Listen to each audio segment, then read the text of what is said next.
So we should be live, so let's pop back into Project Zomboid. We're going to pick up where we left off. Yesterday's stream on Project Zomboid was a very productive stream. We did get back to our main house. We did get our cow situation situated. We did clear out all of these zombies for the most part, dropped from the helicopter. We did get the generators to the gas station. We did get the car running into the gas station. It's basically out of gas sitting at the gas pump. So we got all of that in good shape. We put a pretty good dent into the resort. We have not gotten to the resort. So my two major objectives that I would like to try to get done today is to get Electrical 3 done so that we can start carring, and to claim the resort. Those are our primary goals for the day. I do expect one major setback during the stream, and that's because we are due for a helicopter. So I'm going to take it roughly to the same area we've been taking it. I expect to get bullied around by the zombies and have to do cleanup. And we are going to keep doing the process we've had of kill all the zombies to make the area safe, yada yada. Keep clearing it out. Did we already make our weapons? I think we did, right? Yeah. Okay. But in the meantime, like I said, things have been going relatively good.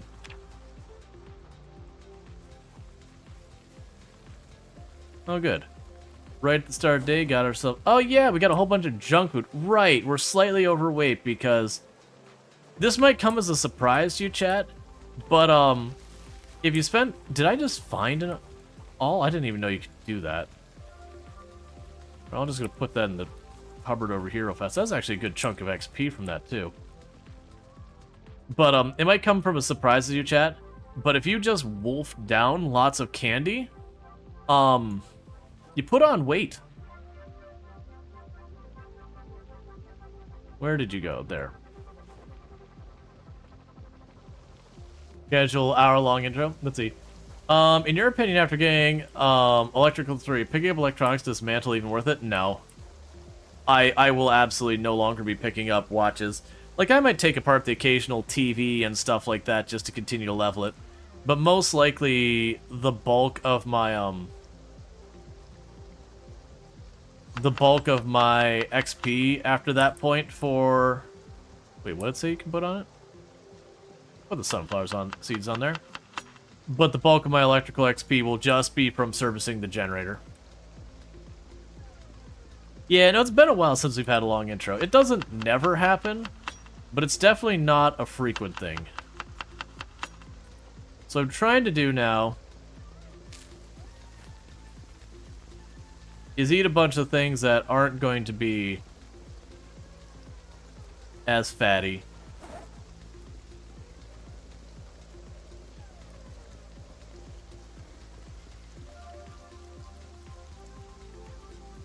Yeah, we had down here, yeah, sunflower seeds. Even the sunflower seeds actually have a decent amount of calories to them.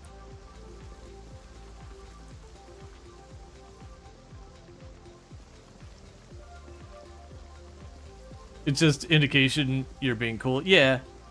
Well, honestly, like there's channels where people get like all upset if you have like a big long talk introing your stream. And I'm sorry, that's just a thing. Like that's just the thing. That's actually one of the big differences between YouTube and Twitch. Like Twitch, there's a lot more feeling of community a lot of times and all that. But one of the caveats with that is you do end up having a lot more just kind of conversational stuff.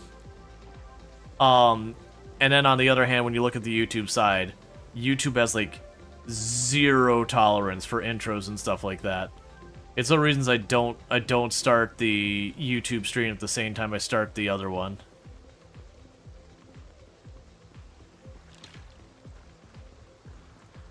I'm doing pretty good.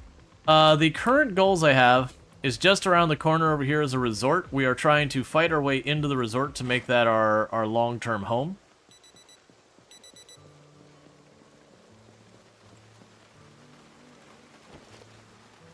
And so that's one, and I need to get Electrical 3.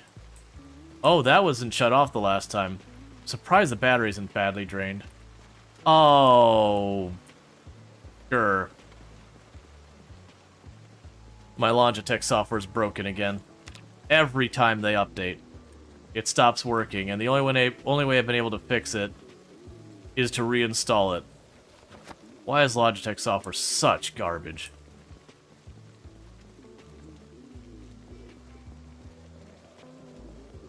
Let's see, one or two strange to watch. You don't like their intros, so you just wait till it's over. So you get why sometimes it can be too much. Yeah, no, don't get me wrong. An hour is a pretty decent length intro. That's longer than I normally go. Oh, did I miss the road? Because I went to hit 2, and I use the buttons on my mouse, but Logitech has just garbage software, so every time it updates. I actually laughed because it was like, okay, will you review, like, what do you think about the Logitech software? It's like, ha, ha, ha, oh, you shouldn't have. You really didn't want to ask for that review. Yeah, G-Hub sucks. Straight up garbage.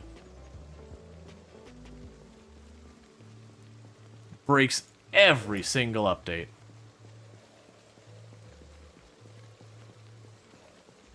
Like, the mouse itself is great. Like, really good. Like, the physical hardware is wonderful. But they're so bad at their software, and I don't know why.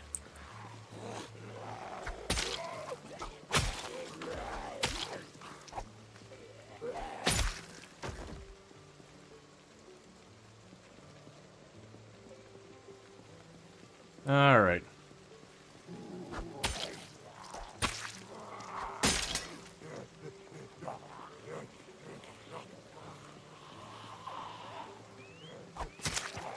So chat, what's probably going to happen during the stream is on one of the ad breaks I'm going to try and reinstall G-Hub. I shouldn't do that, but I'm already dreading trying to juggle my weapons without being able to use my numbers on my mouse. Because I've just developed the habit of doing that versus reaching up even farther on the top of the mouse to do it, or on the keyboard. It's one of those things I could easily see myself making a goof and getting myself killed over it.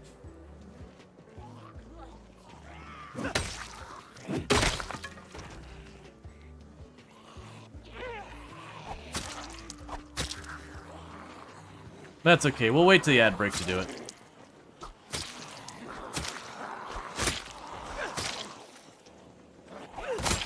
Oh yeah, it's absolutely not asked either. It's just like, G-Hub is updating, it's like, oh, thanks G-Hub. Really, really appreciate it. Thanks, buddy. This is a great time for you to be breaking my stuff.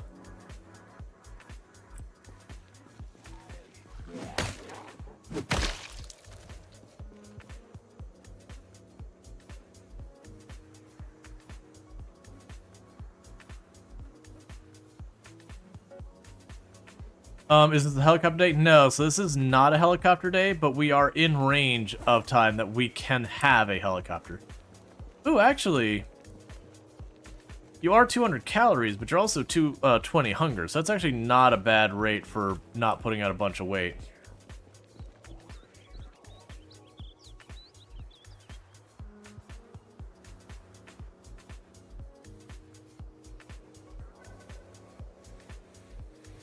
Have I made the resort my base before? No, I've actually never been to the resort itself before. Like, we've been in the area around it. Generally speaking, when it comes to bases, there's only bad bases and bases. I wouldn't even argue that there's necessarily good bases. For me, as a veteran player, when I'm looking at a base, the things I consider is, does it have water near it? Because that's just way more convenient for stuff like fishing, and if I need water, I can boil it, and yada yada yada. That's very convenient. Usually, does it have gas available at it? I'm going to consider that at it because that's close enough. But normally, I like to have my main base near a gas station or at a gas station. I don't really care about, like, does it have a perimeter or anything like that. Genuinely, that's not that important. You're gonna be killing zombies around your area. Let's see, if there's, do you know there's an easy way to scale crafting menus at the bottom corner? No, there's bugs right now with the crafting menu. They are improving that UI. They've already done multiple improvements since build 42 dropped. Like build 42.2 gave us that max button, as opposed to where we had to sit there and like increment up and down by 1. So if I wanted to make like 20 of something, I either had to type in, like click on it, type in 20 or whatever. Now I can just push max and not have to think about it. Okay, that's all kind of in the air still.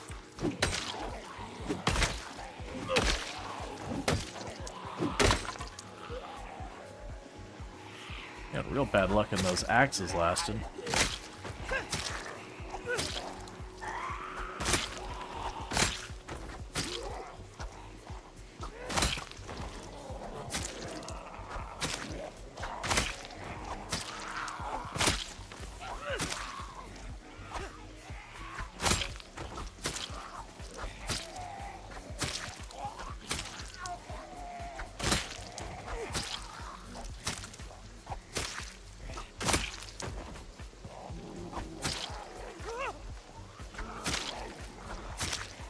Alright.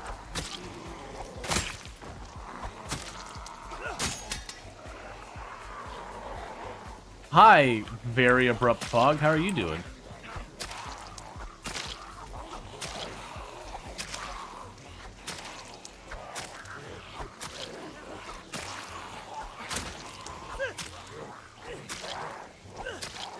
But yeah, so it's not... Me taking the resort isn't like, ah, this is the strategic building in the area to take. It's just, I need a place. It's a place. And that is good enough for me. I have in the past taken bases I've gone, this is an objectively bad base. Like, I once based out of the Rosewood Prison.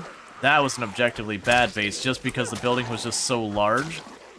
It would have, like, weird stuff with the zombies. And then in addition to that, there was just nowhere you could put a generator to power even like half of the building. So it just kind of was one of those things that no matter how you approached it, I think there's a wet wipes and a towel. How you approached it was just an obnoxious thing to do. Hey, Suey, how's it going? You hope you've been having yourself a good day. Can I get a shout out for Suey, by the way, another fantastic content creator on the platform. Someone I definitely recommend checking out. Also played some Project Zomboid and all that kind of stuff.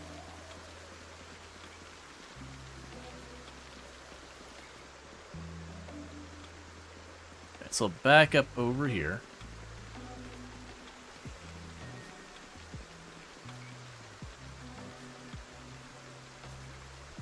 Carve that.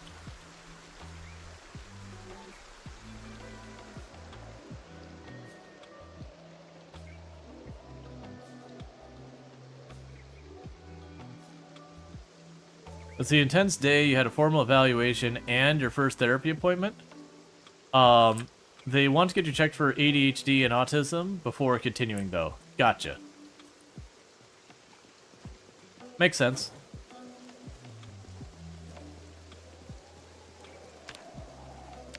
Yes, we are losing weight. So if we're sparing on our snack consumption, probably be able to stabilize that weight.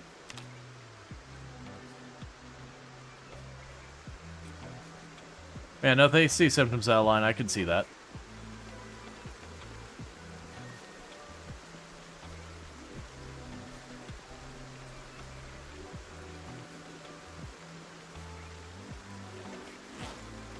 Okay.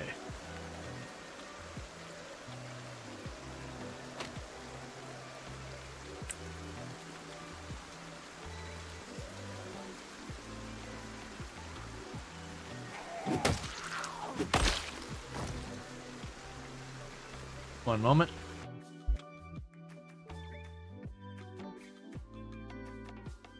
Sorry about that. Just need to clear my voice up and all that.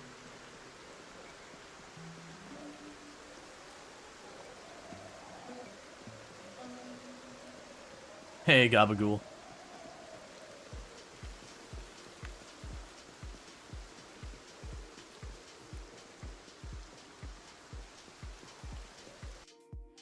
And hey, Conquer, for the 7 stream streak. Catch the last 7 streams, not a single one, so thanks so much for that. Really do appreciate it. Can opener, don't care.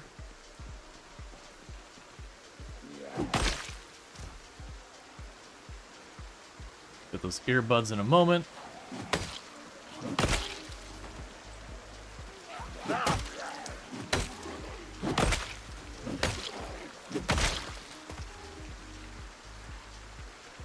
Nothing we care about in the backpack. I heard one behind me. That's fine. Let's see, are you right that thinking they removed the crafting menu dismantle option for several watches at once? I believe you are correct. There's been a couple of those that they've done over the years. Like, earlier build 41, you could just stand over a pile of zombies, pull up the crafting menu, and say rip all, and it would go through and pick up and rip one thing after the other from every single zombie corpse in your grabbable range. And then they nerfed it to be just whichever body you were looking at, and now it seems to be basically you can only do it for like article by article. I actually really dislike those changes when they do it like that style, I mean.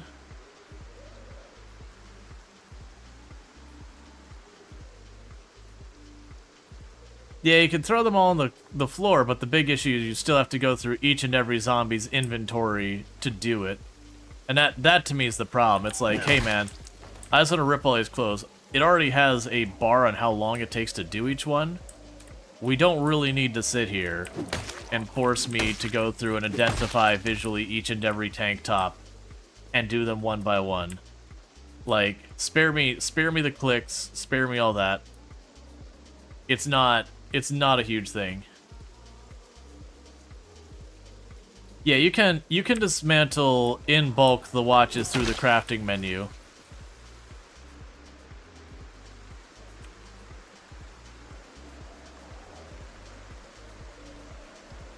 But yeah, no, it used to be you could just right-click on them and be like, you know, dismantle all or whatever.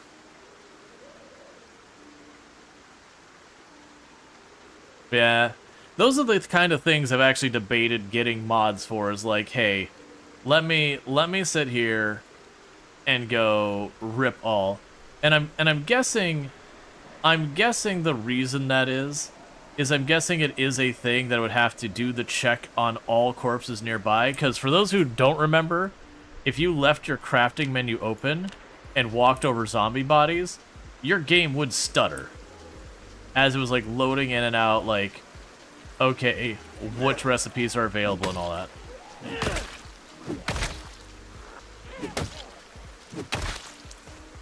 So I do believe it was a performance decision to take that away.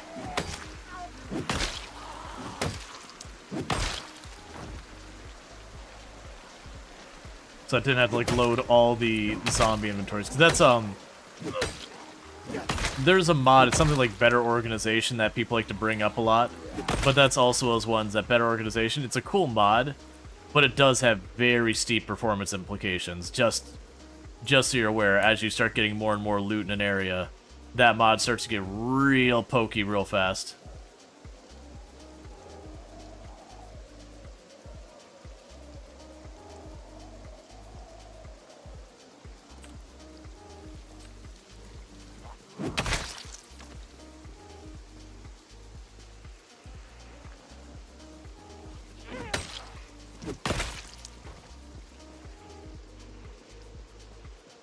Okay.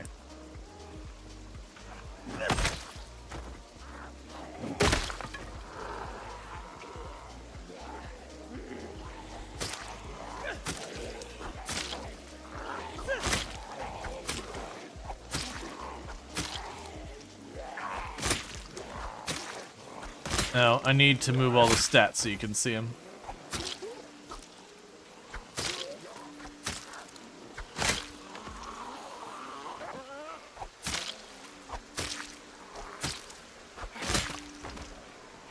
Oh, hi, everybody. Okay. That's fine. I was like, I got aggro and at least one more, and I was expecting to see a couple behind me. But that's a pretty good chunk.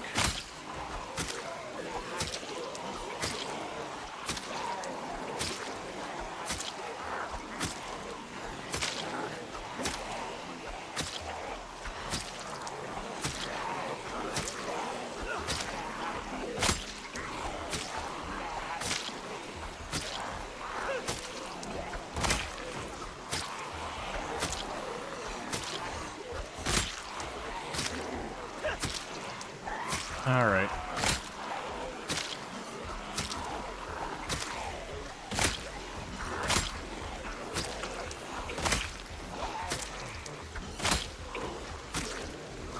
But as you can see, we are getting pretty strong now that we can just pull that many extra that we didn't plan for and make it work.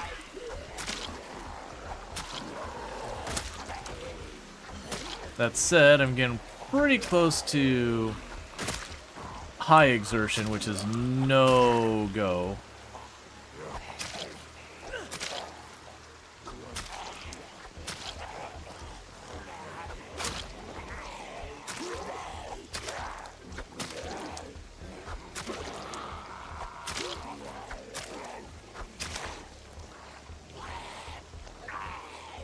Alright, we back. I was debating whether or not I wanted to push it into high exertion, because we're like right at that fence. And then seeing what's still down the road from us, that's a no.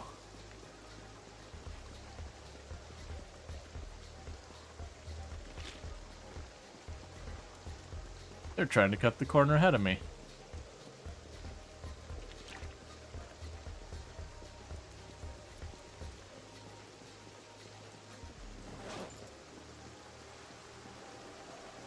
Other than the 16 times pop, we have multiple helicopters, so instead of where like normally it's like a one and done kind of thing,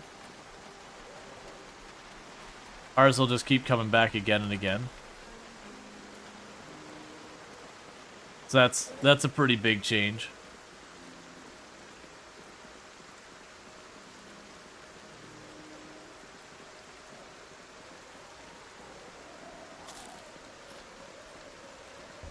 Yeah, no, it's like, alright, I'm pulling this a little close, I'll probably get some extras.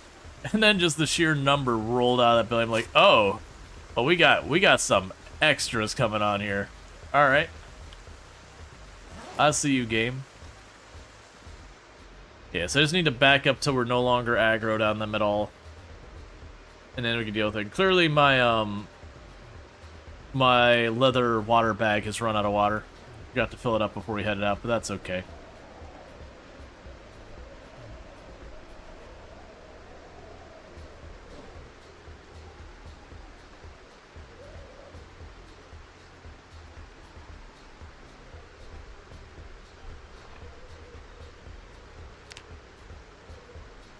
Alright.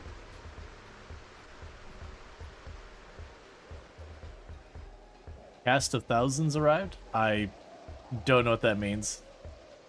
We did have just a lot of zombies roll in.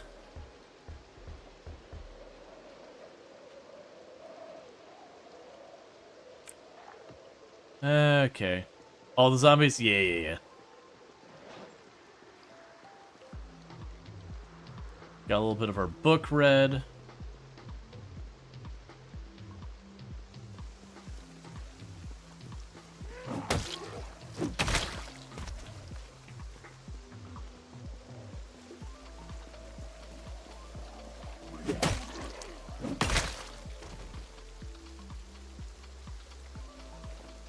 There's another knife.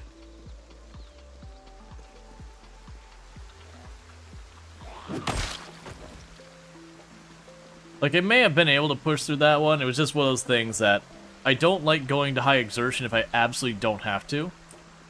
Because the way I view high exertion is that is like, until you put that over your head, you've got a really long time to make your decisions and choose your actions and all that so far as how you can play things out. The moment high exertion goes over your head, it's like someone's put a big hourglass on top of your head, says this is how long you've got before it's do or die. Like, you gotta have cleared them out or they will be clearing you out kind of situation. And it's just because even walking drains your endurance once you hit high exertion. So it is very much, you got to make the decision that you got only a little bit of energy left in the tank. You either got to, there you go. Thank you for the reminder. Well, that's annoying. So we told it to detailed status, show. Oh, okay. I don't care about that. So we got rid of the other day we got rid of the kill average. Yeah, there we go. Which is like weirdly averaging your kills per minute or something like that. I'm like, man, you may not have heard of this game called Product Zomboid, but like kills per average by the minute is not gonna be a big number. It's gonna be between like 0 and 2. So kind of a meaningless statistic.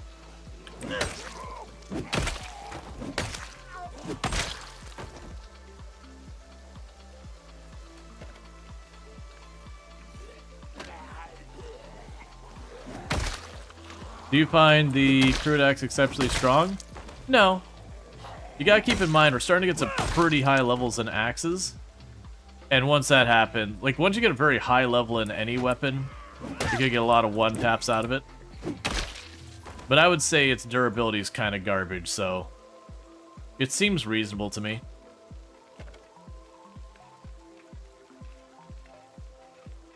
Like early on, you only get like two or three zombies before you break it.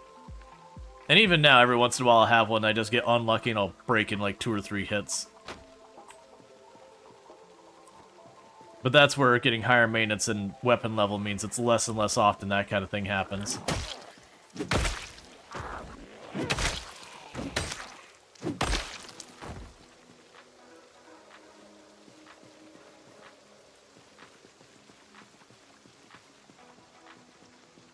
And like we're already almost exerted again. Like it is pretty endurance greedy.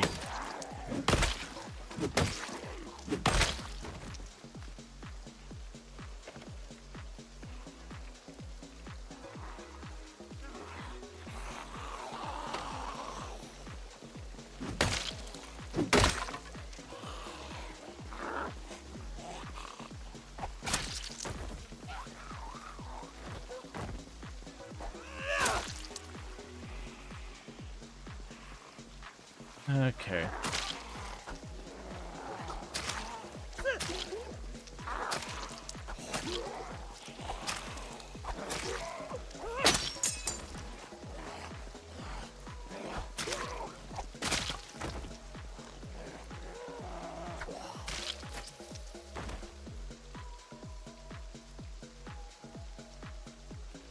Put you back away. You away. Drop you off. Start view. Let's see, how do you get more durability crafting level for each type? Oh, your durability is mostly going to be around, like there is some weapons that you will get improved durability by having better skills when you craft it. But as far as like actual making weapons last longer, a lot more of that is really kind of on just you getting your maintenance skill up and you getting your and you getting whatever the respective weapon is. Both of those do feed into how well how long a weapon's gonna last. Because what happens behind the scenes is every single time you smack a zombie with a weapon, the game rolls the dice and says, did the weapon just get damaged? And it just makes the odds better and better and better that you win that roll.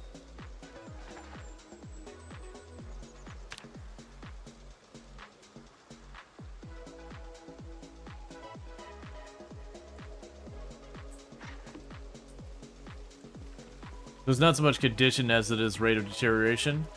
But yeah, it's like, for example, a spear I think is like 1 in 2 or 1 in 3 chance for a wooden spear to get damaged every time you hit a zombie with it out of the box. And I want to say every level in maintenance makes it like 1 higher, so it goes from like, you know, instead of 1 in 2, it'll go to like 1 in 3, and you know, instead of 1 in 3, it'll go to 1 in 4 chance that it takes damage. You get the idea. And it's like, I think every 2 levels in the weapon also has that same effect, where it goes that much higher. And so you can have some pretty wild ones. Like, I want to say the crowbar gets to something like 1 in 60 chance of taking damage. Let's see. Someone was asking how to increase the condition, but it's a bit moot if the weapon doesn't lose much condition. Yeah. Well, I think for the condition of the weapon, like, the materials used do matter. Like, if you use damaged materials, you'll get a damaged weapon in some cases. I would suspect, and I can't confirm this, but I would suspect that your skill level and whatever the crafting is may have an influence. Because I have noticed it feels like there is, like, an RNG element to it that I noticed as I had higher weapon skills. In general, I was seeing a bit better in the way of, weapon conditions. I was making the stone knives. But I haven't gotten a feeling on just how big it is. But it's kind of one of those things that, again, for me, when it comes back to how I play the game, I'm not going to, like, deliberately grind making weapons and then chucking them in the garbage if they're not the higher quality ones. I'm just going to use them. So from a play side, I really don't have any issues like that. Like, just, I'm going to use it so it doesn't change anything I'll do as a player. I'm going to craft the weapons and they're going to get better or they're not going to get better. Do I have ADHD? Yes, I do.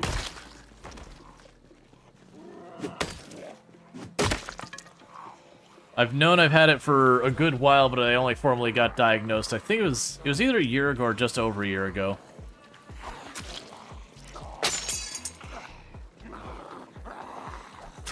Like, I've known I've had it for a pretty long while. It's just one of those things like, I should really go get diagnosed, and then don't. I finally got motivated to get off my butt and actually do the whole getting diagnosed part.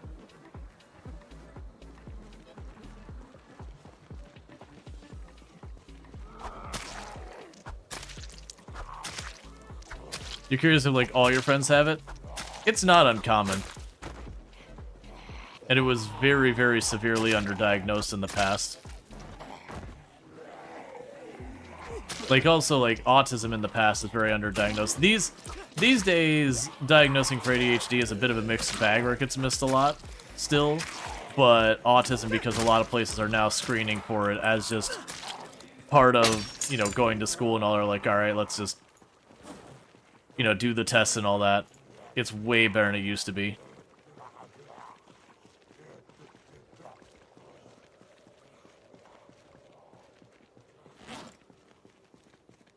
Let's see, procrastinating and getting a diagnosis for ADHD does sound like a good supporting argument for ADHD. It is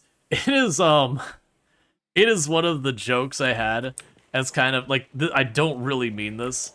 It almost feels like evidence to hold against someone actually having ADHD if they successfully got diagnosed with it, because they managed to get through the process, and that process is, like, someone was like, what's difficult for people with ADHD? What if we made the diagnostic process depend entirely on all the things that, like, are symptomatically challenging?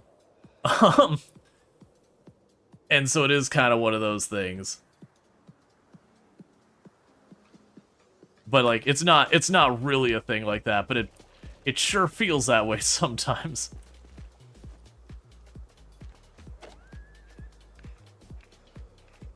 Let's see, to be honest, you didn't get therapy sorted out for 4 months because you needed to call support to get a 5-minute fix. For the platform, it is, though.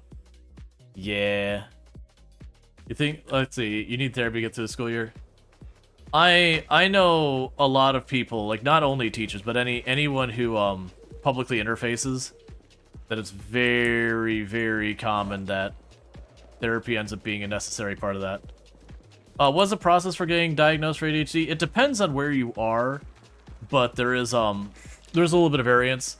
So on one hand, they'll do like a questionnaire thing, And that questionnaire usually is just aligning, like, are you actually exhibiting symptoms of ADHD? Like, they're kind of feeling that out. And that's part of it. The next part of it is, after that, you will sit down with someone who it's what they specialize in, and they're going to go and sit there and, like, you know, ask you a whole bunch of questions, ask for clarifications. And the things they're trying to establish is, one, do you have symptoms of ADHD? And two, have they been there for a long time, kind of thing. It's not that it's a short-term thing, that it is a long-term thing. Because you can have lots and lots and lots of things that can lead to ADHD symptoms that are completely unrelated to ADHD just by short-term kind of stuff. So basically they're looking to make sure, is this like an actual pattern, that kind of thing. And depending on where you're at with that, some of them will have like an extra layer that you do on top of that. Some of them, that's enough that the doctor can then make the choice to diagnose you, the specialist. And I was led to believe I was going to have like a whole additional process, because there are places that they'll have a whole extra layer that they then talk to people you know and all that. Apparently a lot of that's been going away. Just because of people who don't believe in ADHD and that kind of stuff, deliberately torpedoing other people's diagnosis and all that. And, you know, also for people who wanted to keep it kind of quiet, that they don't want to be a big public thing, and you get the whole thing there. And then you also have people who don't have a lot of people who know them really well, that they're comfortable letting them know their medical stuff. So a lot of places have been moving away, because it used to be that they would talk to like 2 or 3 people you know, just to kind of get a feel for it. But I didn't have to go through that. I was under the impression I was going to, but then when it actually came down to it, that just wasn't a necessary thing. Which would have been fine with me. I already had plenty of people that, you know, they wouldn't even know I was going in for a diagnosis or anything, but if they, like, I was prepared to be like, hey, if someone calls you, you know, asking questions about me that are of this nature, it's cool. It's a medical thing. Please answer them honestly, because I'd like, you know, the diagnosis to be correct, whatever it is. But that just didn't end up being a thing.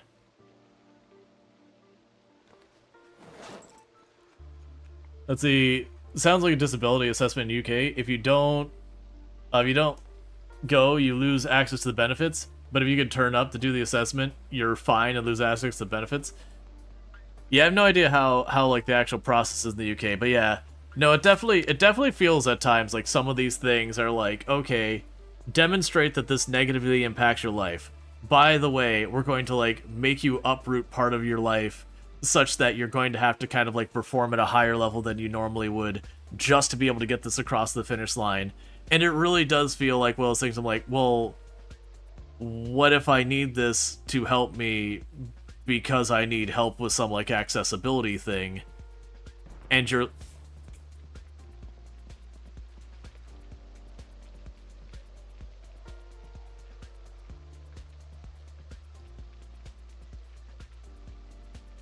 I thought that window's still there, right? Okay, the window's still there. It's not just in my head. I'm pretty sure I heard a zombie.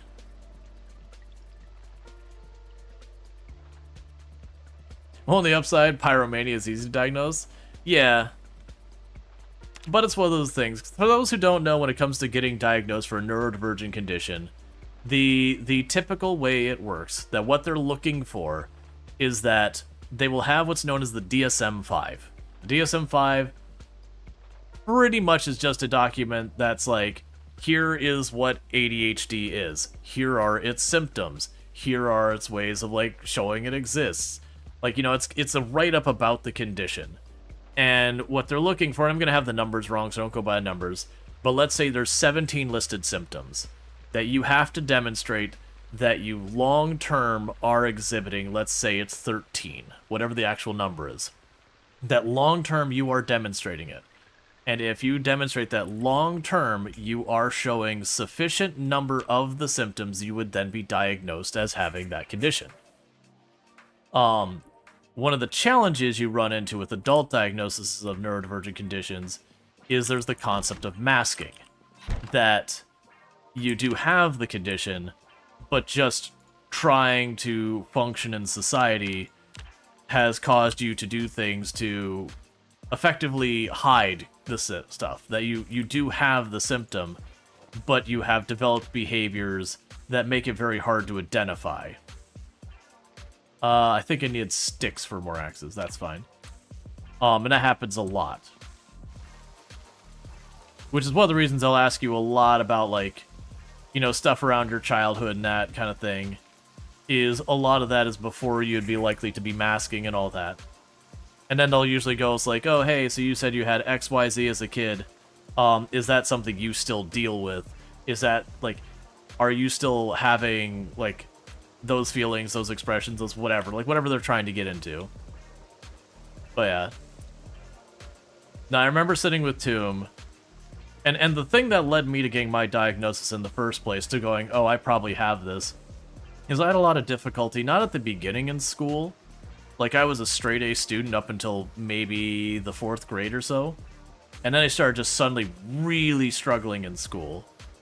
And I think it was college that, like, genuinely I felt like there was something, like, physically broken with me. Because I was having difficulty doing an assignment for a networking course. Like, when I say networking, we're talking network cables, Cat5, that whole thing. And I knew how to do the thing. Like, I already knew the answer to how to do the problem. So it wasn't like it was a difficult subject for me. Like, I literally had already gotten my Cisco certifications and everything. This was repeat material for me. It was not hard material. And I was sitting there, and I had gone into my apartment, and I'd taken literally everything out of the room, except I had my table, I had a light, I had my textbook, I had my paper, and I had pencils. I didn't have my phone in there, my computer, nothing. Removed everything. Because this is one of those times in college where it was like a do-or-die situation. The degree program I was going for was going to be going away from the university I was going for. And so I had to pass this class, or that was it. I'd be set back like 2 years. And it got to the point that I was like literally in tears, like, I know how to do this, and I could not get my brain to, like, let me do that. And it wasn't like I was daydreaming or wandering. I was keeping, like, as focused as I could on it, but just the wheels were turning, they were going full speed, and they just weren't clicking. And it was frustrating because I knew how to do the material. Like, it was repeat material for me that I knew extremely well, and just could not get there. And in hindsight, now that I know that I have ADHD, I realized I was, like, working the exact opposite way to make that kind of thing work. And, you know, I just didn't know I had it at the time. And, like, literally I thought, like, have I, did I take a hit to the head when I was a kid? Like, do I have, you know, brain damage? Like, what is going on? Like, I know this. Like, I have a motivation here.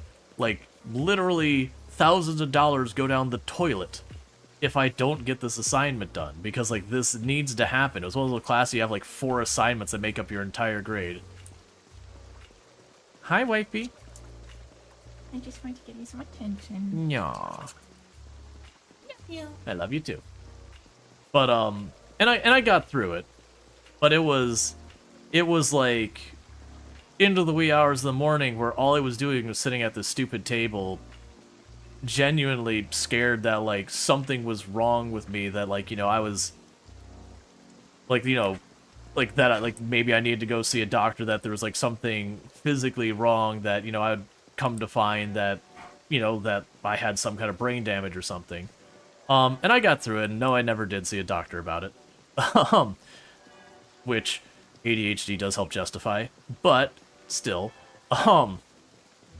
But it's one of those things that when I first got into software development, over time, I started advocating for women in technology. That we were dealing with lots of prejudice and lots of that I was seeing in the places I had been working. And you know, you wanted to do what you can to make it better. And so I was doing that for a while, and over time that became more and more of a known issue. A lot was happening there, and there's still a lot to be done there. But a lot of resources were being put towards that. As like, cool, this is good. Like, things are moving in a positive direction. But I started to notice that it came with people with disabilities, they had a lot of the same problems.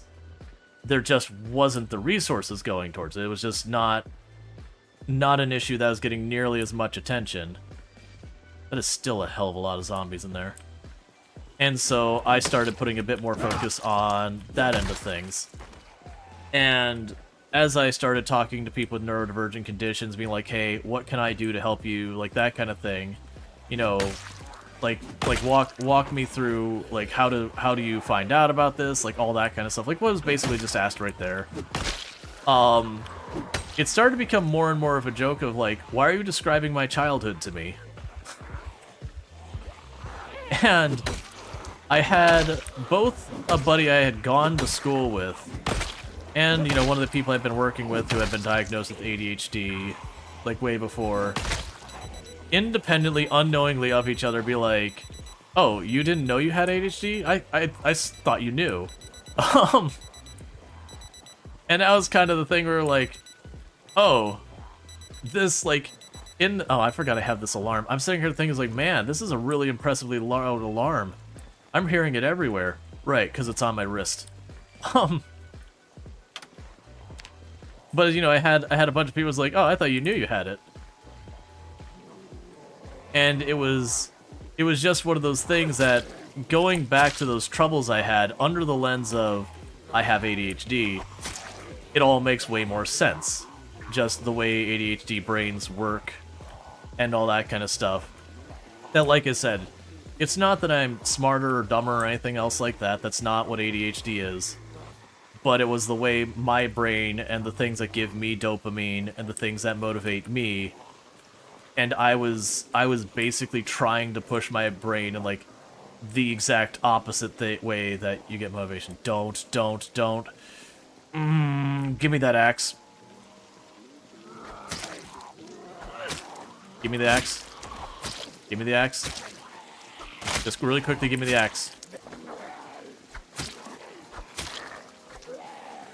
You're dragging this out too much. I need that axe before... I don't actually need the axe, but I will take the axe before we go. If you're gonna make me deal with another helicopter right now, the least I'm doing is getting my consolation prize of that axe. Alright. But yeah, so it's just one of those things that, like, very, very genuinely, there was all that, you know, push that people were like, yeah, no, you definitely seem like that. And even way later, and this is, like, well after I kind of accepted I probably have it, that, you know, I sat down with Tomb and I'm like, hey, I'm just going to read off a bunch of things and, you know, let me know if this matches my behavior or not. And she was like, what are you reading? Because, like, I think there was, like, one that she was like, that one doesn't match, but it's like all the others, she's like, yeah, no, absolutely. It's like, yeah, that's an ADHD diagnosis. And so, yeah, and it was just one of those things. Because when I went to school, we didn't screen for it. When I went to school, the only way you got diagnosed with ADHD is, one, were you a boy? That's step one. You have to be a boy. And step two, did they need to practically tape you down to your chair to get you to stop moving? To a point it was literally disruptive to everyone around you. And if it wasn't those two, you basically didn't get diagnosed. But we've got a lot more knowledge now. We're a lot better about it.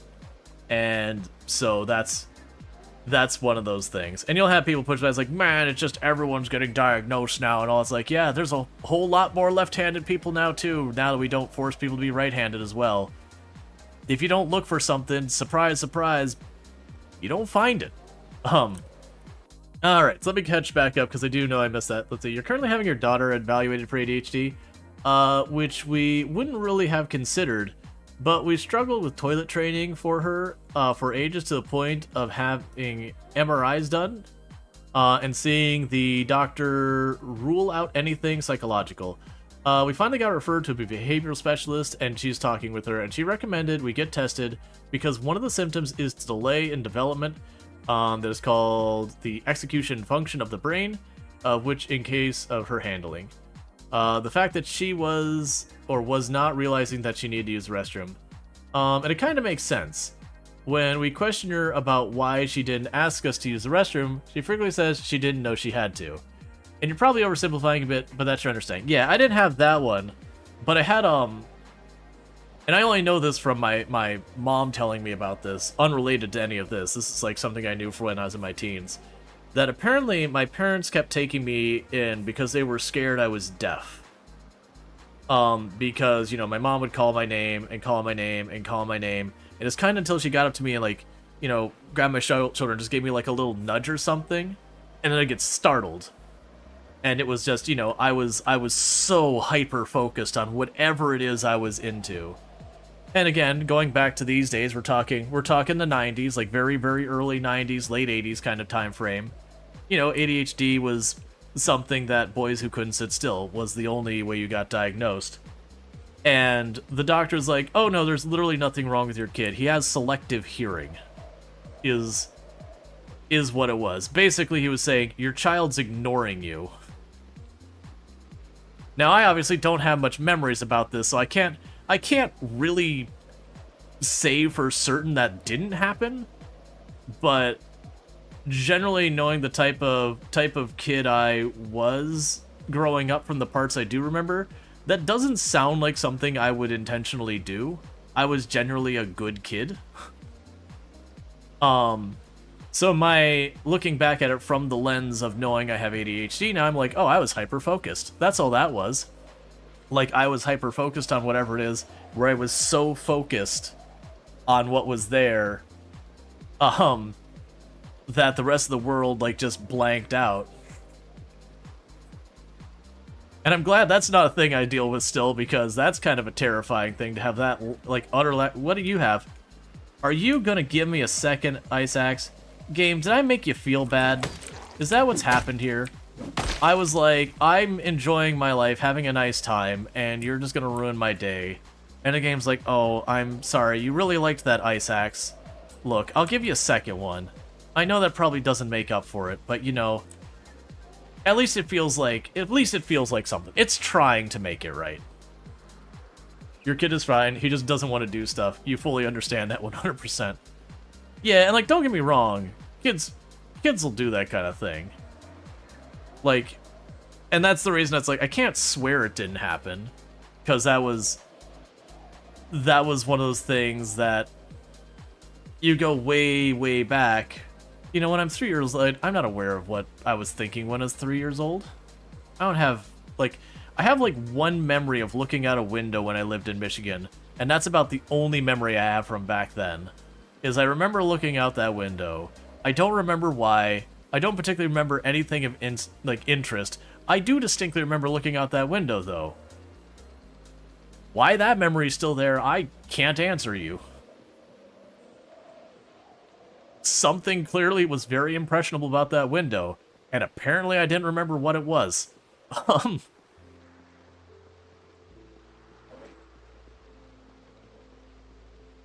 I mean, it was a nice window.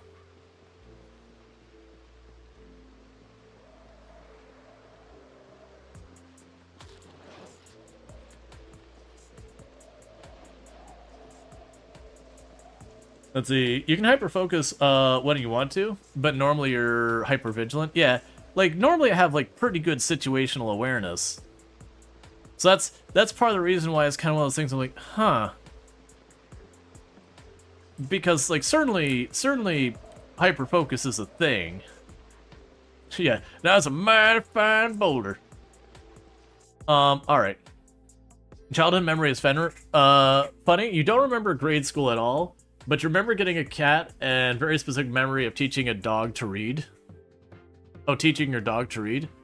That in its own presents question. Meanwhile, because we're about to hit an ad break, I'm going to try and extremely quickly grab G-Hub and replace G-Hub on my computer because it has hosed its software yet again. Yeah, you want to know how often this is a problem?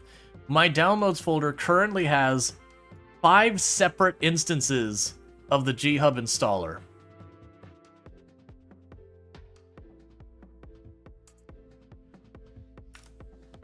Oh, right, I have to go to apps and software.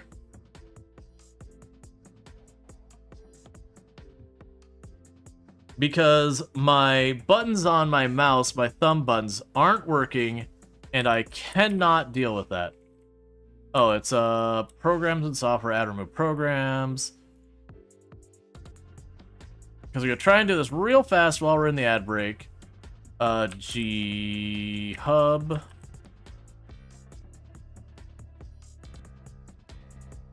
Logitech G Hub. Uninstall. Yes, I would like to uninstall that. Yes, I would. Save my current settings and uninstall. Thank you.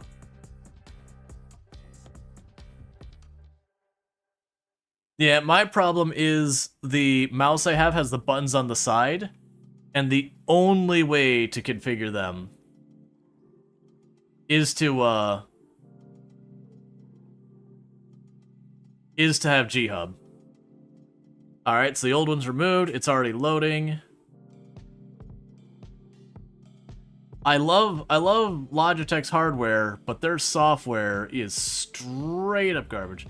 Alright, Bash, you have a good one. Yeah, no, it's an interesting thing. I actually took a psychology course on developmental psychology when I was in college. And it was an interesting thing when they talked about people when they're like really, really, really young. That basically around the same time you start learning like language and all that. It is one of those things that the way stuff is stored in your memory changes as you get older, as you start learning words and all that. So I'm gonna get the details wrong in this, but when you're really young, like 1, 2, that kind of age group, you don't think cat is furry. You know, cat smells like this. Cat looks like that. Cat sounds like this. Your brain doesn't work in that kind of an organization. Your brain works on sensation. So you think of like the feeling of what a cat feels like, and you think fluff, meow, and like there's just kind of amorphous. So you'll actually do the thing where you'll think of cat, rabbit, and dog as kind of similar things because they all have like the same texture or whatever. But once you start getting words to it, and your brain starts using that as its basis, then you forget a lot of stuff, because it's almost like you've changed the language of how you remember things. And it was a fascinating thing. I can't remember, I want to say that was more theory at that point, and this is going back 20 years, so keep that in mind. But yeah, it is one of those very interesting things that just the way your memories are formed at a very young age versus, like, again, when you start getting written and spoken language, that your memory changes, that it's almost like your previous brain was speaking a different language, and it makes a lot of those memories somewhat more difficult to access because they're just different. Yeah, and also human memory is garbage. Like, as much it goes, human memory is not a reliable source. Even your own. You can even go back at times and you'll remember something, be like, this is the way I'm remembering it in my head, and I objectively know that's not right. Like, I can take evidence that I have and compare it against that memory, and I know, based on this physical evidence that I, can't refuse, that memory is incorrect.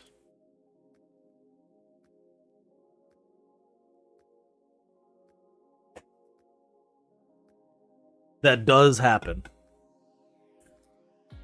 It's one of the reasons we have so many rules around how law enforcement may interact with stuff like witnesses and all that. That they have very, very strict rules around like what kind of questions they ask, what, not tone, that's not the right word I'm looking for. Like how they can approach asking questions and all that, because you can actually start manipulating a person's memory and all that. That's one of the reasons why they'll ask something like, hey, who did you see leave the building versus did you see Jack leave the building? Or you saw Jack leave the building, didn't you? Yeah, no leading questions. Because what'll happen is you'll get to say, like, I don't know, till you can eventually get them to be like, I'm pretty sure I did. And it's just the thing. Yeah, because leading questions are a big no-no. It's surprisingly easy to make people remember things that didn't happen. Yep. Or to take the memory they do have and twist it a little. Yeah, the resort is intended to be our base. That's what we've been talking about doing for a while. And we've been working towards that end. It's just, we've been busy dealing with helicopter fallout. That's been a thing.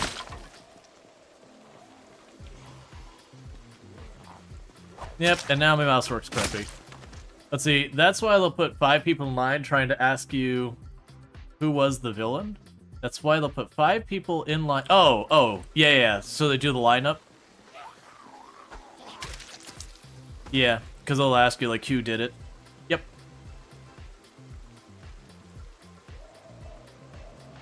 I actually don't know how much they do that in real life.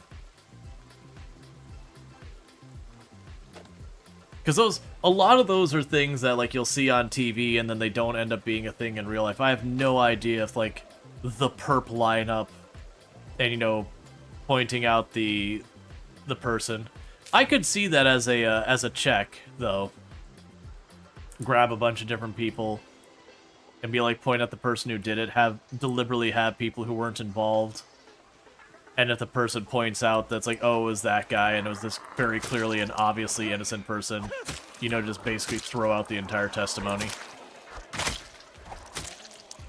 Versus if they go, I don't know, or I didn't see, or I'm not sure, then that's far more reasonable. Because I know I've heard stories from my buddies who used to work in law enforcement running into people who would claim they saw things, and then they would ask questions, and when the person would answer, it's like, well, I made that crap up, so, you know, stop wasting my time. Let's see, do mostly a show up now if they have a suspect, like, right there, but you have to bring the person to the suspect, not the other way around. Yeah, exactly. Like, that part I figured, like, if you had the suspect and they were arrested, you know, even if they weren't going to be held with charges or that, you know, you've done, like, the arrest, probable cause and all that, and you're sitting down being like, hey, what happened? What's going on here? That kind of thing. I could see that type of thing. Where they're in, like, I don't know if they'd be in a holding cell. But yeah.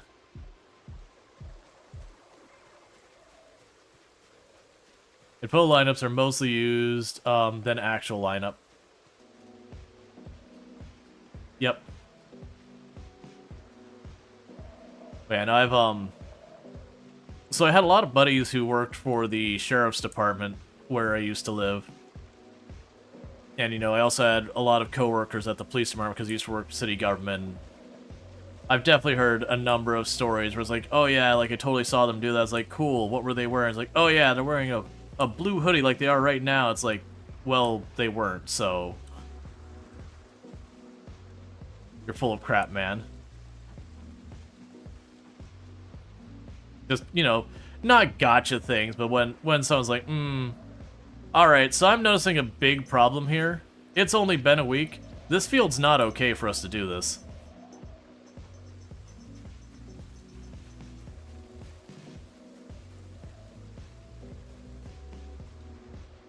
All these, I mean, like, we might have to make it work because we're already here and the helicopter can show up any time.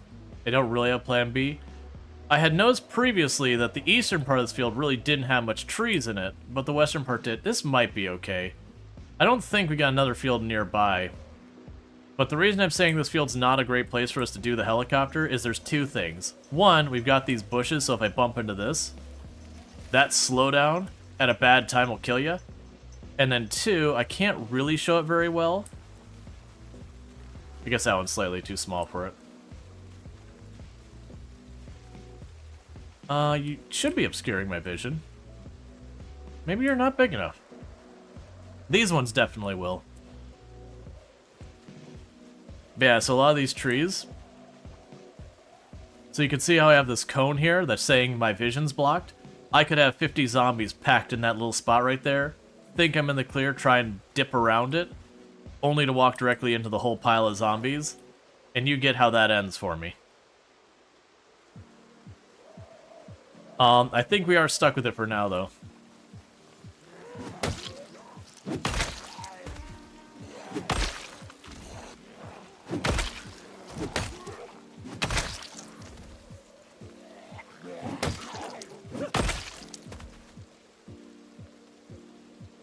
Amazing how off things are.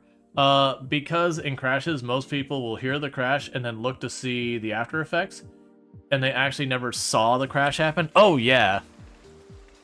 And like, if you pull them aside and you have them give you the play-by-play, and be like, oh yeah, they went over there, they swerved, and they nearly hit that guy, and they went over here. And they'll swear, and you'll have like one or two saying that, and that's kind of they've led that conversation, which has gotten the person to remember it that way. But then it's like, didn't you say you were leaving the chocolate place there? There's a building in front of you. How did you see literally any of that? Like, there's a physical object blocking your vision. It's like, oh, well, I mean, it's not that they meant to lie. It's just like, it's the same thing as like the leading questions, that memory is a very fickle thing. It can be very easily influenced. It's one of the reasons why you never want to question just one person, and that why witness testimony, as far as like your weighing of evidence, is actually viewed as pretty garbage. Like, witness testimony, unless there's like a lot of witnesses giving you the same exact story, is very tenuous. You very much don't want to be relying on witness testimony as your only evidence. Not for purpose of like, are you going to get the guilty or whatever charge, but, you know, assuming you care about actually getting, you know, getting the right result for what has occurred. You know, having the least reliable form of evidence is definitely not the one you want to be your only thing to work with.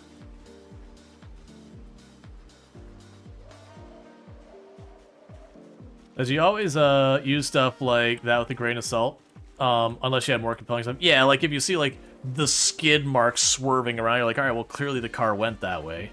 Like, I can look at the ground and see this is the path the car took. Or you see like the pole smashed over and you're like, well, clearly the car hit that pole. Then you got something that's like, all right, well, I at least know that part of the story is right. The details around it may not be, but that thing that the car struck the pole, I can count on that. I could see with my eyes a car hit the pole, and that car's a big chunk missing out of it, just in about the spot that it should be if it hit the pole.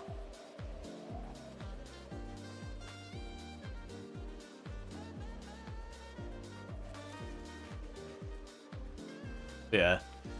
Nah, that's one of the reasons why I, when people do, like, the all negative on police officer, it's like, there's a lot of good officers. I worked with a lot of good people who are just trying to do good stuff. I've also interacted with some pretty crap officers over the years, but that's fortunately been few and far between.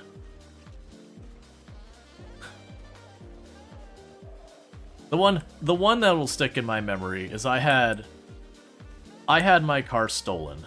This would be like, I had only recently started dating Tomb. That's not true. I've been dating Tomb for a little while.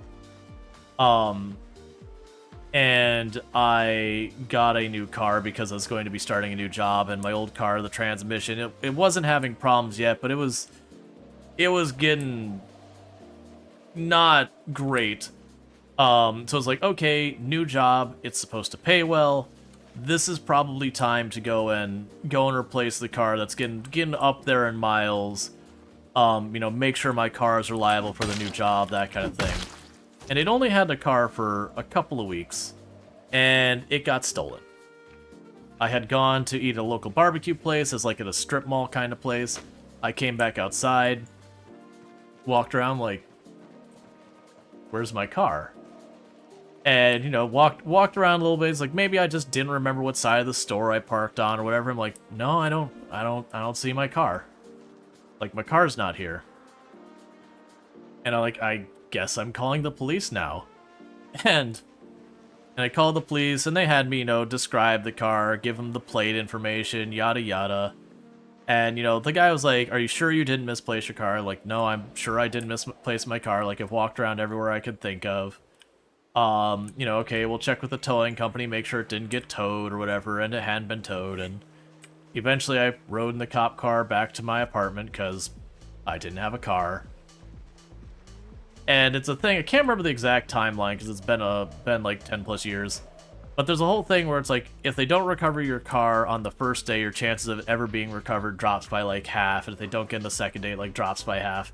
And it's one of those things that by the time you get to like the third or the fourth day where they don't find your car, it's kind of like a statistical anomaly if you get your car back. It's so low odds. It's real bad.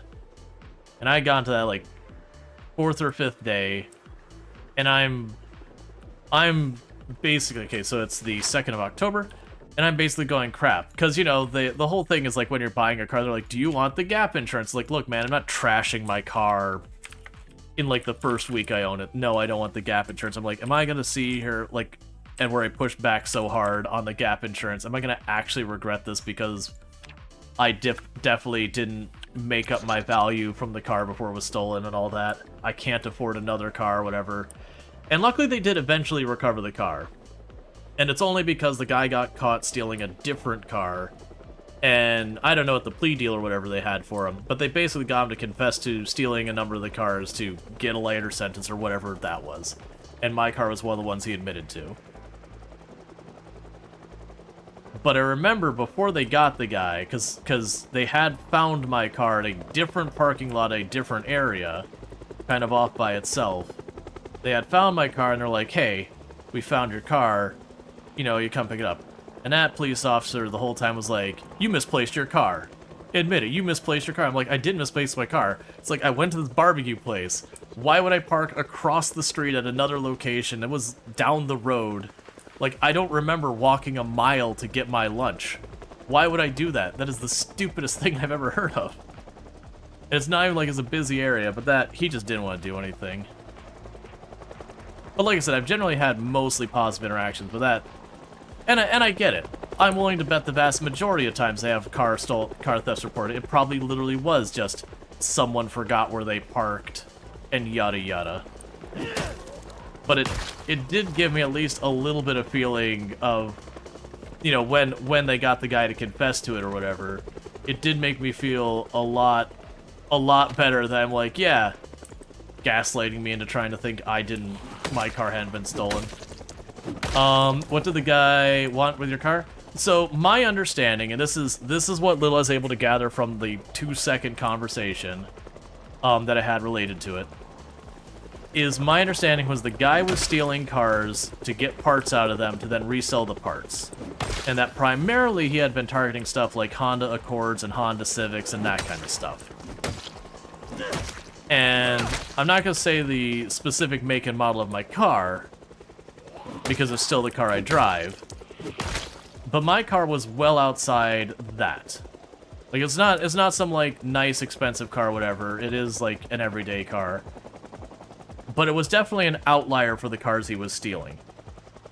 And the belief was the computer in the car that I have, because I had, like, a dual transmission going on, was kind of new tech, and it had, like, you could voice command it when that was pretty new. And so the computer in those cars at the time actually had a pretty good value. And so the belief was he was going to try and steal the computer out of my car. And so what he was doing was he would take the car, and he'd take his tow truck, and he'd pull up to a car in a parking lot, hook it up, and drive away. And then drop it somewhere. And then if the car didn't disappear from where he dropped it for a little while, then he'd take it back to wherever he was doing his stuff, and he'd take the car apart, take what he wants. You get the idea. And so the guess of what happened there was he towed my car to the secondary location where he was going to leave it, because that was also around the time that GPS started showing up in cars. And so the belief was he dropped his car, something happened, and it spooked him. And so he just didn't come back for it. Because it was the outlier, it was the unknown. That was the unusual choice for him. So something spooked him, and he just left it. So I didn't have any parts missing or anything like that. The car was undamaged. Just, he had towed it from point A to point B, and the assumption was, if whatever had spooked him, that he probably would have taken it apart to get the computer out. I don't actually know what he did with the other ones. Like I said, it was a 2-second conversation. You know, when I had been informed that basically, you know, the person had admitted to stealing my car, did I want to press charges, that kind of nonsense. Yeah. So my assumption, it was a very well that, like, you know, he probably towed the car off and heard some sirens in the distance or saw some police car parked nearby or whatever it was that just spooked him. And he's like, oh, they're watching it. Who knows? Yeah, I basically asked if I wanted to press charges. You know, and the person was like, yeah, he's already going to be going to jail for a while. He's like, he's pled guilty of a lot of Grand Theft Auto, so... And, you know, basically it was, did I want to press, like, a civil charge of being like, hey, I'm suing you for damage or whatever, but, like, the car was undamaged. So the only damages I could claim would be, like, the inconvenience of having no access to my car for a couple of days. And I didn't press charges.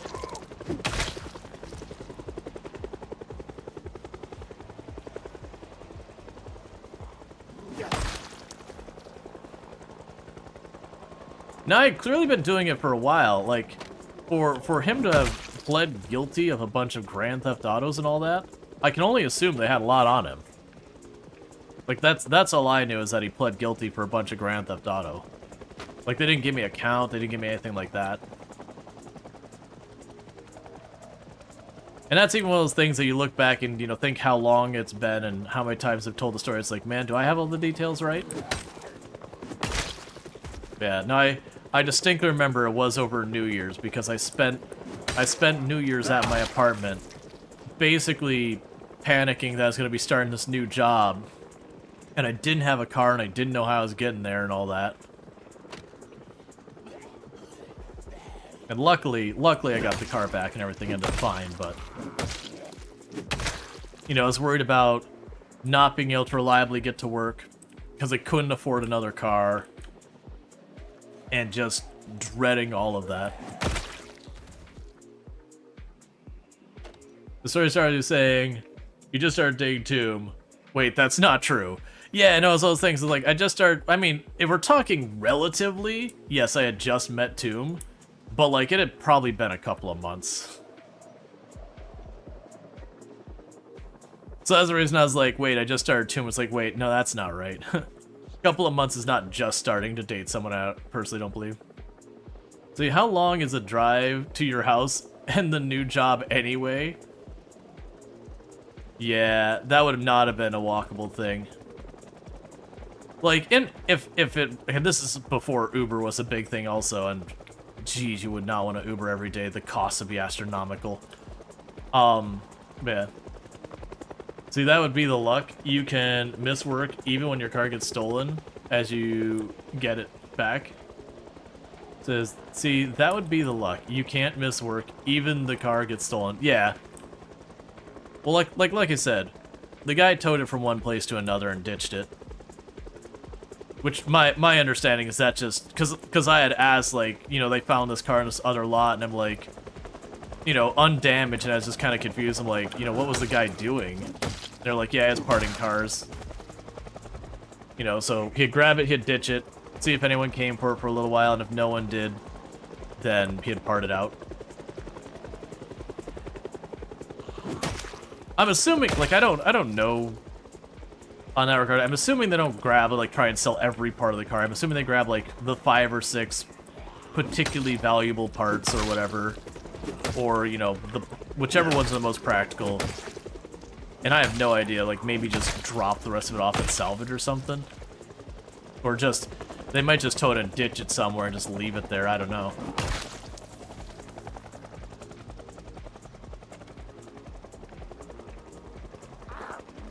I do remember a thing that happened.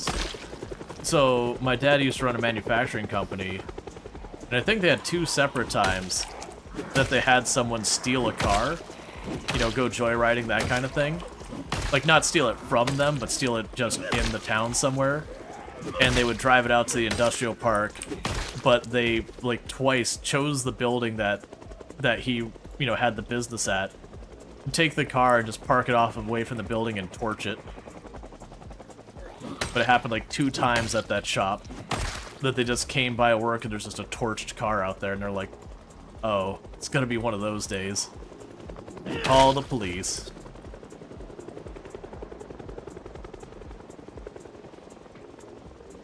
Chop Chops had a special order. I doubt this is like a special order thing. I'm pretty sure the guy was just going, this is a part that has value right now.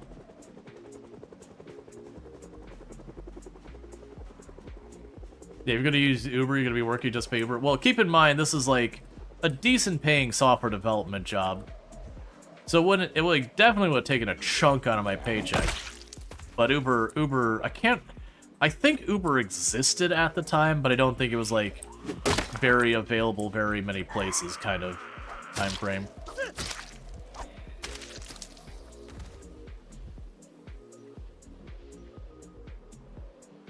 Oh, I can carve while spinning. I thought it was gonna be like reading, where if you try and move while you read, it just cancels it.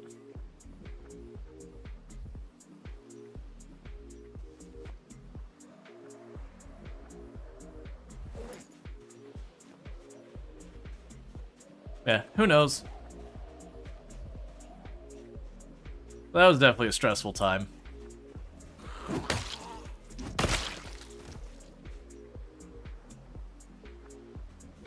I also think it was a thing that the car had to be missing a certain period of time before the insurance was going to do something either. I don't remember, because when it had gotten down to like the 4th day or whatever it was, that, you know, like the odds of it coming back get to be pretty non-existent. I think that was the point where, like, you know, it really was just like, I don't know what I do now. Like, you know, I had gotten all of my other debts paid off, which wasn't much. I've been fortunate that I've not, other than like car payments and a mortgage, I haven't really had much debt in my life in general. But in that case, I was gonna have a car payment and no car. And while insurance would give me the money back for whatever the value of the car was, yada yada, it wouldn't have helped because that would have all gone to pay down the debt. And because of the devaluing of the car from driving off the lot, is I would have still had to pay more. Because I'd owe more on the car than the car's value. That's just the way those things work. So this is really looking promising. We had the helicopter. And I literally killed every zombie that showed up. And it appears to be done. So the question is, the last couple of times we did this, I walked down towards our house, and it was like, you know, the other ones they had probably like 2 or 3 rally groups worth, and it's like, oh man, okay, that's not many. And everything was all peachy, and then I went down here, and it was like near biblical amounts of zombies crossing the area. I'm like, where did you all come from? Everything was chill. Why is everything awful down here? So maybe we'll get lucky and this time won't be that way.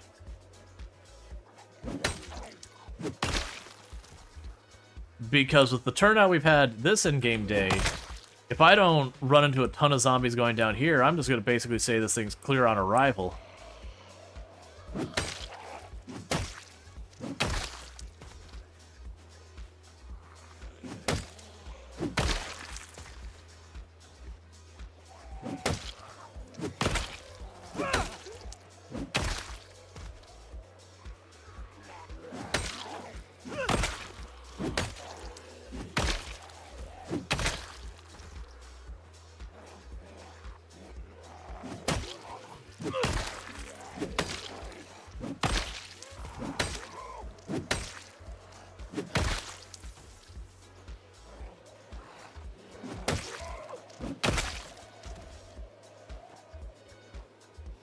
Okay.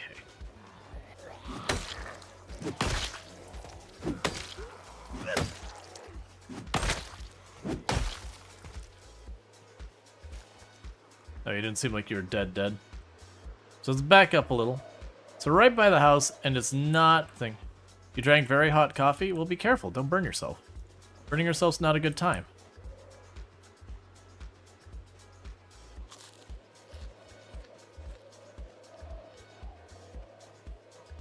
All right.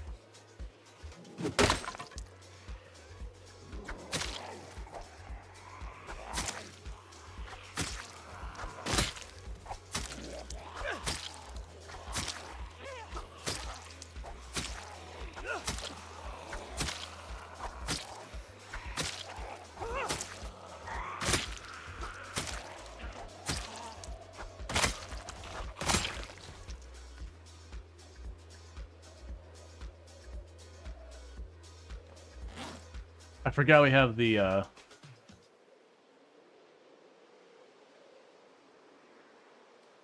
2 ice axes as well. Hankering for education, are we? That's not how that's supposed to work. You're not getting your points back. It's not even a question.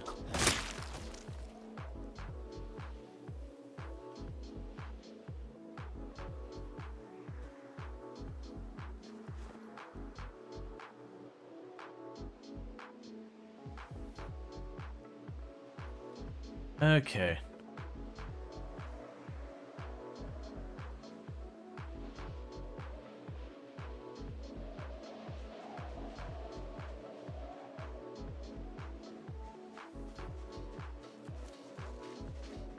I'm gonna try to avoid fighting most of the rest. Let's actually switch to our other weapon. So the hope here is that we're going to be able to just kind of stroll back into our house, maybe have to clean up a couple of straggler zombies. If we do go down here and it's looking really nasty, from there I would then try checking up towards the houses up here, and if that's still looking nasty, I'd probably cut over to the gas station. And Darshire with the 3-stream streak, catch the last 3 streams without missing one. See, technically it is just with Dramatic Flare. Wait, did I misread it? No, you said, oh no, is Venus dead? No. My apologies, you are correct. Venus, that is a question. My apologies. That is on me. Also, no, Venus is not dead.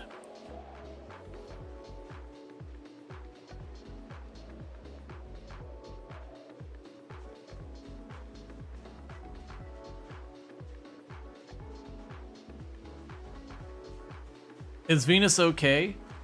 Also probably no.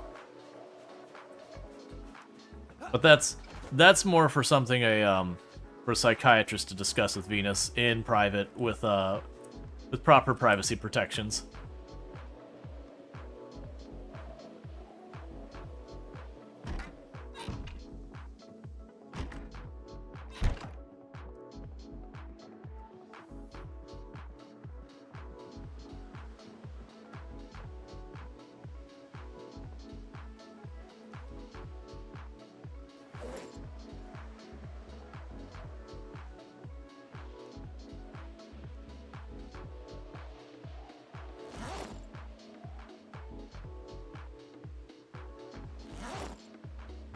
Yeah, for those that don't know who Venus is that the people are talking about, Venus is my personal best character, still alive in Build 41. It's just a meme on the channel because anytime I wasn't playing that character, or if I was playing a different game or anything like that, every other question would be like, oh no, did that character die? And it's like, no, they're fine. It's okay.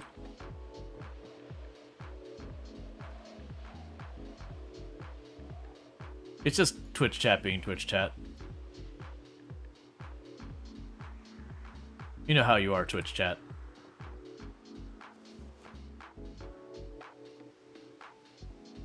You can pull the vine and ivy off the wall. I don't believe it gives you a material or anything for it, but it does remove it. So if you don't want your walls to be all like vine covered and everything, you can clean them up.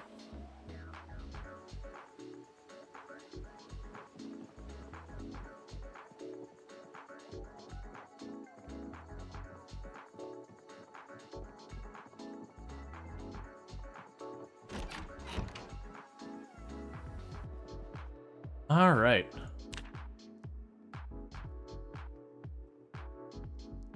I'm pretty sure you drink the LaCroix sparkling. No, not really. It's not that I've never had them. Once in a while I will drink like I'll drink, you know, flavored water kind of stuff. LaCroix specifically as a brand is not my favorite. Like, nothing wrong with it. It's just, to me, it's like someone held up the can of water and went, apples. And that's how the flavoring is in it. Like, you think you might taste apples, but you're really not convinced.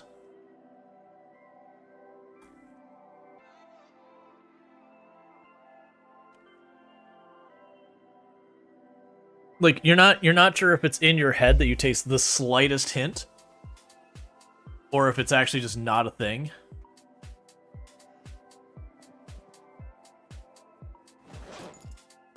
So put away the pen light. Go to sleep.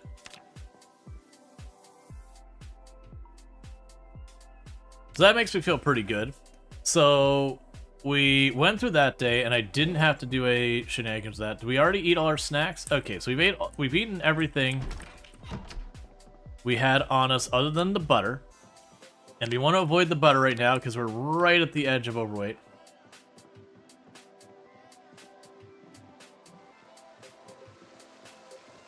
No, not that.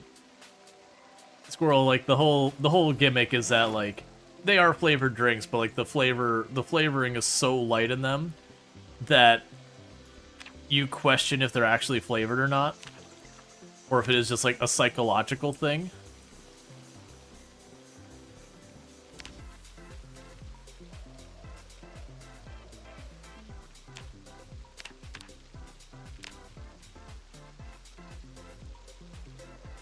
Yeah, no, it's fine. I know a lot of people who like LaCroix. Like, don't get me wrong, if I am thirsty and LaCroix is the only thing I've got available, sure. That's fine. It's not my favorite.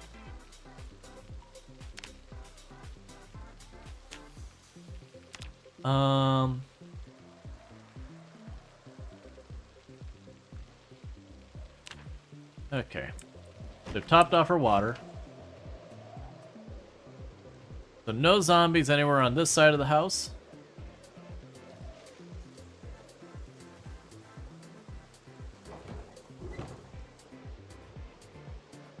No zombies on this side of the house, really. No zombies as far as... Oh, we got one zombie. One zombie on the property. I would say, chat, that despite the helicopter being like, I think it was a 3-passer. I don't think it was the full 4. Like, it wasn't a super long helicopter. You got one zombie there, a little pack there, and like 2 down by the trees. I would say that is a real promising sign that wherever those zombies we've been pulling them from has run out. Or I shouldn't say out, there'll probably be stragglers over there. But somewhere on the map used to have a lot of zombies, and no longer does. Unfortunately, I do not think it was the resort.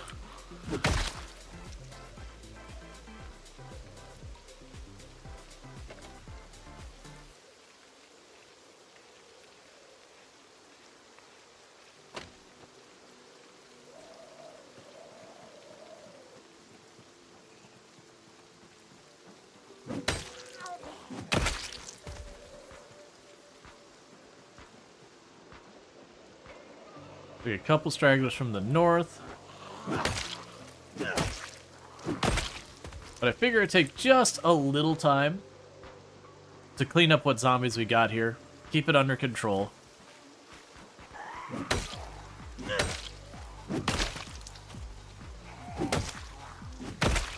I might visit the cows to top off the butter while we're back in this area.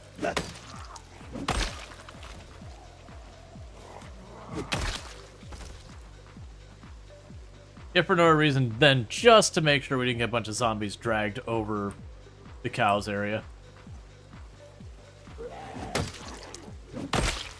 But then the hope is by the end of this in-game day, I kind of want to be on our way back to the resort. Like, basically, maybe end this in-game day at the gas station, ready to rock and roll again. So that at least the next 9 days we can just slam the resort with everything we got.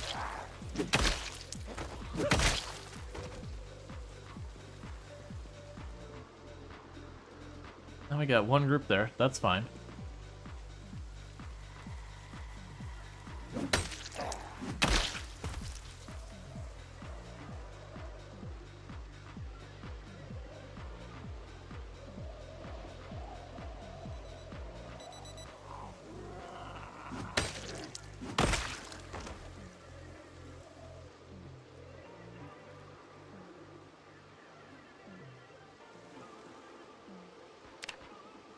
That's big glasses.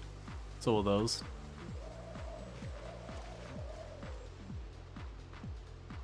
You got something stuck in you over there, and I'm curious what it is.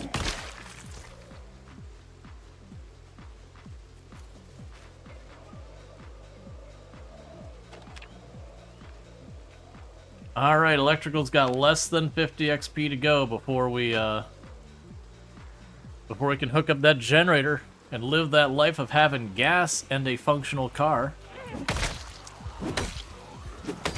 Hello, sword.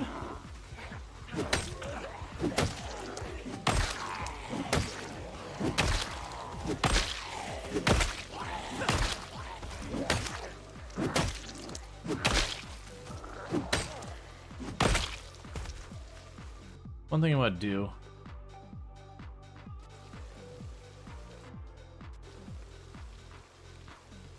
So here's what I want to test. I'm pretty sure.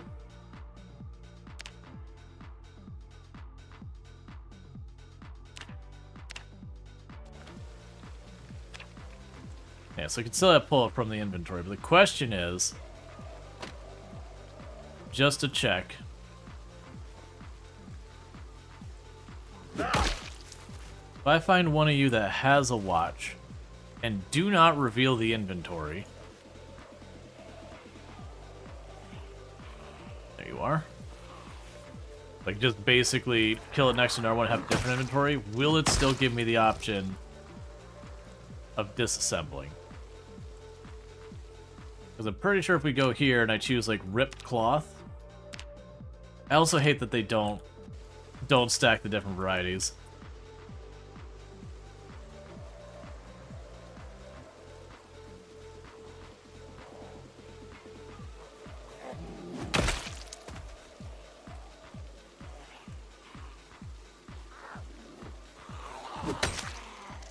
Ms. Rual is wondering if you can play for this decaying zombie.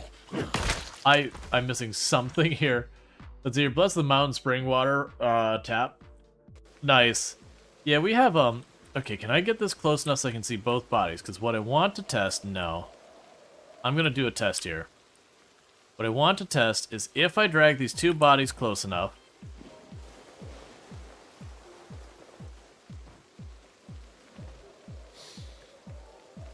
And I make it so this is not the one with the watch. Okay. So we can do the thing if I stand on the body. So we'd have a conversation. Oh, it's like the swords in Path of Exile, the one that talks to you. It's such a shame that the like fire sword in Path of Exile 1 that basically gives you a righteous fire effect by itself. It's such a shame it's such an annoying sword to grind for. Oh, the Onigoroshi. Because it is kind of really cool, like, the sword talking to you. And all that. It has, like, a bunch of really fun dialogue. It's just, the grind to get it is so annoying. Like, I did it like 2 or 3 times, and I would never do it again. Thank you for the follow. Welcome to the stream. Like, the big advantage was, if I remember correctly, it was a one-handed sword that takes about both hands. So you get, like, all the benefits of a one-handed sword, but it's actually a two-handed sword. And then I think it was guaranteed to be a 6 slaughter? I can't remember. There was something like that. Regardless of it was a item you could get that you'd use the entire playthrough until you got to like way late game. So even if it wasn't guaranteed to be a 6 slotter, it was still fine. Because you could just focus on trying to get it to 6 slots. Right from the start.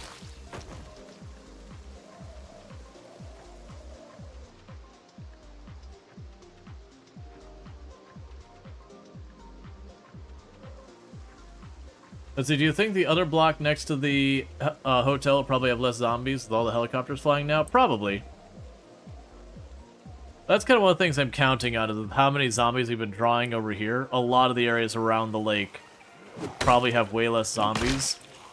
Like, I'm willing to bet, for as bad as that hotel has appeared, I'm willing to bet we have drawn a lot of zombies from there.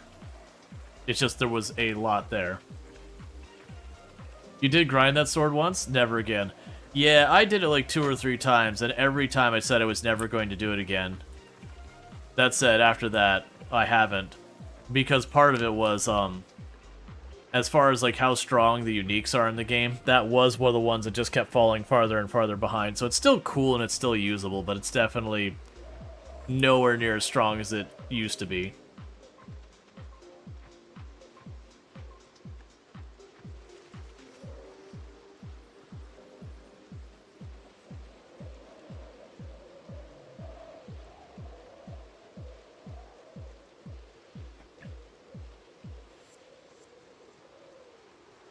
Like, I think it has, like, lines like, oh, goody, we're gonna kill everybody. And, like, lines like that. Like, it was really when you talk to the sword, like, oh, this sword messed up, man.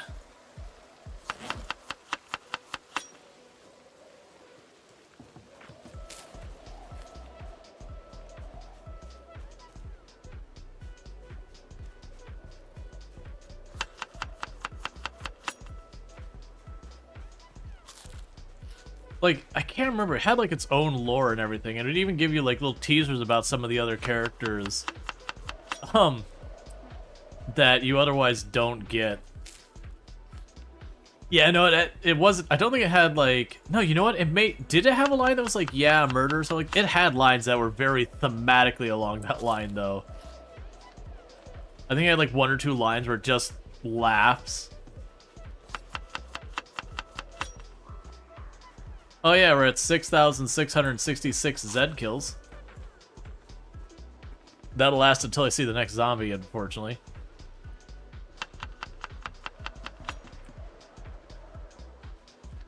But it also has some, like, snide talkback kind of lines, so...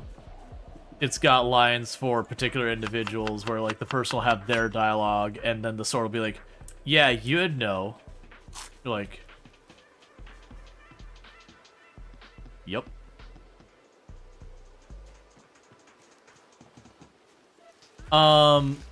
Three electrical lets you hotwire, or sorry, not hotwire, connect the generator. I believe having higher electrical and mechanical skill will give you a higher chance to succeed in hotwiring a car in your, like, each attempt. To sort of get you into fistfight. Well, I don't think anyone else can hear the sword. I think literally it's just you when you're holding it.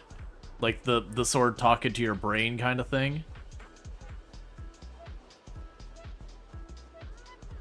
No, so it's you need either the generator magazine or electrical 3. Either will suffice.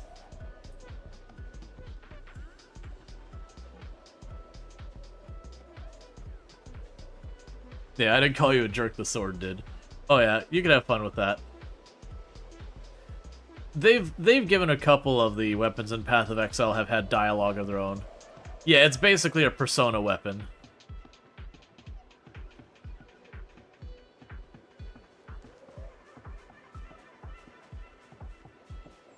Yeah, I mean, you could make a second character and just cheese it. That's not necessary, though. Like, the magazine can get hard to come by. But as you can see, we're right about to hit 3 months. I still don't have a hooked up generator. We technically have a running car. It's just got no gas, basically, and it's at the pump. Just sitting there. Let's see, when knife becomes dull, is there a limited amount of resharpening? No, so you can keep resharpening it. So like this one I can resharpen. You see its condition status there? That's as the maximum I can sharpen it to. So honestly, that kitchen knife, I probably do want to resharpen that. From blunt to actually having some. But yeah, so you can see like that one's maxed out at sharpness because its condition is slightly less. When I finish sharpening this knife, it'll be pretty low. It'll be like that roughly 1/3, 1/4. So the condition is a hard limit on how sharp you can make it. But I don't believe it has any negative effects to your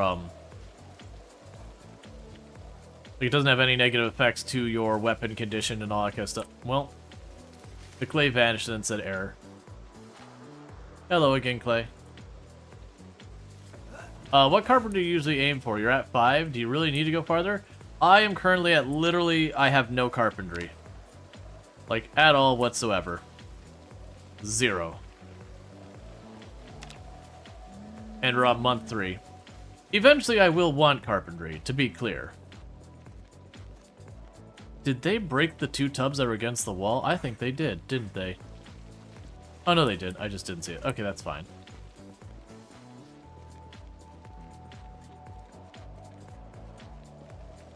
Alright, cows, we're gonna lose a lot of a day, but it is time. So let's see, how are you doing, Milkinator? How you doing? You are about to give birth. Oh, cool. I know. It's okay. There. We'll give you the pets. You've on regular size crates, take 7. Yeah, no, it's worth working on over time. Like I said, I'm always of the mindset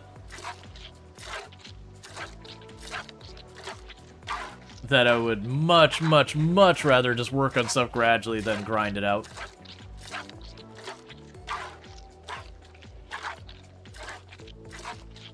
Should you order Pizza Hut for dinner? I feel like that's a decision you should make for yourself.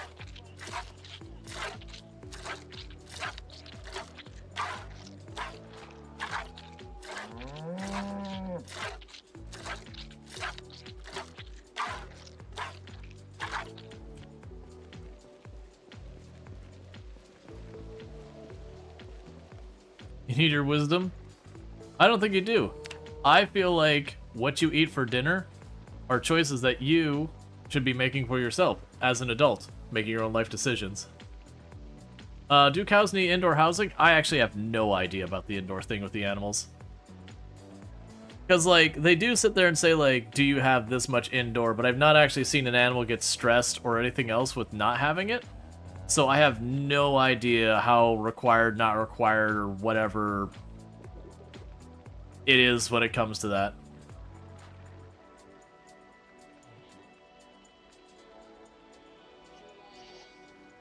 The answer for pizza is always yes. So chat is definitely telling you need pizza.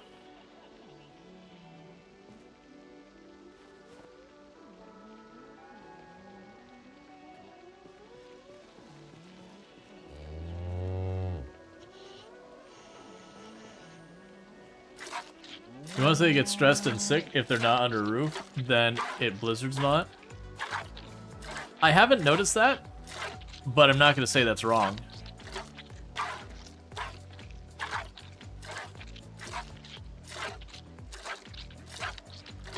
Hi. I love you more. No, that's Okay. So we got 2 more sticks of butter worth of milk there.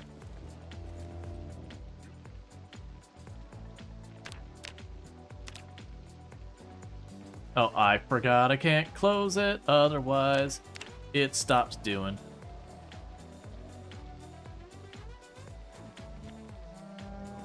And that's 1 cow fully tapped as far as milk goes.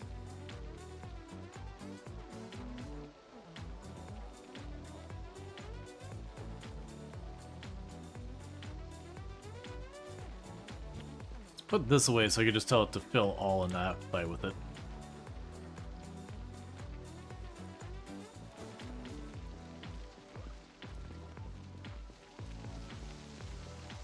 Okay, and how are you doing, Colin, bruh?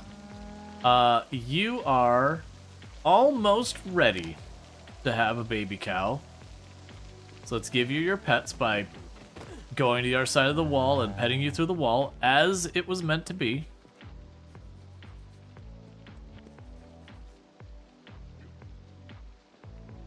And there we go. How are we doing today? We're doing good. We just had a helicopter event that was fortunately really quiet. So that's a really good sign. Can you eat the baby cow? No. Honestly, one nice thing that'll come from having more cows is if I do end up with a bunch of cows when it comes to like the milking and all that, then we should just be in like really good shape with all that for like I could go a long time without milking and then just spend like one really big day dealing with all the cows and then having myself a small amount of stuff. Okay. So that's another full go. And if you have as much milk as last one, the other one had like 32 milk or something like that. 32 liters of milk. So I should have like one more go of those. Feels like a great addition. Yeah.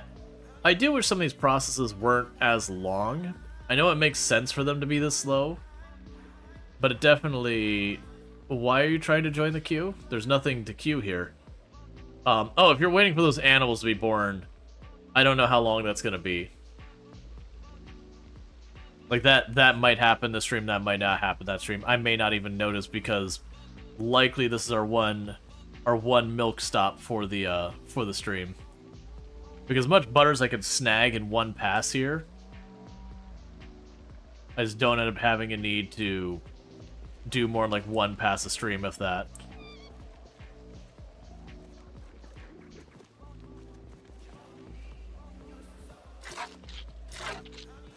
But yeah, really just takes a long time to milk the cows. How long does butter last? Forever. Butter is forever. Okay. Yep, so the cows seem to have gone pretty close to the same amount of milk between the two of them.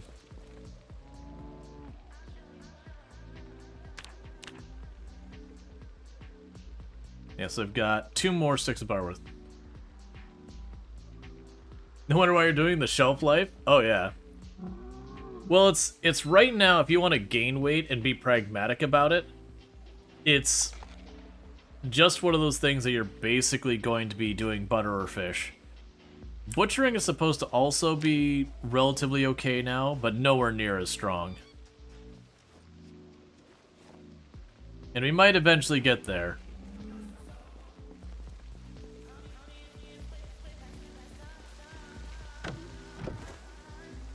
Alright, so I'm going to go ahead and do here.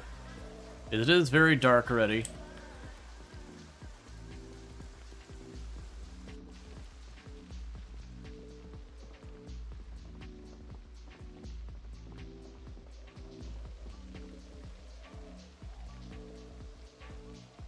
I'm going to go ahead and fill up the water.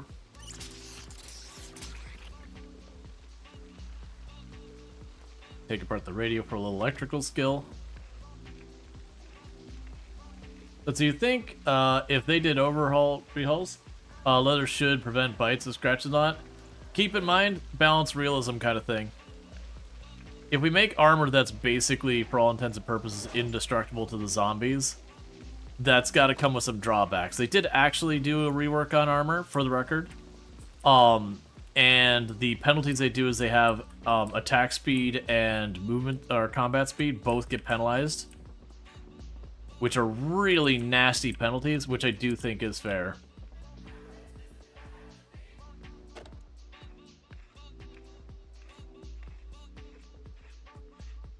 Right, but you're considering realism versus gameplay balance. Realism can check itself at the door. It's not welcome here.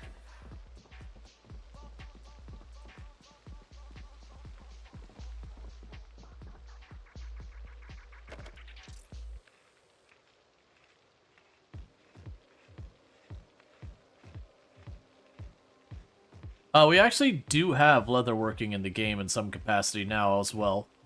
But yeah, no, you can make armor now that it's pretty indestructible, but it does very massively penalize your ability to operate, which I think is a good balance. So it's one of those things you wouldn't want to use all the time. But from what I'm hearing, like when you're in a very enclosed space, like a very dangerous space, that it could make a lot of sense to use it just by the fact that you're worried about getting like grabbed from around a corner and everything.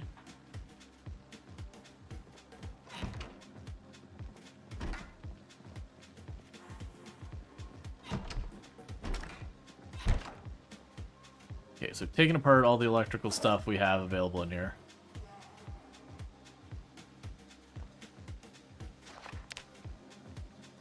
So maintenance for that would be astronomical, I guess. But they just have to have some balance. If your character hates wearing armor, they get really upset, so you don't even bother with it. Yeah, no, considering this isn't going to be, like, professionally made and well thought out armor, you're going to be, you know, hodgepodge patchworking together, like, metal plates and chain. It's going to be, like, Fallout kind of stuff. One would assume the armor is going to be incredibly uncomfortable. But yeah, so people are talking about that.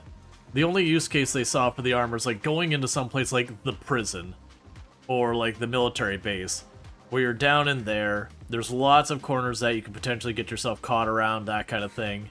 That if you do get caught, the likelihood of you running away is pretty low. Like you're gonna get grabbed on the opener and it either gets you or it doesn't. And so having the armor to give you that getaway there makes sense. But being out walking around the world, you know, dressed up in like knight's armor kind of thing, you know, forget the zombies, you're gonna get yourself killed by just like cooking yourself in armor that's a borderline convection oven.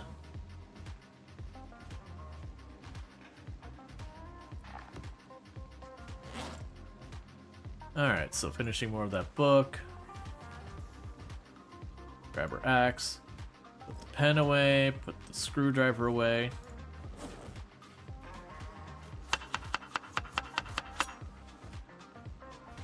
Eat the grape leaves and all that we found real quick to try and top off our hunger a little bit. Wait, didn't I have more grape leaves than that? Oh, I guess I just had the one thing of grape leaves I forgot about. You can just eat the thistle. Yeah, so I didn't get to the gas station, but we did get the cow's milk. We can just walk back over. We'll grab some things from the base, make a couple axes, and then head to the gas station and all that. Hey, Cerise, how's it going? But yeah, no, from a game balance standpoint, I think what they've done with the armor is fair. Because that was my always comment. People are like, oh yeah, we should get armor to be able to, like, properly armor up. And it's always one of those ones where you're like, okay, but it's got to have some severe drawbacks. It's the same thing whenever we talk about the bow and arrow. It's like, okay, I'm down for the bow and arrow, but it's got to have some significant drawbacks to have a nearly silent weapon that you can kill the zombies with. Alright, so low kill count day because we didn't run into May zombies. It was mostly getting our food topped off. Because how do you get rid of all the garbage loot piles at your base? I want to say that's mods. Might as well have catapults. No, I don't think we need siege weaponry. Bows are by design all drawbacks.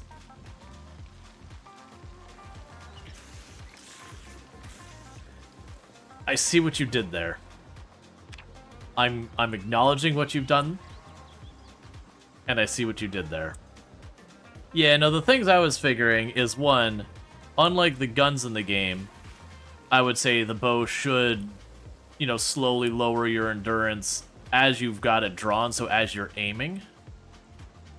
Because, like, if you are holding the bow at tension, because again, keep in mind, the bows we're probably going to have here aren't going to be modern age recurve bows and all that kind of stuff, or compound bows, sorry, not recurve.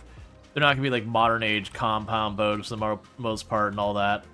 They're not going to have like a bunch of fancy stuff going on with them. They are going to be pretty primitive bows for the most part. And yes, they could have, like, you can find a really fancy bow, like a fiberglass compound bow or whatever. But I would definitely make that like a katana where you get to have that one strong bow, but it just doesn't last very, like, you know, you wear it out quickly. And then it's gone. So you get a couple outings with a bow that's like really menacing. And then you gotta settle back down with your fairly junky bows again.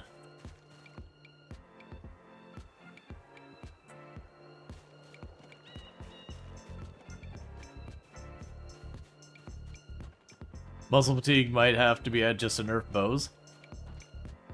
No, I think like very genuinely, the two things I think they're gonna have to keep bows balanced is one, it's gonna have a more like a larger muscle fatigue than just using a gun would. And then the second one, I would say, is make it so that the arrows are high encumbrance, but then to counteract that encumbrance, give us a new piece of equipment that is a quiver, that it takes your back slot, like your backpack, but it has, and it can only accept arrows, but it has a very, very, very high efficiency when it comes to encumbrance reduction. That way, like, you make that decision when you start your day, I'm gonna go out with my bow, I'm gonna have my 20, 30, whatever number of arrows, and I'm gonna go knock out a horde of zombies. You know, maybe at higher levels you get through a couple of them just by the fact that you've got enough skill that you don't destroy all your arrows. Cat treats. Hey, I'm down. Kitty doesn't get the treats. Those are my treats.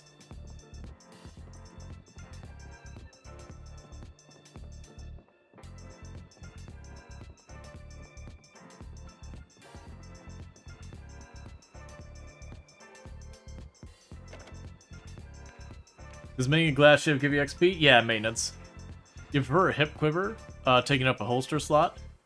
I mean, I think that'd be fine as two, but make it so it's like a much lower capacity. I think it'd be fine to have both. So you could have like the hip quiver, but it could only carry like 5, 10 arrows or whatever. But same basic idea.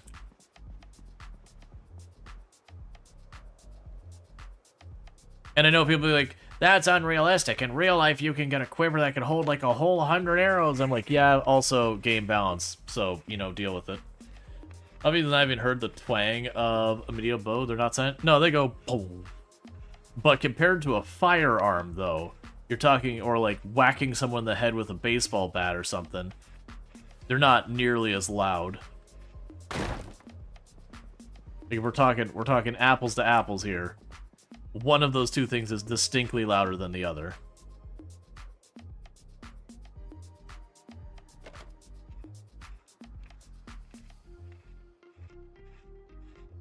Yeah, no, exactly. That's like whatever balances they have. Like whatever balances they end up having, I'm sure it'll be fine. But like there's like that's the thing. I feel pretty okay with the bows just because there are a lot of levers they could pull for their balance. Like, they can make the arrows be high encumbrance. They can make it, like, be very exhausting to use. They can make them annoying to craft. Like, there are definitely a lot of options they could have. Like, it depends on the damage rate and fire they have. But yeah, a quiver that'd get you about 5-10 kills on average. Also, depending on if you fire the arrows auto break on impact, the chance to break. I think a chance to break makes more sense than just automatically breaking. And because that would be one of those things that you'd have, because they, like when they showed, this is probably an out-of-date thing, when they were showing like the massive crafting rework they're looking at, they had shown bowyer and fletching as two separate skills. For like making the bows and making the arrows as two separate skills, and that may or may not be that way. Still, like that was like very early stuff that they were like very specific, like, hey, this is not final. Like, don't take this as a final thing. So it is kind of one of those things.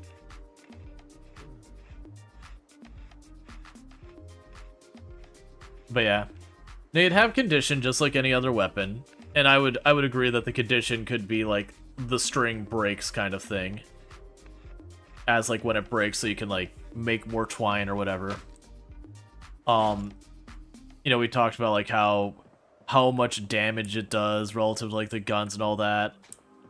You know, I don't think it needs its own aims. Like, I would be okay if it just used the existing aim skill. I'd be okay if it had its own aim skill. I'm really not particularly worried about one way or the other. Yes, I understand aiming a bow and aiming a gun are very different things.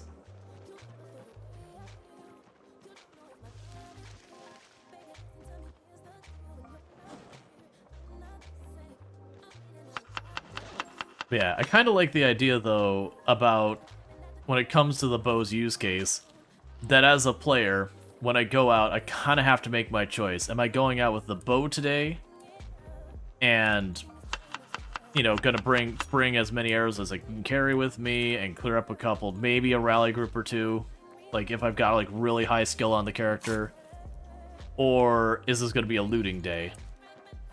Pick one.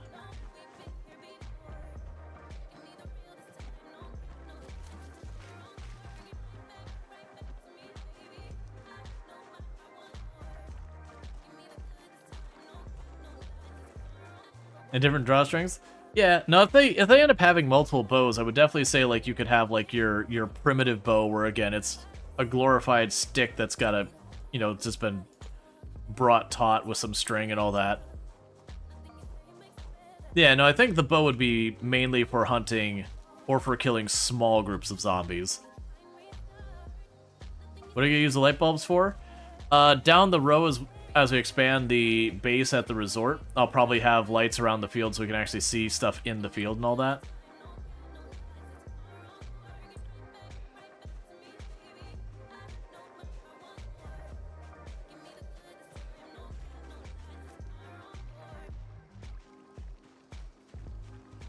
But yeah, like I said, my entire thought is that you'd basically, if you wanted to go out with a bow and have more like an arrow or two, you just kind of had to make that choice at the start of the day that you're doing a bow day.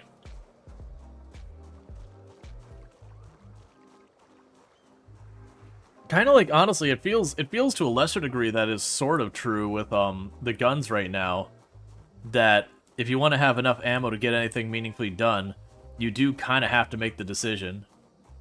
You can build lights? Yeah, I can move light fixtures and all that.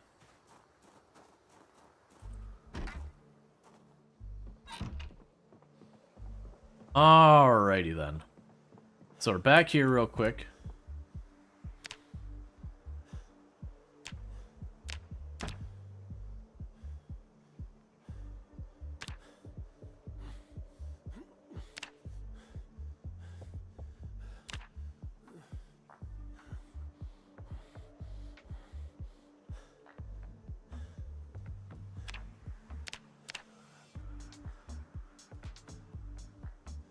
It's around 15 or 25 or something. Oh, if you're trying to like actually assign actual bow strength, that's not going to be a mechanic in the game or anything. Don't worry about that.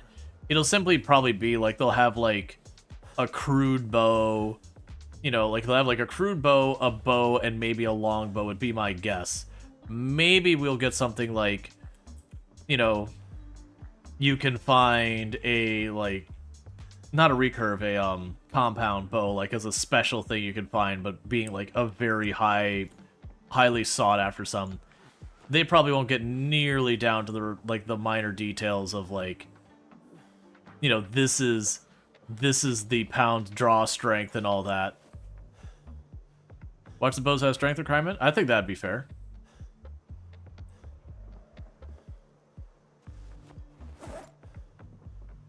But as far as like having actual numbers of any kind, like nah, they won't have that. They'll have like one or two different types of bow.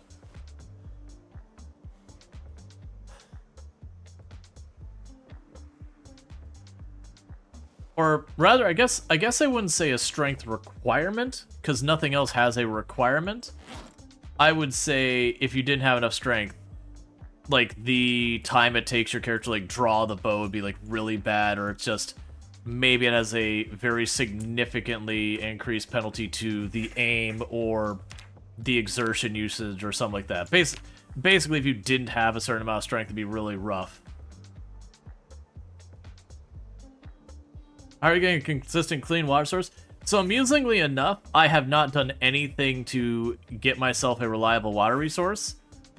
We are still just remaining functioning on all the water I pulled out of the tap right at the beginning because I found so many containers. That gives you an idea of how solvable some of these problems are, that I have yet to boil a single liter of water in any capacity. We are literally just surviving on the fact that early on, I got a whole bunch of containers, and I filled them up with water while the water was turned on. And we've just been riding on that, and not been a problem at all.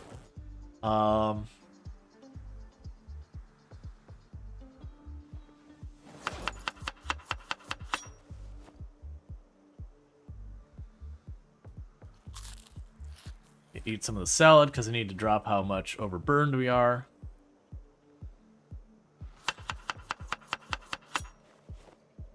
How many containers did you fill? Something like 6 buckets, 2 or 4 cooking pots, a couple of saucepans, and a bunch of water bottles. It's honestly probably some of the most I've ever had at the beginning of a run for just lots of water containers. We did get pretty good luck at just finding containers.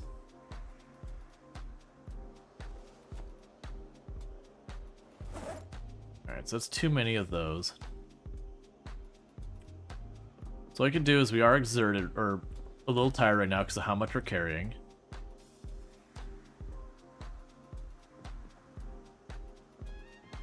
So rest here. Read our book for a minute. Do you hope there's a crafting thing that lets you purified pipe into water collectors? It's a bit tedious to boil rainwater. So normally, the way it's worked in the past is you would actually have, when you had a rain barrel on your roof or whatever, and you pipe it down to a sink, the water in the sink would be considered clean. So just like hand wavy by the magic there, it's just clean.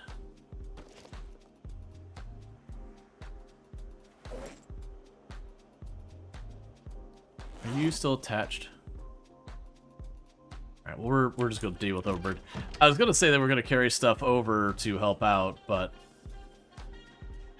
my inventory's already full. So we're on our way over to the gas station to start pushing the resort again. Yeah, like it's just a hand wavy that you have like a filter in the line or whatever, even though you didn't do anything to actually do that. Is that still usable? The container of the warp thing of sink? I know it was broken when build 42 first dropped. I do not know if it's been fixed or not. I haven't had the opportunity to do it myself.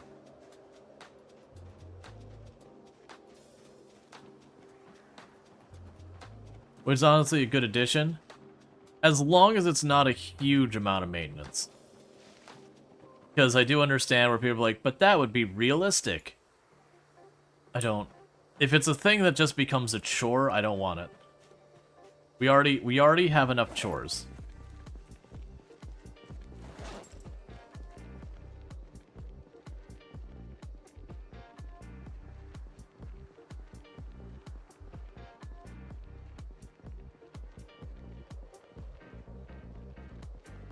But yeah, no, I could see you making a line filter or whatever that you need either like charcoal or clay or water, or sorry, not water, or sand or whatever. You know, a filtration medium for the water to go through. Like 50 liters of water for it? I don't know. Like that's the thing. The more of a burden it becomes, the less I'm going to want to engage with it. I'm really hoping Product Zomboid never does go the route where like everything feels like you have the thing you want to be working on, but you're just spending all of your time doing all like the day-to-day maintenance stuff on your character, because that's the bad kind of survival in my book.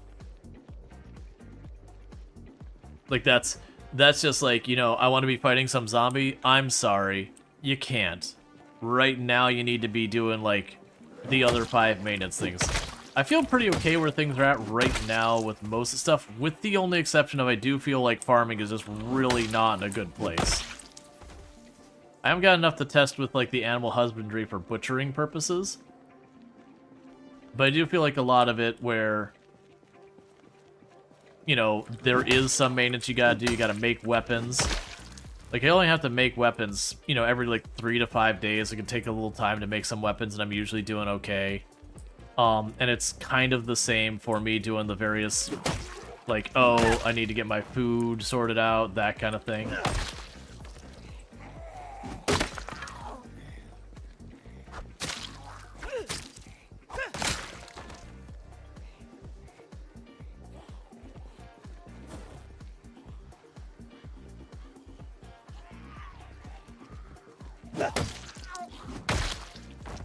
Wait, didn't I already have one in that pocket? I did. That should help with the carry weight a lot.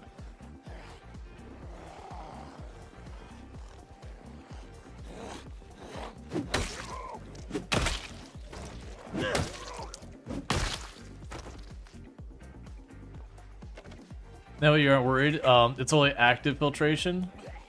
Main container, how much? Main container? Yeah.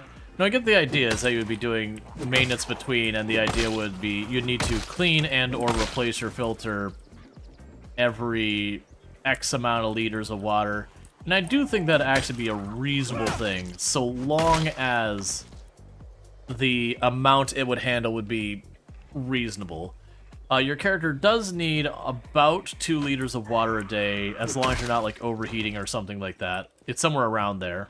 Like, the thing that's the baseline, and it can be a bit higher if your character's doing a lot to get them sweating and all that. But free up so much boiling? Right, but my counter argument is right now, if I pipe a container to the roof and it comes down, then by magic it's just already filtered. Like, you don't need a filter. It just hand wave magic, it's clean water.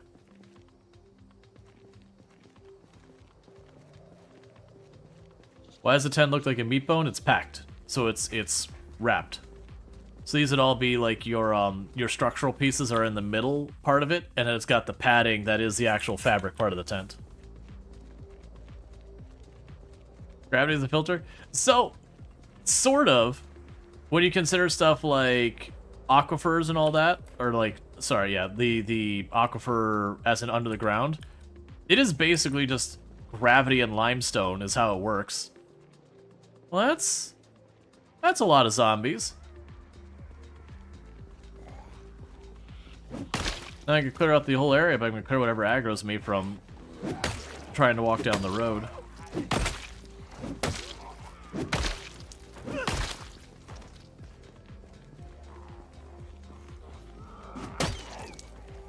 Yeah. No, like I said, I could see them having us eventually need to... Oh, that's really inconvenient. Didn't do that. Alright, so scrap sword on that one.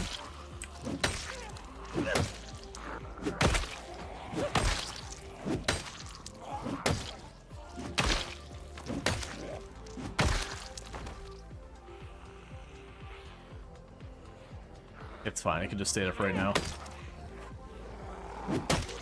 Earth is a great water filter. I mean, you look at most stuff we use for, like, filtering stuff professionally, and a lot of it is just like, what is this? Sand. We push the water through sand. What is that? Limestone. We push the water through limestone. What is that? Gravel. We push the water through gravel. Whether it's we push it using gravity or like a pump or mechanical force, whatever.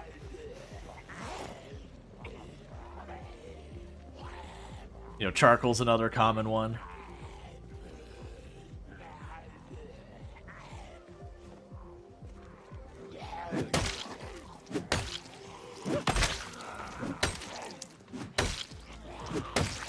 I'm just hoping it doesn't become another task that I have to do like once or twice a week. I gotta go do the filter, because you can very quickly turn the game from like, I get to explore and see the world, to nope, sorry, the cows need me. Nope, sorry, gotta redo the filter.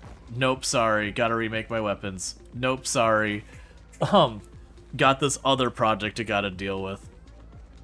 Like, that's That's always the real big danger you run into with survival crafters when you start especially adding those maintenance things, is it's real easy to go and make it so it's a thing where you're no longer, like, you're no longer doing the things you want, you just have, like, all these maintenance stuff that you're just watching bars. You're eating regularly and you keep losing weight. You gotta eat fatty stuff. If you want to gain weight, you gotta eat fatty stuff. Meat, ice cream, peanut butter, cereal, stuff like that. In real life, the candy would get you there. The candy, some of it is a bit high calorie, but there's also a lot of candy in the game that's pretty mild.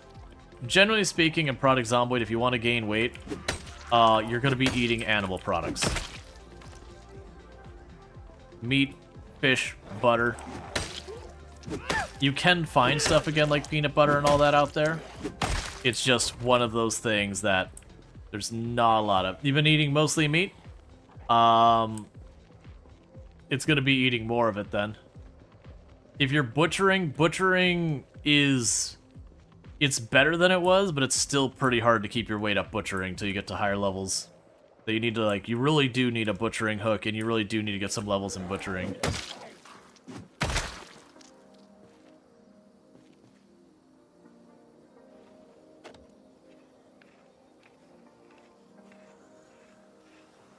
But yeah, generally, if you see the down arrow, you need to eat more. But yeah, it's one of the things that right now in Build 42 is not necessarily in the best place.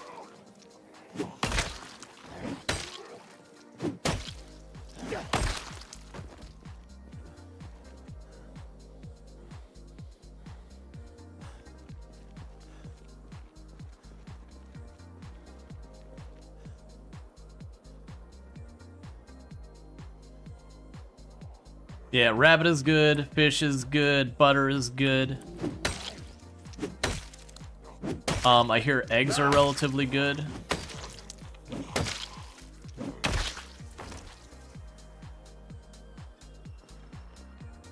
Just we can get really ridiculous volume.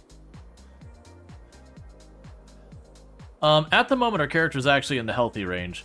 We did go 1 kilogram overweight for just a little bit there because I wasn't paying attention, just overate a little bit too much. You know, it's you want to be between 75 and 85 kilograms. That's the healthy range. You can die from going too low in weight, but you cannot die from going too high in weight.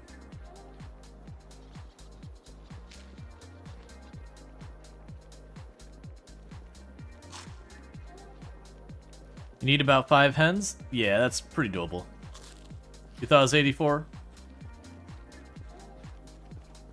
You ate a lot of chips yesterday? Yeah, so it used to be, and maybe I'm remembering it wrong, I want to say it used to be that the chip packs were like 200 calories or something like that. So, you know, it wasn't nothing it would help you, but really not enough to like reasonably put on weight. Oh, did we grab that scrap sword?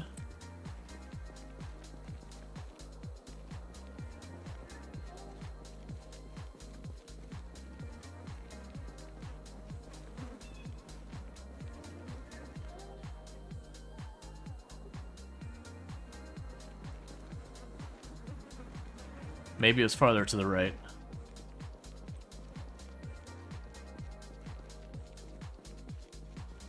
It was one of the ones like right in the middle of the road. Yeah, it's got to be over there.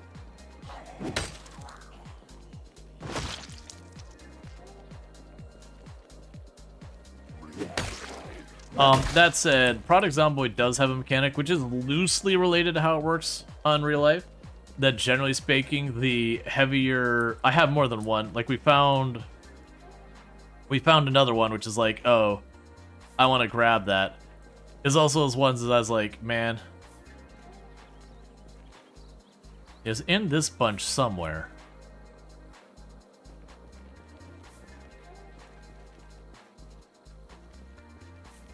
There you are.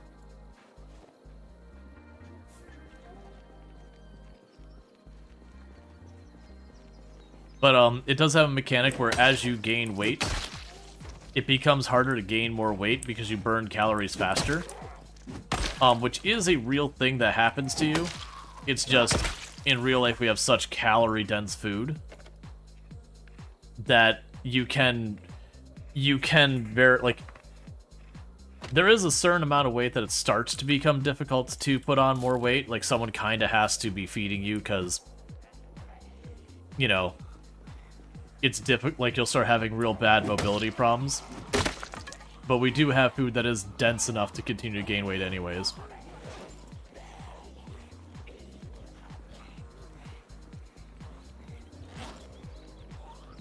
Brandon's gonna go on an all-berry diet.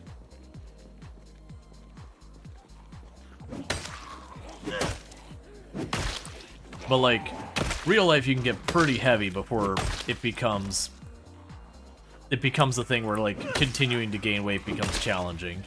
Like, well outside the healthy range.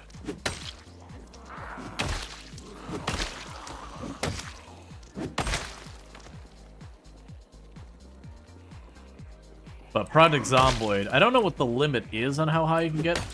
I think I've heard like 165 or 170 is at that point, where you basically need to be shoveling in like really fatty foods constantly just to keep your weight up. I would believe higher than that. But it is a thing in Project Zomboid. There's kind of a soft limit on how much weight you can gain just from a practicality standpoint. That the time it takes you to go through the process of getting the thing to gain weight ends up burning off enough calories to offset the calories you'll get from it.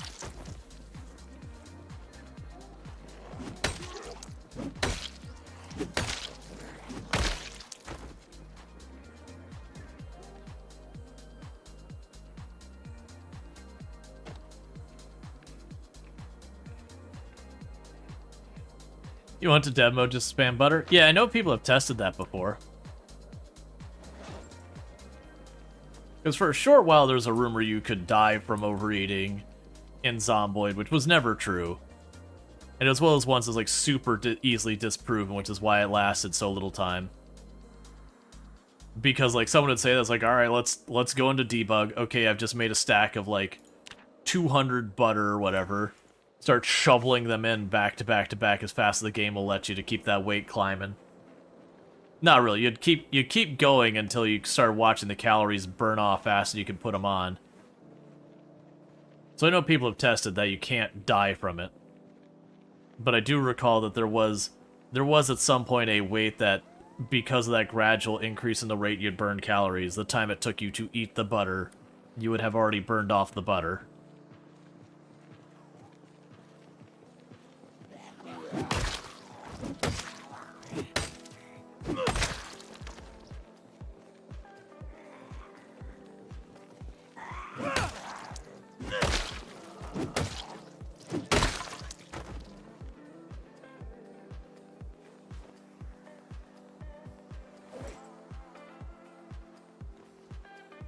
Starting not picking up those carving forks anymore for a while.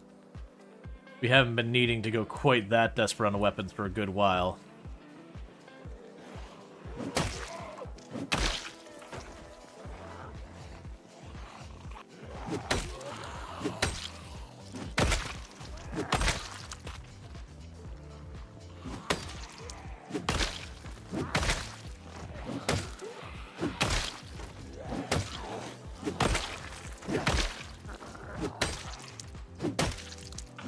So it makes me curious, is all these zombies down here does imply we were pulling zombies from the resort up here. What do you got on you, buddy? Ah, letter opener.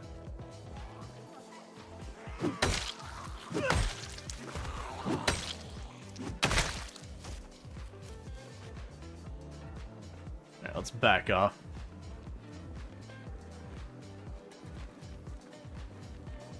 Should you drop them in the road just in case? I probably could. They're a little hard to see. Right now I'm dealing with... Oh, I mean, I guess we've already dropped them. I'm dealing with those. Honestly, I think at the point we're at, I would probably rather just want to go over and make more axes or work on something like that. Because they're okay, but their damage isn't exactly amazing. Yeah, we need to get back. It's 9 p.m. anyways. Yeah, needless to say, I do not need calorie-dense food for a while. I'm sitting on 16 sticks of butter. And we're on the high end of the healthy range of weight.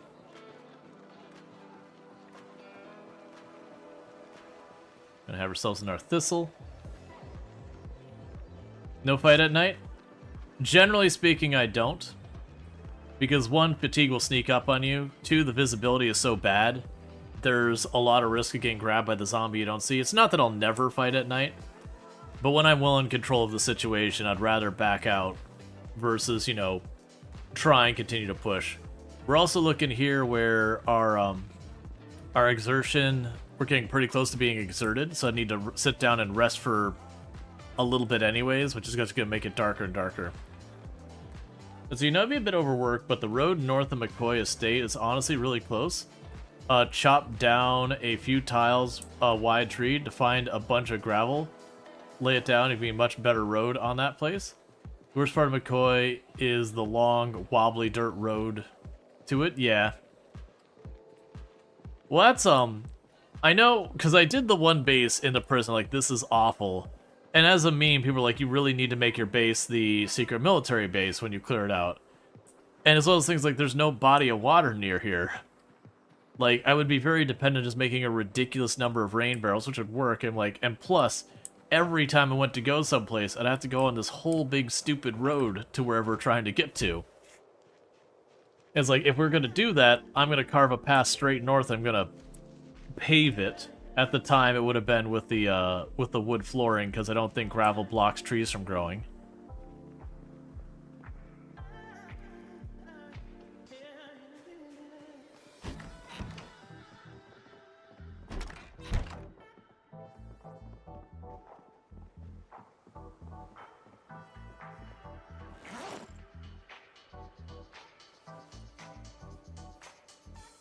That's not where I wanted that.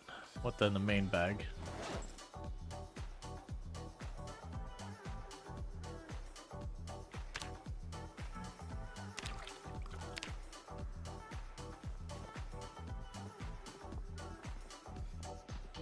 Okay. You haven't done with your character Butter again? Yep.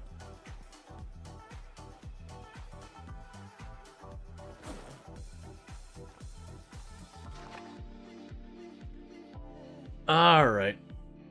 As well as the pump? Yeah, no, I haven't been by McCoy yet. I know there's been a lot of new interesting things on the map that we haven't checked out. I've seen a lot of them, though, from, like, other content creators setting up there and all that. I do like setting up, like, the idea of setting up a resort. It was funny that, like, part of the reason I was also motivated to come down here is, like, no one else was. And it was funny that both myself and I believe Allison Adventures had, like, the idea to come down here at kind of the same time. Like, Independent Thought wasn't aware of the other one doing it. I think it was Allison who also came down here. Which is just, you know, it's a new part of the map that's not to be unexpected. Just like, you know, I went and I set up in that log cabin on a previous character, and then we found out Italics had also set up in that exact same log cabin on their character. Like, that's just, there's new places. A lot of people are going to be going to those same new places.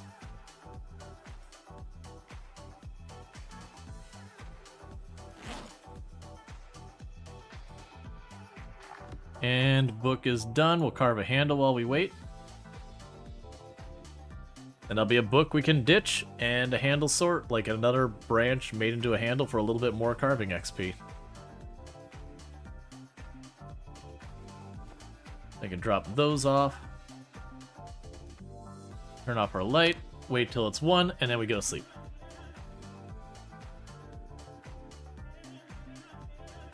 I do look forward to having power on inside the buildings, just by the fact that I can do all my crafting at nighttime, when I wouldn't want to be out fighting anyways, and that'll save me a lot of evening stuff. Because, like, right now I kind of have to wait till it's bright enough for me to work, or burn the flashlight battery, which we really don't want to do too much.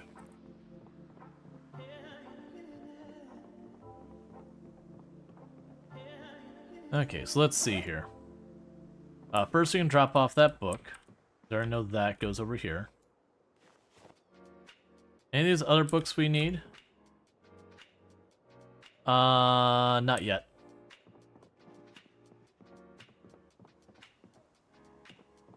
We'll pop down here, see if there's any other things we want to drop off.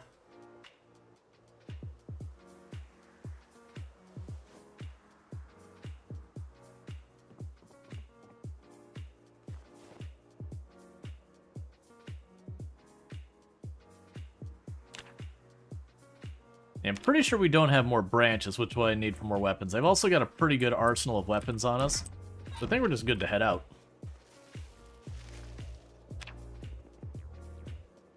Yeah, 40%, I'm not going to bother. Alright. Not even seeing bodies in the area anymore.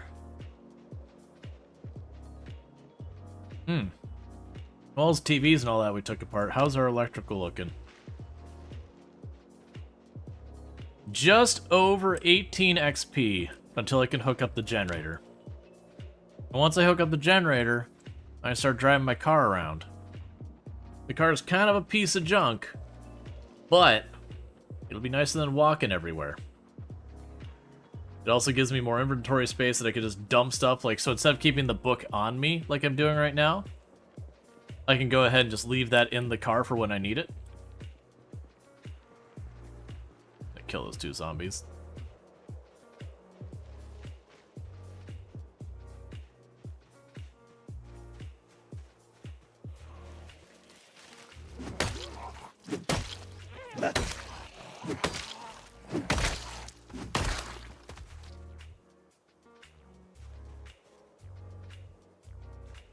Cool. And you get farther away from the home at helicopter days if I want. Realistically, at least for now, I'm going to keep taking the helicopter at that same spot until we've got, like, the lake area done kind of thing. And then once I've got that, then it'll probably start being the point where I'll be like, okay, you know, I'm going to start trying to stretch out to the next area. And it's going to start to be a thing where it won't really be pragmatic for me to, you know, fall all the way back down here if I'm way up the road kind of thing. But we got a lot of work to do before we're going that. We're hitting the hardest building. I'm actually expecting that once we get this one main resort building knocked out, the rest of the area should be a relative breeze. Like, we'll probably have rally groups and all that we gotta deal with. But I'm expecting most of those side areas to be like 2-3 rally groups here and there, kind of clean up. Like a little bit here and there to deal with, nothing major.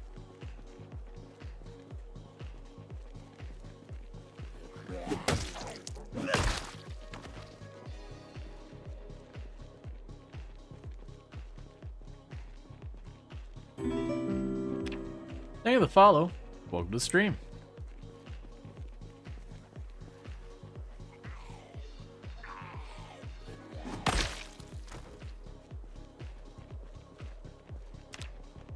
I also really look forward to getting napping too and being able to start making our knives and all that. We're not doing just the axes all the time.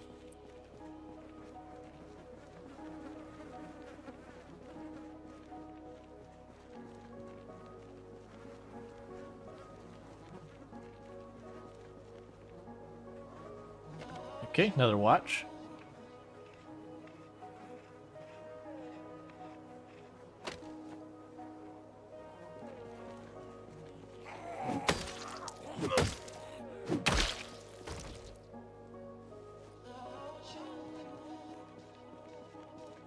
Then plus, when I have the resort, instead of just having every day be, you know, throw down to the zombies or top off our stuff so that we're ready to throw down with zombies, we could start doing a couple other things like, you know, get some base building days, get some organizing days, that kind of thing.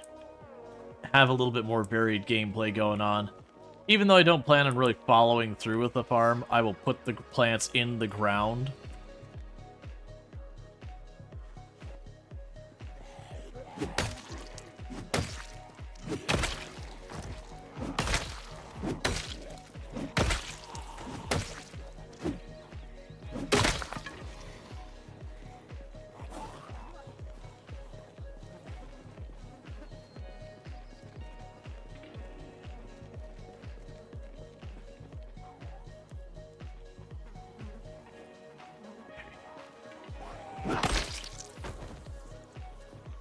Because we can at least do that. We can see how that's gonna work. But I'm definitely not gonna sit there and like water all of the plants and all that.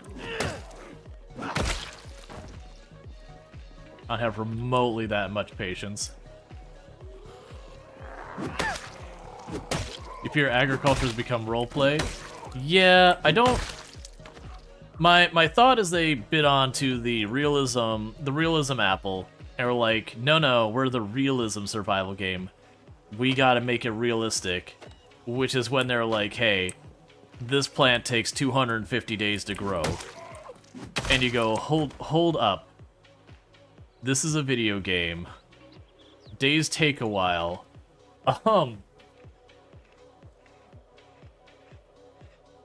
Like, be really careful. Your kid just killed you?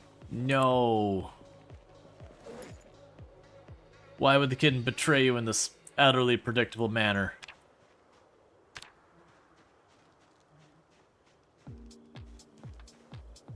She jumped on your keyboard and then laid down. The cats and their utter predictable betrayal every time.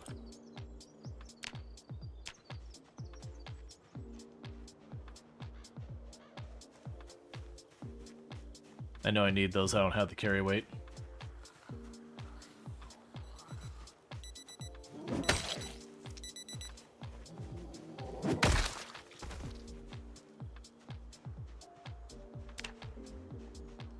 Okay. Oh, just finding straight up planks? Okay.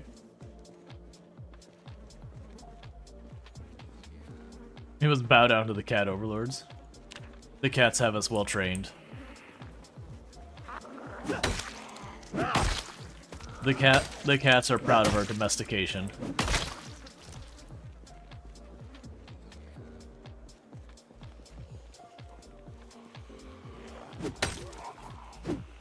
They put a lot of effort into it.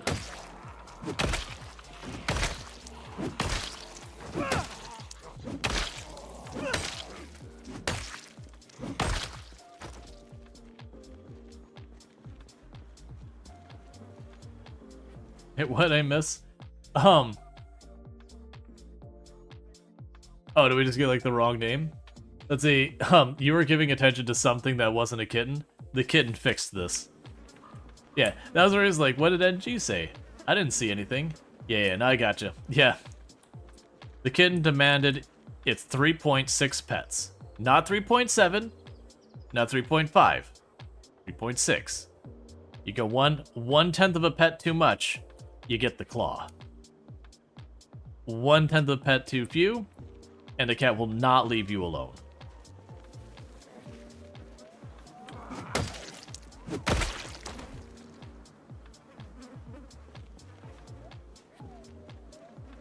And what is 0.6 of a pet? Well, that is for you to find out through trial and error. The cat will not be providing documentation.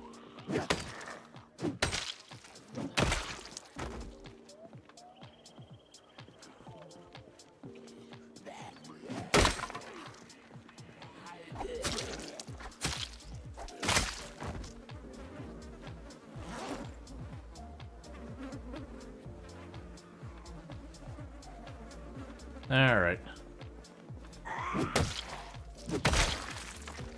The other reason I want the knives is occasionally you'll get like a piece of flint back that the flint is like in bad shape. And what the knives will let you do is you can turn that piece of flint into a blade, and it seems to reset the condition on it, so you don't have to worry about that. Which is a pretty nice thing. So you can kind of like use the flint for the axe. When it breaks, you can turn around and turn that piece of flint that you got off the axe into a knife, and kind of get 2 goes with 1 piece of flint.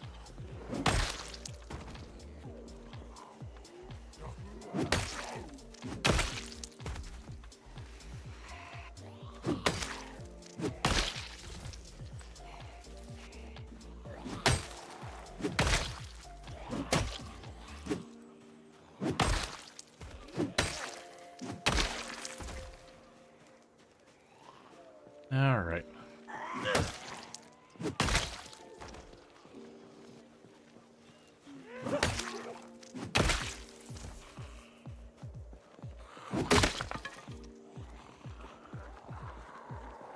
Because right now, where I keep using the damage flint, I'm just acquiring worse axes.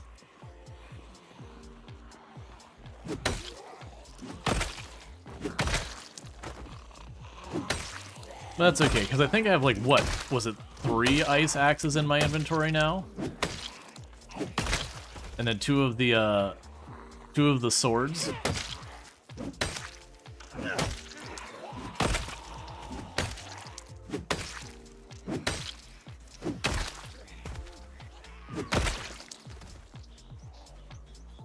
But you keep coming down this way, so we hopefully don't pull even more.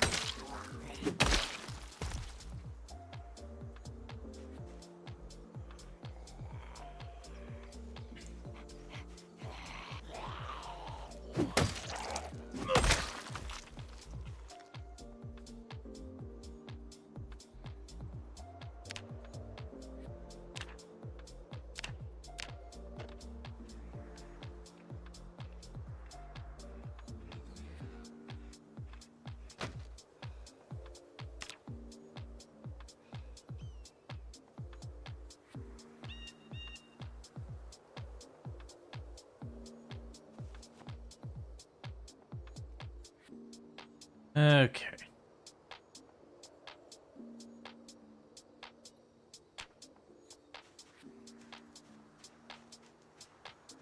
That is a little helpful, being able to stand by and be like, take apart a watch if you find one.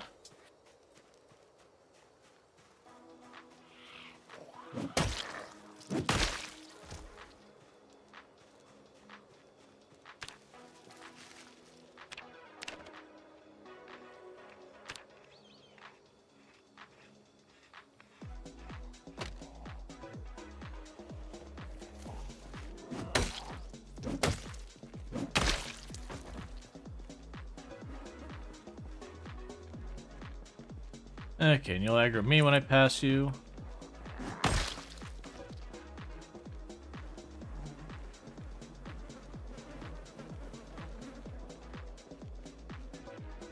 We should be getting pretty close to the point we'll punch to the other side, because with the way that helicopter went, they shouldn't see any once you get around these corners. It's going to probably mostly just be the zombies that were at the resort and between where I took the helicopters where they're going to land.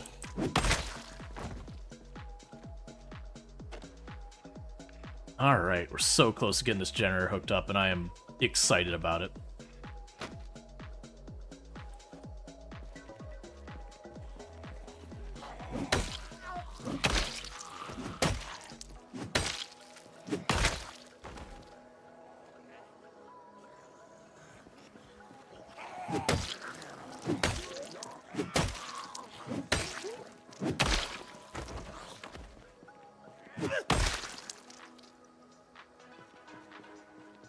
The other good news is with the, like, kind of mixed patterning of the zombies, we're not seeing any muscle strain. We're pretty high level on our axes now, though. Oh, gotta come from behind. Did you get fitness or other stats from walking around slightly overburned? So you get a little bit of strength from walking around, not overburned, but anytime you're over 60% of your max carry weight. So, like, overburned is included in that. I am not staying overburned by intention. I am just simply carrying too much junk. But you get, like, little teeny tiny bits of strength every so often when you walk around and you're over 60%. I think that's the cutoff. I could be wrong about the percent, but the functionality I'm correct about. So far as, like, there is a point that you get that.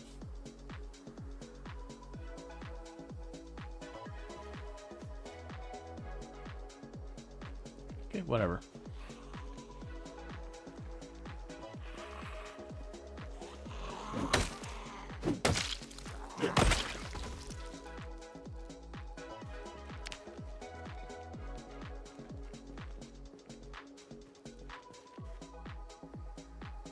Definitely finding way more flint than we were on our other character, too. Like, we only had to go mining the flint nodes, like, one time, and we're still working with that, but I'm also just picking up flint along the way because we have to travel these roads so much.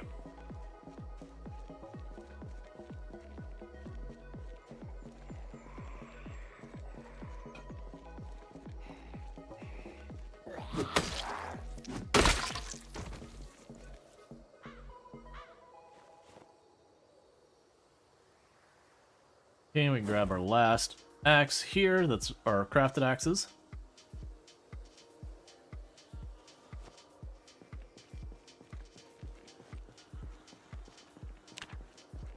Okay. Let's see, you should be worried when you randomly enter... See an error in the bottom right? Should you worry? No. In the unstable build, there's lots of issues going on. So as you can see, if I try to pick up two things forging back to back real quick, it does seem like I'll get the first thing, and when I go to grab the second one, it will just say error. And then after a couple of seconds, the second thing will reappear, and then I can grab it fine. There's a couple different ones.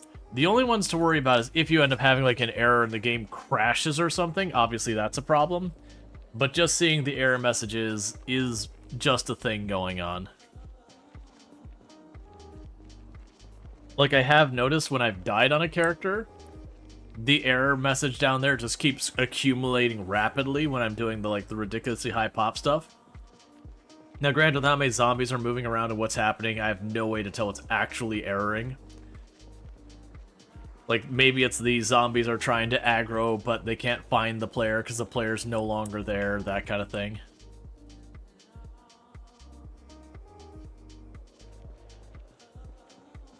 No idea, but looks like we got a free ride out here to the gas station.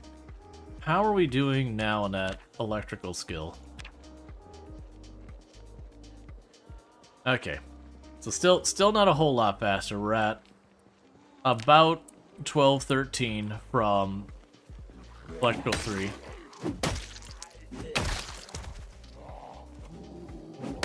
That's because you get something like a third of a level or some nonsense for each watch you take apart. It's really a low amount. Versus like taking apart a television or a radio or something usually gets you a couple points.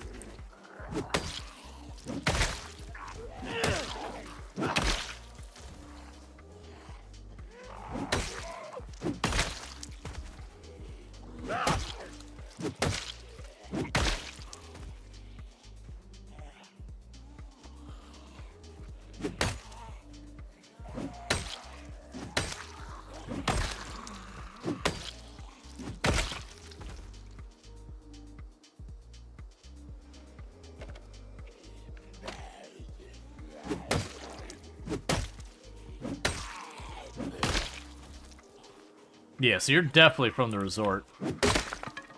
She's got, like, the resort attire on.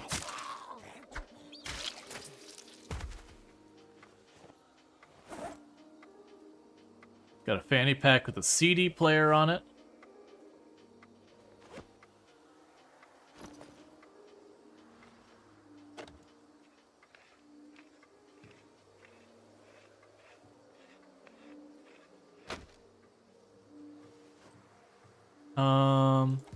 I have real problems making out half the stuff on these. They've got the gum we can eat.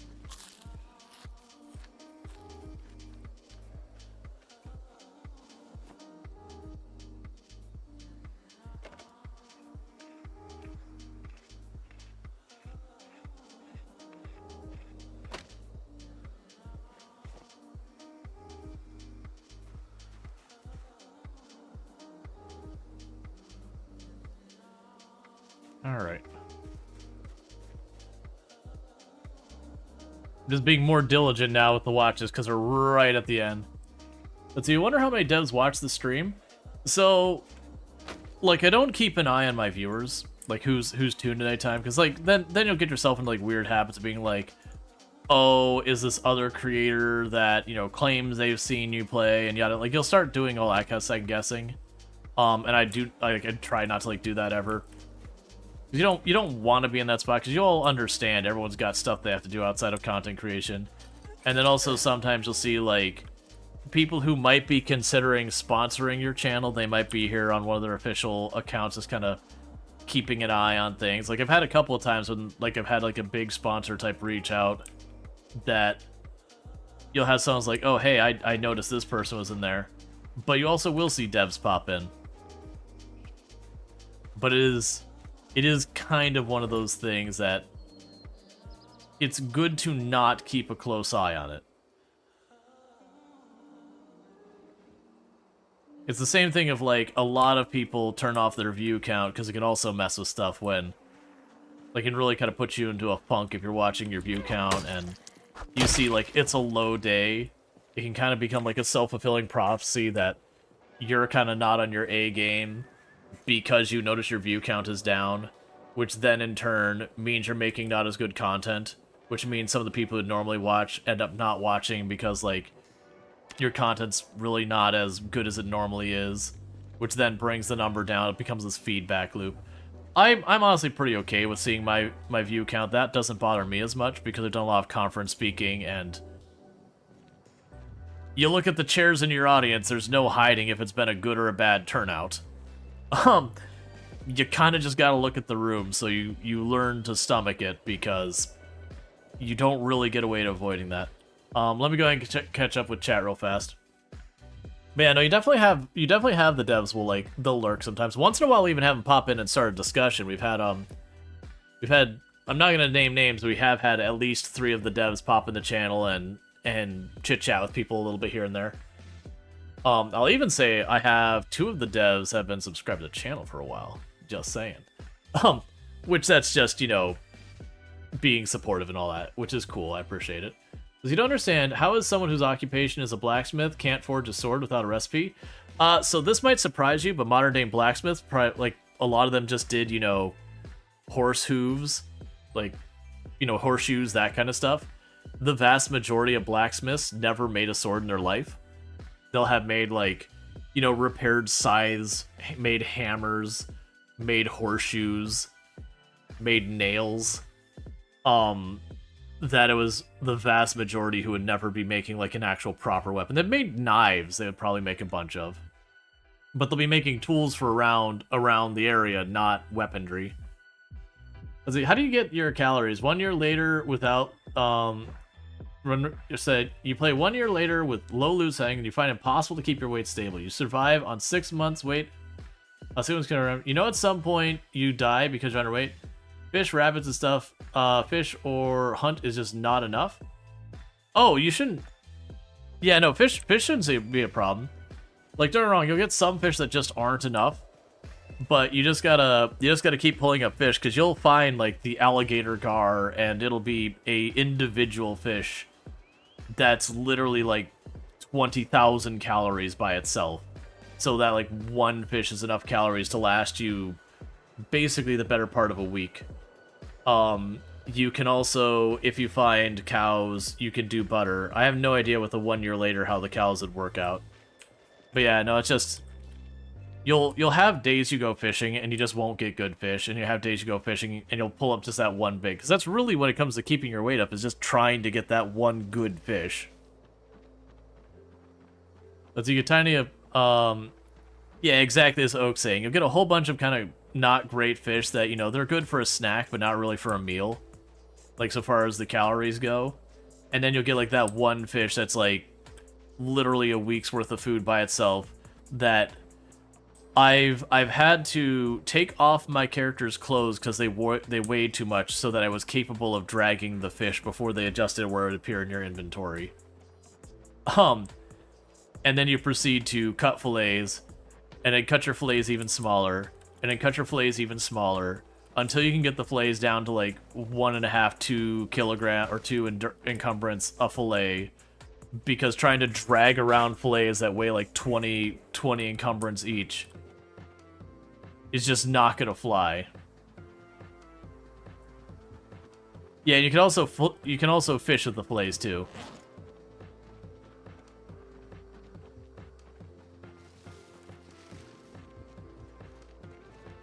Let's see, for you, it's always catfish that gets your weight back to balance. Even the smaller ones are like 10,000 calories. Yeah, you got, I think, what is it, channel catfish, and then you also have, in addition to channel catfish, you have, what's the other ones? There's the alligator gar, that's another huge one. I'm blanking, there's another one you catch. I remember its name, like, ends with the E, like, ETTE lettering. I just can't remember what it is.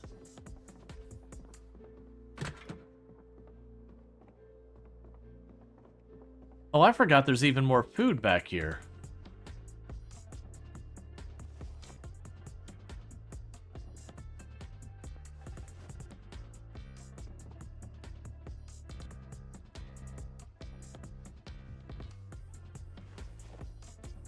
Okay.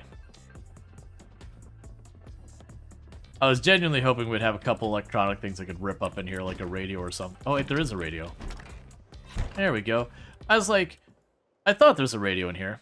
Because we're just a couple points shy. Paddlefish is huge? I don't think I've caught a paddlefish. I know in real life, yes, paddlefish is huge, so I would suspect in the game it would be, yeah. I don't think I've caught a paddlefish in any of my characters quite yet.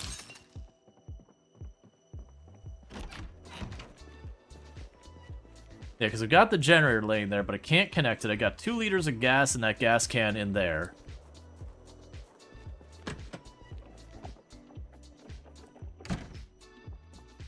Oh, yeah, that's not going to work, is it? Okay. Hey, mouse. Do me a favor and go away. Cash register, I believe you need a torch in that. I don't think that was electrical. I believe that's metalworking. I could be wrong.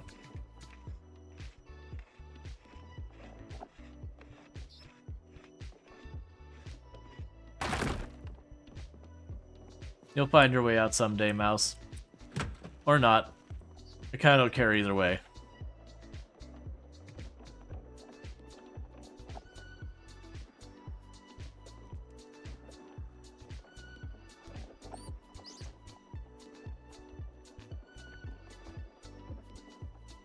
Let's try it this way. There we go. It kept queuing up on the wall there, which is interesting because it's implying I could take apart the wall even. Which they did make it so you could take apart the wood walls with the right tools. Go out in the world, rats. Make many of yourselves.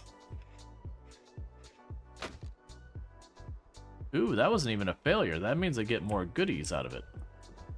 When you don't fail the disassembly, you get more XP.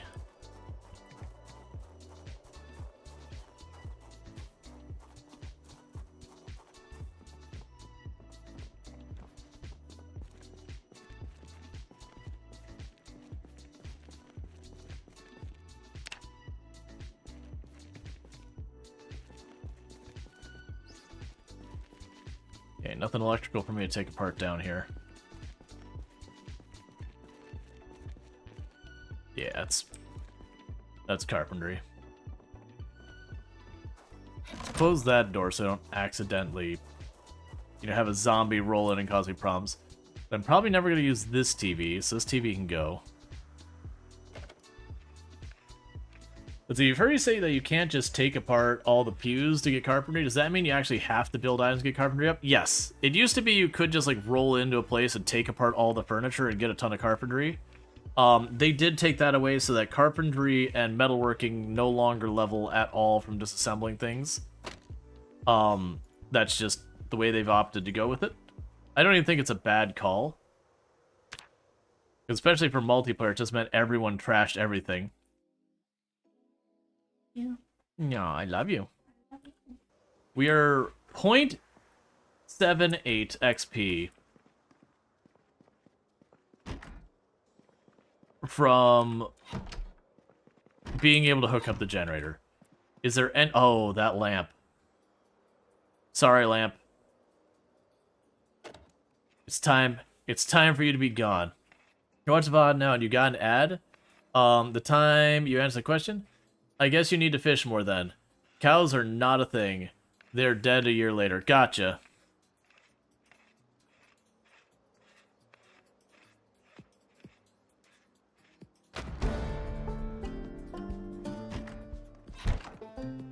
It's time for gasoline. Oh, I don't want the light bulb on my person.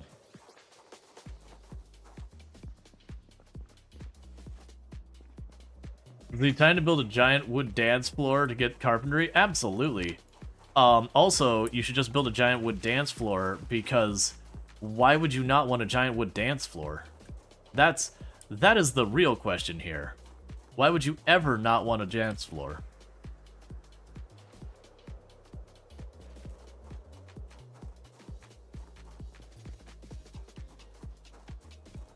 And with this, connect generator.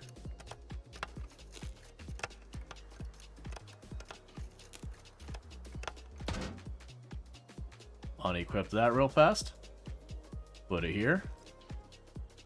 And we will add the fuel.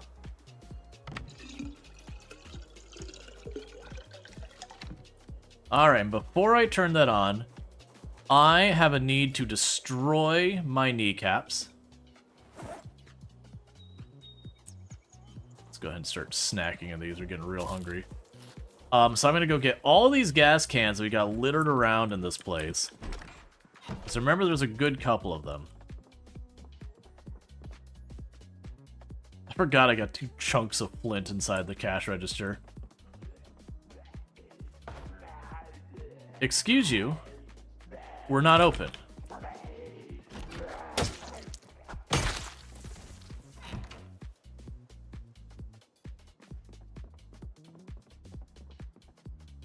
Grab that gas can.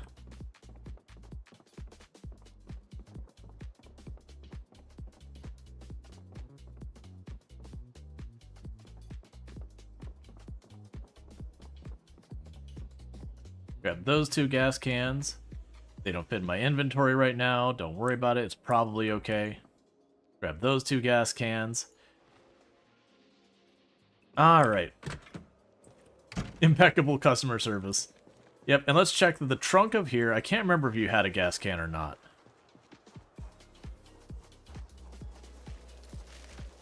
No.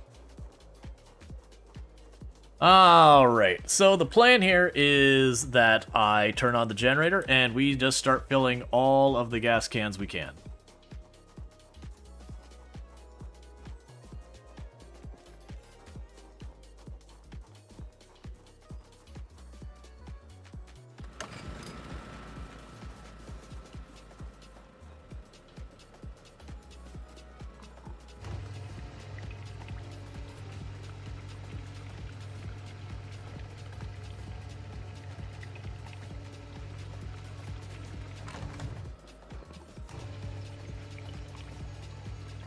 It's weird, the pump. Yeah, no, it's just line of sight. You see, like, I have the vision thing. That's why one of the things that makes the pumps really dangerous to be around is they just block your vision so effectively.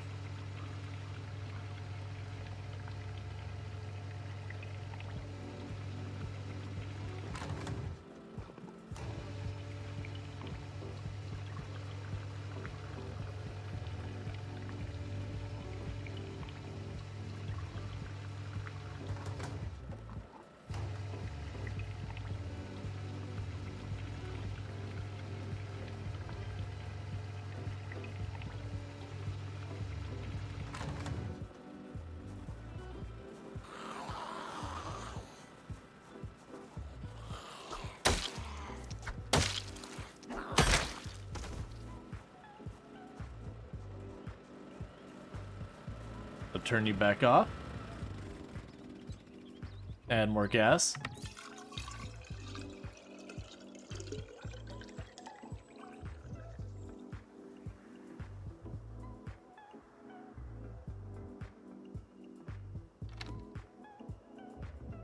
Cool. Gas is topped off. Turn it back on. Get back to filling our gas cans.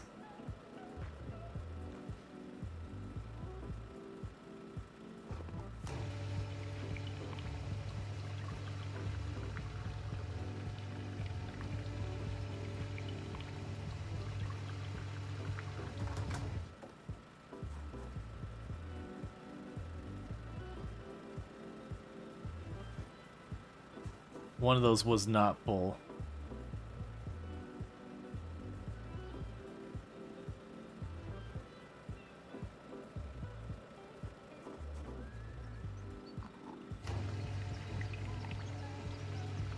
Okay. It is an ice axe.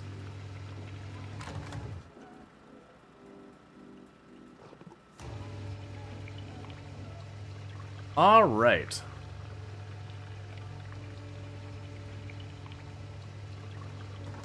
So I'm going to do here, then go to the car, go to the trunk,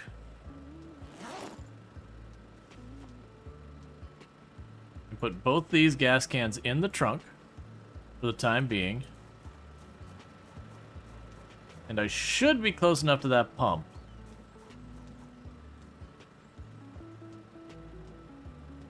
Am I on the wrong side? I bet you I'm on the wrong side. Okay, so we do have gas indicator on the left, so we should be okay.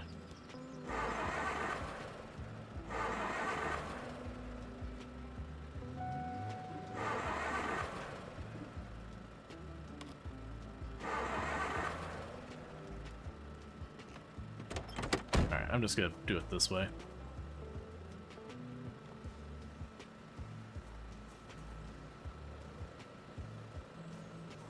This will be less effort than me trying to drive it around with no gas left in it.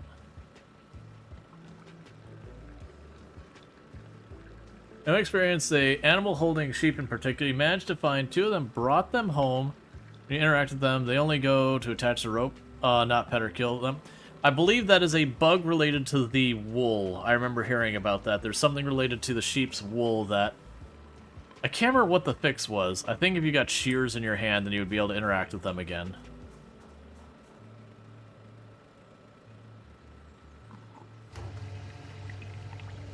Alright.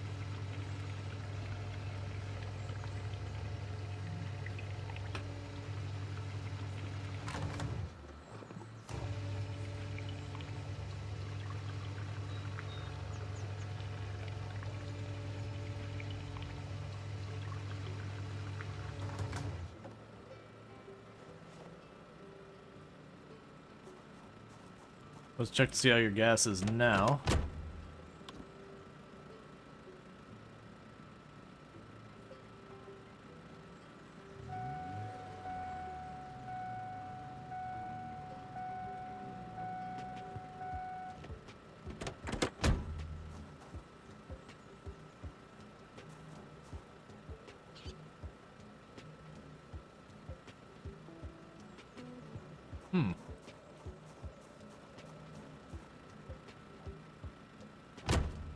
There we go.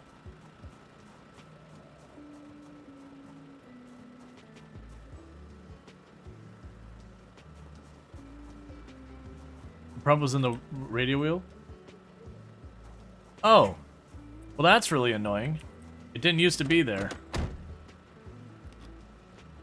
That's fine. Now we know it's fine. That's the things I feel like Product Zomboid is actually pretty notorious for. Is being inconsistent of where you find things kind of stuff. I mean, it's okay, but it used to be you could... I think it was you right-clicked on the car. That's fine. Alright, so with that, we do not want to leave this generator running. You like it being there more? Yeah, I think it's fine being here. But it's just the adjustment from like, oh, it used to be here and now it's not. It's like, oh, okay. For the extra gas cans for right now. Hold up, zombie. Give me a moment.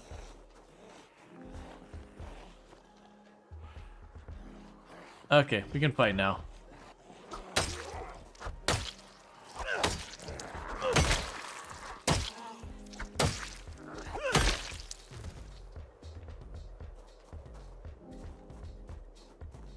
Let's see, there should be a refuel from pump option when you right-click on the center of the car. You're still seeing it. Gotcha. So maybe I was just missing it, but yeah, that's what I was trying to find is I kept clicking on the car and not seeing the refuel from pump. Yep, so all I'm doing right now is I am taking a bunch of gas cans, just chucking them in here.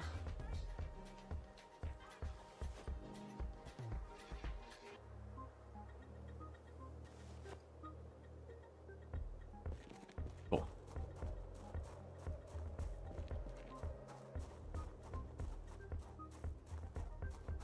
You're doing refuel from that either? Yeah. It's fine either way. Let's go ahead and eat these. Success at last? Yeah. Did we get hot wiring, or is this a different taxi? No, this is... We found the key for the taxi later. There's a thing going on where sometimes when you just go back a car that previously you couldn't find the keys for, the keys just appear on the ground nearby it. And we did have that happen. Not that I was going out of my way for it. I think we were just foraging for something to eat and the keys showed up. I'm like, okay. I'll take some free keys.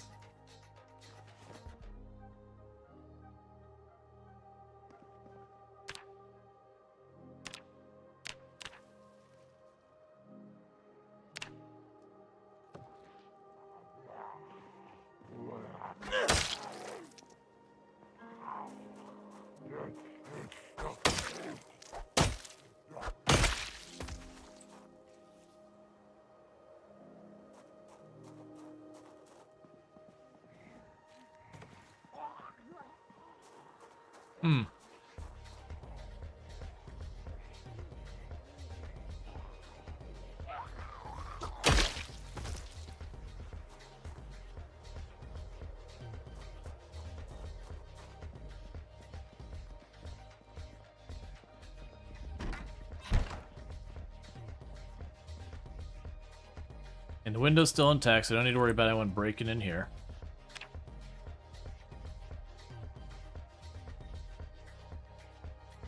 I can't read that book yet, right? Oh no, I can.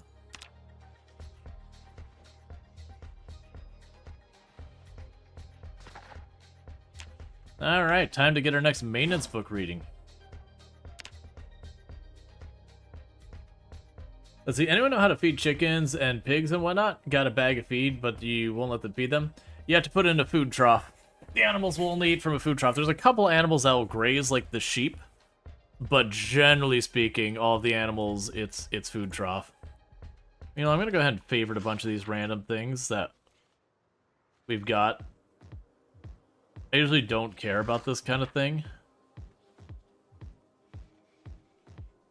But the favorite usually keeps you from dumping them and all that.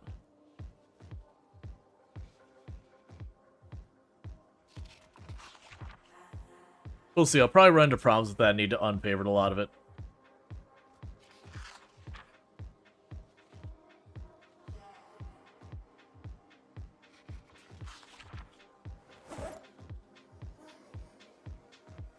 Right, tools or anything I want to make sure I keep on me. Favorite that one as well. Okay, rest I don't care about. Cool. You tried to put the whole bag of feed in, and it stays there and says 0 food. Interesting. You haven't had that problem with the feed so far. So I don't know in that regard. Man, the reason we're reading that book is books are amazing. So already by reading that book, we are getting 20% more XP. When I get that book fully read, I believe it will go as high as I think somewhere in the area of 12 times XP. So we'll have to do 1/12 as much to get our maintenance leveled up. And 1/12 is ridiculously amazing.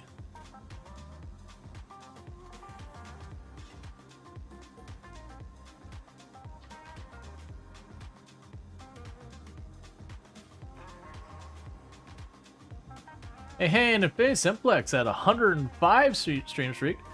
Early to percent. Can't see the stream right now, but you can streak. I understand. I'm assuming you got stuff going on or not able to actually watch, which is totally understandable. It is what it is. But I appreciate you popping in here.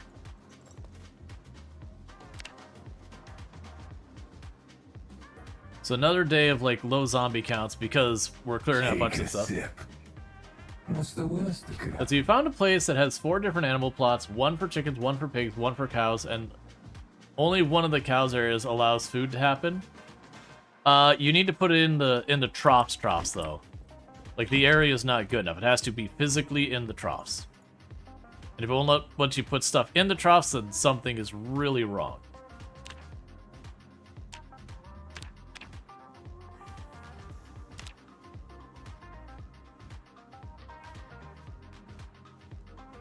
Like the animals are particular. If it's not in the animal feed receptacle, the animals will not touch it. It's right out. It's like when you have a cat that'll drink only bottled water. You just kind of stare at the cat and go, how do you still exist?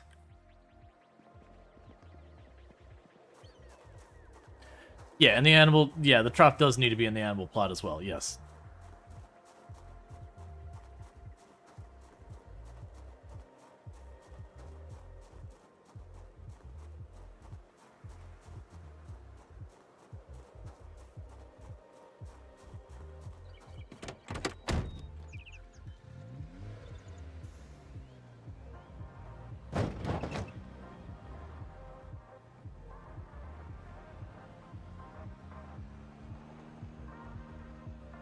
Oh, good.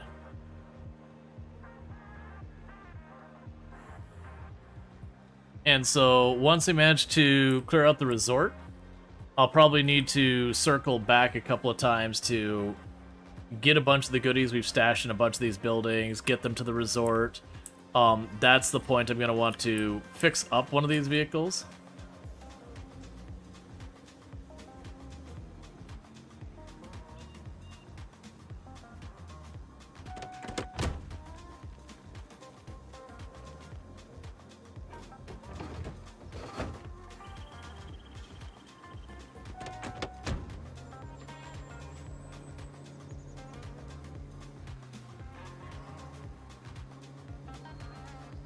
Looking for a nice open spot on the side of the road to drop the van. Right here. That's a good spot.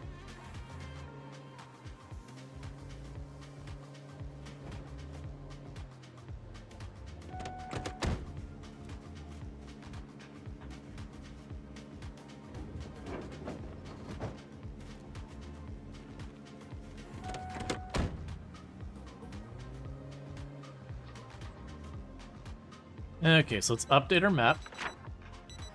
Reflector removed everything. So you can go here.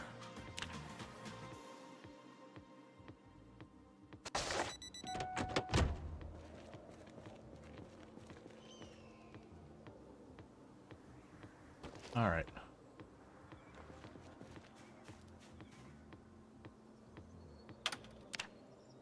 Let's grab the things I would actually potentially want. The plaster, the sack or gravel maybe.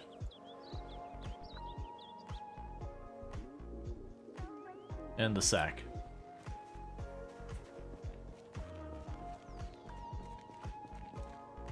Okay, from here we can go to the plaster. Sack. And the gravel.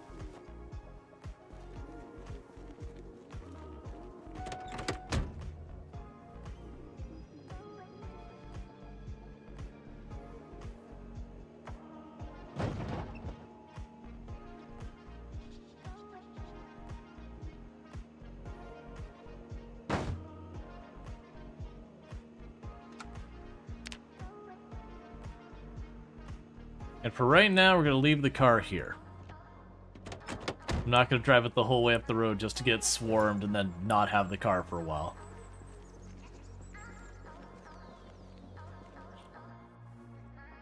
Let's see. You don't like it either, but I'm glad they at least let you eat carrots. You did not. Let's see. I did not realize. Could you work with Rex too? Yes, you can tow the Rex. The Rex are a bit harder to tow. As you can probably imagine, the lack of wheels and all that. It is a weird thing in the game that you can tow much easier in reverse than forward. Your cars are also much louder in reverse than forward. No, it doesn't make sense. Yes, it is the way it is. But yeah.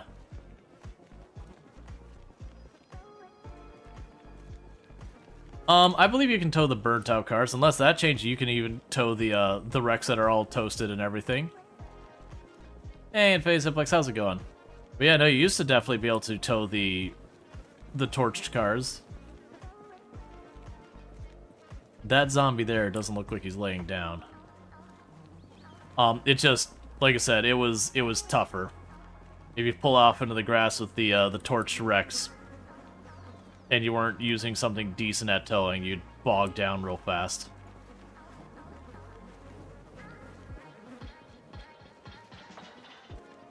Alright, so we've had a helicopter since last time we were here. Also, before we get into the fight, let's go ahead and snack.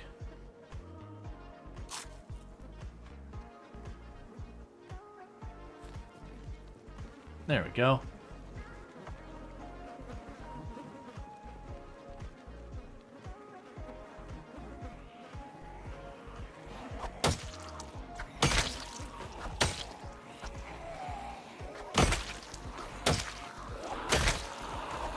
Yeah, so the helicopter definitely drug them around, because we were getting way closer to the building than this.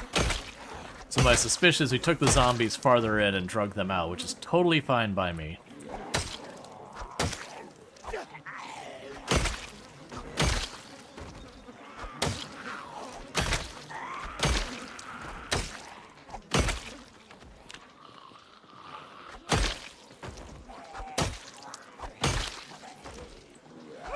Yeah, the ice axe does work. I'd definitely say, I think so far of the axes now, I think the ice axe might be my favorite.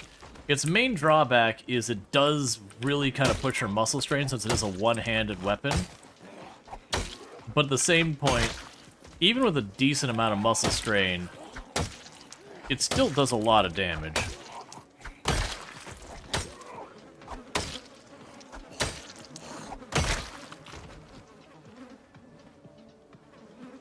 So let's back off. Yeah, no, it definitely has a strong drawback with that muscle strain. It builds up real quickly. But at the same time, even on the endurance side, it's not awful. Like, for an axe, it's pretty good. Even though for other weapon categories, it's pretty bad. But then the damage is, like, good enough to make up for it. So you're like, you don't... You know, it's like a high damage, but, you know, you can't really stick to it kind of weapon. Because you didn't think it was possible to tow burnt-out cars? Your intuition says they wouldn't go anywhere? Yeah, no, I think, like, the reality is it'd be very hard to drag. Because, you know, in real life it would just gouge into the concrete because you're just dragging a metal structure across the ground. But you can tow them. They do not tow as nicely as a lot of the other cars and all that do.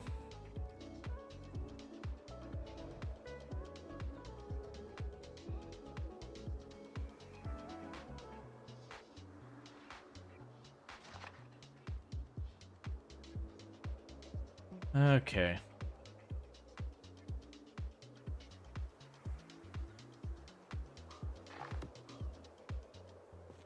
Didn't happen to have anything we could drink on us, did we? Because I forgot to top off the water. It wouldn't be the end of the world if I had to circle back just for that. Yep, and I still have the other generator in the back.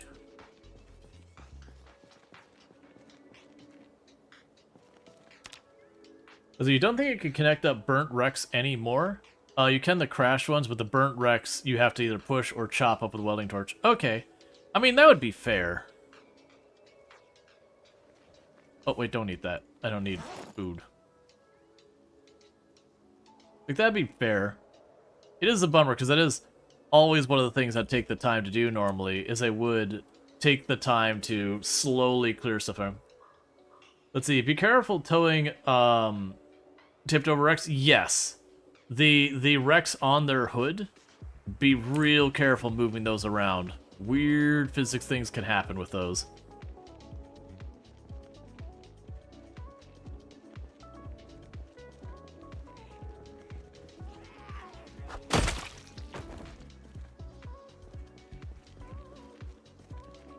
Yeah, now if you can't hook up to the burnt wrecks, then yeah, you'd cut them apart. That's fair. Propane isn't exactly hard to come by. So, you know, not a big deal to just go and start lobbing them apart.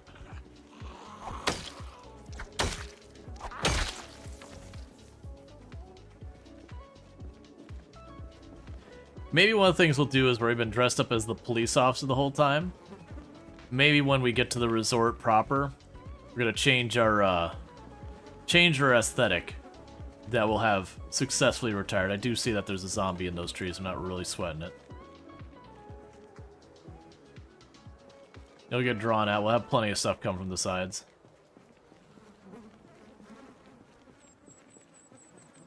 Give out parking tickets. It would kind of be fun if you could find like a pad of like the tickets.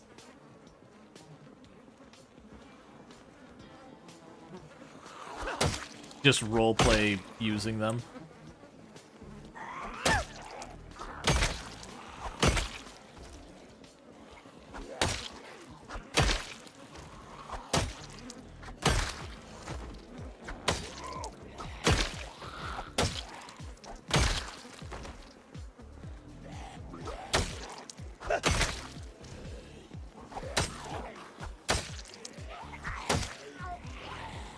Alright, so we aggroed a bunch. Let's get to have them all on one side.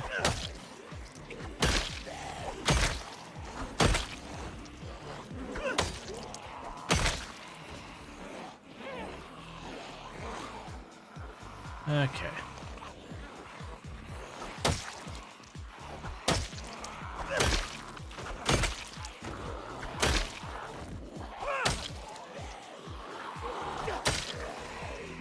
And what we'll probably do is when we finish up with this set, what I'm probably going to have our character do is we are going to take the taxi just up the highway to the, or just not a highway, it's like a little back road. Take the little back road up to the tackle shop and all that, just so I could fill up our water bottle, because otherwise that water penalty is going to become obnoxious.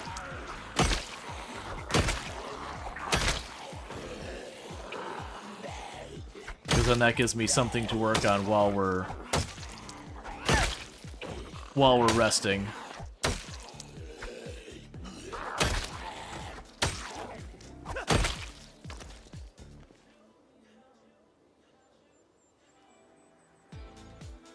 I'm not disassembling any more of those. Alright, well, let's hold off on that group because we'll go high exertion. So we'll go take the taxi. We're going to roll it up the road real fast. Top off our water real quick while we're muscle strain and rest drops off. Come back down here, get back to fighting. You drove onto a bridge so that your car is doing cartwheels? You're still very confused what happened? I'm just guessing it's bugs. Yeah, I've definitely seen like connecting and disconnecting from trailers and that there's been a couple of bugs going around. It's the same thing that happened with Build 41 when it came out. We had quite a few issues where you'd hook something up or unhook something up or drive over certain terrain, your car would just flip out. It is a big problem that can get you killed. One thing that will help is driving slowly. So at least then when the physics flips out, it's doing it with smaller numbers.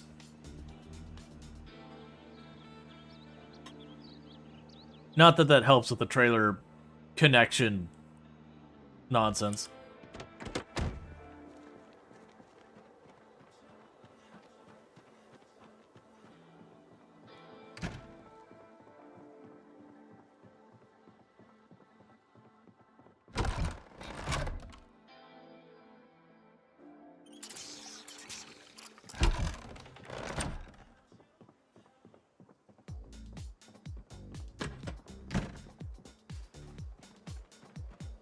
All right.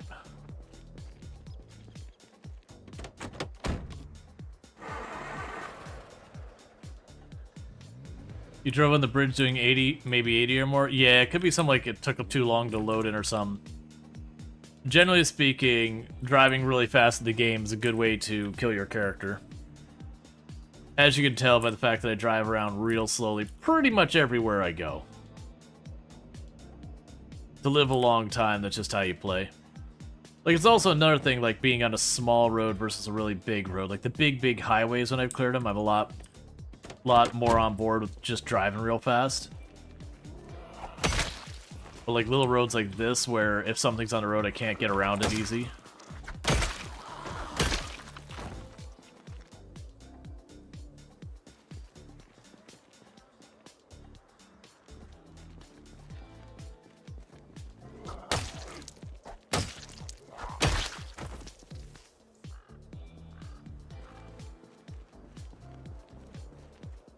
Yeah, don't drive that fast. Yeah, I do basically drive slow.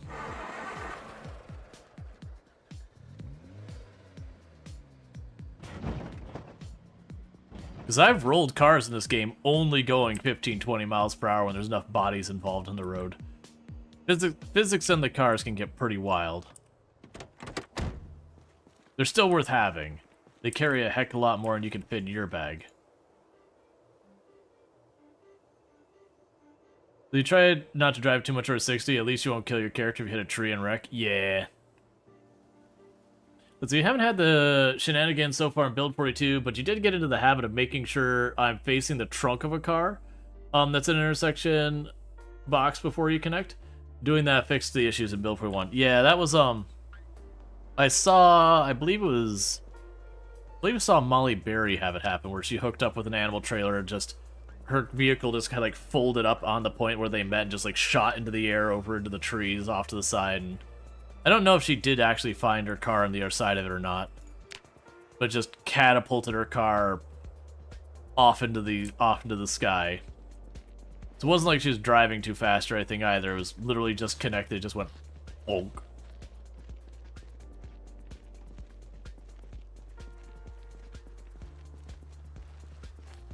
Eating all her junk food. The bull in the trailer survived.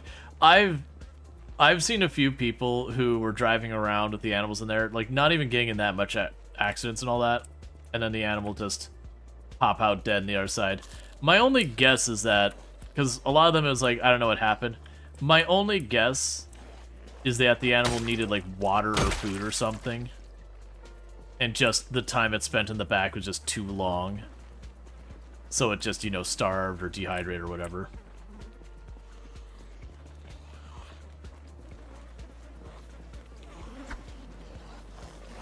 Okay, that's sure.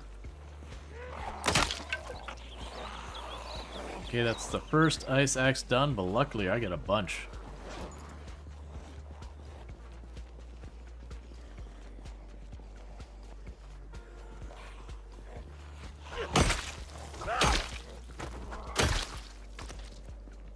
What did you have stuck in you? Bread knife. Okay, carry on.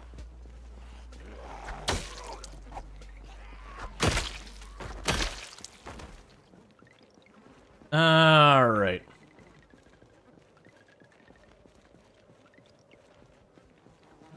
Yeah, it's a weirdly hot day for October. Our character actually is getting a bit overheated. So it should be dropping some off, I just don't feel like it because it's going to go back to cool again, I assume.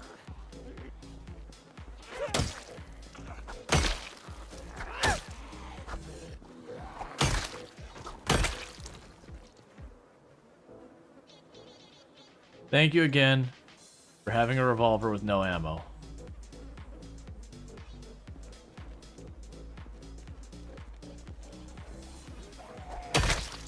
Because if it had ammo, I've been kind of going out of my way this run to use them. Just so we slowly can build up aiming and get practice and all that. It's not the place for it.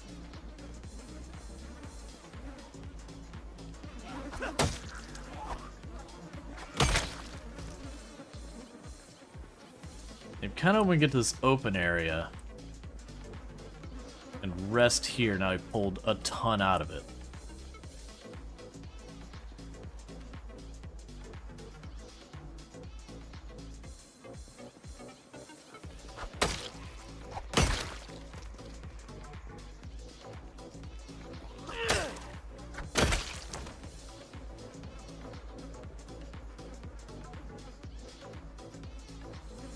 So I'm not going to get to rest long, but we're going to get what we can.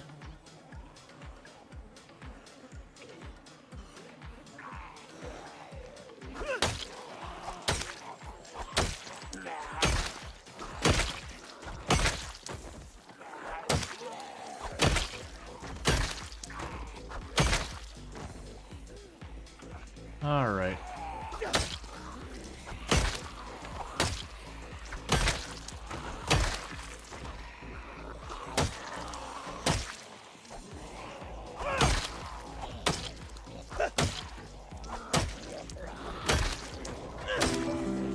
Thank you for the follow.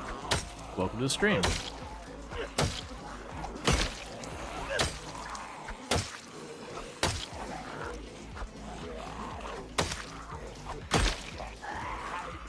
Okay, back up a little bit more.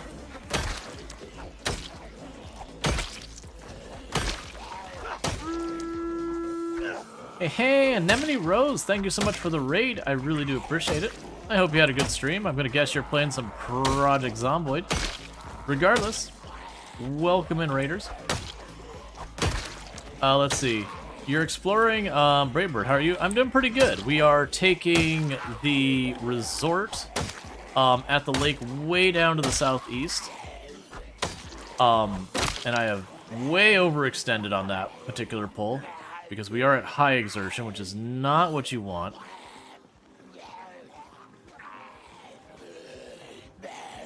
Ooh, that was a weird animation glitch that was potentially very dangerous.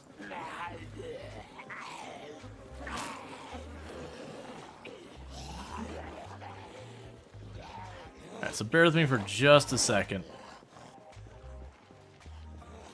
Because going overexerted is always a tough one. Oh yeah, it's not... I mean, it's sit-down character time. The problem is, as you can see, if we put our mouse over here, we are draining our endurance right now as opposed to gaining. And that's because I overcommitted and hit high exertion. You really don't want to do that.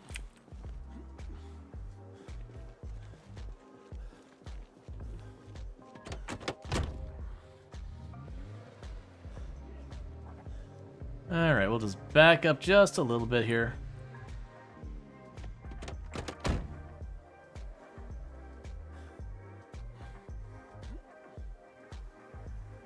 Okay. But if I can get a shout out for Anemone Rose, I don't know if that already happened. I've been busy trying to not commit die.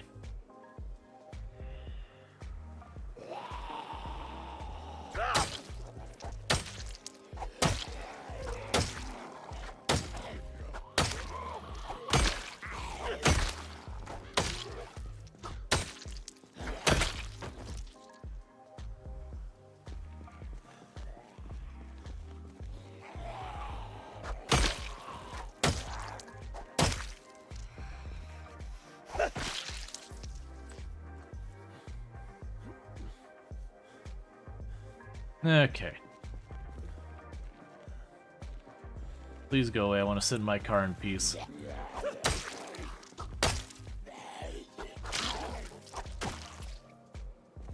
Alright. So.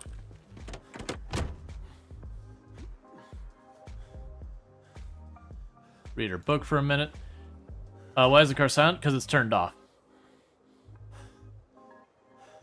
Is he still, is sitting it better than sitting in the car? There's pros and cons. One of the problems with sitting in the car is I don't have as much visibility or mobility than I do when I'm sitting on the ground. At the same time, a zombie does go over here, has to bang on my window for a second. I usually do prefer sitting on the ground, but it's fine. Yeah, so the car isn't running. It is just sitting here right now. I have also lowered a lot of the car sound effects and all that, just because that. Why would I open the window?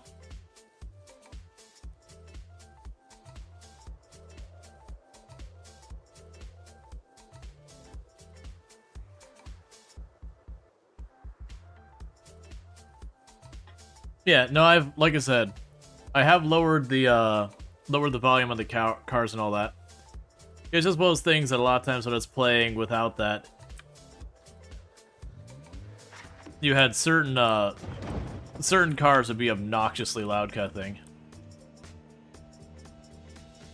But the area smells bad? Probably. Yep, all that stagnant river water, definitely the reason it would smell bad.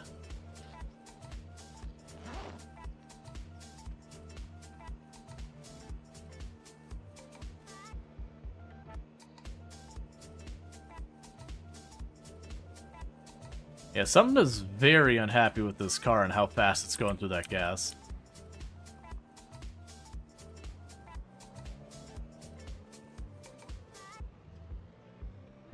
And now, yeah, for looking around with the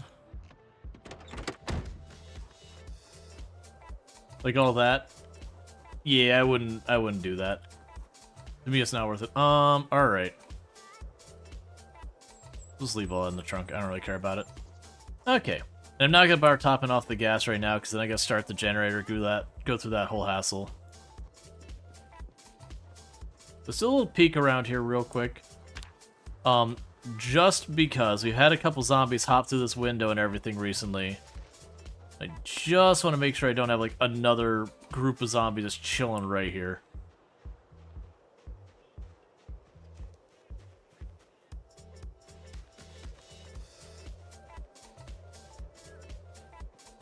Must be good to get some tree branches. Okay, that's fine.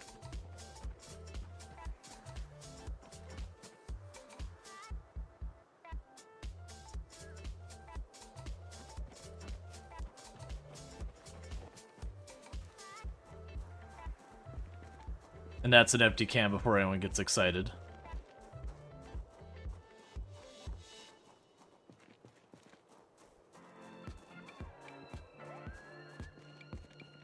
Alright. The rats should all be out of there by now.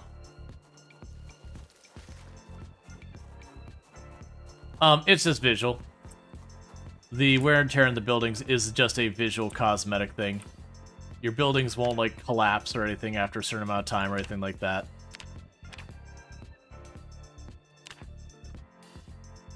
It'd be real... I literally just went over there and looked to see if there's zombies. Why you gotta be hiding in those trees and making this all scary-like? There, I'm making noise. You got friends? No? Well, don't do that again.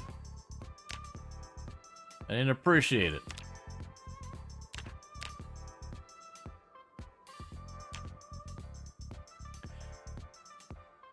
Yeah, no, he may have been chilling in that corner, I just totally missed it. We had a couple pop through that window before.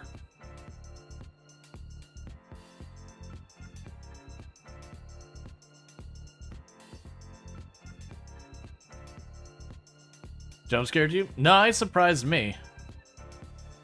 Like, I didn't realize it's chilling in there. Felt pretty good when I did the walk around.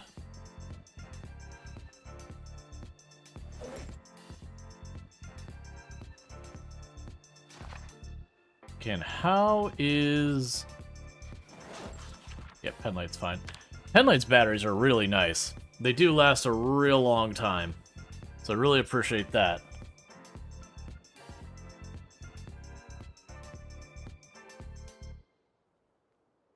Yeah, no, that one caught me by surprise.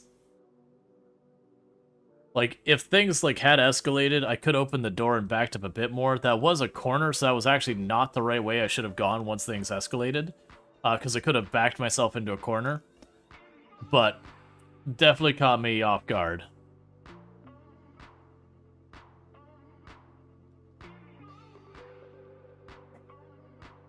Alright. We're just blasting through trying to get this maintenance book done. Because that'll go a long way. I think that's one book before the last one we get to. Yes, it's already up to a 6 multiplier. Where I will level that up 6 times as fast. And like I said, it's about 12 what we get to. And you can tell on part because we're only halfway through the book. We're already at 6 times. These last books are amazingly powerful. Our animal care is about to level up. Fitness and strength, we're not expecting anything soon. Nimble's only about 1/3 of the way towards 4. Foraging is right about to hit level 6. Axes is not quite 1.5, about 1/3 of the way to 6. Did pretty good on a lot of that. And Spear, we got 1 Garden Fork. Napping is actually looking like it's just about to be at the point I can start making knives as well, which I'm really, really looking forward to. Because then I won't need to depend, like, I'll be able to use weapons that are far more energy efficient. Their short blade is at 4, so it's only a little bit behind axes, so that should be pretty good. Thank you for the follow. Welcome to the stream. So you need to find more books in your game. You found the school, but it's dark and scary. Yeah, honestly, the survivor zombies are one of the main sources I'm finding books these days. That if you take the time to check for, like, big groups along the highways and all that, they tend to be pretty solid way of finding those. Put you away.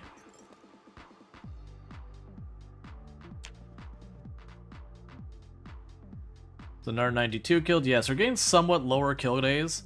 Just because lost time in the commute and all that.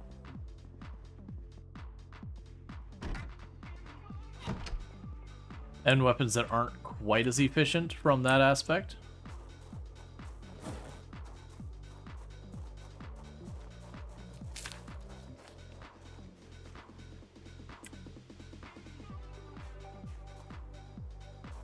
Okay, so an oven mitt. Grasshopper log. Okay, we'll take our car back down. I do have a decent amount of weapons.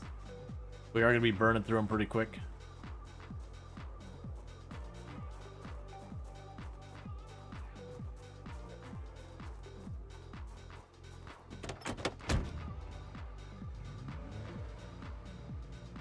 Okay.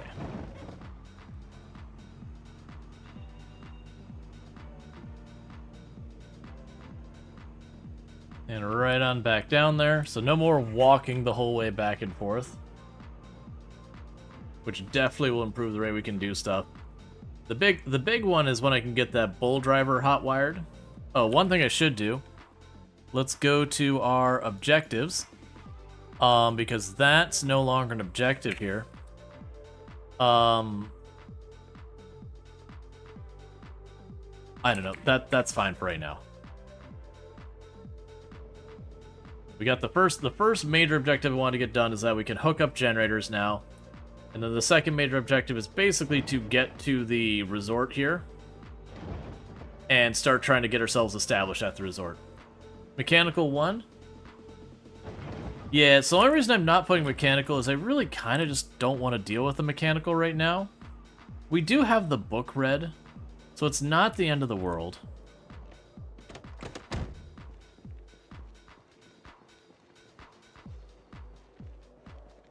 Oh, I should have dropped this stuff off. I even remember, kind of looked as like, oh yeah, I still got all the junk on me. So let's drop the flint in the trunk real quick. Want to keep the wrench.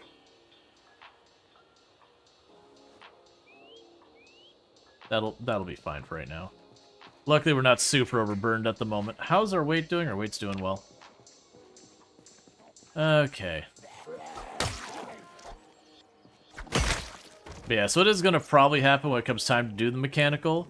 Is most likely the way that's going to go down is I'm just going to have to like grab 2 of the wrecks and then just start tearing parts off and putting them back on. It's not a bad grind, but it is one of those ones you just kind of sit there and doing that. And then you get the temptation to fast forward a lot, and if you're just not in a safe area, it can be pretty dangerous. Some of those parts are very heavy when you take them off. Let's see. Yeah, you need to go on a road trip for find a second generator. You clear almost 2,000 zombies out of Guns Unlimited compound, and you're scared to go inside. You can still hear a bunch in there, and you're not exploring with the torch. Oh yeah, no, it's the whole thing. Yeah, no, I know about the auto mechanics mod. Way, way, way back, it was pretty early in the game, I did use that. Usually I just don't put that kind of effort into grinding mechanics in the first place. What I would typically find myself doing is when I had a car, as parts got worn out, I would find a car I could strip parts from to patch up the whatever car I liked the most, and kind of go that way. So I didn't go out of my way to like grind up the experience. The only thing that'd be the problem is the engine if that started to get damaged. Because I think you need Mechanics 5 to do literally anything with it. There's kind of no getting around that.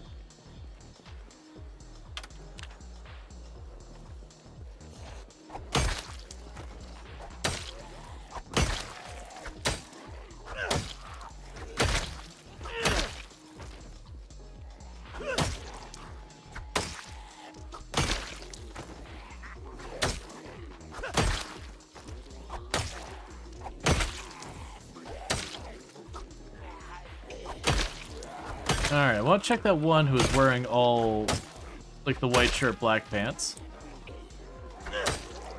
Looks like he has a fancy knife stuck in him. Let's check him real fast.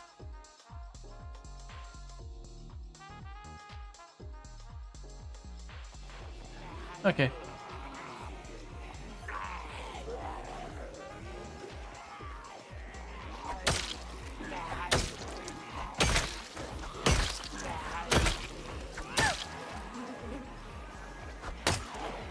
Alright, so nothing super eventful weather-wise.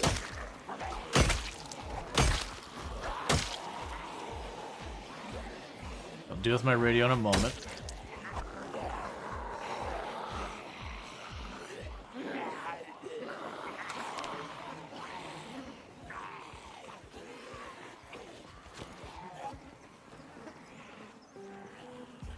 Alright, so with that, we got an ad break real fast. I need to use the restroom real quick and grab myself a new drink, so I'm going to do that real fast, stretch my legs, all that good stuff.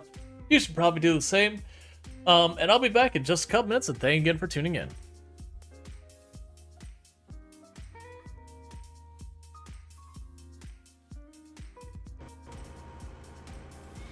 There we go. Just had to top it off.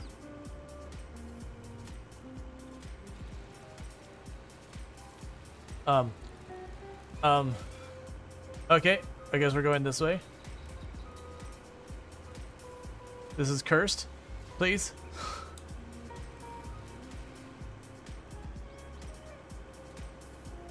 Well, that was lovely. Let's go ahead and do that real fast.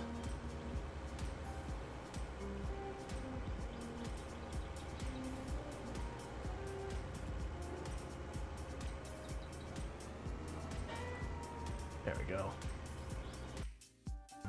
What is that time span?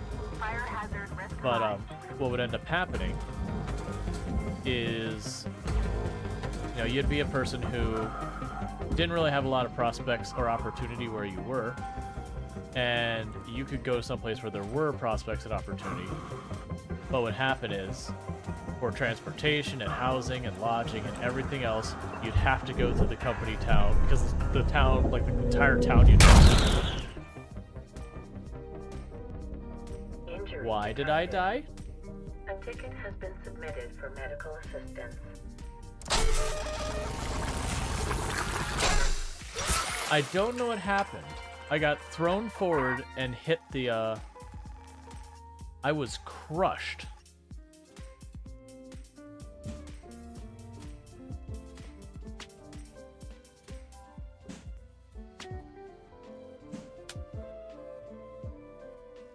All right. Of course. Of course.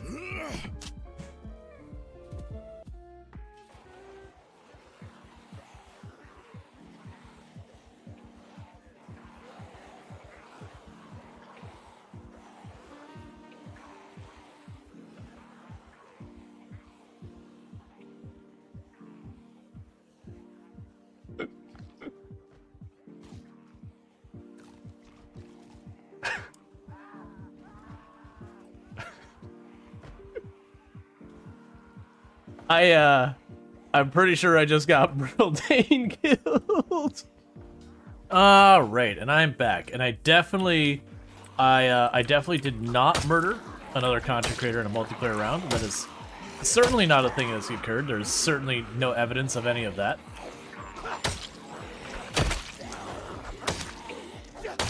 Which that was a fun. That was a collab with a bunch of creators, New TV, Brildain, Digwood, Kildrix, and we were doing the Unfriendly Neighbors, where our whole thing was we were trying to kill each other without murdering each other. In other words, we wanted to make the other person die, but, you know, not just roll up and smack them with a crowbar or whatever. So stuff like, you know, dragging zombies into them, making a bunch of noise nearby each other, setting up elaborate traps to have fire and whatever, poisoning things, you get the idea. It was a lot of fun.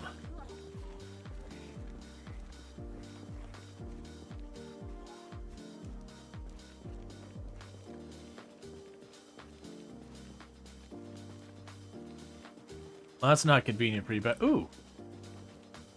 I forgot I dropped you back here. That's 2 more axes worth of weapons laying right there. Hey, zombie. Normally I'd be down to fight you, but I want to back off farther. Because we're right about to hit high exertion and we're at maximum muscle strain. So let's just back up. Unfortunately, this ice axe is not going to last a whole lot longer. Okay. We got 2 there. Yeah, I could probably deal with those without too big of an issue. I know I saw a zombie over here earlier on the way down I ignored.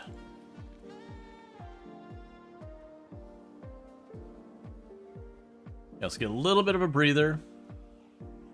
Kill the ones that managed to keep up with us.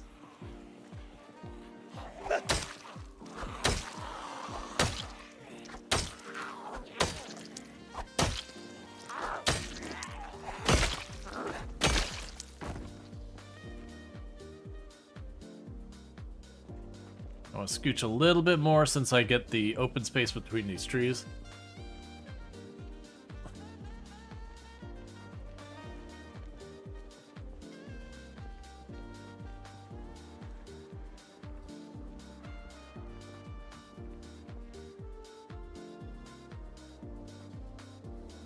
Okay.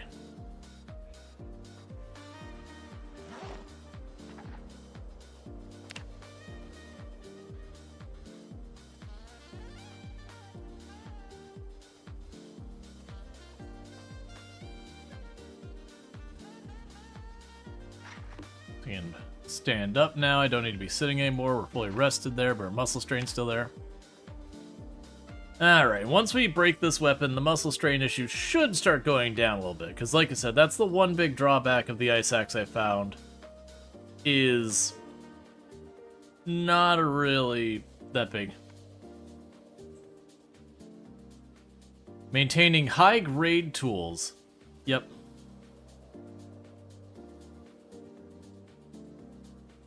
But yeah, so we're just trying to keep all that going. Keep going for a little bit longer, because just because that disappeared doesn't mean we're fully recovered. It just takes a little bit. Probably not push through, like, finish the book. Oh, actually, no, right. Yeah, we'll finish the book. We're only got a couple pages left. And that should have us fully recovered. Anything else we can eat other than butter? Oh, yeah, we got stuff.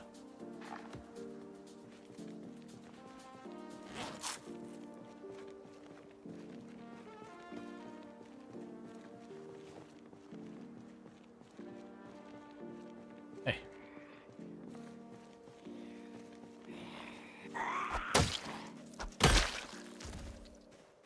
Cool. So with that, we got the maintenance book. Since when are the maintenance books? 42. Build 42. They added maintenance and aiming, and I think there's a long sword or whatever things. They've got magazines for a bunch of them now.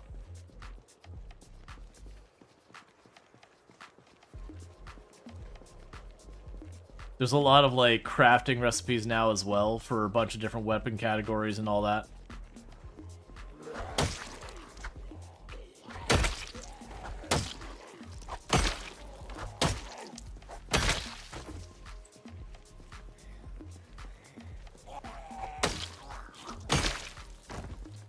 All right.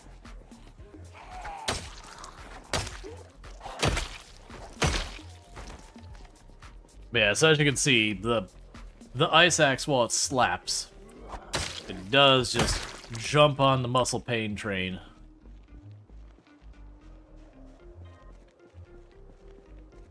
This one's pretty close to done. And then we can switch to our other axes and knives and yada yada.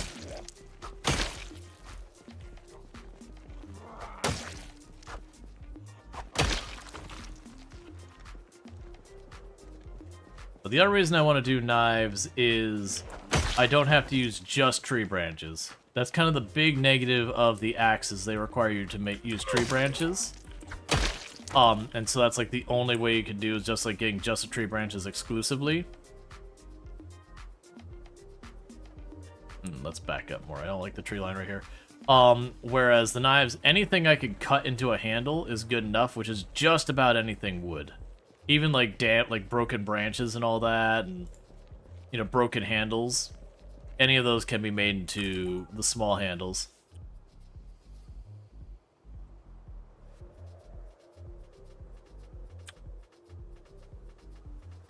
So it's way better so far as having that kind of stuff. But you finished Little Guardsman, and you got the second best ending. What ending do you get? Do you remember? Oh, I don't remember. I'm pretty sure I didn't get the best ending.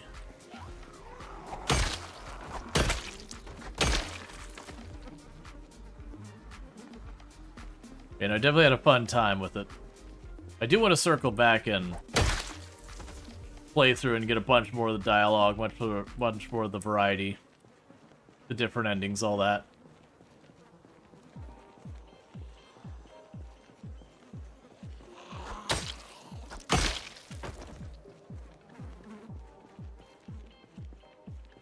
Okay.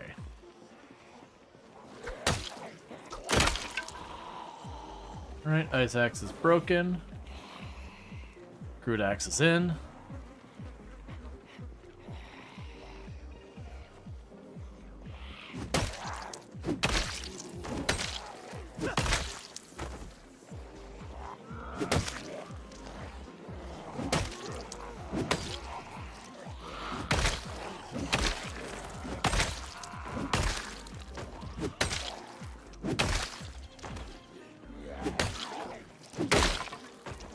Root axe is already broken.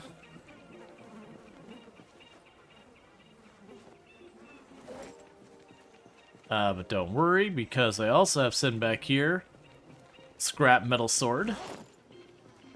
So I'll back up more because I didn't check to see if these are sharpened or not. Yeah, you're fully sharpened.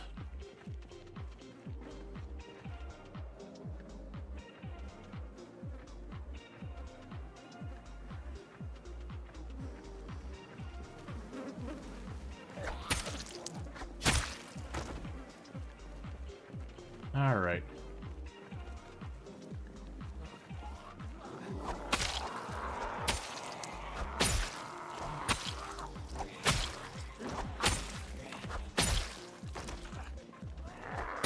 And I have noticed the scrap metal sword also does work up the muscle strain a little bit.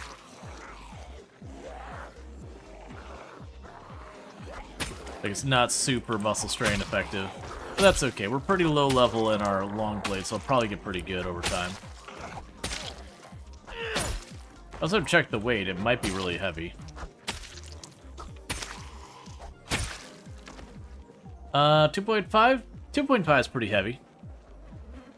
Certainly not the worst, but it is that is a little chunky as far as weapons go. At least it's a two-hander. Scrap sword? Yep. Scrap sword is vanilla. For build 42.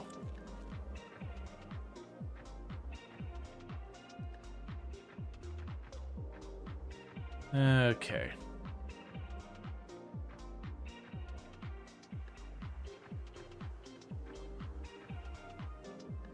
Get up and right back in.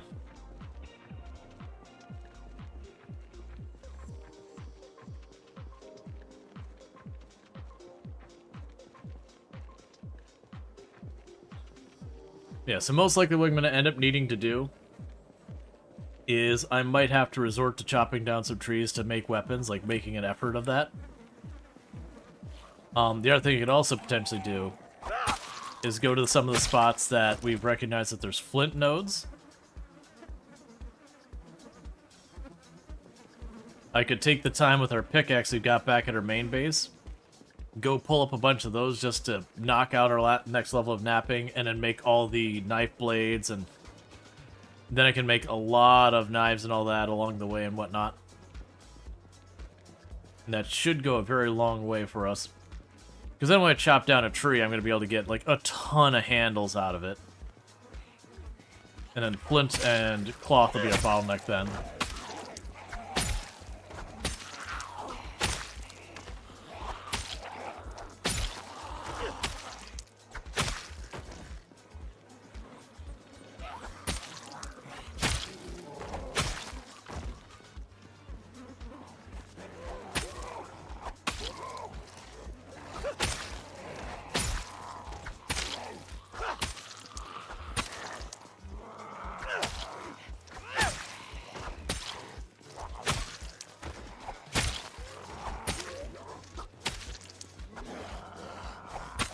Okay.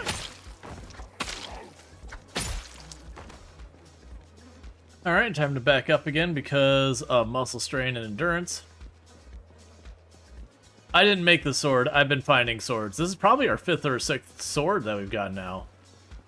You know, not today, but just in this run. But we've been finding them, not making them.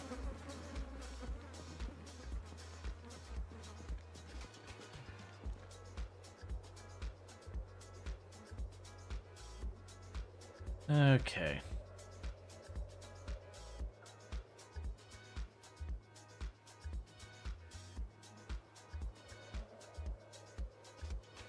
Yeah, so we're doing our best with that. How's the sharpness going with for you, by the way? We can sharpen it real fast while we wait for that muscle strain to like fully recover. There we go. All sharpened up and ready for more.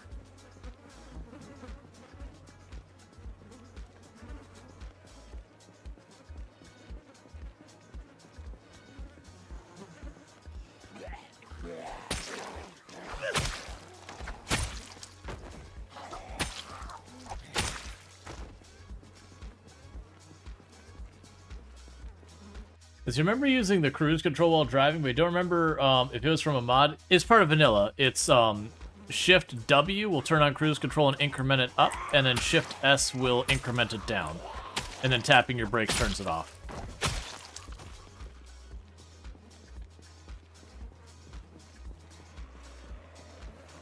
Yeah, I basically at almost all times am running my cruise control.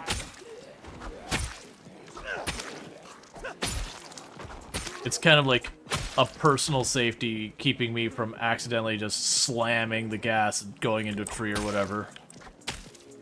Just keeping those speeds down nice and safe.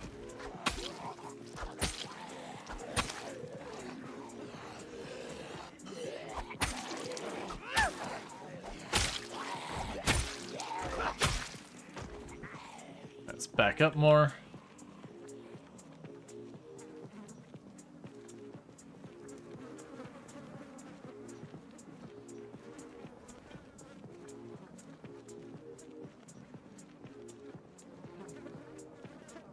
And we'll see how bad the actual place is with all that.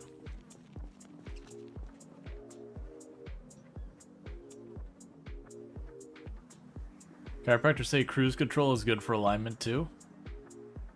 Oh, like they're just not keeping your foot on the gas, so you're not keeping that constant pressure on your foot. I would believe that. There's like so many things that we find out that just that like little bit of force on you for a long time is really bad. That's for a lot of people who use power tool hand tools, the vibration from a lot of hand tools over time can cause all sorts of stuff like arthritis and repetitive stress injury and all that kind of stuff in people. It was a broken large knife. Okay. So it's like one of those things that you get recommended to wear stuff like gloves and all that. Not only for like the normal stuff you'd think of gloves, just anything to dampen the vibration so it's not putting quite as much on your hand.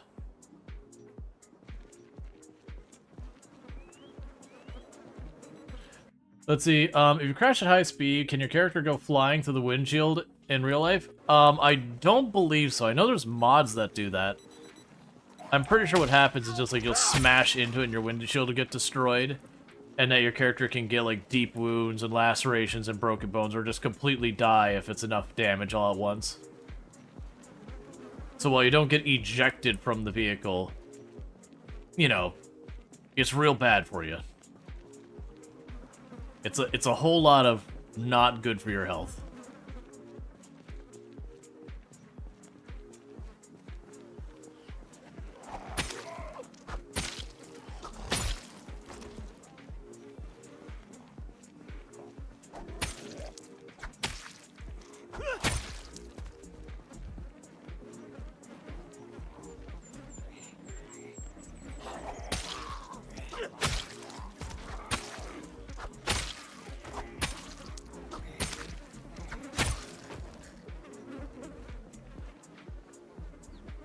See if we could sneak in sharpening this again. Nah, it's not enough time.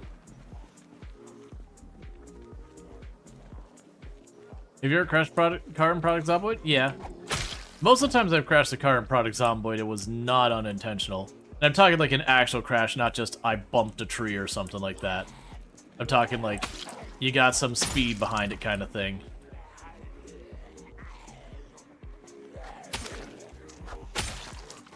Alright, we need to back up because this blade is getting dulled. I didn't sharpen in the last pass and I really should have.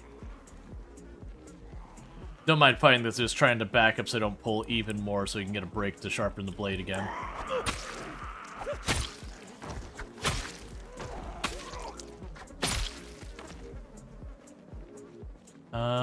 There's at least 5 or 6 there.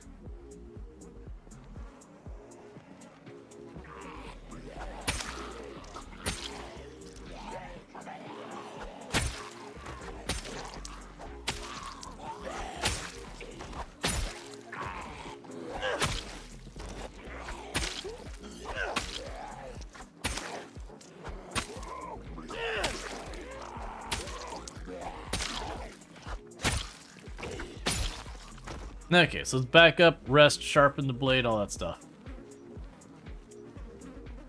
But yeah, no, generally, like, going fast in cars is ridiculously dangerous in the game, but it isn't, you don't get ejected. The worst case scenario is obviously to just straight up die.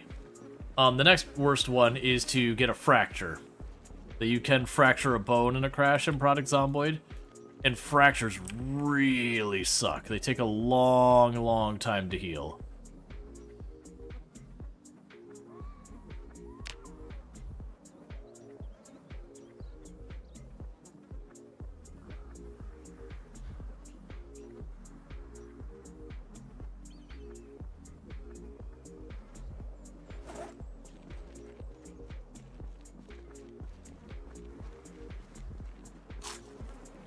Yeah, no, moodles are fine. The big one we have is, like, the reduced, not enough water.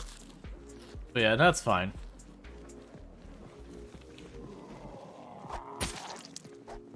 Just gotta go off and top off her bag.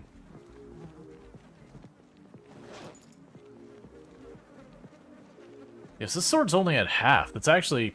So definitely getting a couple points in maintenance really makes the sword worthwhile.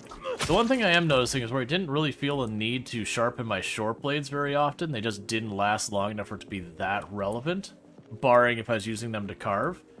I am noticing the swords definitely do get dull quite a bit quicker than their durability goes, making it way, way worth more of my time to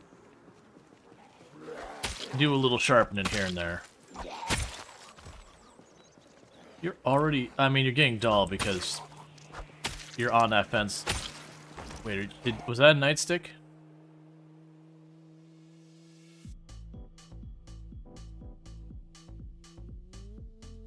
No.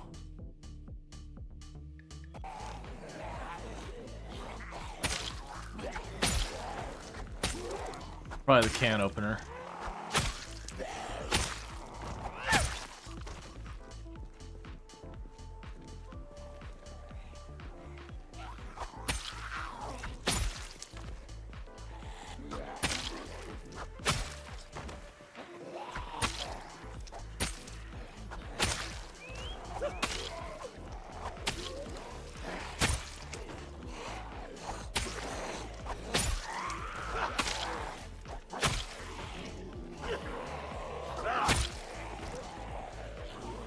Okay.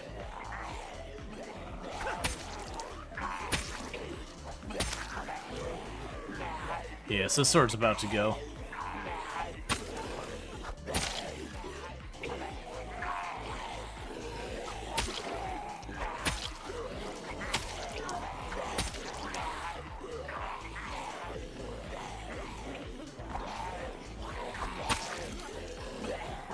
Okay. That's fine, we're getting pretty close to sleepy anyways. Usually I want to be heading back by now, but... Did one more pull than I probably should.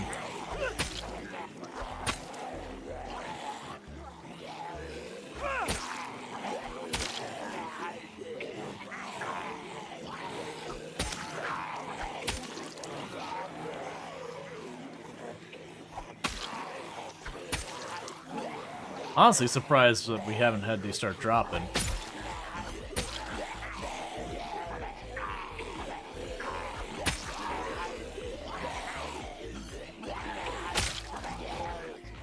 So we're getting real close to going high exertion.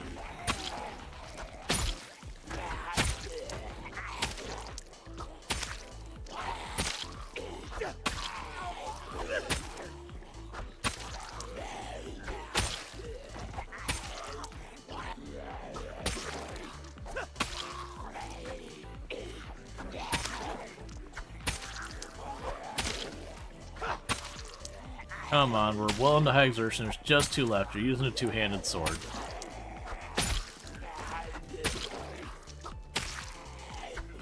Yeah, we're tired, exerted, the blade is dull, the blade is worn. We're in lots and lots of pain. So it gives you an idea of how badly that kills your damage. Just straight up nothing burger out of half those swings. But that's okay, that's the last pull for the day.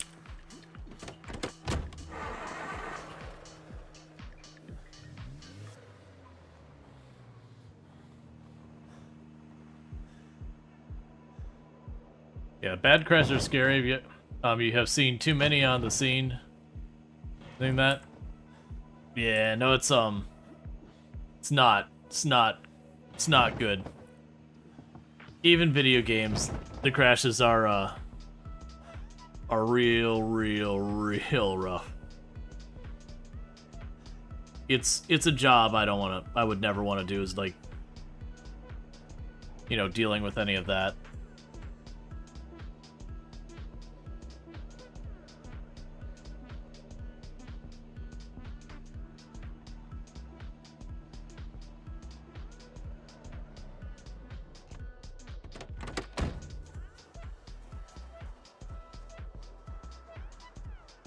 I don't see the zombie still.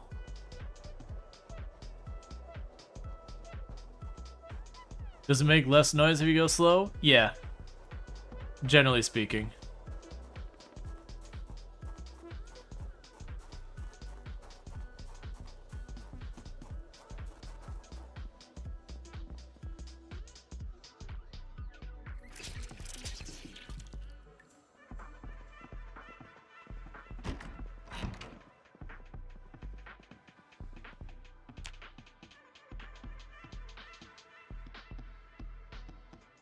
All right.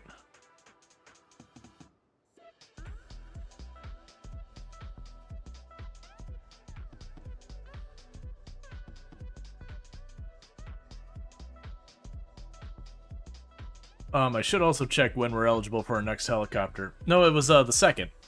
Yeah, okay, so it's been 6 days since our last helicopter, and 10 days is the soonest they can happen. So we got 4 more days that, assuming everything goes right, we can just push. Yeah, so you get an idea. When I kind of just throw down, there's 140 kills there. Versus when I have to, like, run around and do a bunch of maintenance stuff. You just don't get those type of kill days. Alright, so for right now, let's pop up here. Put that book up there. The rest of these books don't matter right now. Put you in here.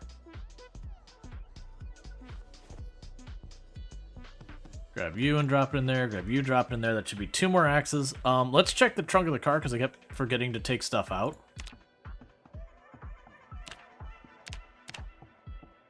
And that could be 2 more, a couple more axes, whatever.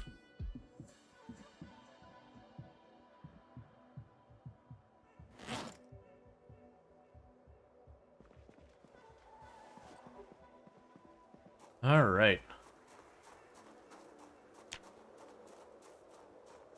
We also really need to find some berries for our stuff. Like, I've got, for straight up avoiding starvation, I've got plenty of options.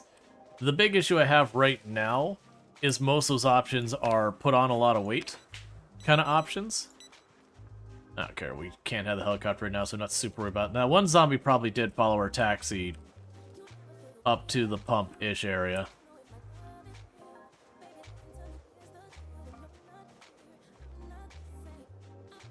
Or not. Ah, there we go. There they are.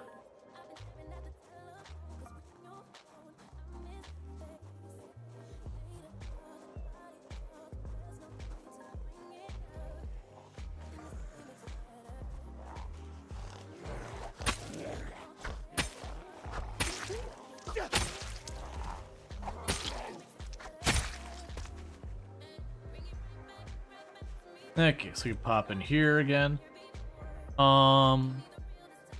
Grab you. Let's grab all this.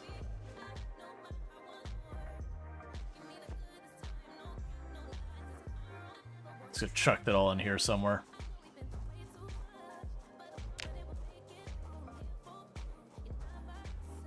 How's the helicopter stream? It was pretty quiet. We had a little bit of zombies show up on the road to the south, but not even that many.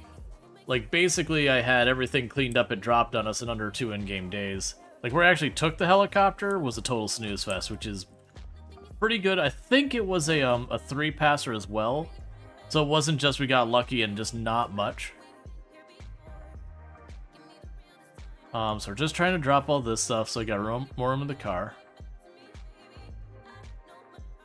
Why put the Jenny instead close to the building? I don't want it to power up the stuff in the building, because that means when I'm running, it'll drain the battery faster, because this isn't intended being my long-term base. At my actual base, whenever I go to set that up, I will want it to be closer to the building. So I'm keeping it back to reduce what it's got on there, because the generators will burn through fuel faster based on what load they're under.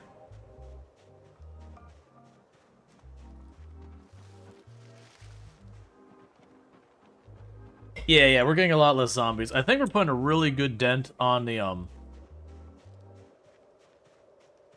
actual resort now. Like, we're not getting much physically closer.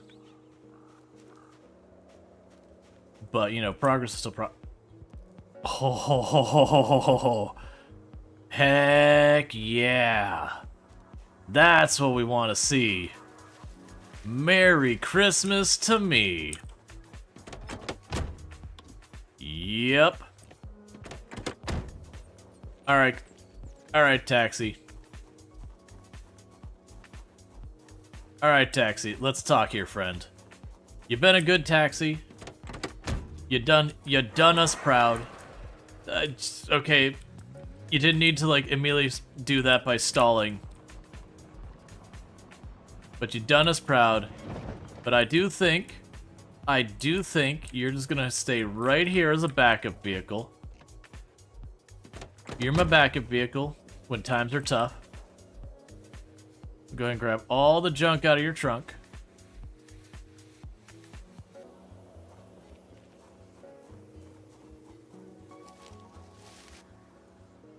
I am gonna need to figure out what I'm doing with some of this. So let's take the crap I don't want on my person right now.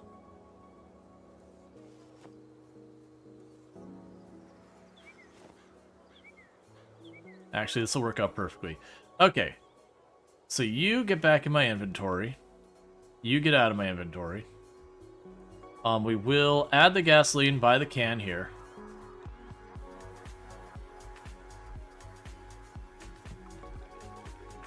That'd be forage. So, you've always been able to forage up the keys, I believe. But it does seem like where before you were pretty rare to find them. I do seem to be finding them way more often.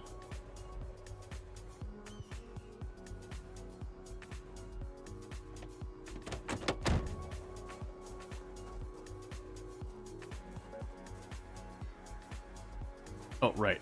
So you turn you back on.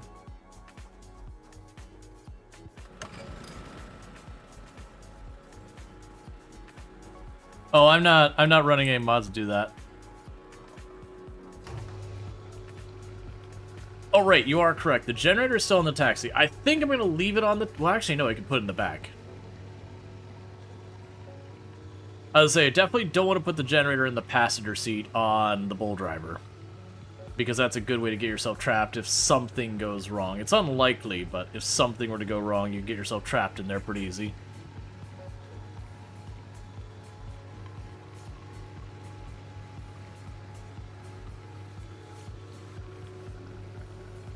Can you put the Jenny inside the building? For storage, yes. Do not, like in real life, do not use a generator inside a building. It will kill you. Like, it is a real dangerous thing. That's, for anyone who's ever had, like, a generator for their homes or whatever, it is very much a thing that they're like, do not run it in your garage, do not run it inside your house, do not do those things. It is real dangerous. Because all of that stuff is usually connected to your house's ventilation and all that. And, well, carbon monoxide poisoning is really terrifying. Is the charcoal grill still safe inside in Build 42? I actually have no idea. Oh, don't do this to me, zombie. Okay, zombie, we're cool. Would you get up off my car, please? But yeah, like, you'll have people who, like, run the generator right next to their house, and then because it's right by their window, you end up getting all the exhaust in your home, and bad things happen. You'll have people who'll be like, ah, it's fine in the garage, and maybe they get away with it, maybe they don't, but then you'll have people who just, you know, they're running their generator in their garage, and again, that exhaust gets into their home, carbon monoxide poisoning. Let's say military light bulb? What?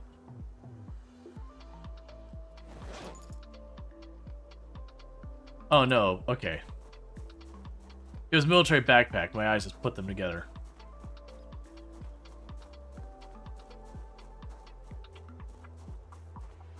No. If you die to something that is not the zombies, you will not reanimate. So if you die from fire, you usually won't reanimate. If you die from carbon monoxide, drinking bleach, stuff like that, you usually will just die and be dead. That's the reason some people will joke about that bleach is the cure, because, you know, it does technically stop the virus from doing the zombie thing, but that is by killing you. Hey, the follow. Welcome to the stream. I'm trying to not shovel this. Yeah, same reason you don't. Well, I mean, most of the time you have. Well, yeah, closed garage. Right. Yeah. Well, it's also one of those things that carbon monoxide is dangerous because a lot of times you won't even notice it and you'll just get sleepy. And you really don't want that sleepy to carry through.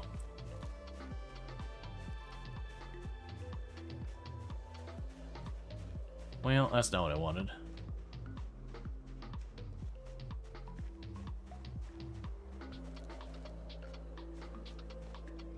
I was hoping to find a quick berry bush or acorns or something like that real fast. Because like I said, we can eat the butter. That wouldn't be the worst thing in the world.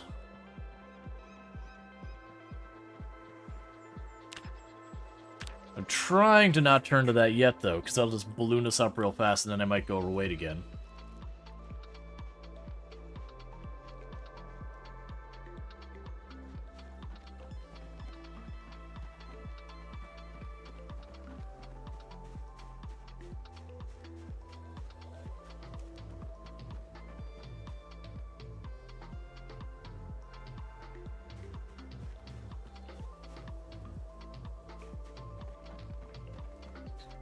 The real shame I don't have the magazine that lets me identify poison mushrooms and all that.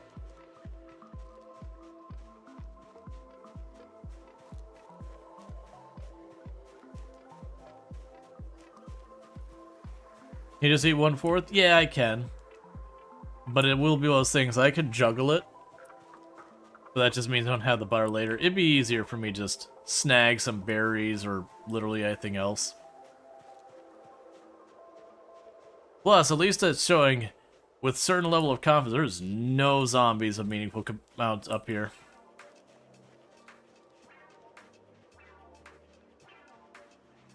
That said, I've been trying to keep an eye out for flint nodes. Oh, we got some. Oh, we got a lot of flint nodes over here. So we're not mining these, but I am going to mark these on the map. So when I do need to go get some flint, like that's a flint node. Those are flint nodes over there. There's one way down there. Hey, another level in forging. Okay. Let's go up here real fast. Symbols. And just go boom, boom, boom, boom, boom. Then if I need flint later, we got flint. Hey, see, there we go. Potato.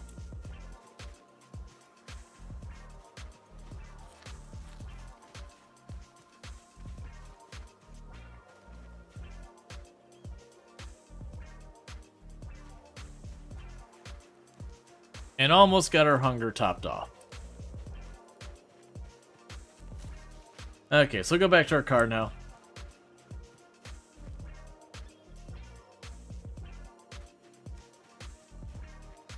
Like, we'll grab what we see on our way, but we're going back to our car, and we'll get the fighting started today.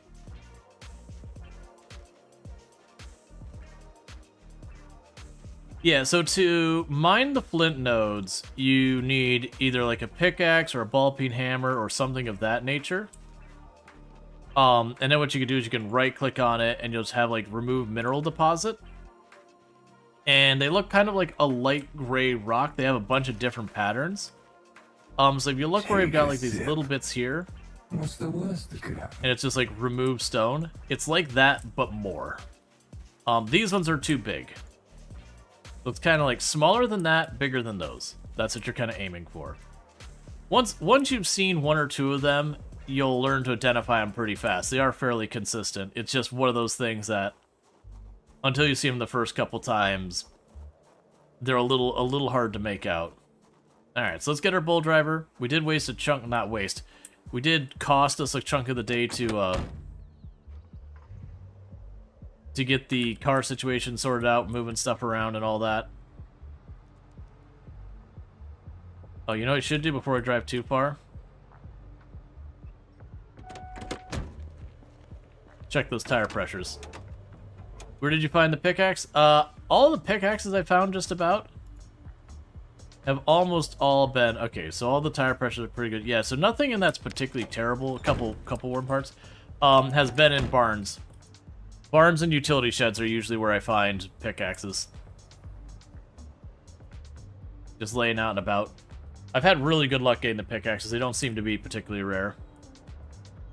Here we go. I pull up my map again. Because we got another flint spot right over here. Yeah, so where my mouse is down there, where it's like that little gray rock here, that's a flint node. That's a smaller one, but that's a flint node. Right there.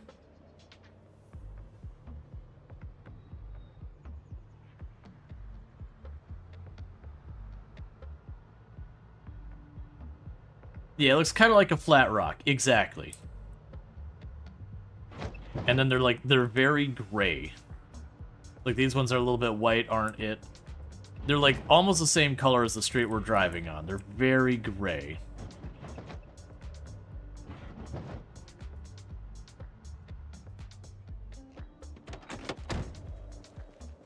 Same plan as last time. Yeah, so you can see this, the bull driver is a much louder car than that taxi. So you probably noticed that zombie just homed in on us almost immediately. One of the reasons I like it. It is a very, very loud car. Got good storage, a lot of horsepower, very loud car. Later on, eventually I'll rip the muffler off of it to make it even louder. That way, for example, when I'm driving up roads like this, I will pull the zombies out of the tree by how obnoxiously loud the car is, and then they'll, you know, show up mostly on the road. Meaning I can fight them in the open where it's nice and safe and clear out the areas around me.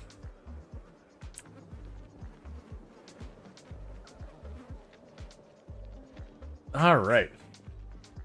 Yes, this sword's getting close to done.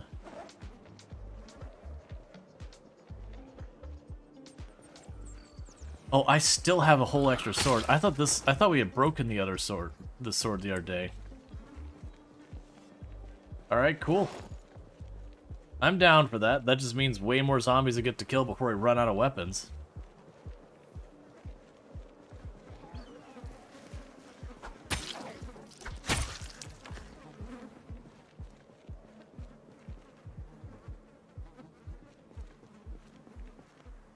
Yeah, that might be a flint node right there. A little one.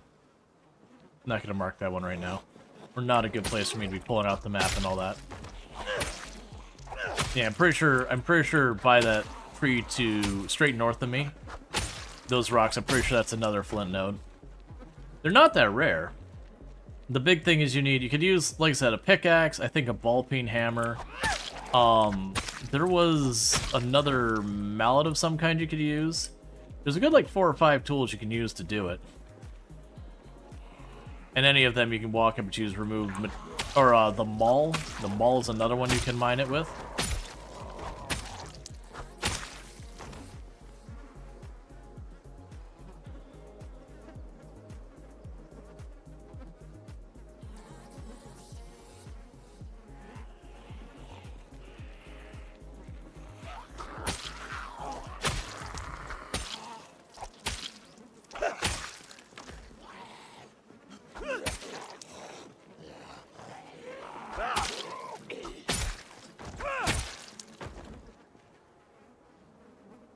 back up before I sit down.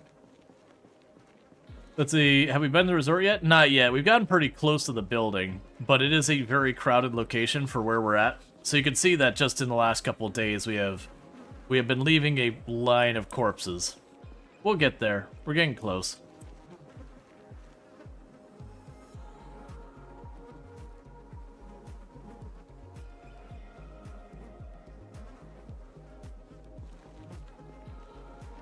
Would your character ever puke from all the dead bodies? In game, no. In real life, this would be a bad time. Did you hydrate and stretch? I believe I did the hydrate. I don't think I did like a proper stretch. Let me go ahead and do that. Because people did redeem it, so I'll take a little sippy sip. What do you expect to find there? As far as loot, probably not much, honestly. What I am hoping to find, though, is to make it my home. Because that should be a fun building. Got a couple of floors, I believe. Lots of rooms and all that.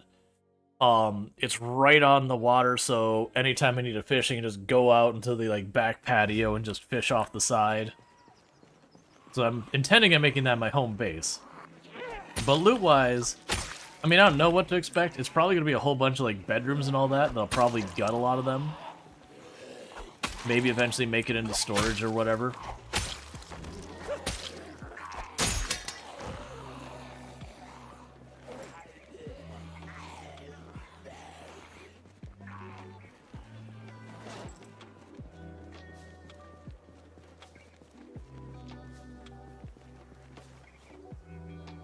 Okay.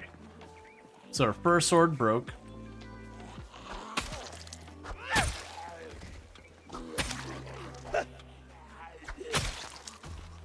Which I figured would have happened a while back, and I'm not complaining about that. Let's see, but for real, like, in real life, would you base in a place that big? Seems scarier than a smaller place? Yeah, no, generally speaking, when I've built bases in the past, in Product Zomboid, most of the time I've preferred smaller areas than larger. I have set up on larger areas a lot, but like, for example, my personal best used the military checkpoint by Louisville as their home base. And honestly, there was like the little U area of the trailers. The character basically spent the entire run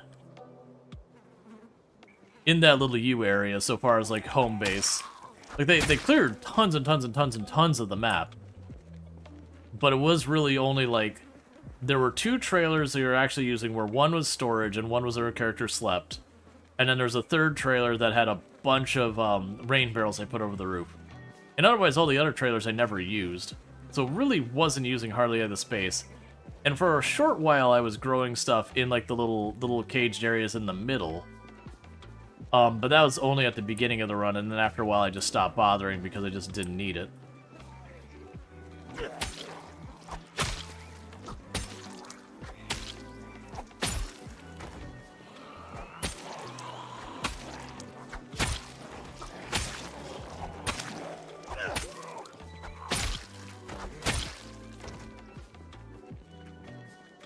Alright, grab a couple more, then we need to rest.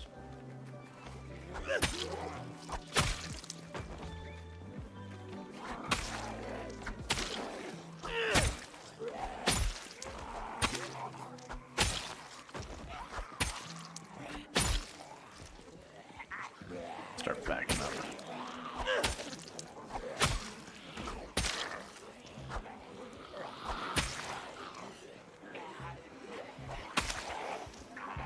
Yeah, it says back up. We're exerted and we're muscle strained. We'll just back up, recoup. Come at that fresh, get all our mileage out of our weapons.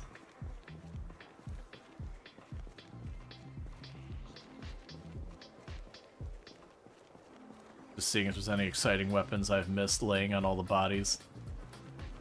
Because I would not be surprised if mixed in with all of these dead bodies would be the occasional, like, hunting knife or, you know, machete or, you know, the weapons that are kind of, like, easy to miss. Hey, like a meat cleaver.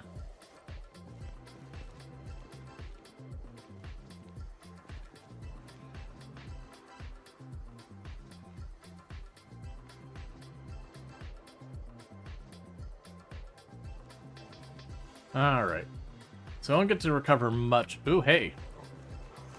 Don't do that, buddy. That's why I'm holding shift while we're laying down in these areas. So that sneaky, cheeky wooden zombie.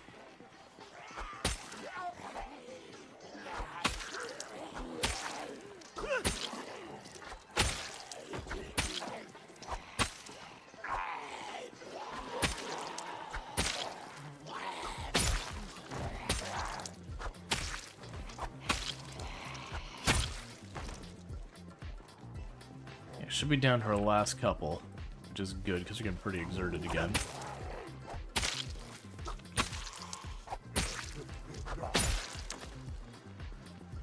Alright. You saw an ice axe? Yeah, no, it was a broken one. I had a lot on there. But it is possible that I have one that's good in there. The ice axes, I'd be surprised if I missed one though. They are very easy to kind of see visually. It's usually stuff like hunting knives and machetes I overlook the most. I can also see missing a hatchet. A hatchet or a meat cleaver. I could see missing those as well.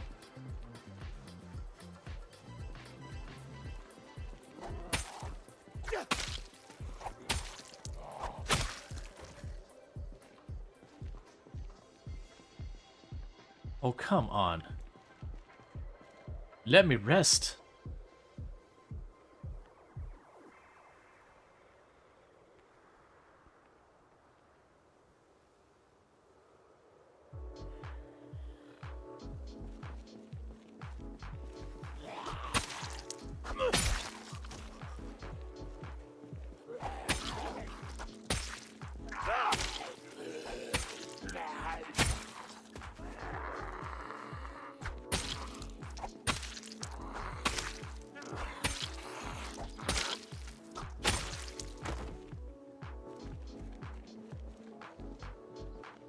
Okay, so sit, sharpen.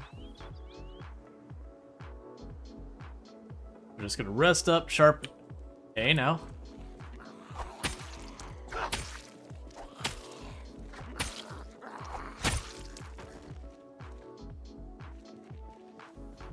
Try that again. Sit. Not what I wanted to do, it's what I did though. Sit, sharpen. We better rest in the truck? Generally, no. Because if I'm sitting in the truck and it's not started, you have to take an extra minute to move it. They're going to bang on the truck, maybe go through the window, that kind of stuff. You have a lot more limited mobility in the truck. And if I do have it started, it's way louder. That'll draw the zombies in from farther away kind of thing. So there is a pro and a con with it. Generally speaking, you'll find I prefer sitting outside of, like, it's the same reason why, like, should you rest inside the house or not? If I can go into an enclosed room, I will often rest inside a house if it's convenient. But if I can't rest inside an enclosed room, you'll find most of the time I prefer to just find, like, a big open spot in the middle of the road and just do that because I have a really big area I can view around me kind of thing.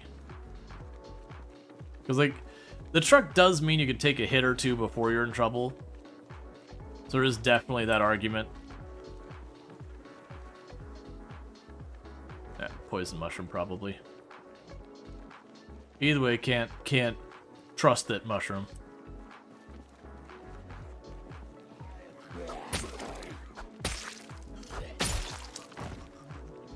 And honestly, fast forwarding a little bit, you're relatively safe if you hold shift.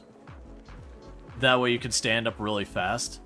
That is one thing I'm pretty bad about not doing, though. A lot of times I just don't want to sit here and hold shift the entire time. Do you think it's kind of dumb that you can make napping tools from antlers, but you can just use a stone? Not really. My assumption is the napping tools last way longer than the stone, but that's kind of whatever.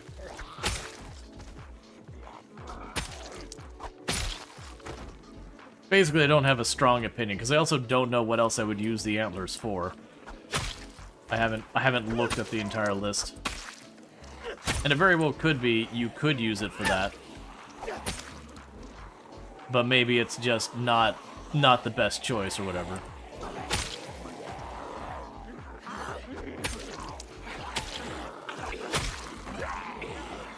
Napping hammer, or antler hammers used for napping in real life? Yeah. It's one of those things I just don't have a real opinion on. Because there's lots of stuff you can make in Product Zomboid, they'd be like, alright, but there's really no need to.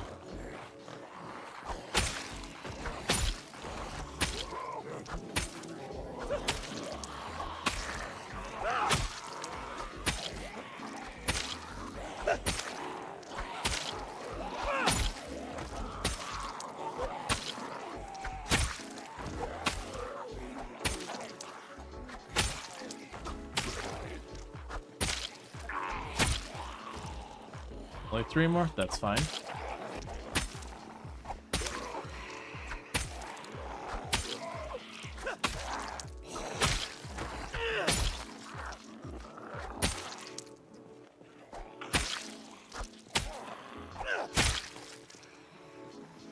Alright, so we're about to hit high exertion, so let's keep backing off. We have lots of muscle pain.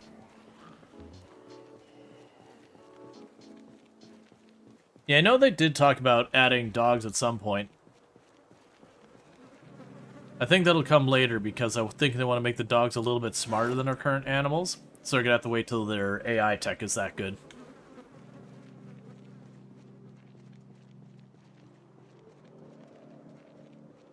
Oh, we're probably back because it's 8:10. By the time we're rested and everything, it's going to be just plain dark.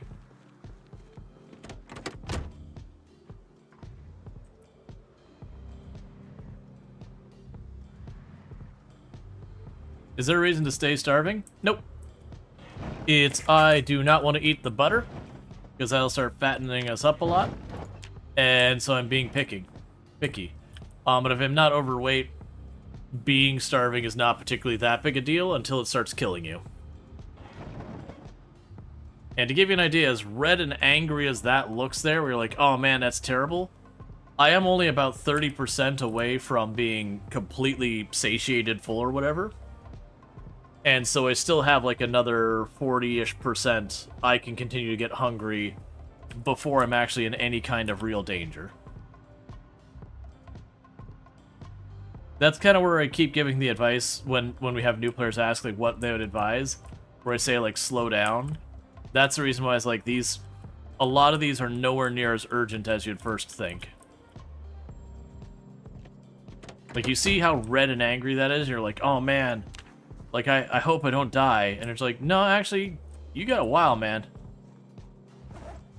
Like where I'm at, we could probably go without eating at all for probably a day and a half before it starts getting really, really dodgy.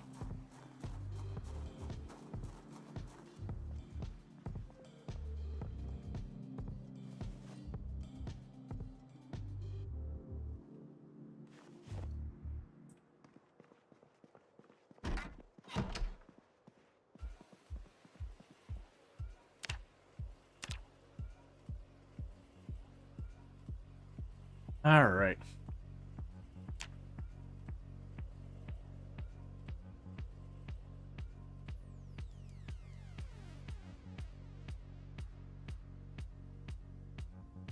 Yeah, we'll do another lap going around.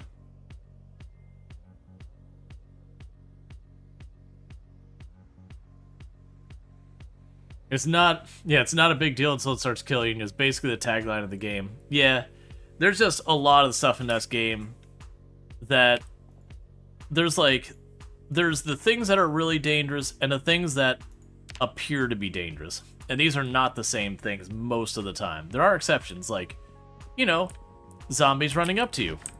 They are, in fact, actually very dangerous, both in how they appear and in reality.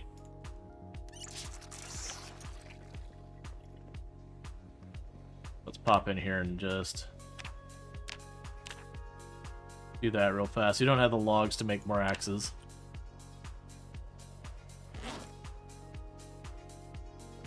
We are getting pretty close to being able to do stuff with that. Alright, so let's do another lap out here. See if we can't find more goodies to eat, berries, whatever. Or we'll immediately find some branches. And that means more axes. Go ahead and just turn around right now.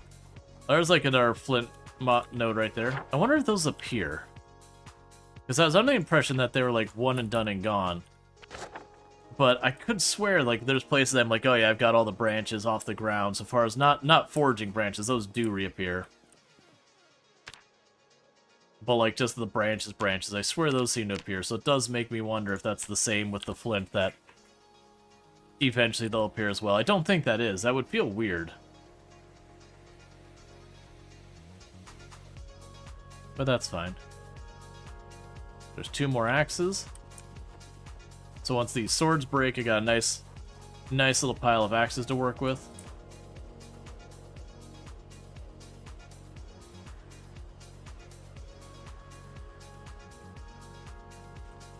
Why are you doing this to me, game? I'll grab that. We're gonna keep foraging.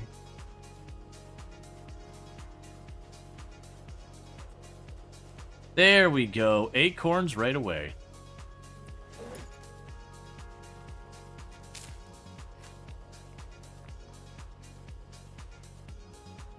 Yeah, so maybe flint notes could as well. Maybe. That's basically what I'm saying, is I don't know if they reappear or not.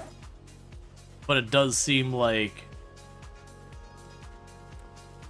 I am getting them back I don't expect to. And just like that, we found a stack of acorns, and we are good to go food-wise for a while.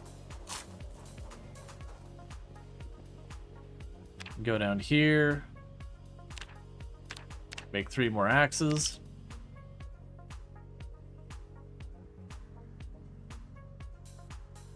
Honestly, you're starting to love that you can kind of tell when you get a good fish because her ankles immediately collapse. Yeah, you can tell when you get a good fish because her character, it's almost like they scream out in agony by how ridiculously overburdened they are. And you're like, cool, man, I got a good one. My character is in, like, is in extreme pain. Excellent.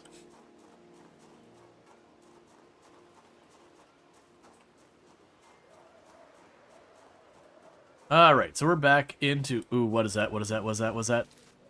What are you? A magazine about an FBI robbery.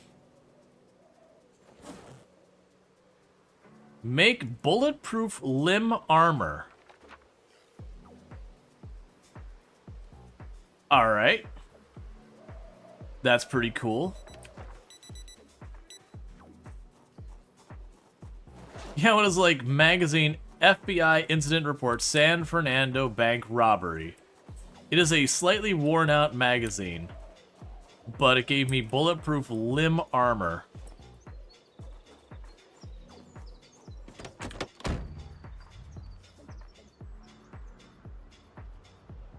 Does bulletproof mean bite-proof? Probably.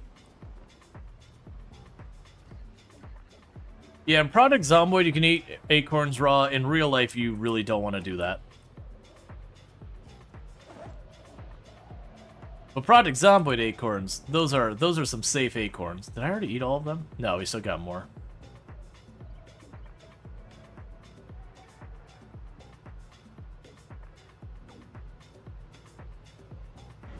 Why are acorns so filling anyways?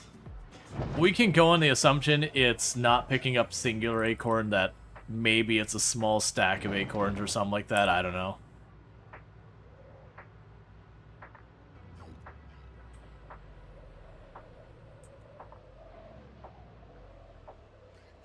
Gotcha, so they're safe, they're just terrible. Yeah, I was under the impression it was like one of those things that eating an acorn by itself wasn't a big problem. It's just eating a bunch of them, they would make you very sick. But I don't know. I've never had the desire to go under an oak tree and be like, that right there, in the mouth.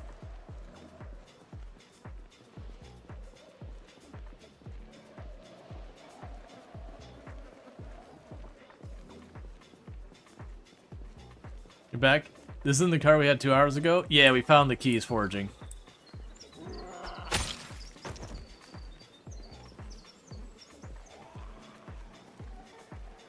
You gotta be careful because with all the bodies, it's starting to get to be a bit too much visual noise to really make out what's happening. It's really easy for a zombie to stand perfectly still on this and not notice it. Let's see. All you know about eating acorns, you learned that a book hatched in 4th grade. Yeah, and I know you can make acorns safe, but like we were saying, was under the impression it was kind of laborious. So you had to like boil them a whole bunch of times and all that to get them that way. But it's something I never put time or effort into figuring out. Thank you for the follow. Welcome to the stream. Oh, it's not. Got to sharpen the sword again.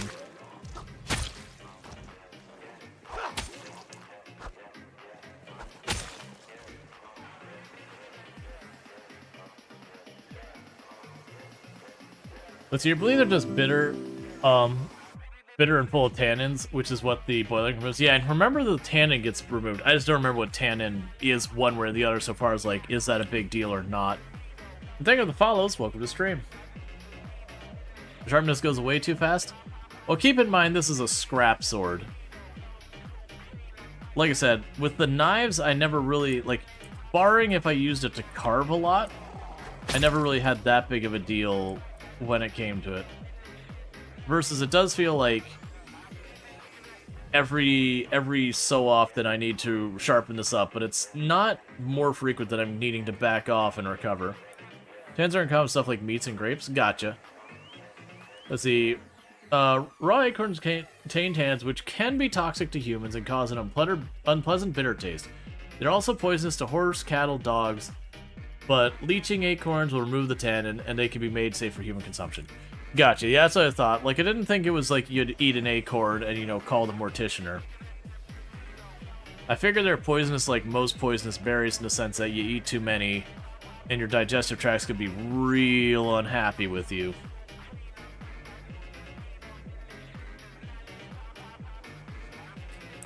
That's kind of what I figured.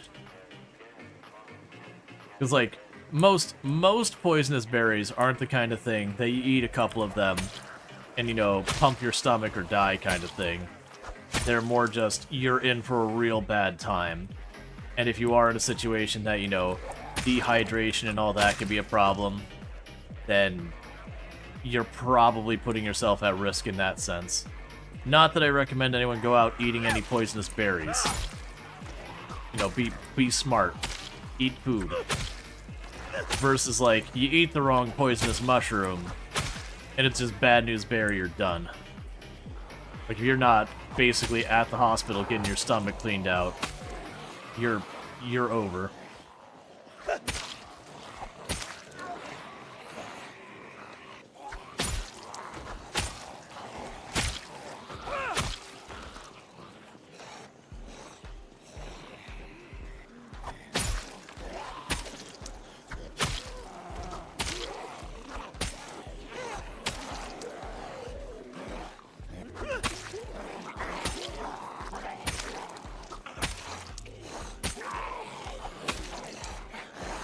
Hey, I see that flanking maneuver there. You had a plan. Didn't work, but I'll give you credit. You had a plan. You're like this walking straight into the guy with the big sword just isn't working. What if we grab their attention? I came from behind.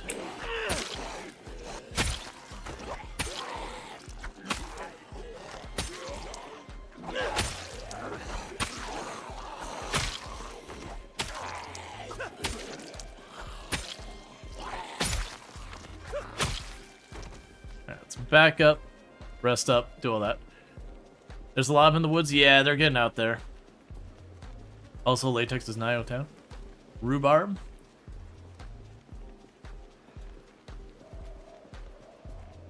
Yeah.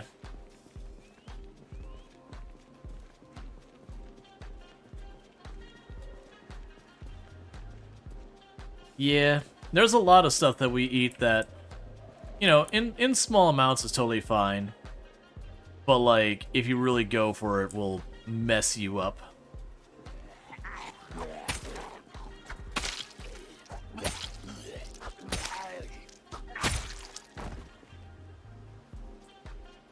good.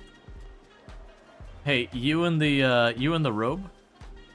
If you could just leave me alone for a hot minute, I'll be with you in a second.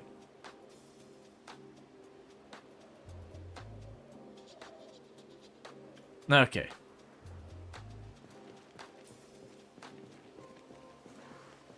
Most beans, especially kidney, can be quite dangerous not prepared. I know underripened potatoes are another one that can be real bad. Green potatoes, you gotta be real careful with them. I remember those can be pretty not great for you. So maybe the government tells us that mushrooms are poisonous, but they're the key to time travel. I mean, your brain may think you're time traveling, but it's not gonna be a real time travel.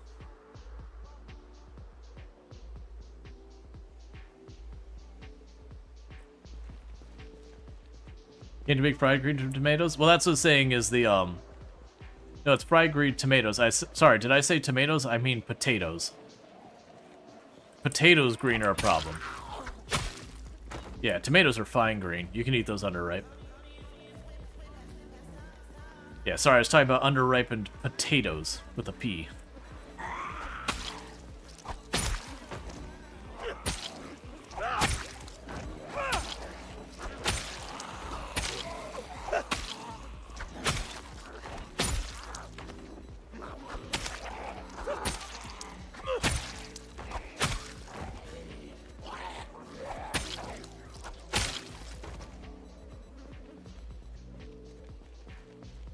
That's because they're nightshade.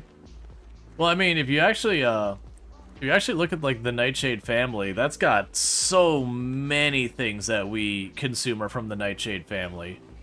Like I want to say a lot of your peppers are nightshade. I want to say like in the nightshade family, tomatoes are in the nightshade family. Like a lot of stuff we eat, fruits and veggies, or well, veggies, are in the nightshade family. That they're just, you know, through deliberate cultivating, we just kind of broaden them to be more and more different from the initial plant. Okay, I did say potatoes. I thought so. I don't like people mishearing tomatoes and potatoes. Not at all surprising. They're very similar words. Let's see. Nightshade vegetables are commonly consumed and include potatoes. Both white and red potatoes are part of the nightshade family, though sweet potatoes are not. Tomatoes, despite their savory taste, tomatoes are technically fruits. They widely used in cooking and salads. Peppers, these include bell peppers and chili peppers, which are popular in their flavor for heat. Eggplant is also known as, aubergine, is used in various cuisines and all that. Goji berries, are also in that. Yeah, it's just one of those things that, like, so many of them were, like, from like, the base nightshade stuff. It's just kind of a whole big thing. Alright, so this sword's about to break. That's why it's dull, is its thing. You turn mustard plant into a bunch of different veggies. Yeah, there's also there was a bunch of stuff. What was it, like, is Brussels sprouts? Oh man, I'm forgetting. There's like four vegetables that we label as different things. Yeah. That Brussels sprouts and broccoli and all that, they're the same plant. It's just kind of what stage you harvest. And then there's obviously different variations and all that to like cater towards that and whatnot. But they're all basically the same plant. Just like the methodology behind planting and the variations and all that. Hey, that corpse right beneath my feet just disappeared because it's been 9 days. Thank you, corpse, for disappearing. What did you have stuck in you? Ah, fillet knife, get out of here. Let's see, baby corn isn't a special species, in fact, underripe corns. Let's see. Yeah, the EU calls aubergine, in the US calls it eggplant, right? Yeah, and then there's also like, we have bell peppers, and then I believe in Australia and New Zealand they call them capsicum. But same thing.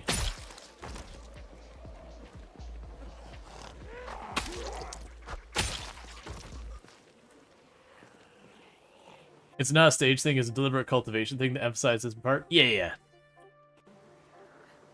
Right, it's not like I would grow a row of the plant, and I could harvest these one at this stage, and I got Brussels sprouts. But you are deliberately growing them away to favor the different stages of being able to harvest it for your purposes.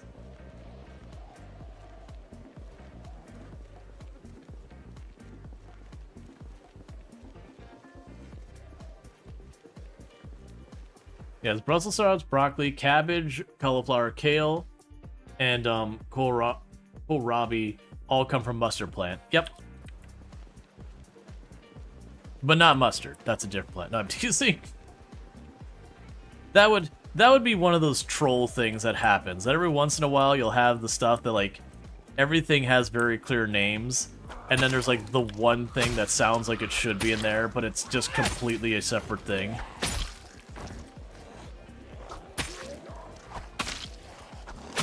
Kind of like you have fish, and it'll be like a whole bunch of different varieties of fish, and then you'll have one that's like cuttlefish, but it's not a fish. It's a type of, like,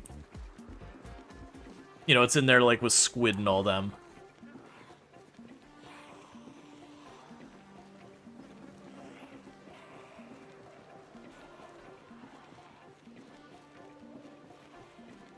Cephalopods, thank you.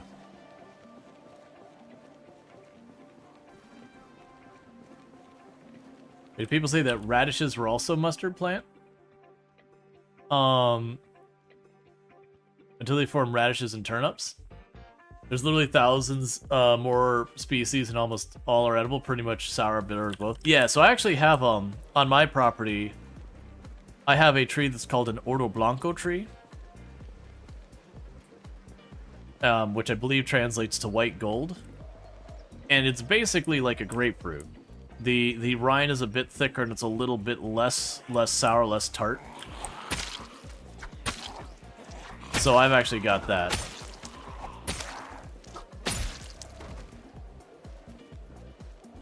But, you know, it's right there and there. I also have a loquat tree, which is a fun one. I think they call them, I think their other name is Japanese plum. But that's an interesting one, because, like, the plant itself really makes you think it's like a tiny peach. And I remember it wasn't related to peaches. It was related to something totally different. They're like, I don't see the connection. Guinea pig, which is not a pig. Correct. Yeah, no, that's, pepper and citrus, not to each other, but, like, citrus, almost all citrus will, cross-pollinate. So you can have a real gamble when if you take, like, a seed from any citrus plant and you plant it, you have no idea what you're getting on the other side. It's also the same thing with a lot of pepper plants. Pepper plants cross-pollinate extremely well. So it is another thing that you'll go and harvest a pepper plant and be like, I like bell peppers, let me take the seed out of this bell pepper plant and plant it. And then you'll get this, like, horrifically hot pepper because it happened to be grown in the same room as, like, habanero or whatever. So you get something that looks kind of like a bell pepper, but then you realize it's more habanero than anything. I've gotten some pretty wild stuff when I was gardening peppers. Let's see. Loquat, scientifically known as Rubutra japonica, are a type of fruit that belongs in the Roscia family that includes apples, pears, and peaches. Oh, so it is with peaches. Okay, I could have sworn someone had told me, like, it was in a different group. Well, that's good to know.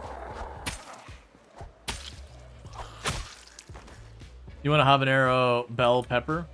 Yeah, so you get these really wild crossbreed peppers. Like, part of the reason you hardly get those kind of things is trying to, like, unless you're doing a very deliberate thing, trying to crossbreed those peppers to get the same ones can be tricky. Because even if you do the thing where you're like, let's pretend that there is a pepper that is a crossbreed for habanero and habanero. And you're like, cool, I have determined that if I put these two things together, I get the plant I'm looking for. And you can then start breeding them together and just get all sorts of not that result. Because there's so many outcomes that you can get. It is an interesting gamble. And some of them they're able to do it predictably. That they figure out, like, if I crossbreed this with that, I can get this, that kind of thing. Let's see, chat. If you're, I mean, great with agriculture, you love it. Let's see. Also, apples have some of the most randomized DNA in their seeds. So if you plant the seeds of Fuji apple, you're not going to grow a Fuji apple tree. But you still get an apple of a type. The odds are good. It's just going to taste awful. Yeah. Apples are another one that cross-pollinate like nothing. Oh yeah, no, we actually got the military backpack the very first stream on this character. We found a random rally, or a random survivor zombie who happened to have it. It just like opened up and got the military backpack. It's pretty wild. I can't remember if we got the tent off that one or we got the tent later. Used to grow hot peppers for fun. After tasting one of your habaneros, you realized what kind of monsters I was growing. Oh, I love the taste of habanero. It's usually when people ask like what's your favorite flavor, I'll be like habanero. That said, you can do a number on yourself if you're just eating way too many of them.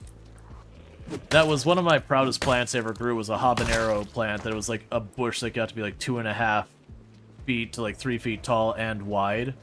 That thing would produce literally hundreds of peppers every season, which is more than a human can consume, and still have functional digestive tracts.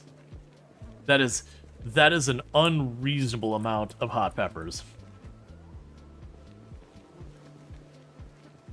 So I was like making fresh salsa to take to work to share with people. I would dehydrate them, grind them up into a powder for seasoning. I had so many that when I was dealing with raccoon problems, I took a bunch of the spares, ground them up, and I don't remember what I mixed them with. Like maybe it was like some kind of like vegetable oil or whatever. But I would use that, and I would put it around the edge of the plants I wanted to keep the raccoons away from. And the raccoons would go up to the garden, start sniffing around, get a sniff of that, and just freak out and get away from it. Let's see, just cracking one gave off heat. Just tapping your tongue on one. How do you chug it? Oh, well, you don't want to just eat you don't just like eat the pepper as a pepper. It is for like seasoning in that. Let's see, you want to grow your own jalapenos and bell pepper? You discovered how much hotter homegrown jalapenos are versus store-bought ones. Plus they crossbreed. You got crazy red spicy bell peppers. Yeah. Well, to be clear, if you plant a bell pepper plant, and it is a bell pepper plant, and they cross-pollinate, that will not affect the fruit you get off that plant. It will affect the seeds, and if you plant those seeds, that's when you're getting exciting results, because you have no idea what you're getting out of those seeds on the other side. Like, that is straight up playing the lottery with your peppers. And sometimes you get fun results. Most of the time you get results you're like, it's kind of like a bell pepper if it was just not as tasty. Okay, well, sure then.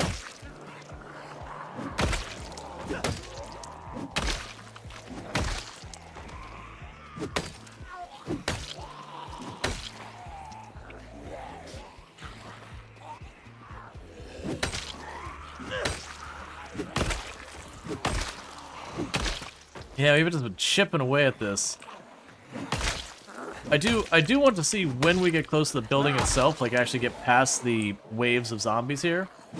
I am having a feeling that even though we're running into a situation where we're not really seeing much progress, it is like the parking lot was like solid with zombies.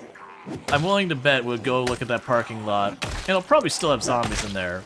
But it'll probably be like a couple of rally groups.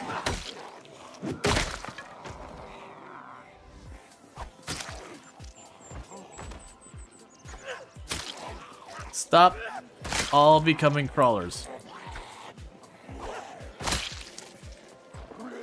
That was backup. Alright, Luxor, you have a good one. Thank you for tuning in. Did I have more? Oh yeah, we still have acorns.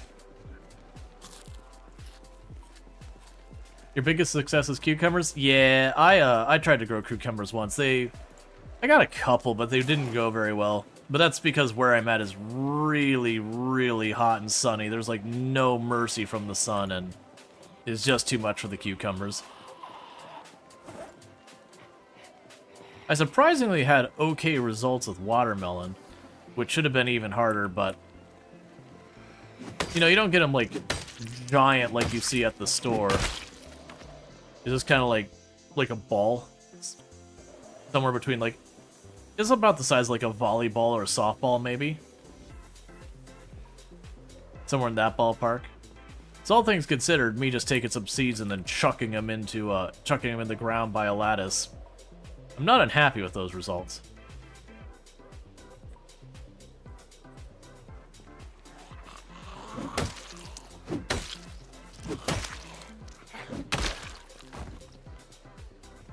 Yeah, my issue is my garden gets, like, merciless sun almost all the time. So a lot of plants don't do well. It's just too much. They just get fried by the sun.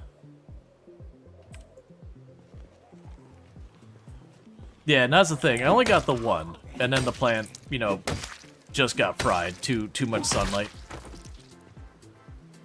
Don't give me this. Don't do this to me.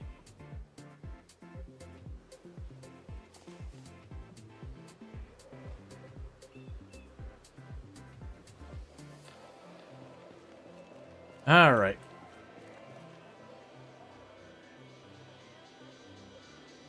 I heard a zombie, and I don't see it, and I don't like it.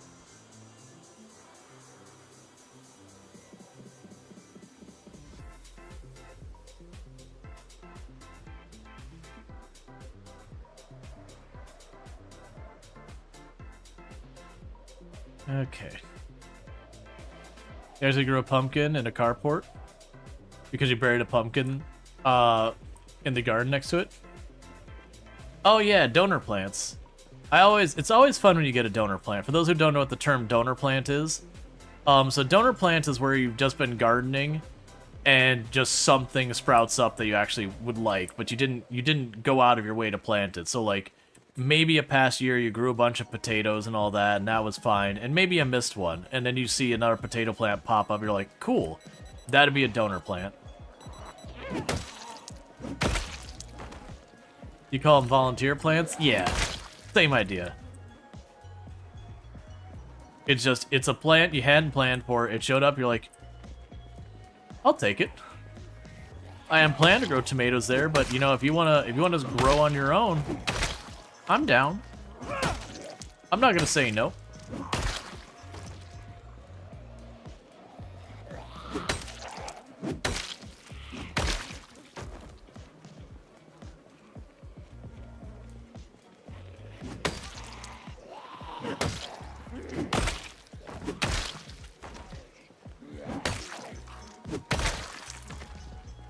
That's a lot of shaking down there. Probably like 2-3 zombies.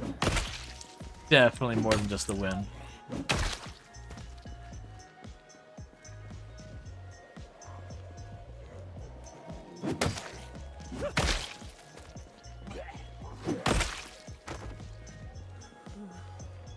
Oh, stop making sad noises, it's fine.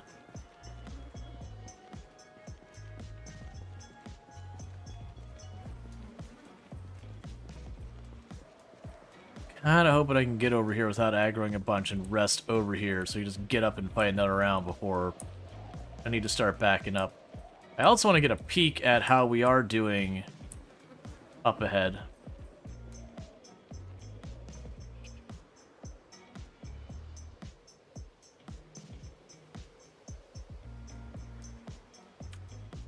Alright. Oh yeah, that is getting way thinned out. That's good news. That thing was like solid zombies. And that was like maybe a rally group and a half along that fence. There's certainly more in there than a rally group and a half. Let's see. Can I actually hit Q while not sneaking? Yeah, let's see. Does Product Zomboid got a Steam special often? Ooh, I think they go on discount every once in a long while. I actually have no idea how often, though, because it's one of those things, you know, I buy the game and then I don't think about it anymore. So, not trying to withhold information or anything. And then plus, it's always like, you can do that. You can, if you do exclamation mark Steam, it'll show you the current price here in the US. Yeah, no, I wouldn't doubt it would be on sale for, like, the big winter sale, the big summer sale, that kind of thing. But, like, just randomly, I have no idea.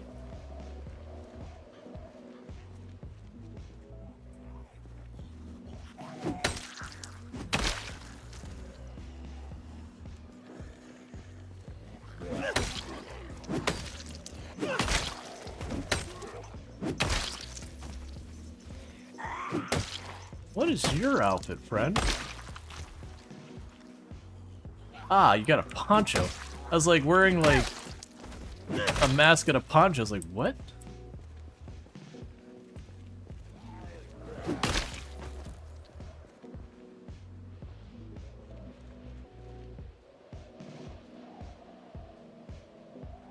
Alright, like, give me just a breather. I'm down to do probably one more pull today before we need to start backing out. So I'm not gonna get a full breather, but I'll get some. We did pull another pretty big group, which is probably perfect. Especially if we just one-tap everything. That'd be great.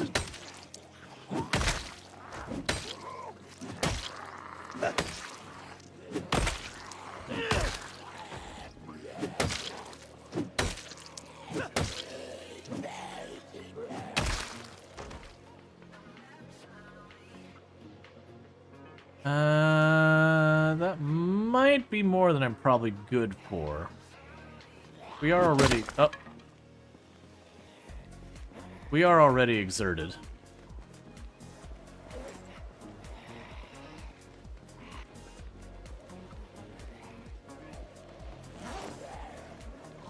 I almost walked right into that zombie because I was busy inventorying.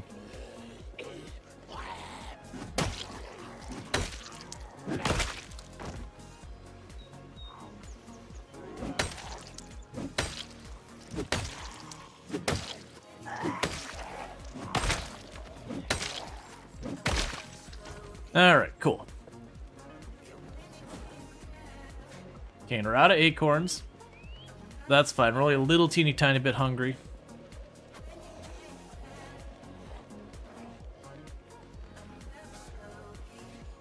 Gotcha. Yeah, no, there's, I do like that there's a lot of places that are keeping, like, database information for Steam and all that nowadays. To give you an idea, because, like, sometimes I have game people where people are like, oh yeah, I can't wait for Factorio to go on sale. You're just like, I hate to be the bearer of bad news. Like, the devs behind Factorio don't really do that sale thing. So where are you heading? Bunker tunnels or something? No, I'm working on getting to the resort.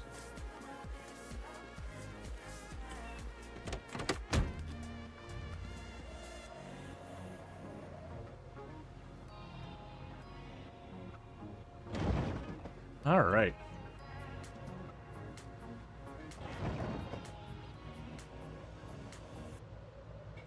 Yeah, there are just some games that almost never go on sale.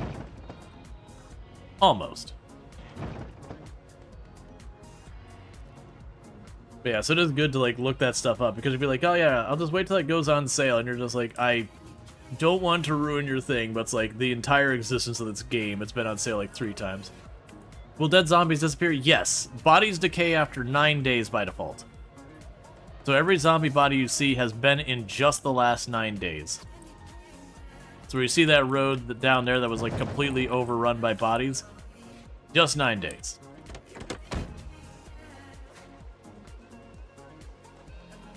Is there a way to switch from a 12-hour clock?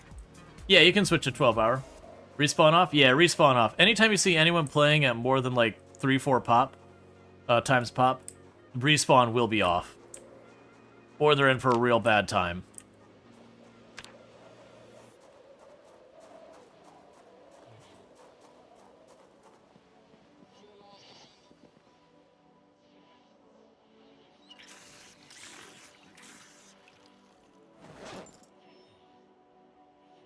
So we're good with all this.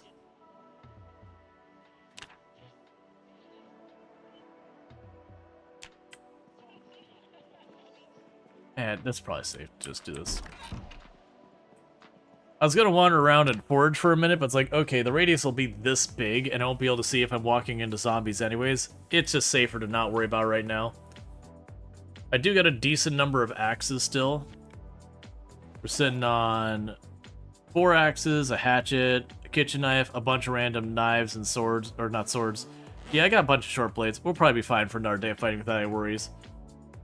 Let's see. You think there's a site is there a deal and or how it's called that you can check the game to see if it's on sale or was on sale and the lowest price if you don't remember? Gotcha.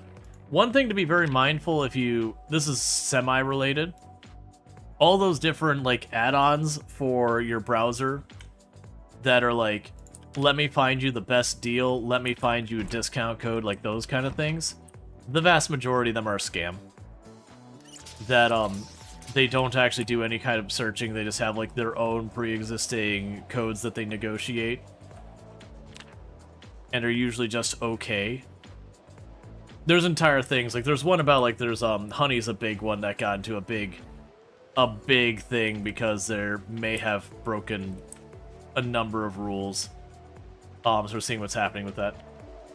You're lucky if you get more of that. What was your record? I used to have the highest kill count run ever streamed, 135,121 zombies killed on one character in one life with no mods to change itemization or vehicles.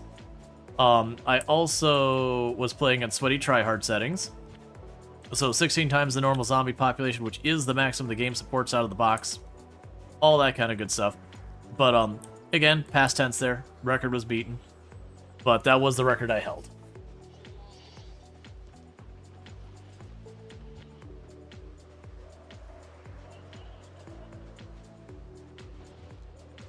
So it's a little amusing to me when I have people pop in here. Like, it's one thing when someone's like, hey, did you not see that? I'm like, yep. Or it's just like an obscure mechanic. There's a lot of times those obscure mechanics that you don't really have to pay attention to. I'll get details wrong just because you normally don't have to pay attention to them. But there's definitely times where people come in and try and give me, like, very basic information. It's like, did you know that you can hotwire your car? And you're like... You know, you're thinking in your head, like, cool, man, I'm happy you just learned that. But, like... Read the title.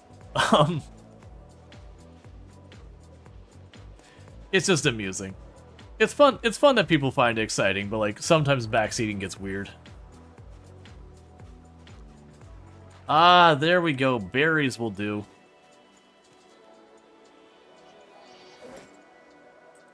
Alright, without any consideration... Oh, that's actually not that many berries. It's fine. And is that berry poison? We're gonna find out soon, chat. Surprised how it beat that? Oh yeah, no, the current record is like 954,000 and some change. Which was the person who beat my record. At the time they beat my record, they played the game on one run for a full year and some change after they beat the record. One save, nearly full time. So you get the idea. So if people want to beat the record, just understand you're going to have to play this game pretty much full time. And you will need to do that for somewhere in the area of a little bit under 2 years. Full time. One run. No deaths. Do you know you can kill the zombies? Aw, oh, man, really? I've been trying to evade them this whole time. Are you still doing it today? Well, to be fair, Lamprey did die in that run. You build a new record? Yeah. That said, I have no interest in trying to, like, if I get the record, sure. I have no interest in actually attempting to pursue the record. Like, I enjoyed it. But I do stream a lot of different games, which happens to include Project Zomboid. I do not consider myself a Project Zomboid streamer. I consider myself a variety streamer who happens to play Project Zomboid. To get into those runnings for the records these days, you gotta basically play it exclusively, and I don't have interest in doing that. Like, very genuinely, I've been playing a lot more than I really feel like I necessarily should. Oh, still working on a new record? Yeah, no, I gotcha. Yeah. Nope, Lamprey does intend on trying to set the record. Like, get that bar set. Because there's a lot of people going for it. We probably won't have someone as considering having set the record till someone gets, like, you know, a pretty decent kill count. Oh, wait. We got a bunch of branches for making axes.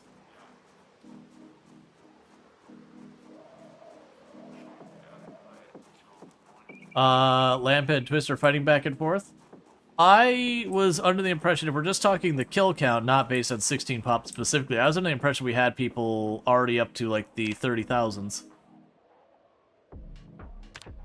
They're just not doing it 16 times pop kind of thing. But that's not part of the requirement for the world record. The world record strictly is considering who's killed the most. If you want to do it on Apocalypse, that's fine. You want to do it on CDDA, that's fine. You want to do it on 16 times pop sweaty tryhard stuff, that's fine too.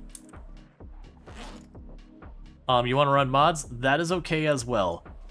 With the exception, like, we don't have like a hard rule or anything. With the exception of if you're running a mod that basically like pops up zombies and makes them fall over dead or something, like something that very obviously is not in the spirit of the challenge, like that would be a problem. But just running mods in general is fine. Oh, do I have water in the pouch? Yeah, it's basically full. Yeah, like if you had a mod that was something like it added a minigun to the game, and you could just go into a room and just like spin and delete the zombies, then that would be one that would be like, yeah, no, it doesn't count. But just stuff like little UI mods on, no one cares about.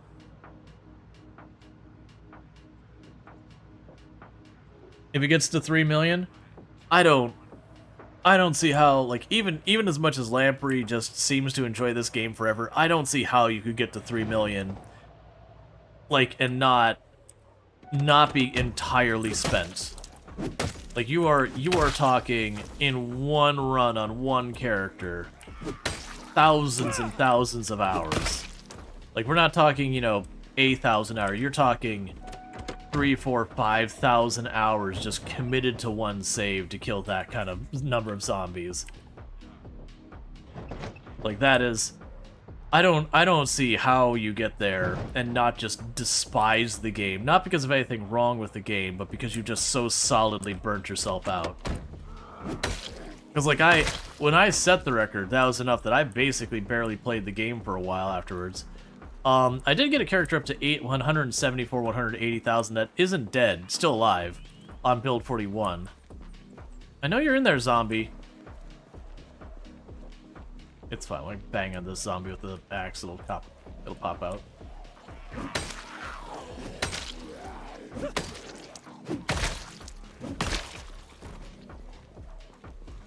All this gatekeeping over the tiny minigun. Well, yeah, that's the thing, like, I don't think we've ever had someone who's tried to claim the record been like this, and they were like, ah, nah, man, that mod is just way too cheese for it. Because honestly, the people who are gonna kind of do that probably aren't gonna have the commitment to the run anyways, because it is just a lot of time. Like, once you can get past like 3 months with a certain amount of consistency, you can basically live forever in Project Zomboid. Like, you've hit that point. You just do the thing you're doing, but keep doing it. Like, nothing changes. It doesn't get harder. Literally, the hardest moment of Project Zomboid is when you hit start. After that point, everything is easier. Every day you survive, the game is a tiny bit easier. You've got a little bit higher skills, a little bit more, like, resources to lean on. You've learned more magazines. You get the idea. The hardest moment in Project Zomboid is when you hit start. And so with that, if you can survive to 1 month, you can survive to 3 months, you can survive to 3 months, you can survive to 6 months, you can survive to 6 months, you can survive to like 2 years. You get the idea. Which is part of the reason why you won't see very many people actually see through records like that. There is just a point when you start getting to 50, 60, 70,000 kills that you kind of just get in this pattern of killing the zombies because you kind of tapped out what you can do. Alright, I'm not enjoying getting boxed over here in the tree line. And burning them does not count. Correct. And it's not some arbitrary rule we've assigned. Literally, Product Zomboid does not count a fire or a car kill as a kill. They just don't go on your numbers. And you can get mods that add them in there, but I imagine people would push back on that one.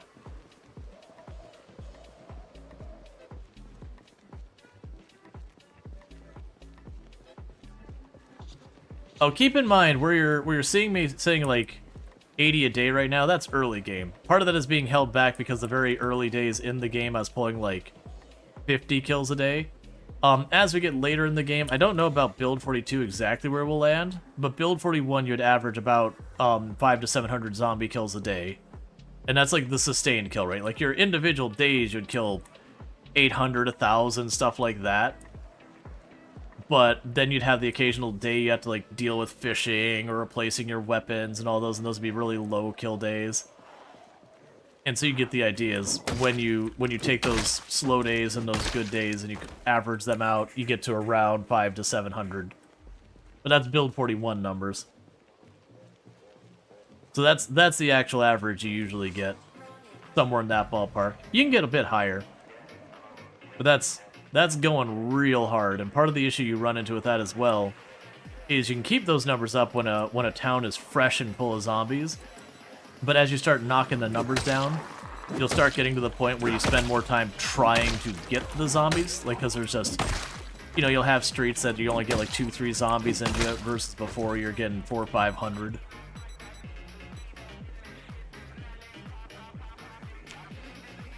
So yeah, it's a whole thing.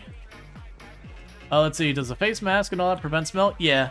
But as you can see, even with as many zombies as we're killing per day and just hanging around their corpses for most of the day, corpse sickness is only really a big problem if you're talking absolutely absurd numbers of zombies and get out of hand. When you start getting to that killing like 500 a day on average, that can get rough by just sheer volume of zombie corpses.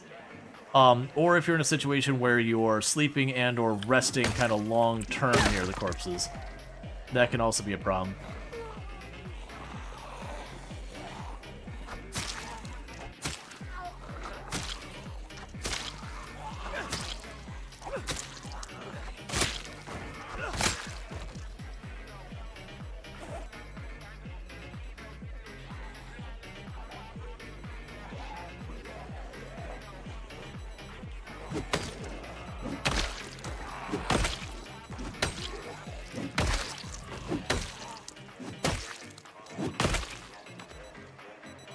What is in my 4th slot? A tent. If you have a if you have a hiking bag. Oh, passports. Oh, I didn't know you could find passports. That's cool. If you have a hiking bag, I saw a tree shaking and realized I about walked into it. If you have a hiking bag, a military backpack, a large backpack, stuff like that, you can attach a hiking bag to the bottom of your backpack. You can also attach sleeping bags too, to the bottom of the backpack. But only the really big bags, like so you can't attach it to a school bag or a duffel bag or anything like that.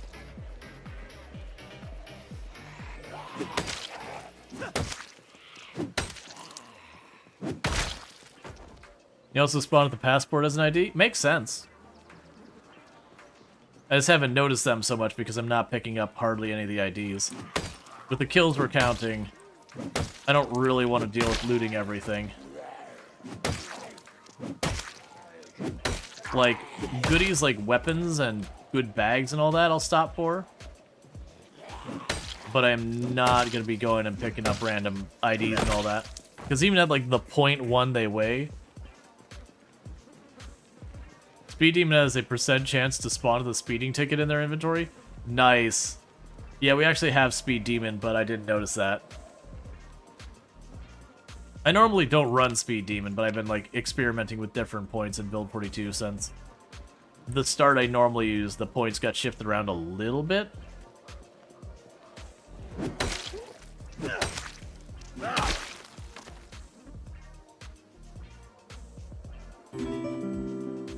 Hey, the follow. Welcome to the stream. Alright.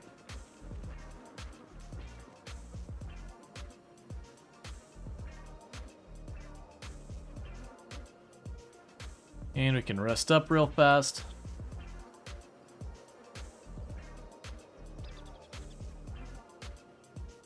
Cool. Have ourselves some lime.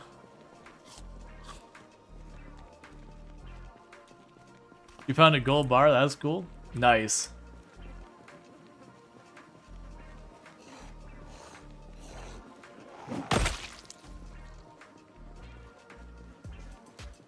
Alright.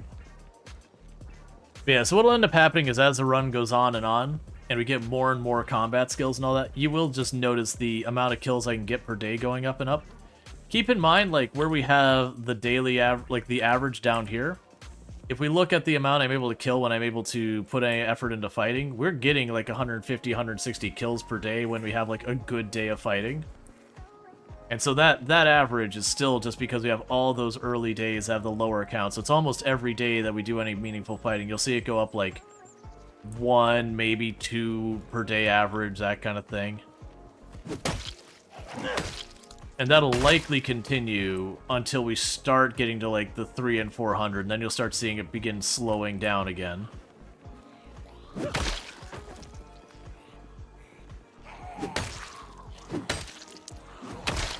We'll see. I haven't got a chance to test to see, like, okay, if we start getting like 9, 10 fitness and strength, and, you know, 8, 9 or whatever in a weapon skill, and using some okay-ish weapons as opposed to the absolute garbage we're using right now, like, what do we end up on the other side of that?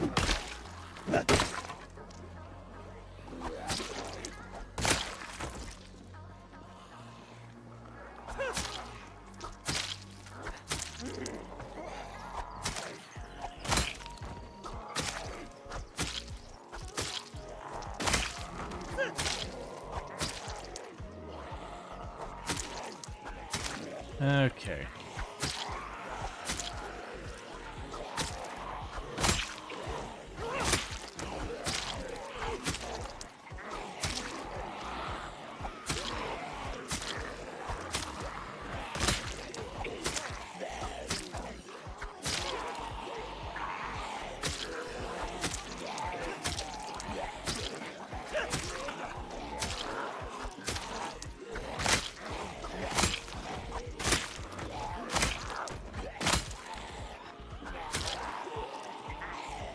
Alright, that's getting a little exerted and all that.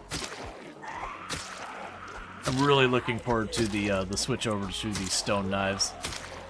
That'll be a good time. Really close. I'm right about to get napping too.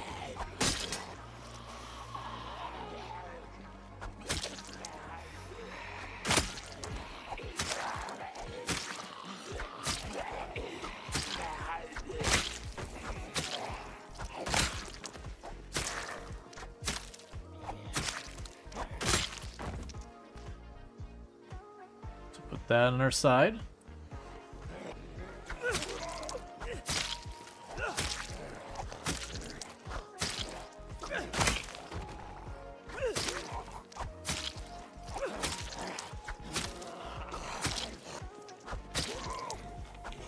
Considering that we're both exerted and muscle strained, we are holding up real well so far as not getting damage.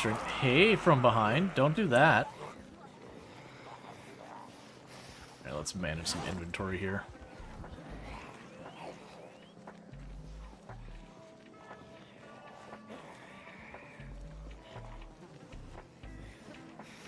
Okay. Because they're putting pretty far into exertion, so let's go ahead and back out. Because I am trying to also get that short blade skill. It's already at 4, and I think our axes is at 5. Maintenance? Oh, right, because we read the book on maintenance, so we're doing really well.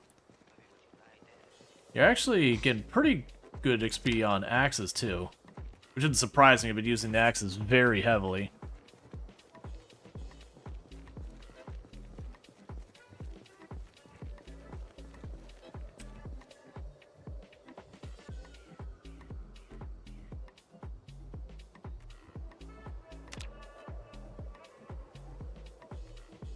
All right.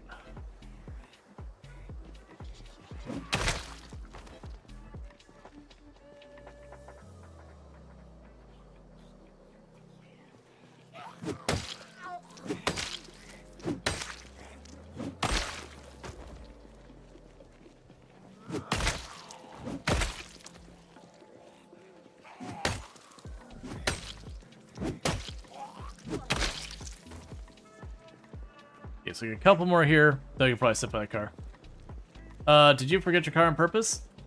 I had zombies chasing me. If I get in the car, I have to wait for it to start, try to drive away, possibly damage the car, and all that. So what happens at rank 10? Do you get special moves? No, you just do more damage. Every level in your weapon gives you a little bit more endurance efficiency, a little bit more maintenance efficiency, a little bit more damage per hit, a little bit higher chance to critical hit. And so they do have like a compounding effect that every level you get in a weapon just makes it that much more. You can kill zombies that much faster. So to give you an idea, if I use a hunting blade at like zero combat skill, it's something like 6-7 hits to kill a zombie, assuming I have no penalties. If I get to level 10, it's 1-2 hits to kill a zombie most of the time, without any damage penalties considered.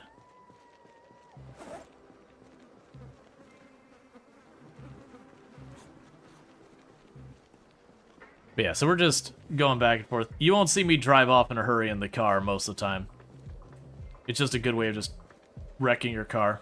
Generally, if I'm in actual danger, I also just won't use the car. It's a lot safer to walk/run away if you're not super exerted or tired. If you're past high exertion, then yeah, jump in the car. Assuming you haven't put yourself that far. Let's see, don't you feel strange that they added carving and napping, yet the only real axe that you can make doesn't require either? I mean, sure. Yeah. But the way I look at it is napping is mostly for short blades in my mind, which maybe isn't unfair. And then carving does let you get handles and all that, which lets you put axe heads on the handles, so that does to a certain degree give you axes. Because if we also think about it, if we think about our weapon categories, napping doesn't give you a two-handed, like, it doesn't give you a good two-handed melee weapon. You get the maul, but it sucks for fighting. It only gives you, like, you don't need the axe for that. It doesn't give you a short blunt weapon. It doesn't give you any of those other things. It doesn't give you long, yeah, it doesn't give you a long blade. It's basically short blades. It's the only good weapon you get out of napping. I think you can also get spears. You can get tips for spears, but it could be wrong in that one.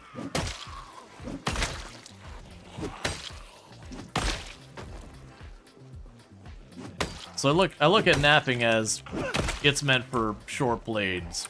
Like, it has some other things, but it's basically a short blade skill.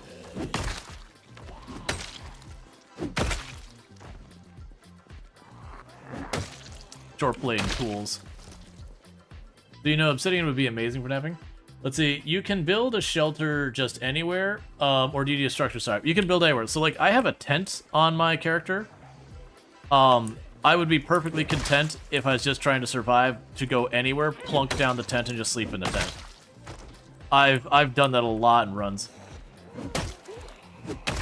Heck, early 16-time pop runs, there's been plenty of times I've just gone to some random field and slept on the ground. It's terrible because you don't get nearly good sleep or anything.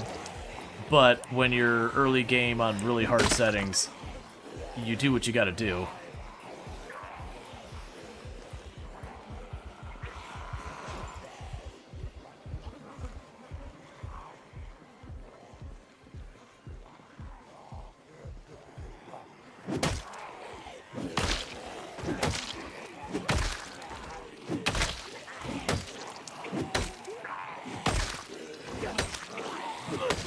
I did see that hockey stick. Good luck me finding that again. Right in the middle of the zombie path. Nowhere near anything particularly distinct.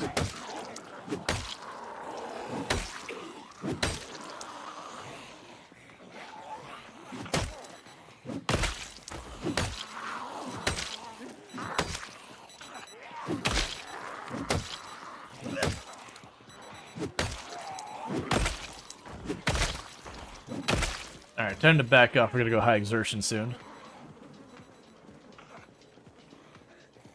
Are there any explosives? Nope, not that kind of game. Not real explosives. There's a Molotov, but that's kind of not here nor there.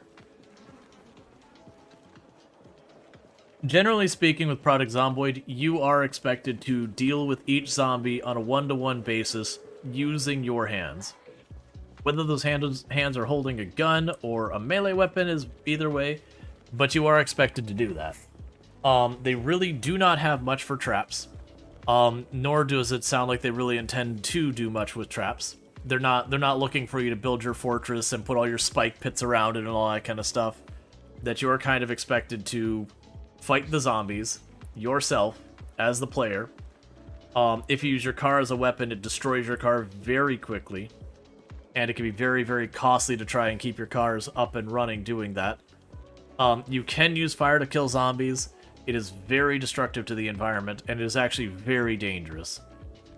Because if you get too close to a zombie on fire, even if it doesn't make contact with you, it can quite often catch you on fire anyways. Plus, it destroys your loot, it destroys the buildings, it destroys everything. There's the aerosol bombs with timers. Yeah, those I imagine could be basically the exact same idea as like the Molotov, but a little bit functionally different. The thing though is, getting a group of zombies big enough that you could draw them into a place that's got a timer thing, I just don't see that being a practical thing.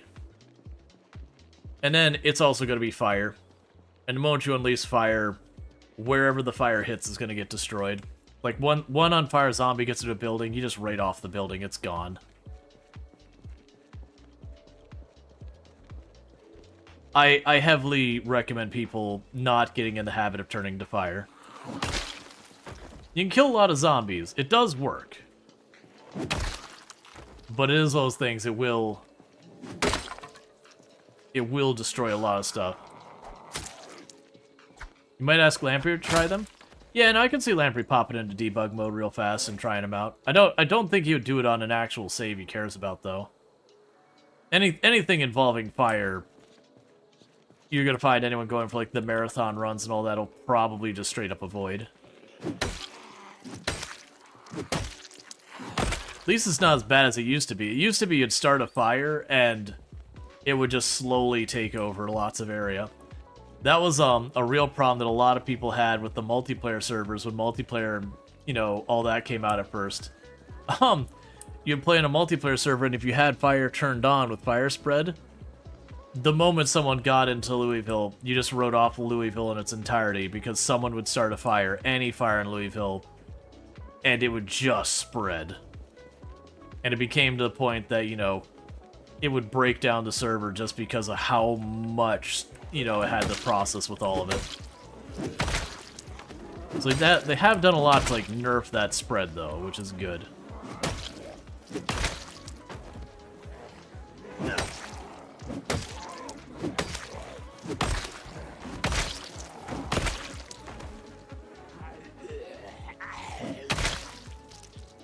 It's the fire is more of a fun toy rather than actually useful. Actually useful than guns. Good for funs, but if you actually care about your run world, yeah, no, exactly. Like you can have yourself a little bit of fun, you know, start a fire, start knocking a whole bunch of stuff down. That works. That's fine. It is one of those things though that you are kind of just screwing up your entire world. You have like that one zombie who gets away and then burns down the bookstore and then wonder why you can't find the generator magazine and that kind of stuff. And you get a lot of good loot off of zombies, but if you burn them, you don't. So you see that zombie with a katana or, you know, scrap sort of stuck in it, it catches fire. And you see that one singular teardrop run down your cheek because you know that weapon's gone.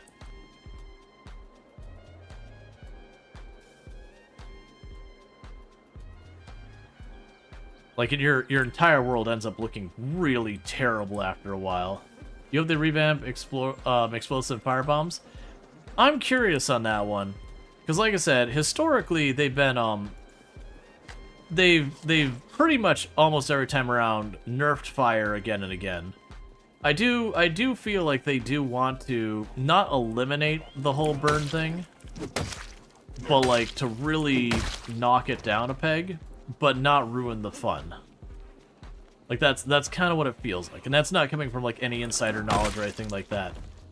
But they have had multiple occasions where they nerfed it. And it's like they've never gone and made it stronger again.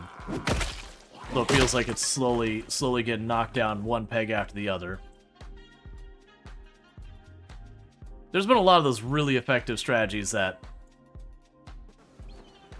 they do go through and kind of eliminate again and again.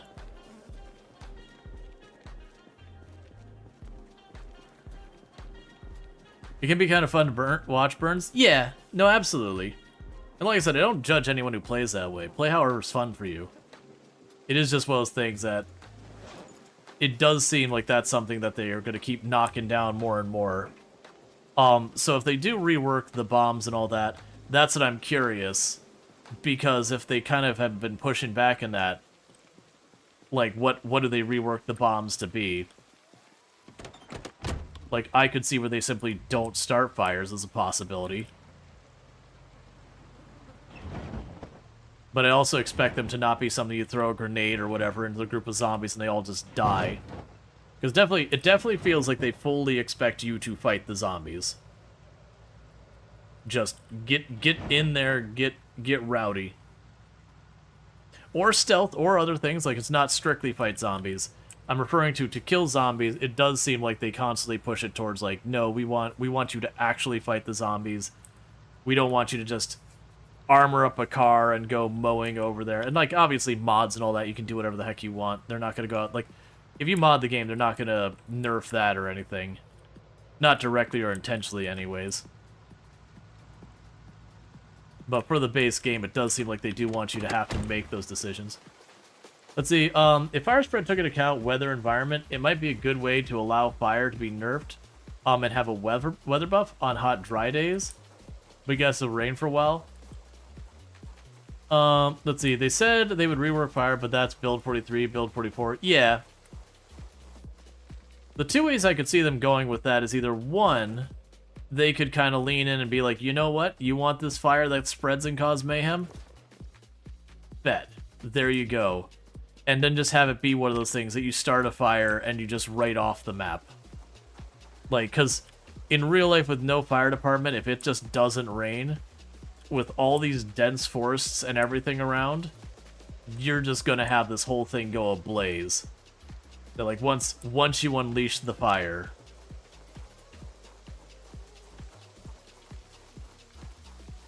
Or the other thing is they could basically nerf the fire even farther and all that. What dies first, the character processor? Yeah. It's just one of those things. Like, for those who don't know, when you set a zombie on fire, they take forever to die to fire. If the player gets caught on fire, we'll think, some homemade shrapnel grenades with some good risk-reward would be general hardware store. They have the injuries, sort of zombie would be useful. Yeah. I'm curious. They've so far mostly stayed away from any type of like very major traps. They've got a couple, but like all the typical traps you'd think of that'd be easy to make. You know, again like the big spiked palisades and all that stuff, the drop traps, all those kind of things. That they've gone out of their way to do that thing.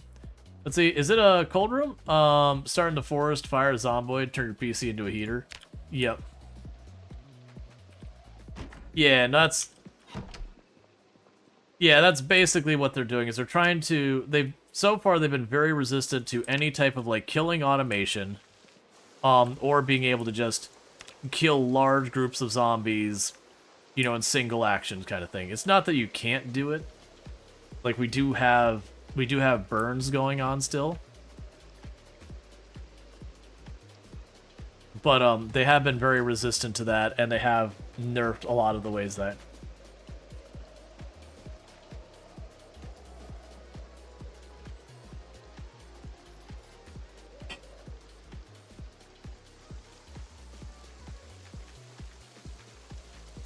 Like, one thing I could actually see them doing is I could actually see them going through and making it so the zombies have a really good chance of going back out.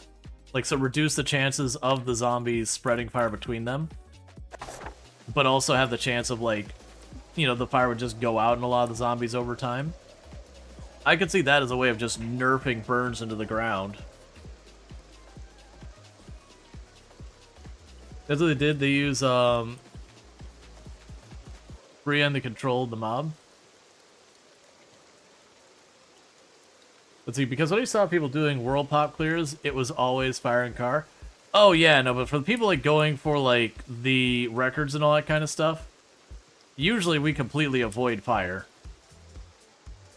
Because once you start getting to the point of having a decent level character, you will kill zombies faster in general, just meleeing them.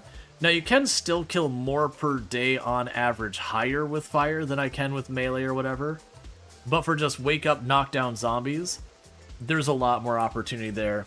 Because part of the thing you run into with the fire later game is you'll still be lower combat skills because you've been using fire the whole time. And once the zombies start to get more spread out, it's just real difficult to get a good burn going. Like you're just not getting enough in there. It's being able to bunch them up and start the fire, which is where the magic happens for burns. I know I can use all that hemp to make twine. Probably should be grabbing it. I'll probably end up needing way more twine than I think I need. Like, very, very genuinely, it's in your best interest to get your skills up.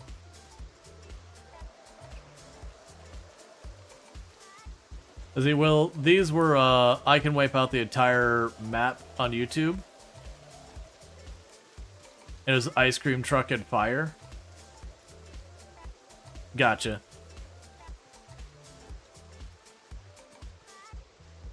Yeah, I know. To me, watching, like, seeing someone do the occasional burn, on board, good time. Like, I've enjoyed tuning into Queet doing the burns and all that as well, because it's not like a constant thing going on. But if someone's like, I'm gonna clear the map, and then, you know, they just kept doing burn after burn after burn, that'd get pretty old real fast. At least to me.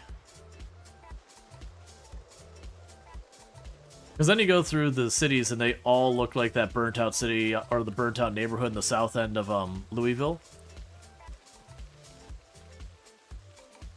It's actually hoping for more tree branches.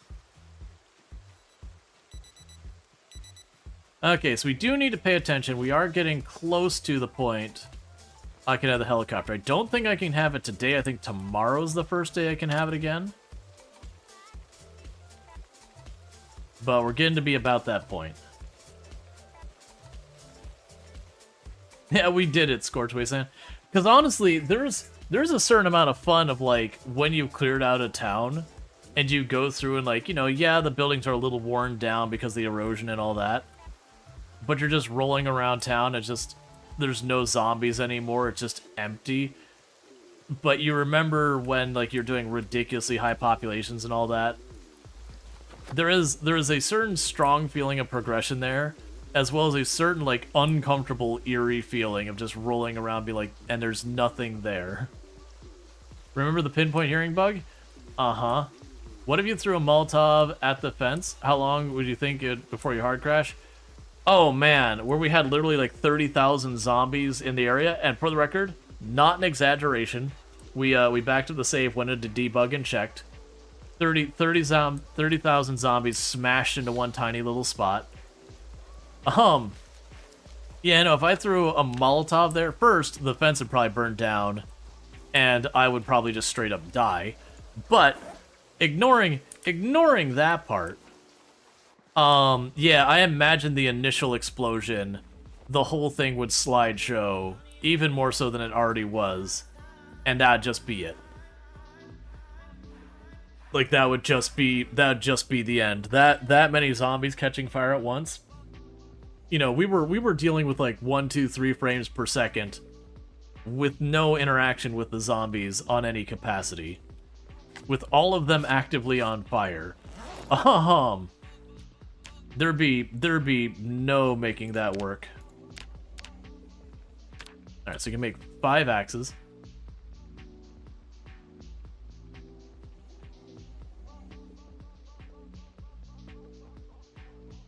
Imagine get 1 3-frame slideshow, and then the game would just give up. Oh yeah, well that's the thing. We were already at the 1 to 3-frame slideshow. Because, like, I'm not exaggerating. It was 30,000 plus zombies in that one little corner.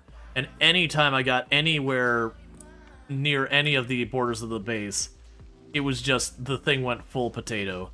it was in-game months I was playing that save that literally was like watching a PowerPoint presentation. And then finally, we killed enough that the frame rate started to get under control. And it slowly recovered. Because for those who don't know, this is Unstable Branch, build 41, well after release. So we go way up here. There is the military checkpoint right there. Now you can actually kind of see in here that there's this little gap there. That's a fence. So what happens is that fence goes up here, and it cuts across somewhere in this area. Like it's somewhere around here it cuts across, and it kind of pokes up here at the corner and goes over there. So, and then, you know, like drops down, and it mostly follows this road a little bit. Like I think that's the gap there that it follows there. But the point is, you got like an elbow here that the fence has, and you got one over there. And so we would get pushed back over here, and we had pocketed in this corner over here over 30,000 zombies in that one little spot. That one cell, that one little corner had 30,000 zombies. But yeah, no, if I threw a Molotov in there, it was done. And the reason that got out of that control is I had taken the military checkpoint, everything was fine, and then they had an update to the Unstable Branch that caused a bug. And that bug was any zombie that was supposed to have like near, like normal hearing had like, you know, pinpoint hearing plus. Like, and it wasn't intended, it was a bug on the Unstable Branch. And to give you an idea, if I had the helicopter down here, we were getting zombies pulled from like this far out on Louisville on 16 times pop. As you can understand, that got out of control. And so yeah, in that save, it was literally wake up and just throw down with zombies the entire day and just barely managed to carve out enough that it could pop back into the trailer and go back to sleep. And literally did that for like 3-4 in-game months, non-stop. Yeah, we also had a pet zombie. I don't know how that didn't get aggroed earlier. That there's the two porta potties just north of the trailers. I had built like, you know, rain barrels and done all sorts of work on that base. Had done multiple helicopters there. Like, had been living there for a full year. And then just one day I'm working on something here. Honk. Honk. Like, what's going on? There's a zombie around here somewhere. How's a zombie gotten into my base? And wandered around, eventually found in the porta potty. It's like, there's been a zombie in this porta potty since the beginning, because we don't have respawn. It's just been chilling in that porta potty for like over a year of me making all of that noise and helicopters and everything. And we didn't kill it, because for whatever reason, the zombie wasn't able to destroy the porta potty door. So that was Dave the zombie, who just lived in our base forever. And I did make the stance that if it did ever break out, we were killing it, because I wasn't going to try and keep a zombie alive in area, because normally you can't really do much to trap a zombie to, like, keep a pet.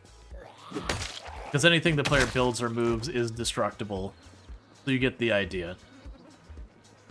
Was there ever a bug that made you decide not to play until it got fixed? No.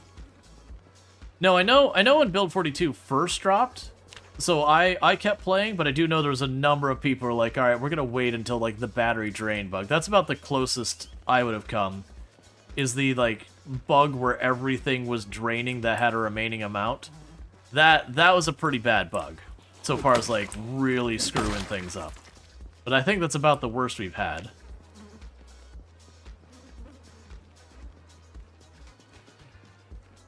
But yeah, I kept playing. Because that is one fortunate thing about the 16 times pop, where I don't get through the world real fast. Even with a bug like that it basically ruins everything that loads in that's got a remaining amount. Even with that kind of a really bad bug, because I don't see much of the map very fast, it means only a very small amount of the map has been, you know, quote-unquote ruined by the bug.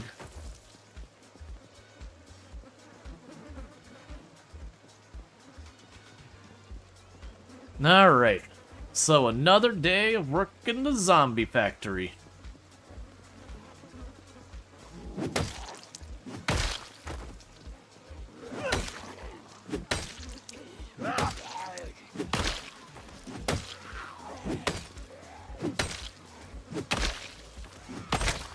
lot of those taking more hits than I expect.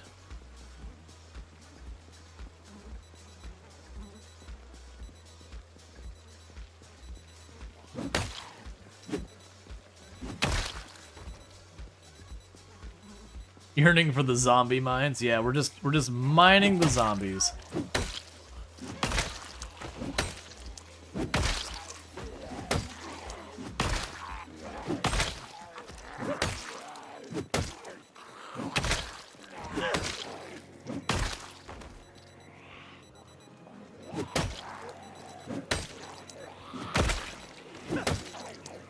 Let's back up. Because we're going to go exerted here in a moment. And probably strange not long after. There's the strain.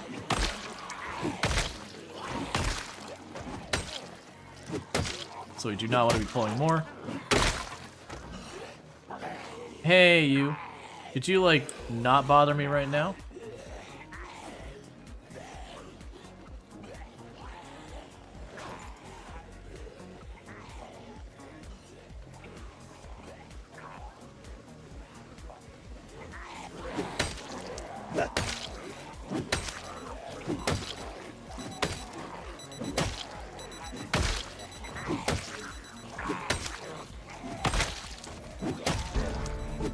Hey, maintenance 7, I believe?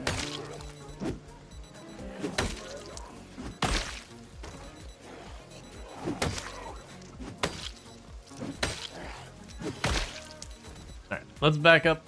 We gotta rest. Let's see, Wakeful is really strong. You have yet to sleep until you're alarmed.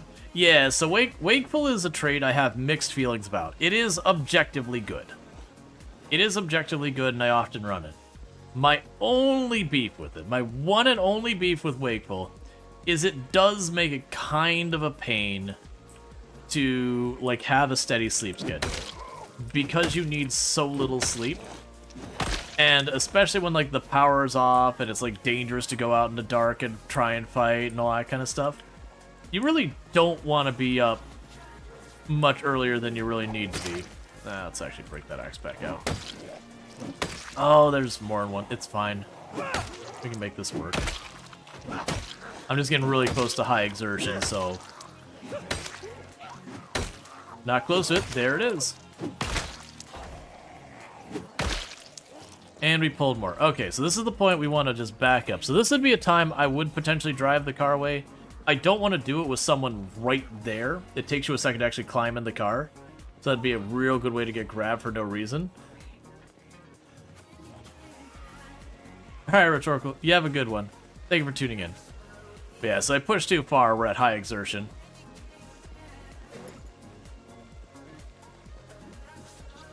Surprised none of these berries have been poisoned so far.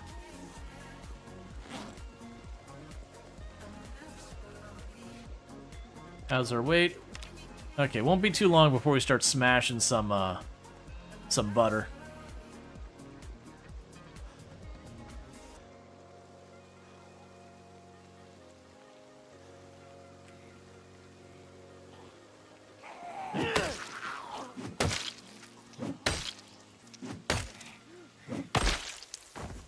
Alright, back up a little bit more, just in case he pulls some from the trees.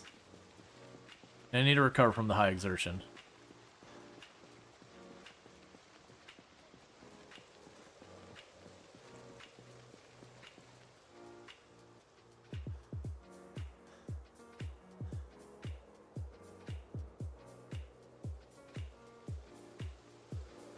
But yeah, so you get to see how well this muscle fatigue is going now. That, with our high level in axes, my exertion is now my limiter. The muscle fatigue, just something that if I push hard, starts to become a problem of its own.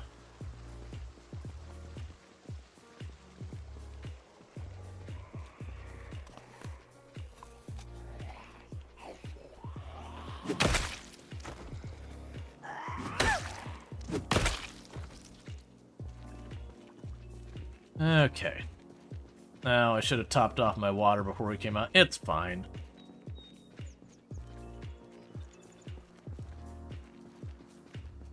And I'm kind of planning on saving that that pistol until it's helicopter time. Because the helicopter's gonna draw the zombies around me anyways.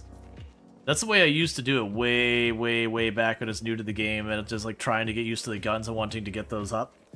All I would do is I'd collect some guns, wait to the helicopter, and then whatever, like I'd grab a gun or two, whatever I could carry comfortably and not go overburned.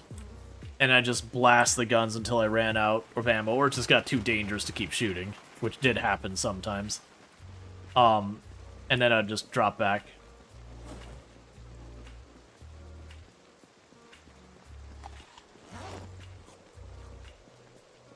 All right.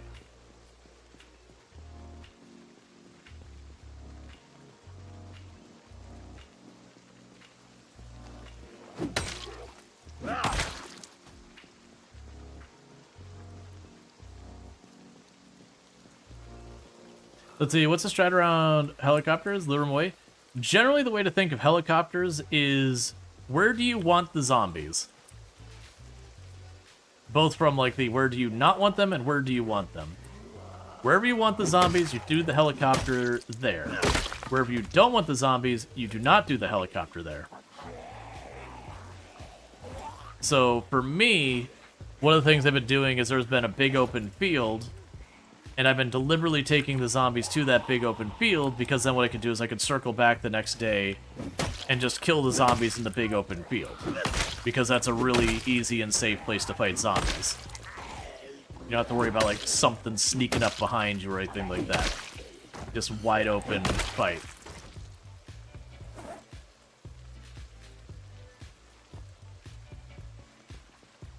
Alright.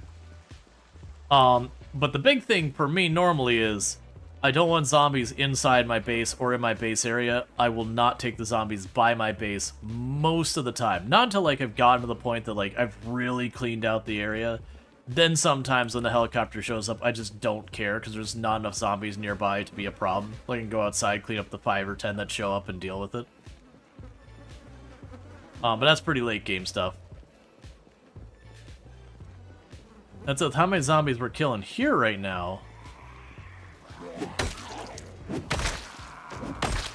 I would expect that if we don't finish this place off this stream, it's gonna be soon. I'm expecting our helicopters events in this area to get way milder, considering I'm taking what I believe is the densest population area immediately around and clearing it up.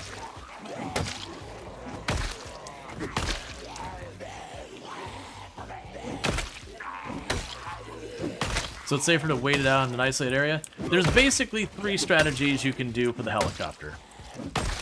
Strategy 1 is to go inside your base, go to the 2nd floor, and hide in a corner, tucking your head between your legs and openly weeping. That's strategy 1.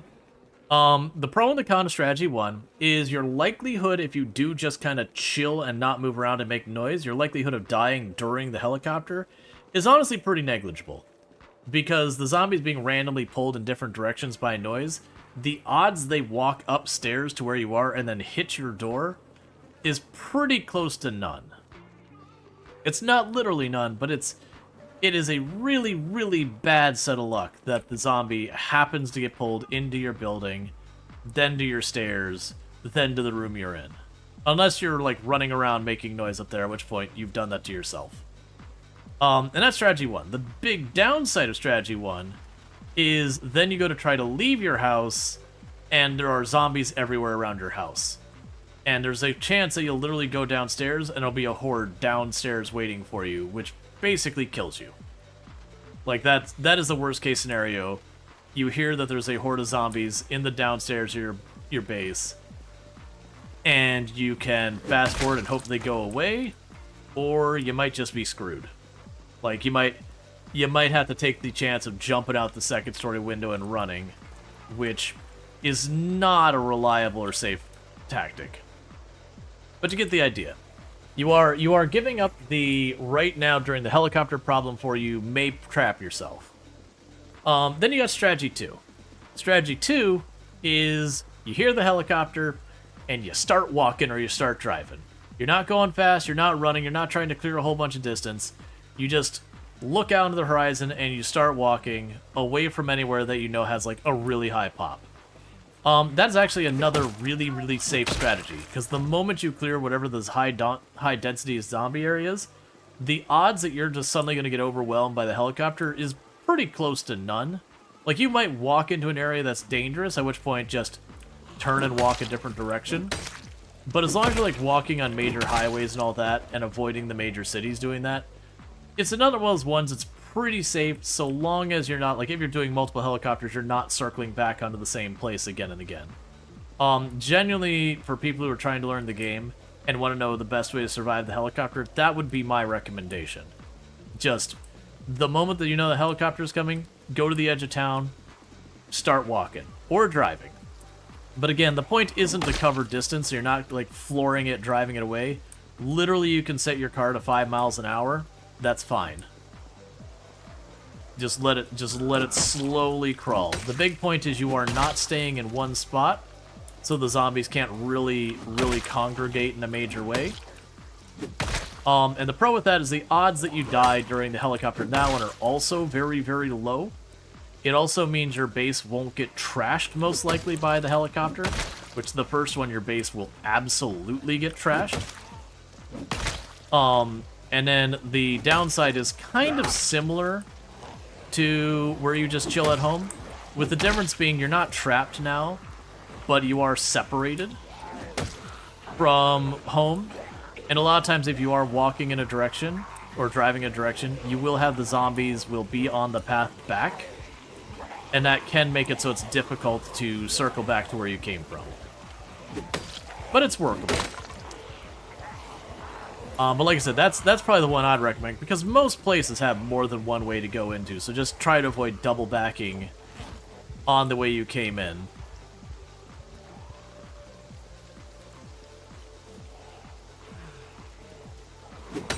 And then the last strategy is basically have a very open area where you're comfortable, like, kiting the zombies around in circles.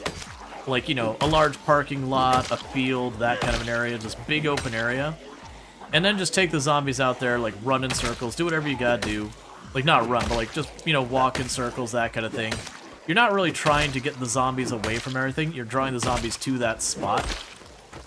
And just using the fact that it is open to make it far easier to, like, maneuver around the zombies and avoid getting yourself cornered, whatever. The good news, bad news of that, instead of, like, drawing a bunch of zombies over, like, the entire highway and then having a whole big mess to deal with, alright, Randall Thor, you have a good day at work. Thank you for tuning in. Instead, you've got them all clustered.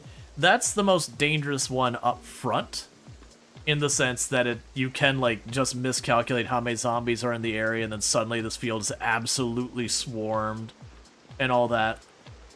But it does have the advantages of, it, like, kind of avoids making a mess of zombies, like, literally everywhere. It's kind of the easiest one to control the movement, and it's also the best one for utilizing the helicopter as a tool as much as it is a danger. So, like, for example, let's say I wanted to clear out this building and I was on a lower population, so I wanted to make my life easier.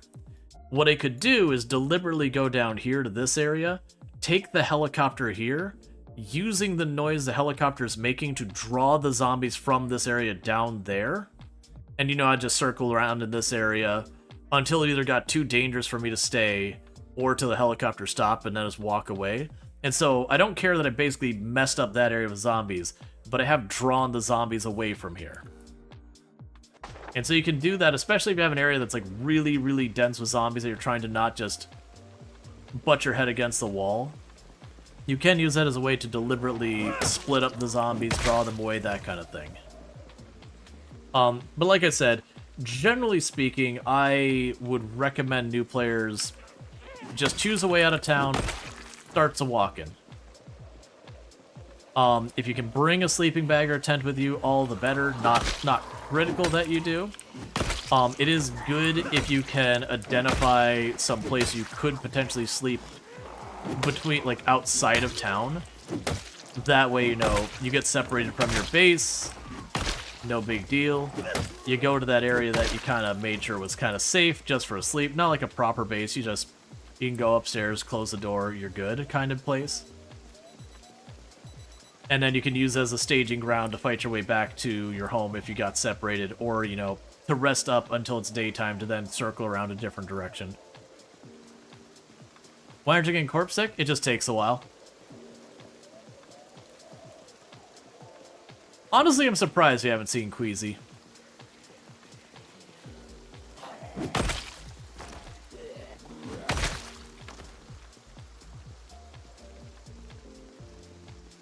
Because we have had Queasy a couple times, but corpse sickness usually takes a while to build up.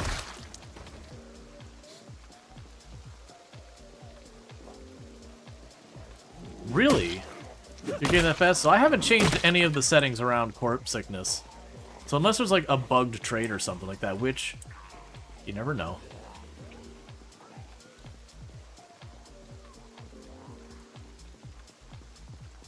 Alright. Yeah. No, the radio didn't mention a helicopter. Today was the first day we could get a helicopter. But we didn't get the radio. So we're fine for today. There's a big difference between bad smell and corpse sickness. Wear a bandana. Well, yeah, and that's the thing. I'm not getting corpse sickness. So the bad smell, it does lead you to being sick over time, which is from the corpse sickness kind of thing. And clearly I'm by the corpses. I wonder if it's something like... Well, no, I have slow healer. Is there a trait that might be helping me? Keen hearing, fast learner, organized, nutritionist, eagle eye, wakeful, outdoorsy, dexterous. None of the... Like, literally I would expect slow healer, if anything, to be worse, but slow healer doesn't apply to it. So...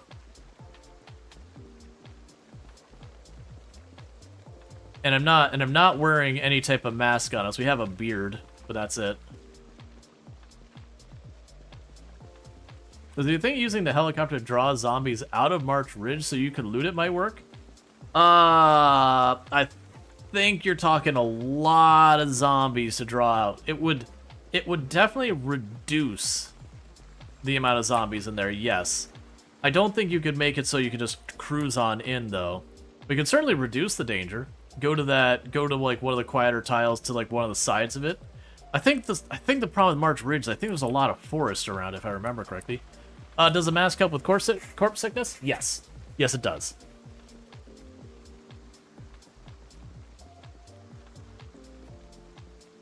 And the reason I keep walking the whole way back there to rest is just in this line of trees. It is pretty narrow, and like you can see, there are zombies really tucked up in these trees. It's just really easy to have a zombie pop on you and have to be like cat-like reflexes to survive. So for a lot of the marathon runs like this, a big part of that is kind of just doing risk management. Being like, I need to do this thing. How can I do the thing? Reducing my chances of something going wrong the most. Obviously, I'm fighting all the zombies, so there is a lot of risk in fighting zombies in general. They are your primary threat most of the time. But by fighting them straight up and in the open, you can manage that risk a lot.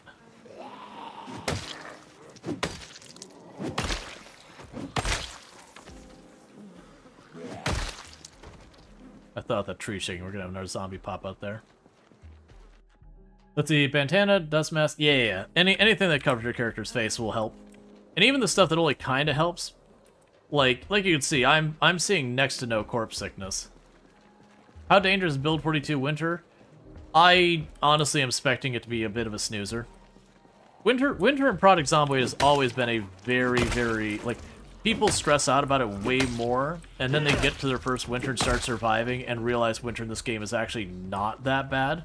There are some things that are a little bit harder to come by, like fishing used to be absolutely unusable during winter.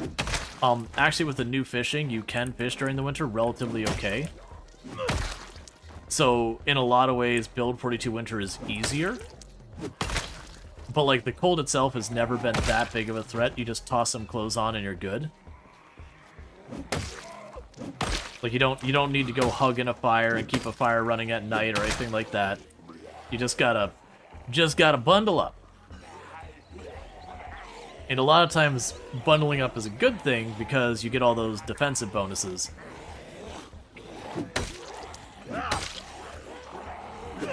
Whereas normally you can't take advantage of those defensive bonuses just because if you bundle up that much during the summer, your poor character practically has heat stroke.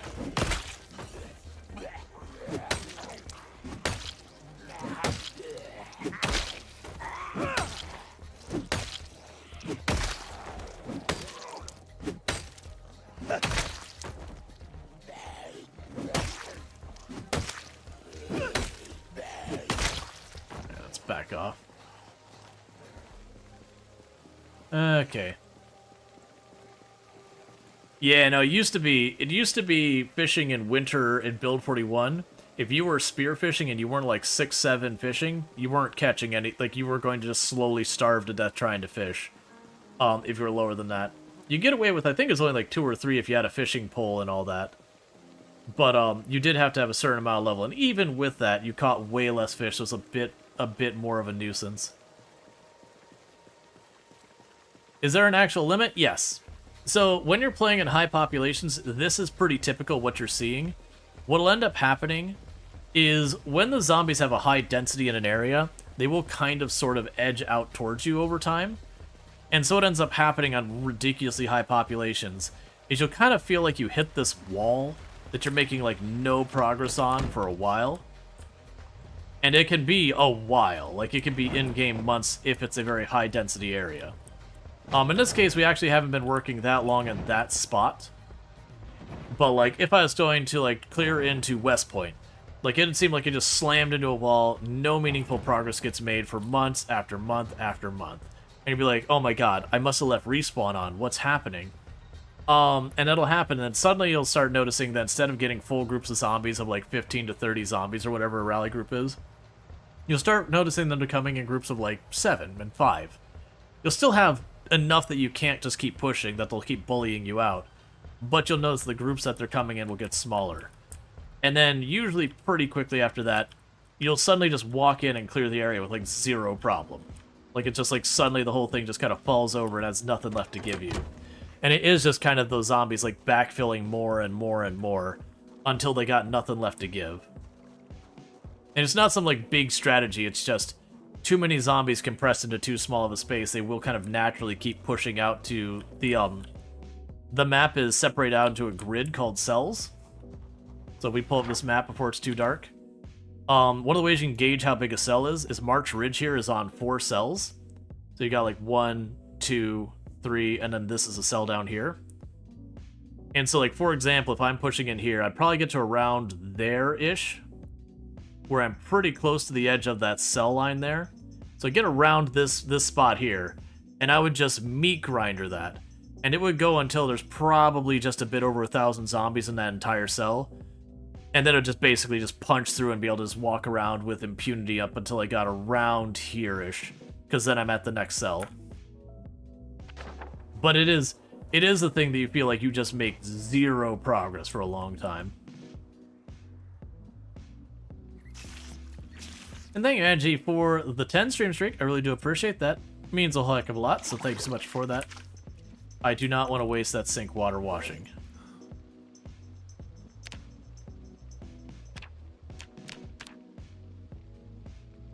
Listen, don't go to Mark Ridge. March Ridge is certainly an interesting town. It actually has some good stuff in there, but it is one of those towns that if you haven't been to it, it got too dark as I was doing it. It's fine. It is one of those towns, if you haven't been to it, it'll seem like, oh, this is not that, like, it seems like a fairly tame town. But then you get in there and you realize, despite the size of it being so small, it is like literally like someone took West Point and then just squished it into a tiny little spot. Same number of zombies, just really compress them into a small spot. And so it gets real gnarly. What was the last time you went to March Ridge? That would have been on Jeremiah Wiener, the world record run I did. March Ridge was one of the towns we cleared. I think that was the last town we successfully cleared. After that, I went to Muldrow. And Muldrow is where we ultimately died. Had a zombie wearing all gray on like a really terrible weather day, and I just didn't see the zombie and walked right into it. Which is honestly those big marathon runs. That's how most of them will die. 1,000 maintenance XP because we read that book. Oh, shush. He's all like, I'm sad. I need you to know that I'm sad. My existence is eternal sadness.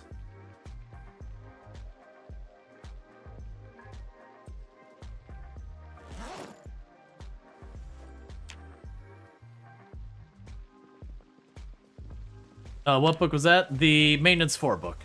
So for those who don't know, when you get those skill books, let me actually start forging here. When you get the skill books, so for example, here's a skill I don't have a skill book for. I need 75 XP for the metalworking. Now the masonry, I have a skill book for. I still need 75 XP, but I get 3 times as much XP per any action that gives me XP. So basically it means I need to do 1/3 as much to get the same amount of levels. Now, if we look at the maintenance up here, each farther book you go, each like set level higher has a higher multiplier. So at level 7 and 8, that multiplier for that book is 12 times. So 1/12 as much is what I need to level up. And it does go like the first one's 3, the second one's like 6, and then the, like 8, and then 12, and I think the last one's like 15. So you can imagine needing to do 1/15 as much work to get the same results. Really nice.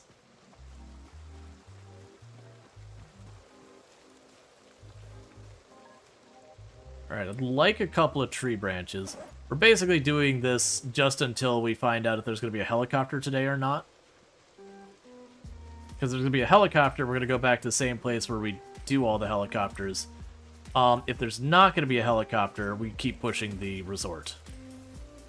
But this also gives me a minute to go look for, you know, things for a character to eat, maybe find some tree branches, stuff like that.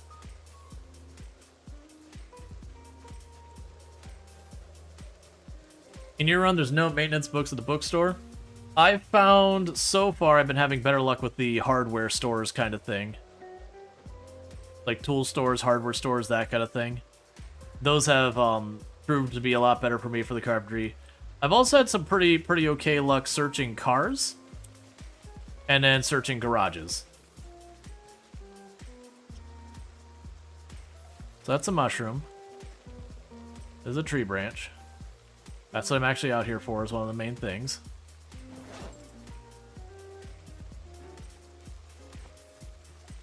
Get ourselves some berries.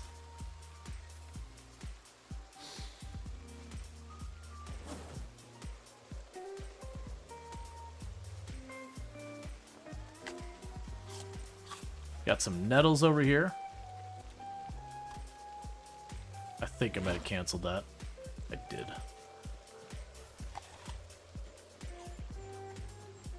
Alright. There's actually a lot of... yeah, houses are actually really good sources for books. So the beauty of houses is... houses are kind of your catch-all loot. They do give you a little bit of everything. They give you a little bit of tools. They give you a little bit of books. They give you a little bit of food. You get the idea. So generally, if you're not after one specific thing, or you've already hit the areas that are kind of meant for something, houses are your all-arounder bet.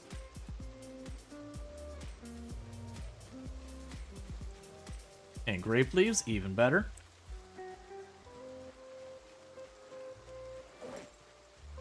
So I can actually use those for cooking. Get ourselves a delicious grape leaf salad. Just grape leaves. In a bowl. Nothing else. Plain. Would you look at all those tree branches there? These have to be, like, replenishing every so often. Because I definitely feel like I've been down here before.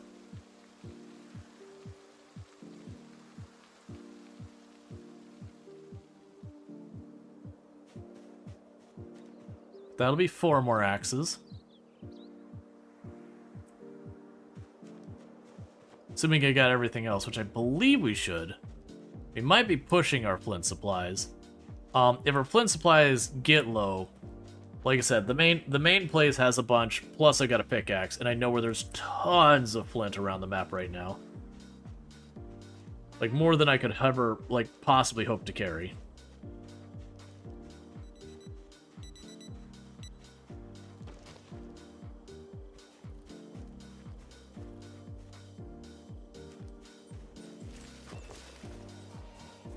Alright, where did I put the radio?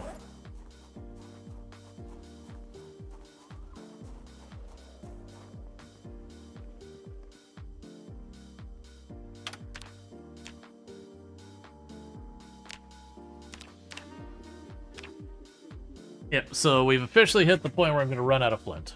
That is fine. It's been way overdue. But I will get 3 more axes. So like I said, if we do manage to get through this where I don't have a helicopter today, we keep just pushing up what we've been pushing up. If we do have the helicopter today, I will fall back to where we've been clearing the zombies. Which would honestly be fine, because that would be time for me to go replenish the, replenish our weapons, like weapon stocks a little bit. Alright, do we get a helicopter?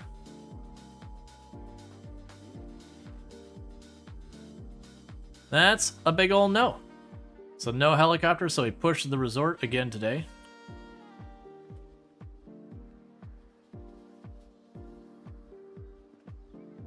Okay, so let's put the branch there. Grab the axes and put those in our bag.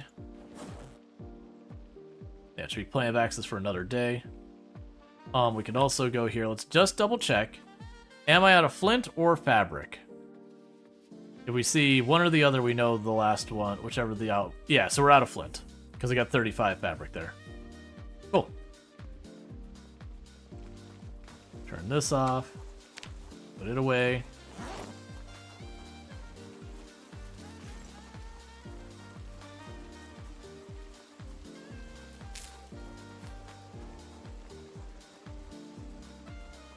And we can go bring our car around, and hopefully...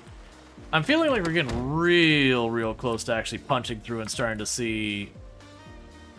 Like, see the actual resort get in there. Because we've seen the building, we just can't get to it because of zombies.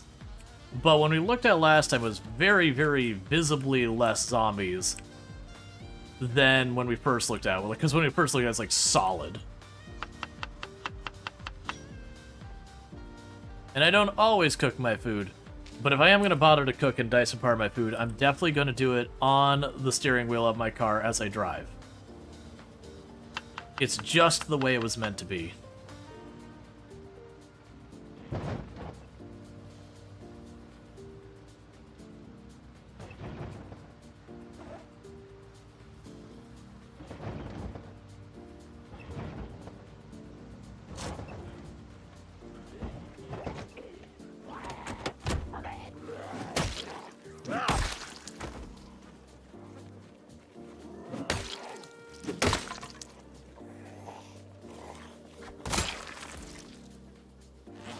Okay, first axe already gone.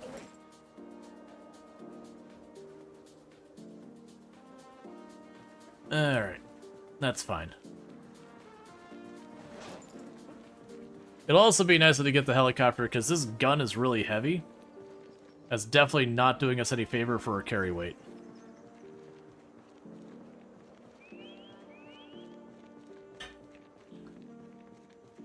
Kill a survivor zombie, they're bagging a single adhesive. That's no fun.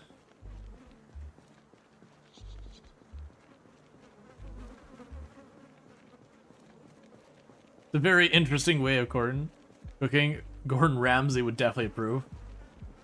Or he would yell like, "What the F do you think you're doing? That's unsanitary. Have you even washed your steering wheel?" Somewhere in between there. It could go either way.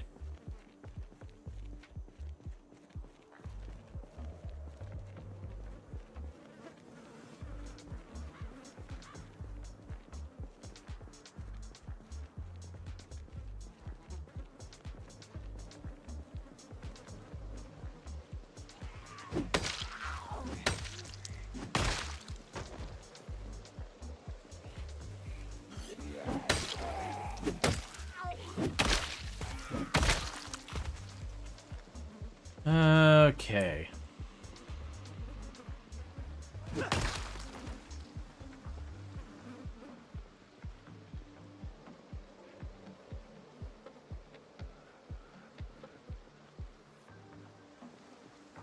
Kind of wait to see what shakes out, because this is looking really encouraging.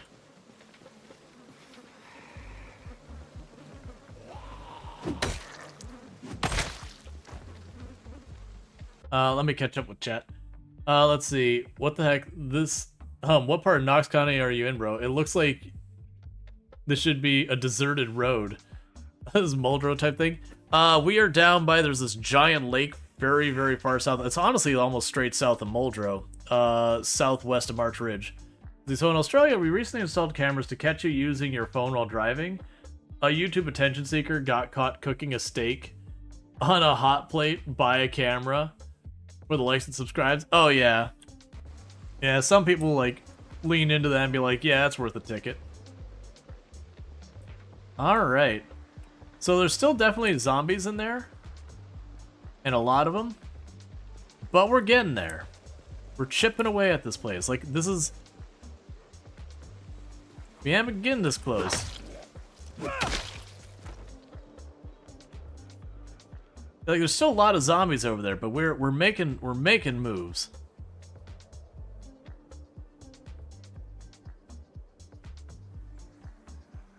Because that's basically what's happening, is I draw out a big group of them, and we chip away at them. And then we go in there.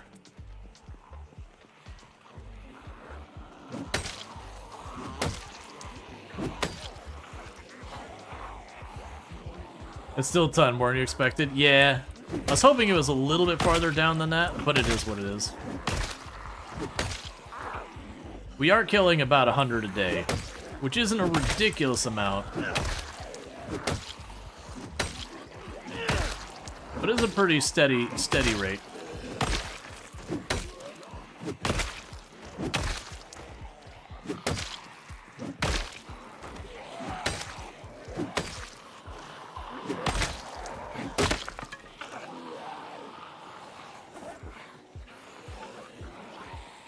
Okay.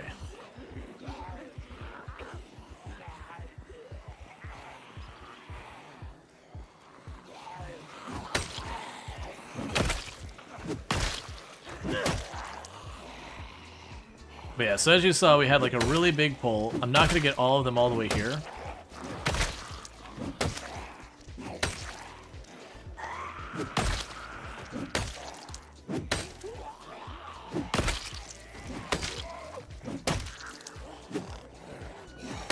It does make me curious how many Seriously, stop breaking your weapons so fast.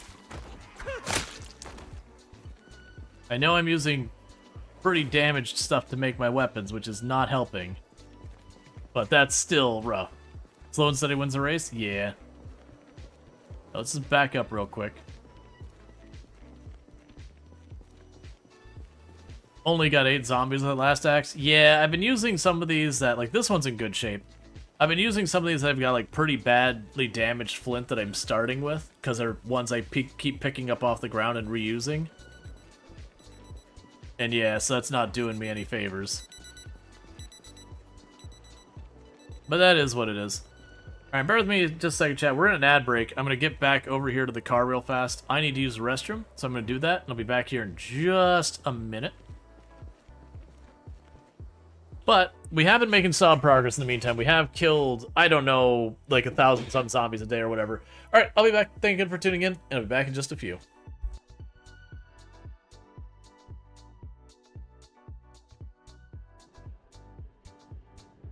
Alright, so it is 5 below now. And then continuing to go down. It should be flipping at some point, because it's 210.8 was the flip point. Oh, there we go. Steam is down to 5 kilograms. It's cooling down much more rapidly now. It's actually fluctuating wildly.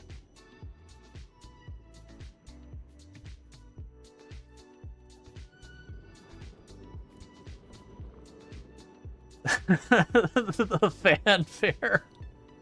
The fanfare for sploosh. Sploosh. Sploosh.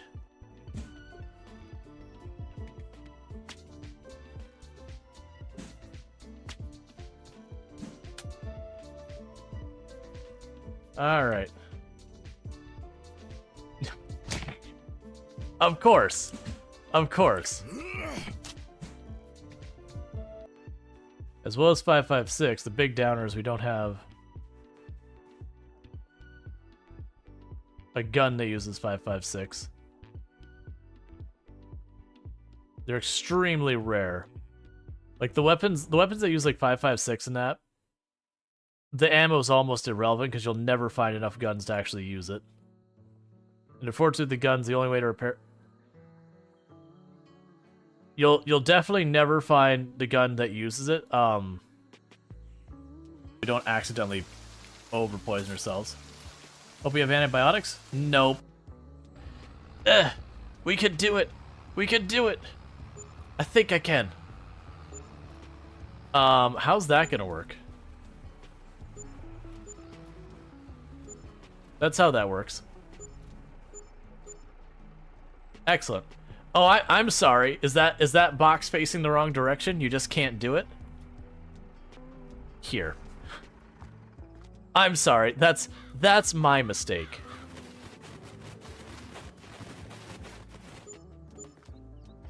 There we go.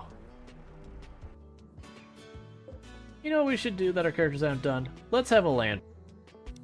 Alright, and we are back to keep the push going and all that good stuff.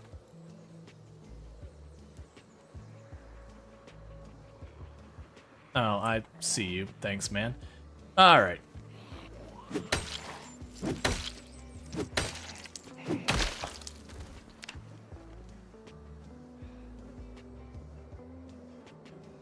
One thing I was thinking about is what population do I think this cell we're going to is?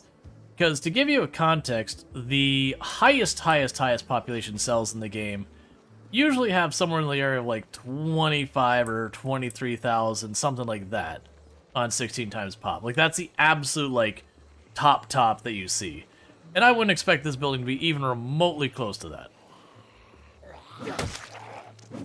Like, I'm honestly surprised with how many we've killed here as is.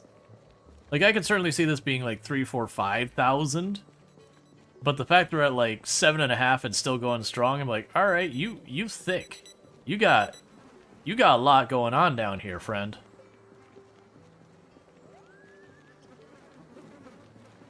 I was actually curious. I don't have, Mr. Lamprey did a population heat map. I was actually gonna take a quick peek and be like, all right, what are you at? Like, what? I mean, regardless, I'm still doing the same thing I'm doing, but it's just out of curiosity. I'm like, man, you're still going.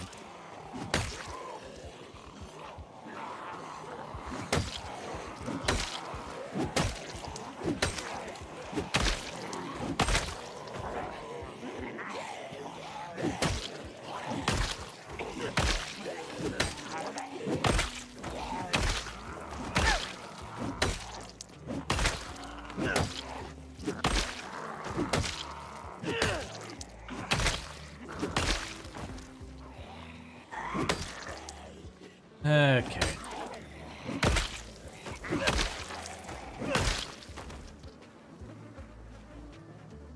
Alright. I'm gonna take 2 seconds to mark that flint. Because there is a chunk of flint right there. Let's move back to kind of this open spot here. We'll rest here for a minute.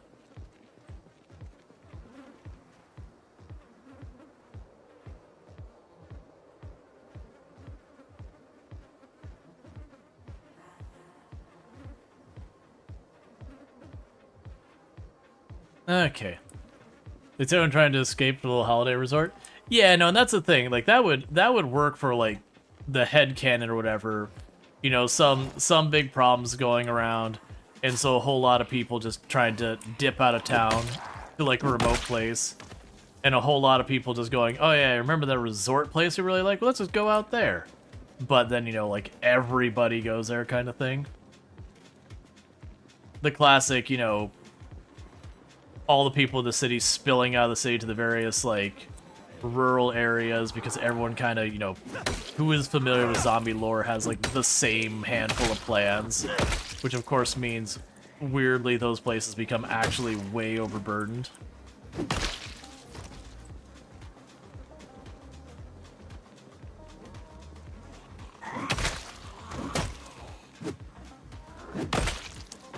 Alright.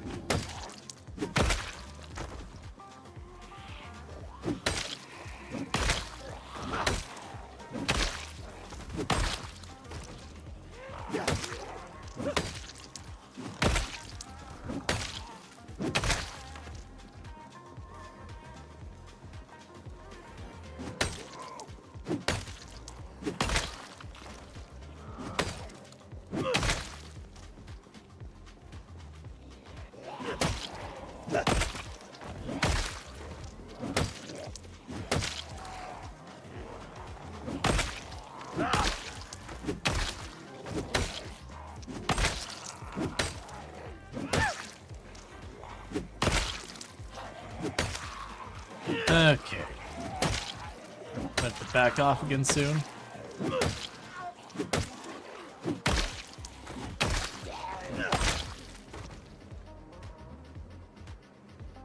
Only a couple left right here, so I might be able to sit down and rest if we kill like the last 2 or 3. If we see much more though, I'm gonna have to back off again. Been pushing our muscle strain and exertion pretty hard.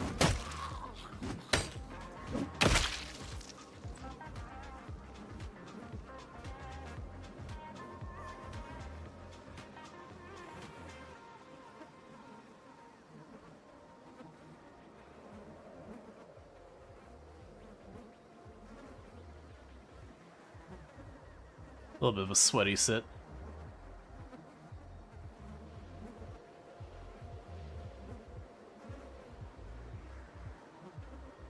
Cool. And back for more with that and to run the whole way out. I'm actually very curious because I've heard someone else say that they got corpse sickness really fast. It makes me wonder if maybe there's a trait like prone to sickness is having a weird side effect because it's not supposed to affect corpse sickness, at least not historically. Or like some other factor is contributing very heavily to causing people to get sick way faster than they used to be.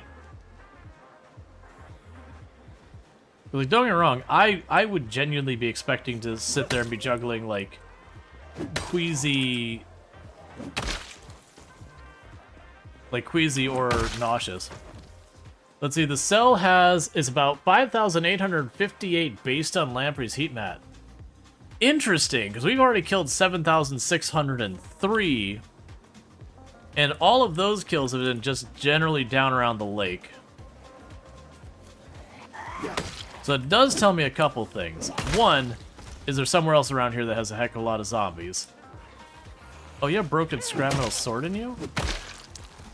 Okay. Huh. Now, granted, with those heat maps, there is wiggle on those. Like, nothing wrong, like Lamprey's heat map isn't wrong or anything like that. There is an RNG that does nudge it a little bit. The one right next to it is 2,700? Okay, well that would imply we're probably not right about to break it because we would have zombies from other cells. But that we should be wearing this one down. Which is the way it feels. It keeps feeling like I'm going to get to that point where we'll be able to just punch in here, because I'm getting closer and closer to the actual area. And I think just the big thing is that big fenced-in area is keeping what's probably not as many zombies as it looks inside there, trapped in there. Like, I'm willing to bet it's like 7, 8 rally groups in there. So a couple hundred.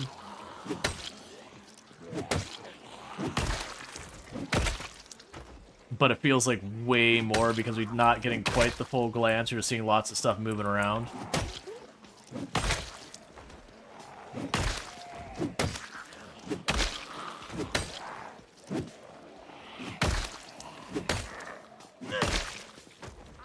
Because like before, even getting this close was just a deal breaker.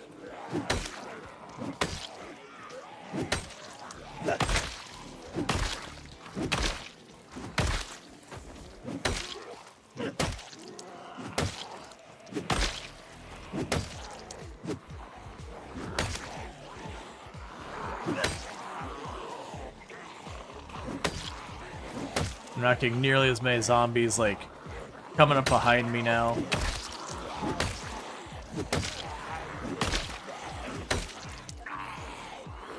I will have to back up on this one. We're going to go high exertion, so This will be when we'll have to back out.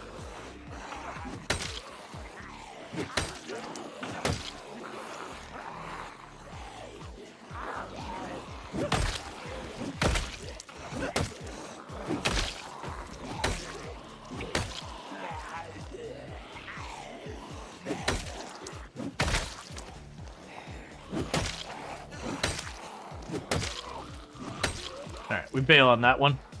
Any more, we're gonna go high exertion.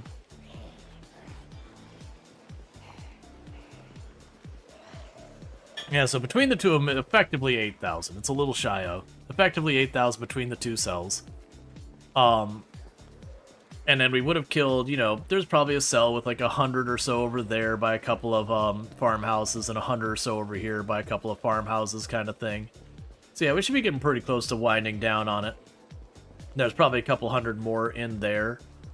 And that's not counting any of the zombies that got drug away from helicopters and meta events and spread out to other areas.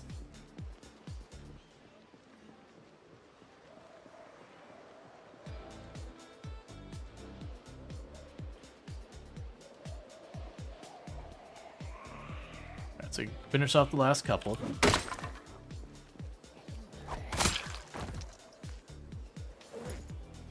Okay, so that was the last of our axes for now.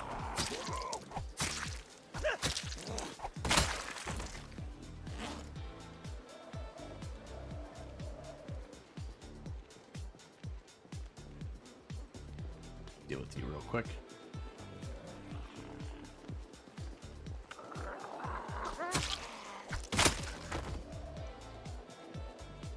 All right.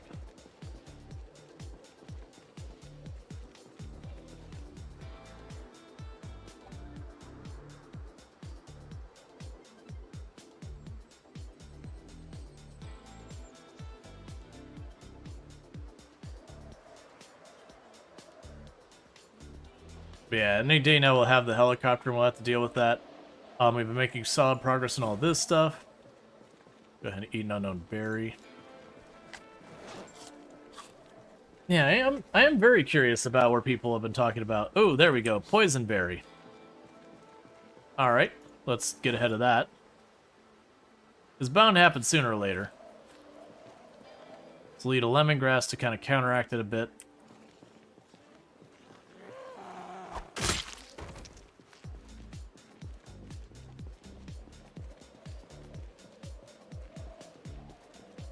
And the general rule I have with the corpse sickness is I'm okay, like, it's around nauseous I start carrying.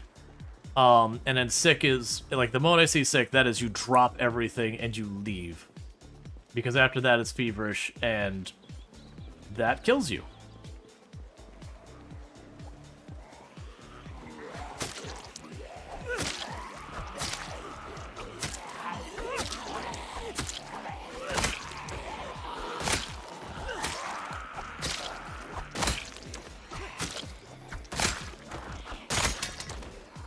Well, that didn't last as long as I wanted.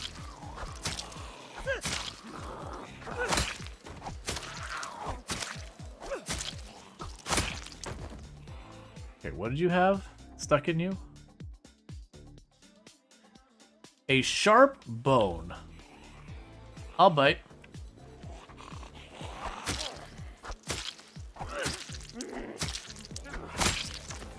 So you see what you mean about those numbers. In that city, that's 4 cells.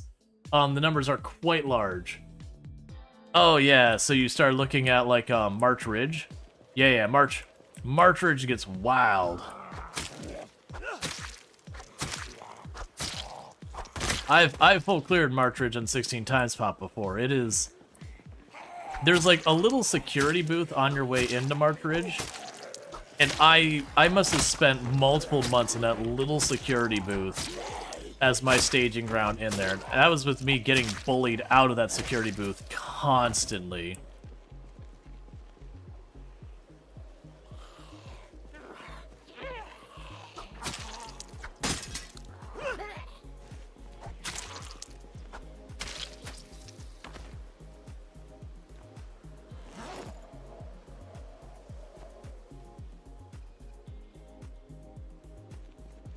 Back up a little bit. Because I feel a little bit more comfortable sitting down here to rest, because there's a little bit better visibility than up there where the trees are denser. It's still a little bit of a risky one, because you got so many things blocking line of sight. But anything you can do to mitigate the odds you get snatched. Alright. But yeah, I want to say, like, the highest population tile is the mall, I think, which is, I think, has, like, 27,000 on build 41. I have no idea what has in build 42.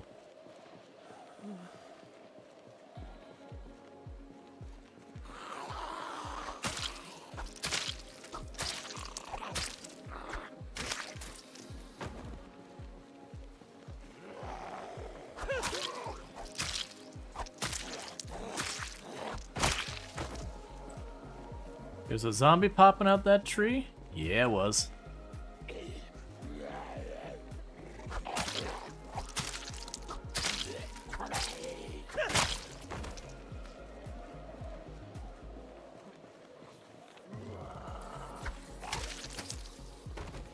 And no, I was in no danger there.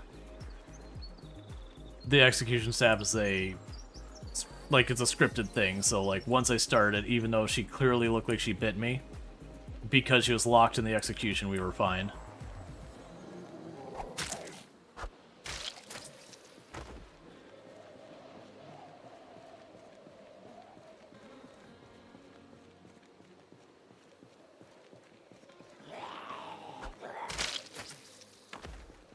Ma'am, I would like that back, please.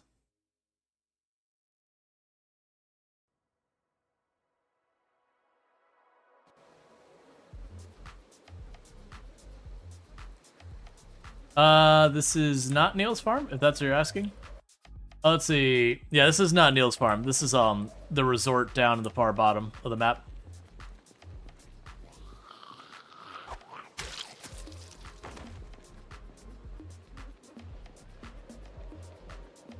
Execution all day, every day.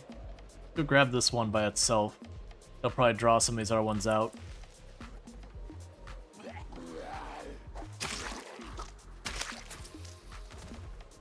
Yeah, no, they both have, like, a little path that leads into them with a water on the bottom. That building is way bigger, though. What mods display that? If you do exclamation mark mods, you'll be able to get the exact name, because if I try and tell you the name, let me get the wording a little wrong. But every mod I have loaded will show up on the exclamation mark mods. It is up to date.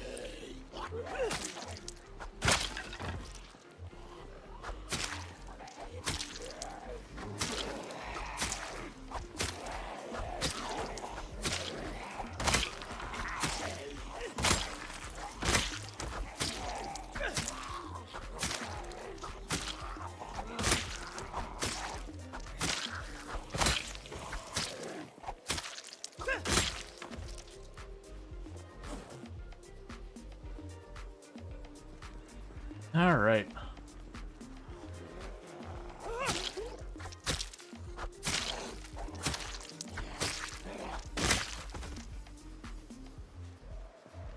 Grab a bunch more.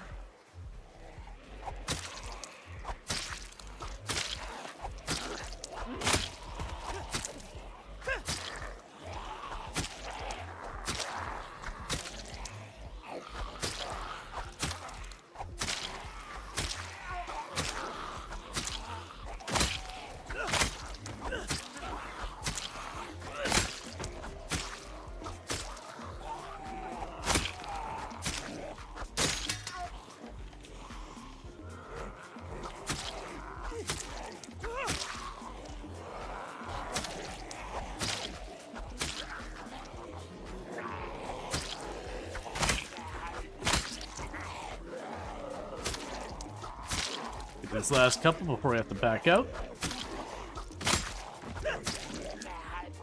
Yeah, so even with it having the, like, supposedly between the two tiles, like the 8,000 something, we're killing like 100, 150 a day, and we're keeping that steady. We are gonna whittle it down. And that's assuming our kill counts don't go up any, which they are.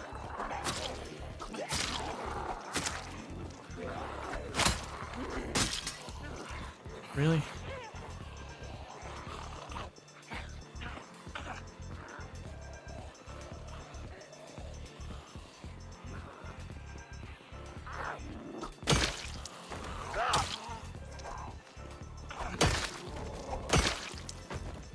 Finish off the last few.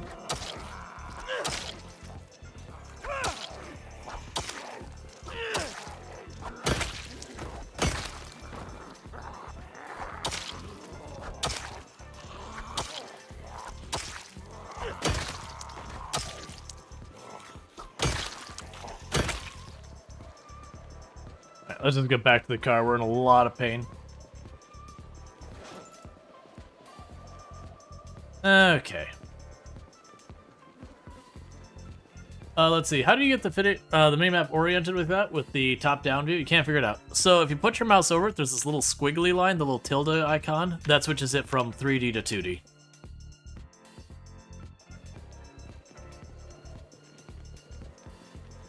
Yeah, no, that's the thing. Oh, let's see. So with the only better trait description mod, nothing else, it says prone to illness is 25% sickness rate. Oh. That's interesting, because it used to not be corpse sickness rate. You'd die faster to the, zombie infection, and you had a higher rate of getting, I think it was just like regular old infections or colds or whatever.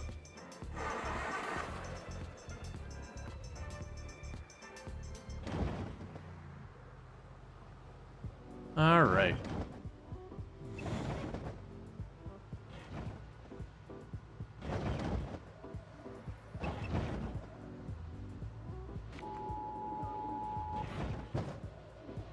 Cool. So you use that instead of my own thing. Still, has those cold chance and faster zombification. Yeah, no, I didn't realize it was gave you faster that. So yeah, if you're using prone to illness, which a lot of people do, that's pretty bad.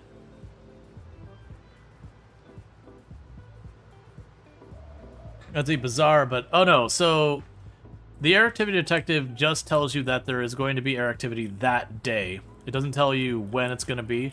So yeah, it'll still say air activity detected even after it until 8 a.m. the next day. Let's see, new question. Does driving over corpses damage the wheel or suspension? If the zombie is dead, no. If the zombie is not dead, yes.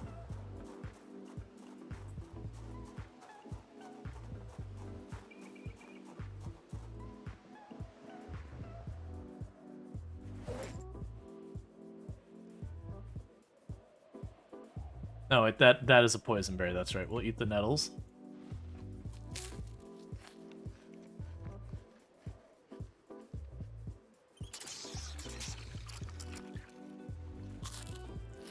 What will destroy your tires really fast is if you off-road at speed. Thank you, Eagle21221 for gifting 5 subscriptions to the channel. Hype train is go. Choo choo. And thank you, Eagle, for the 5 community subs, gifting 5 subs to the channel. So all those people who just got yourself some subs, hope you enjoy yourself some advertisement previewing as well as access to the emotes. So thank you again for that support. It really does mean a heck of a lot. Kicking off a hype train and getting us to a level 2 hype train at that. So I really do appreciate that. It means a lot. Thanks for being wealth of knowledge. No problem. That's what happens when you play way too much Product Zomboid. Yeah, so like today we killed 150, so even though our average is 80, we are still slowly climbing up those numbers a bit by bit. And our weight is almost to the point that we're going to start mixing a lot of butter into our menu. But yeah, that's part of the reason we, even though we took the lemongrass or whatever, part of the reason why we continued being a little bit on the queasy side is because we were standing on all those corpses, even though I did take the lemongrass to kind of offset it. At that point, you know, we were standing on corpses while already being fairly sick. And for those who don't know, when it comes to the corpse sickness, mechanically behind the scenes, corpse sickness is food poisoning, is, like, you know, all the other things that cause that moodle. It's just one stat that goes up and down. So, if you eat something that causes food poisoning, standing on a bunch of corpses is not going to help you. And vice versa. The big rule is anytime you're queasy or worse, don't eat something that might be poisonous. You're taking a little bit of a risk. And then if you are starting to get, like, too nauseous and sick, don't, like... Especially when you hit sick, you gotta get away from the corpses. That's an urgent situation. Man, you wish you had butter weight is dropping fast for you. Yeah, butter works. Fishing works. I hear butchering, once you get the butchering hook and a couple levels in butchering, is pretty okay. But until you do, it's not quite there. You doubt there's a chance of finding cows months of the CDDA? I have no idea. Yeah, so we actually had a pretty good day. Another 1,300, almost 1,400 maintenance because of that book. Another 600 something strength. 400 something fitness, about 100 axe XP. Little teeny tiny bit of napping and all that stuff. Good times.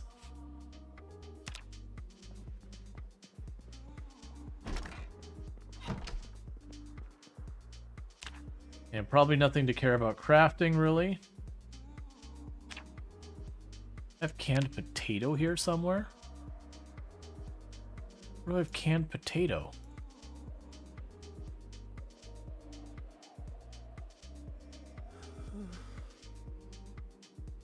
There it is. Yeah, I'm not gonna use the blade. You can cut yourself with it. I don't really care for it. We can eat the poisonous berry. Was this a mod, the diary? Yes, exclamation mark mods. That's one I've only recently started using. But like, I saw it mentioned on Reddit, I'm like, okay, that's actually really slick. So it gives you just a bunch of like, what XP did you get that day, how many zombies you killed, yada yada yada.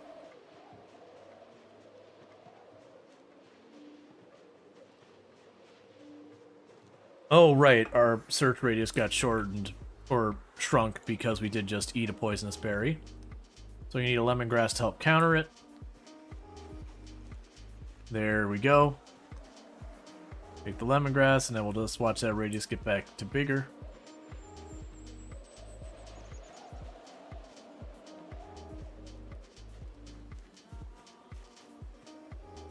Go ahead and grab some of that. And I'll get the radio ready.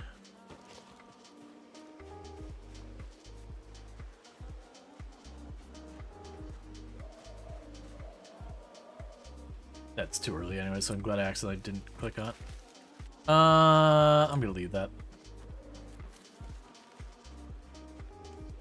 I'm pretty much expecting any time now we're gonna have this helicopter. It's part of the reason I'm dragging out the mornings.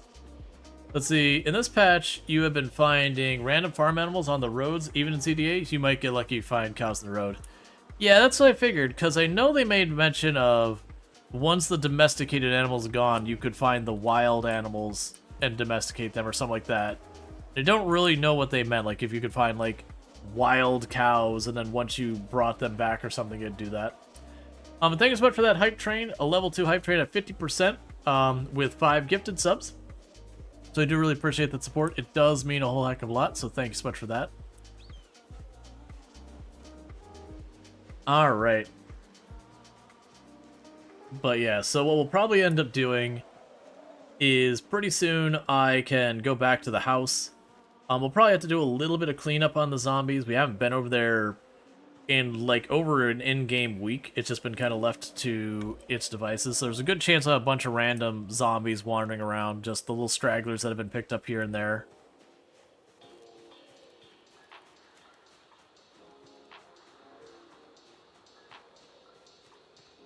But that'll be fine. Let's see, at 50 weight, it slows dropping. You think it would be dropping quicker, but you took slow metabolism. It started at higher weight because it felt like it'd be a problem. So, yeah, it is actually a mechanic in the game, unrelated to the metabolism settings you choose, that as your character gains weight, they gain weight slower, and as your character loses weight, they lose weight slower. Because, like, loosely based on reality so far as they do it, like, the extremes that they do in the game are a bit much. But it is a thing that the more body mass you have, the more calories your body needs to maintain that body mass.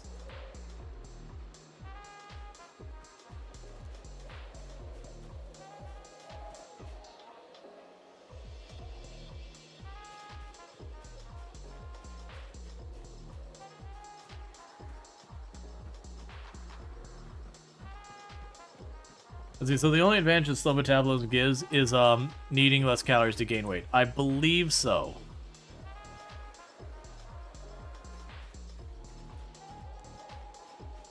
which ultimately does make it so it's easier to gain weight because the amount of calories you need is lower, which kind of goes hand in hand. Alright, so weather's fine today. I know we got a storm coming up.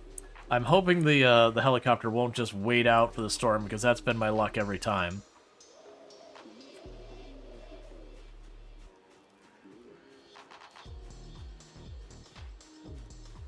And no helicopter.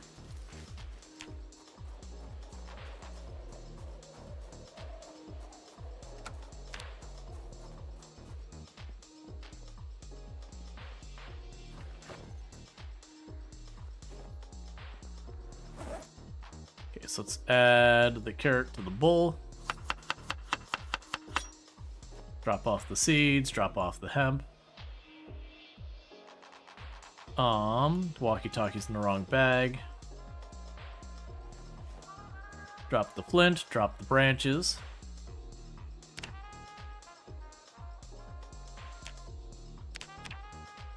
Make herself a singular axe. Would you be using pine cones or campfire fuel? Yeah, you can use those for fuel. I haven't had really the need to do that, but it is good to know that's an option. Start with the two-handed one first. So we kill more zombies.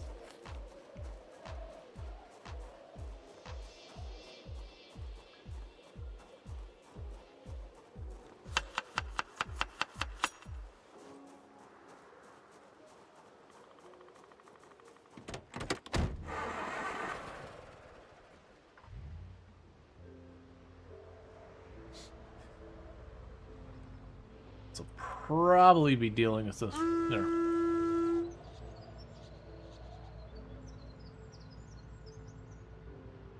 Nico's here and he's broad as Warren. Well, thank you, Nico. I do really appreciate that.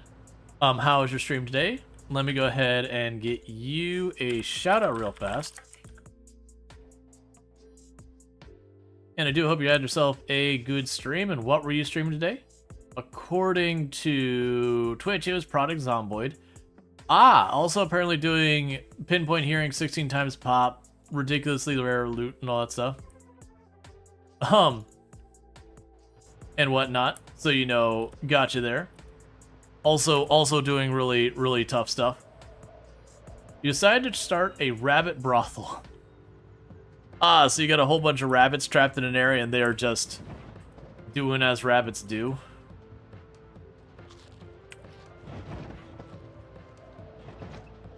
We're trying to take down the resort by the lake right now, and it's going fine, but slowly. There do be a lot of Zomboid.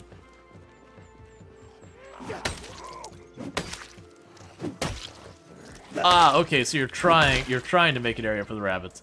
Gotcha, that's cool. Yeah, we've got it wasn't a deliberate design decision. I've got a group of cows that are over there, but we got some rabbits in there, and they've been clearly reproducing because I keep coming back to more rabbits. Not complaining. Someday they will be a nice little meal for us.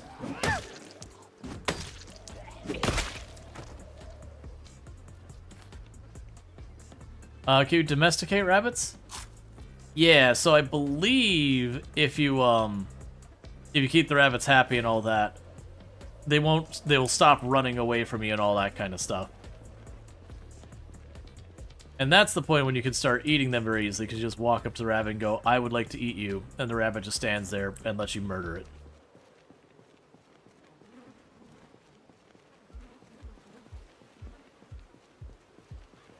They seem to be immediately docile? Interesting.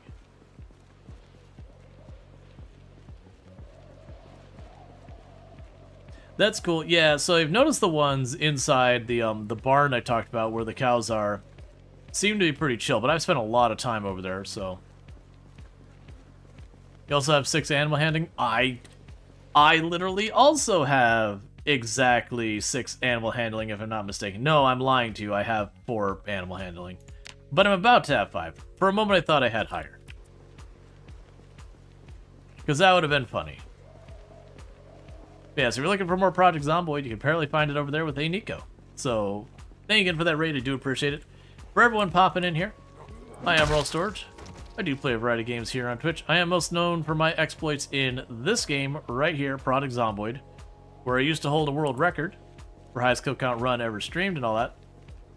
And that said, that record's long since been beaten, but I did have it for a point. But I am a variety streamer. I do play a whole variety of games, including Product Zomboid, games like RimWorld, a lot of simulation stuff as well. But we've been doing a bunch of Product Zomboid recently because, you know, Build 42 things. Doing 16 times pop sweaty tryhard things. I am not running pinpoint hearing personally. Not for a reason. I've done pinpoint hearing only runs in the past too. Definitely good times. And thank you for the follow. Welcome to the stream. I did turn off the random speed and all that kind of stuff because I could not stand the slow shamblers.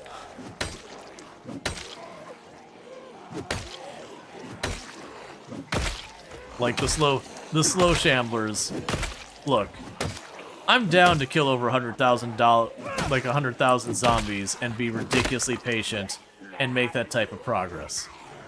But just waiting for a zombie to reach me over the course of a really long time, nah, I'm good.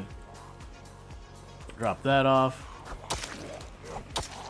But right now, we've got the ability to hook up our generators, 2 generators, a working car, a whole lot of other things. Most of that actually happened this day straight. Like, they've been projects I've been working on for a while. And just like a bunch of them all kind of came to culmination today. But I am planning on making this resort my home base. So we haven't been doing much in the way of base building or long-term kind of stuff. And it is one of those things. You know, so the bot didn't say it. It was your schedule says it. On your your Twitch schedule is what's set to that, because that's what feeds that the drop down for when we do shoutouts.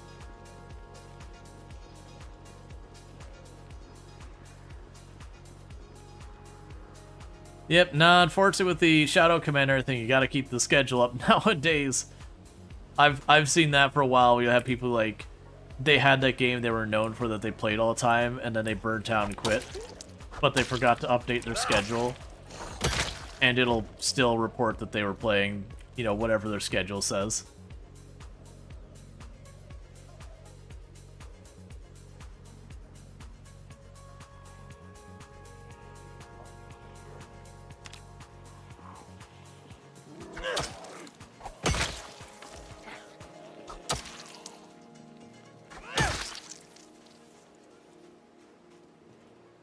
Character's pretty much the same age? Nice.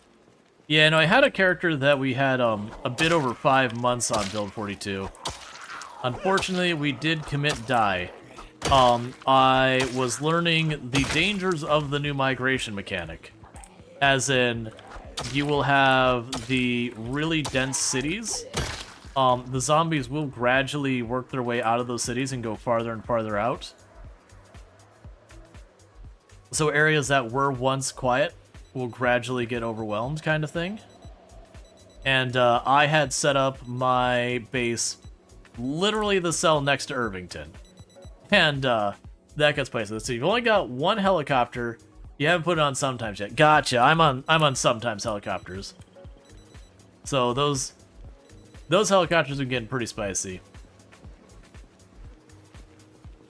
But yeah, now for me it was I pull up my map. We've got the whole map showing, so when people ask questions, like, how it went. So I had my home base here on my last run, so by the 2 lakes. And so, like, that's a cell there. And then you've got Irvington, which is, I believe, the 2nd highest population city on the map right now. And, needless to say, that got to be a little bit of a problem. As we were slowly being surrounded by zombies and just trying to hold the area we're at. I had a lot of barely got away with it situations, and finally just ran out of luck. Was trying to punch out through like the wall of zombies that were surrounding my home, and just couldn't make it happen. Just foggy, rough day. Tried to punch right through urban clearing to get out the other side, and just too many zombies.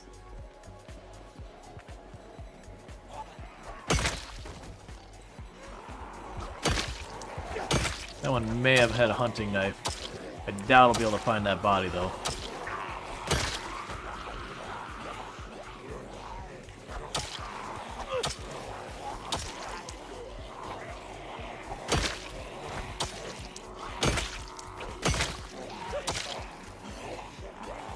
Okay.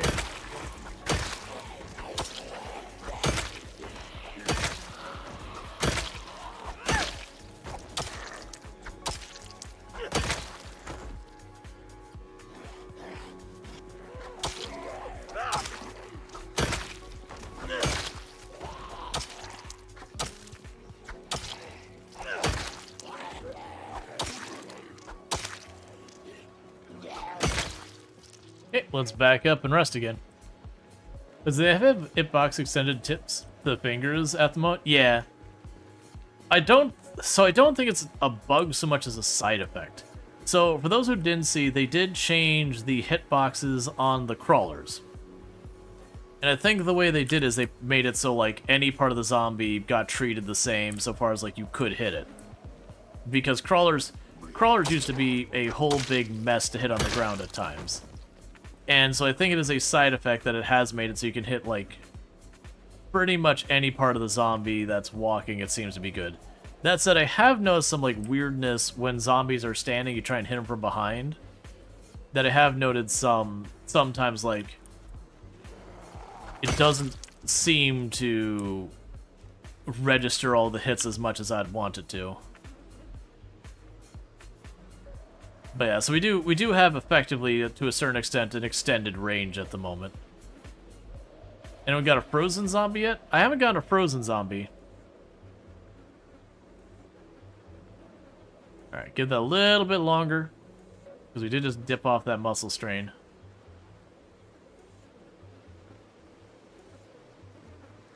Oh, we can eat questionable berry.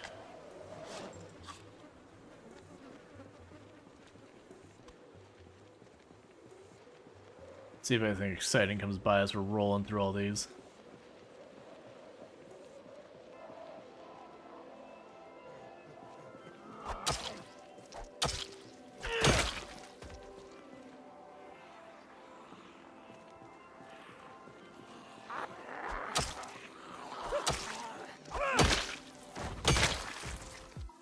Let's see, was fighting a group of zombies, and at the end I knew I was missing one, and you could still hear it. You turn around, it's still frozen with its arms out in the middle of the road dense thing. Silent Hill? Oh, I haven't seen that. Hey, there's the hockey stick we saw earlier.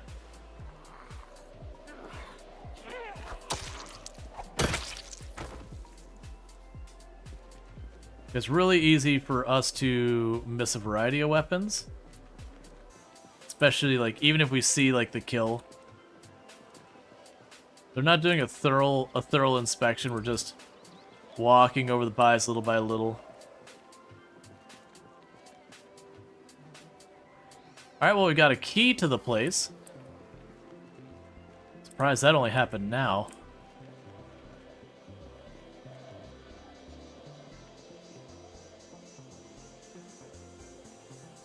It's a terrible weapon, but I'll take it.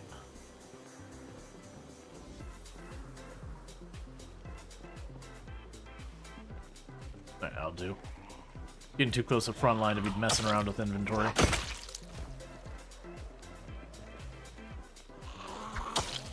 You're low the house zombie. What's your strength and fitness at? Strength and fitness, we are sitting at fitness 4, strength 5.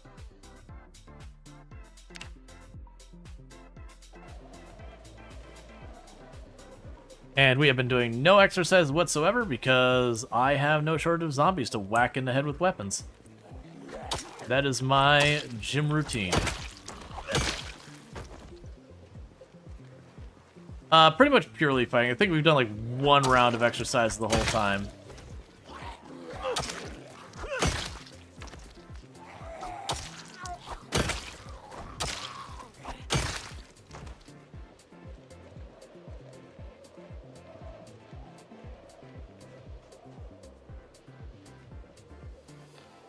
I got one zombie behind me we're going to want to get rid of before we push forward. We have aggroed the next wave.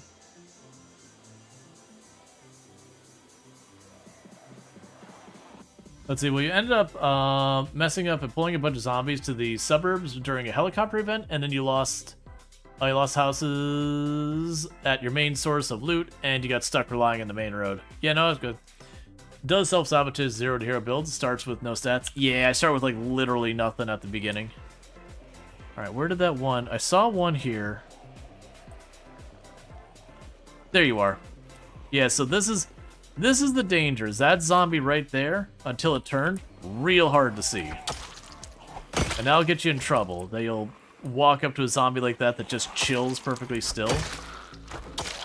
And you won't even realize you're doing it till the zombie turns right next to you and grabs you. And it's just too late to react if you're not already on the ball.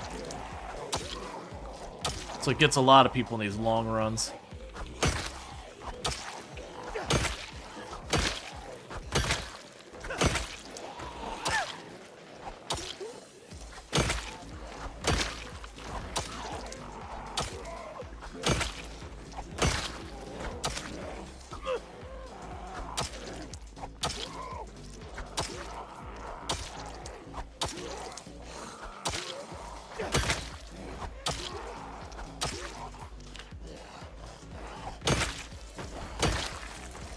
We've overcommitted on the muscle strain. Let's back off more.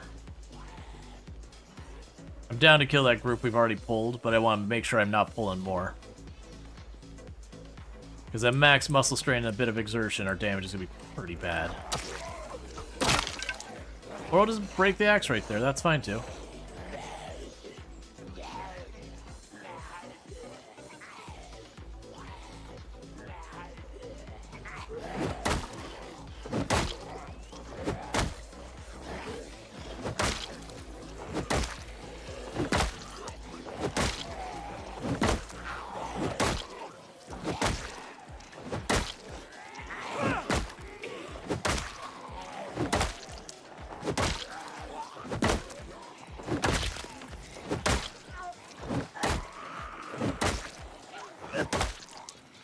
Alright. I shouldn't still be hitting them, but kinda hope we can just knock them out real fast.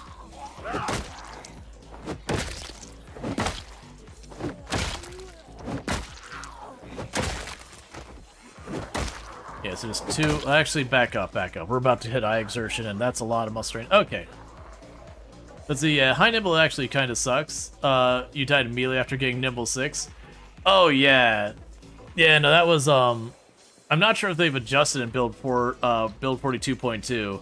I know on the test branch when I was on that, like, and they first had the nimble, like, overpowered. Like, it was, like, ridiculously strong the very first iteration. Like, way more than it got out to the unstable. Where you were, like, nimble 10 and nimble 2. It was comically fast.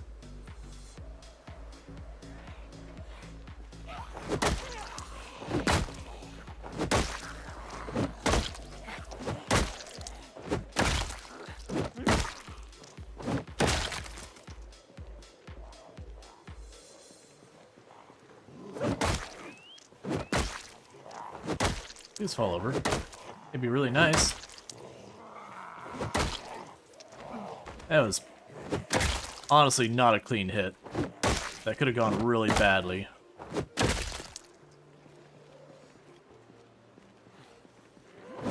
My mouse is not super well lined up on that one.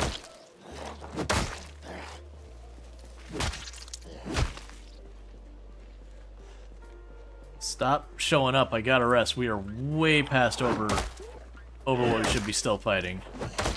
All that pain and exertion. Okay. Let's take a quick break here, because our poor character needs it in a big way.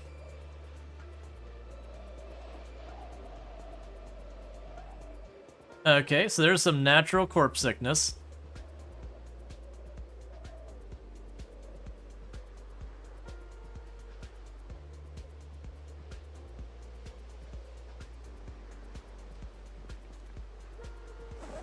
Take a little bit of the lemongrass. Let's not eat the berries right now because we don't know if they're any good. Pretty soon we'll be back to our butter menu. Let's give that our minute to drop that off before we go. Let's see, can we add the status bars mid-run? You're missing the right-click rest. It'd be nice to know when you're fully rested. Oh, these? Yeah. Most of your UI mods you can safely add mid-run. Honestly, most of the time you can add mods to mid-run. The real danger is when you remove mods. That's when stuff starts to get real dicey. How long do buys take to decompose? 9 days. So this trail of death you see, this is less than 9 days worth of fighting. And that's also considering I've had to take a day or two away to like deal with food and weapons and stuff like that.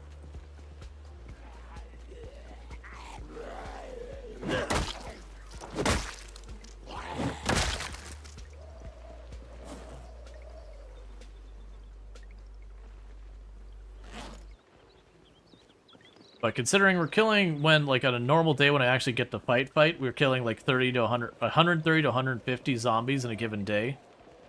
You get the idea.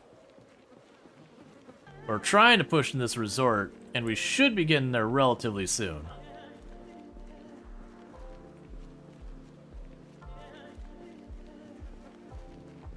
So each time we do that pull, I'm able to get just a little bit farther forward before I start getting bullied away again.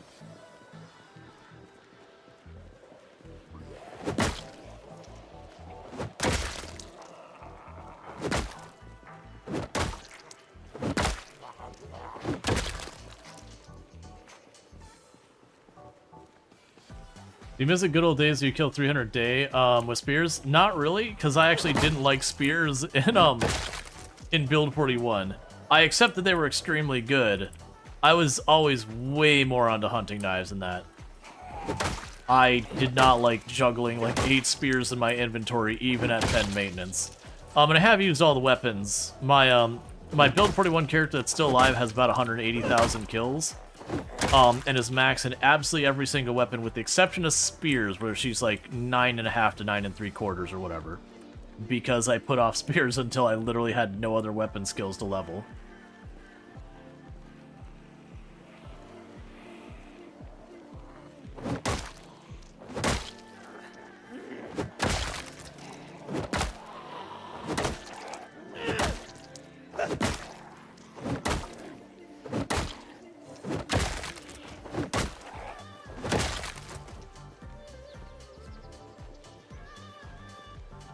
Let's see. Was averaging 500 to 600 a day with knives on most of his long runs? Yeah, something like that. You think crafted weapons, your favorite was the stone axe? Yeah, yeah, for crafted weapons, I'd probably say, like, the stone axe is probably better than the hammer. I usually liked the hammer more. I like the short blunt weapons more in axe. So, in Build 41, my least favorite weapon category was spears, because of, like, all the inventory management, and they were very endurance inefficient. And then my second least favorite was axes, because it was endurance inefficient. And for me, endurance efficiency is one of my primary concerns with the weapons I grab. That being able to grab a weapon and then just fight for as long as possible before I gotta back off has always been something I really like. How are axes inefficient? On endurance. Axes have the highest endurance usage of any weapon in the game. They actually have a modifier in the back end that makes them use up more endurance than other weapon categories.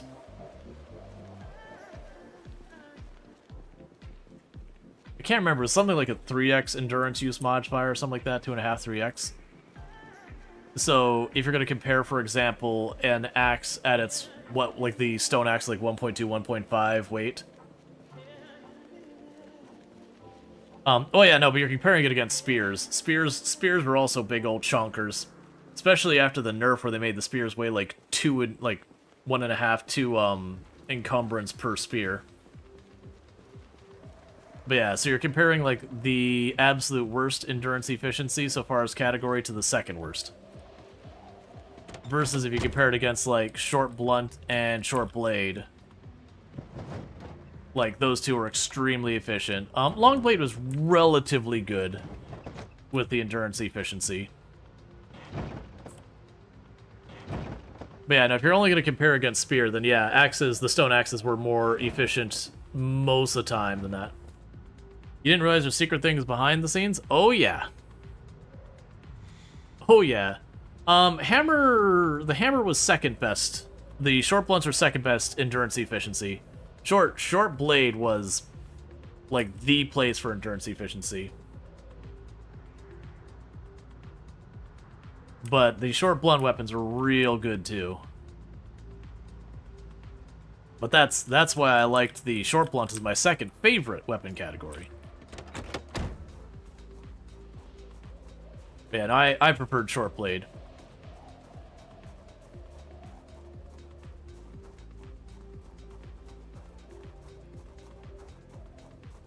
For some reason you decided to use spears your current run.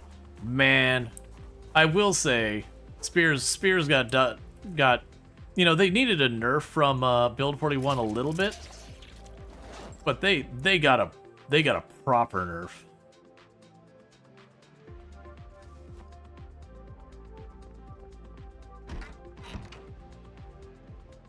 You wonder how much fire hardening spears for carving XP?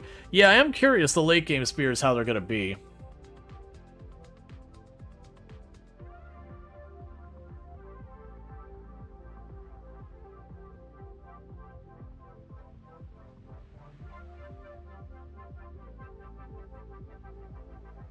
Alright, so let's fast forward that. And get that going. We're not sick anymore, so let's eat that questionable berry. Let's see, pretty much like how Build 41, Night 6 Grow Tree. Oh, I mean, the big thing back in Build 41 is once you got a decent amount of maintenance, there was a point you stopped picking up crowbars because you just had, like, by the time you broke a crowbar, you'd have 2 or 3 more crowbars, and you'd eventually go in your locker of like 70 crowbars being like, no, really, I don't need more of these. Nightsticks could get pretty close to that as well, but between like nightsticks, claw hammers, and all that, you could be at a net positive. Hunting knives, you'd like ride that fence. You could get a surplus of hunting knives if you stayed on top of looting them. But yeah. And if you run out, you dismantle wrecks, yeah, and you got your lead pipes and all that, well, the metal pipes and lead pipes and all that kind of stuff. Oh yeah, no, that was the magic of the short blunt in Build 41 was, 1, they were everywhere. You could get them super easy. And 2, the short blunt weapons was your all-arounder. It didn't have any particular stat that it was bad at, which made it pretty good. Like that was their magic, because they didn't have a weakness. Just strengths. So they weren't the best at any stat other than availability, but because they didn't have any stat they were bad at, that in itself was really good.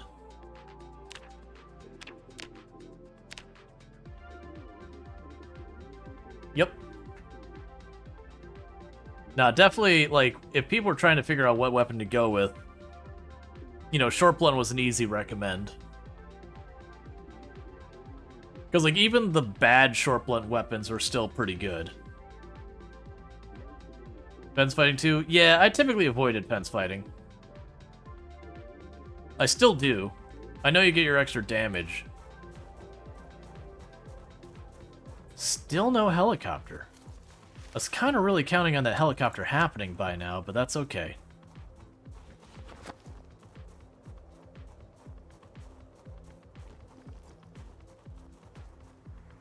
I do think we're at the point that we're getting a little peckish. Let's go ahead and slam an entire stick of butter. It's that time.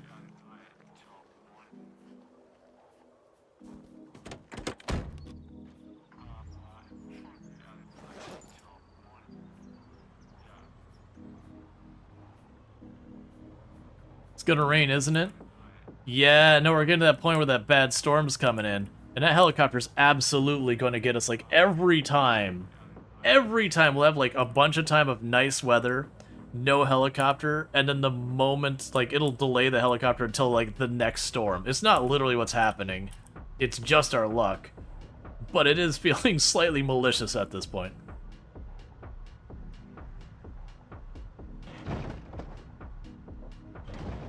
Yeah, no, I would say short blunt is mostly the same in build 42 as build 41. Some of the specific short blunts are a little bit rough on the muscle strain.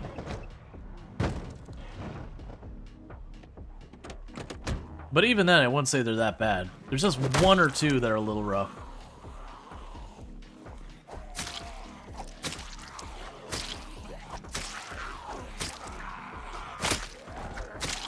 The one that's a real shame is right at the beginning on build 42 when you just start. The machete is actually really rough to use right at the start. That muscle strain gets to be pretty gnarly on that one.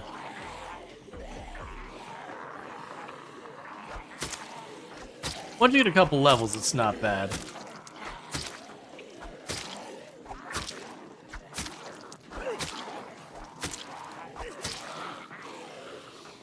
I need to be backing and working on weapons, but I'm trying not to, and I got enough just junk short blades that can make this work. Why did you get so spicy out here all of a sudden? Maybe a migration triggered?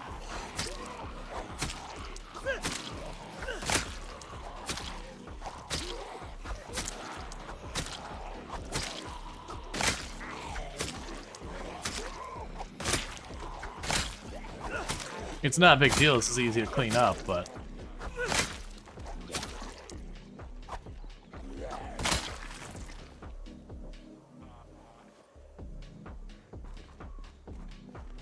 Alright.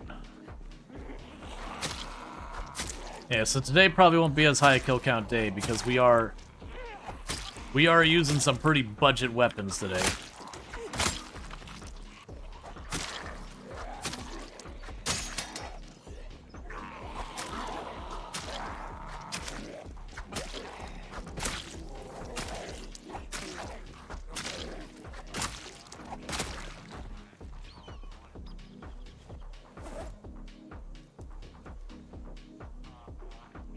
All right.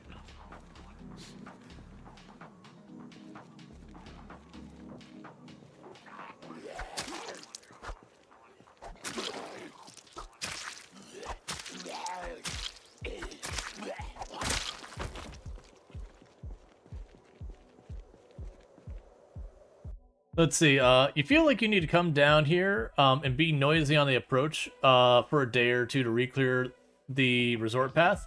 Yeah, no, I'll definitely end up doing that. Like, as I start driving up and down that way, I'm going to be drawing the zombies out of the woods. Let's see, the old plain stone pre-nerf felt like 2 stone hammers should feel as an upgraded crafted weapon. Let's see, the wrench and ratchet are pretty common and decent too. They only have, like, one, like, knives? Yeah. No, I found the wrench and ratchet to be pretty good as well. I've been pretty, like... The short blunts have definitely been one of the weapon categories I've been liking as well.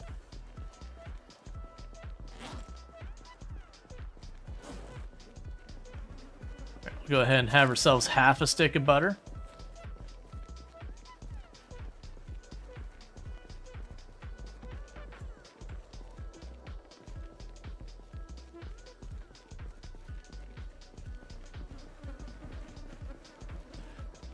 Oh yeah, no, the short bat I've heard lots of good things.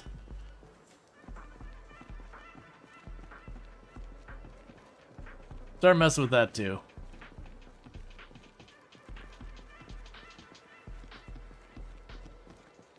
Right now I've been pretty happy with, like, I think my favorite weapon you've been able to craft so far has been the stone knives. I haven't gotten to do much with, like, the long stone knives yet.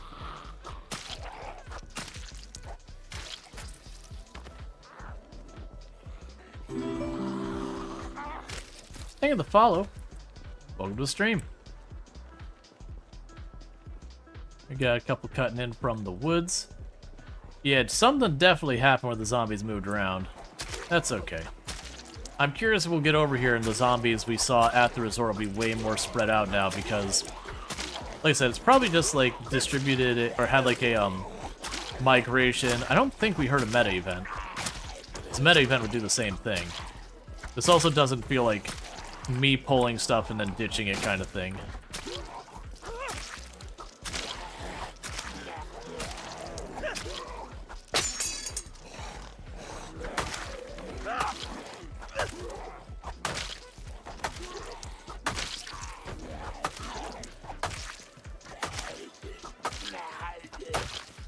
Oh, I did make an axe, that's right. Remember, it made out of a bad flint, so it's not going to last very long.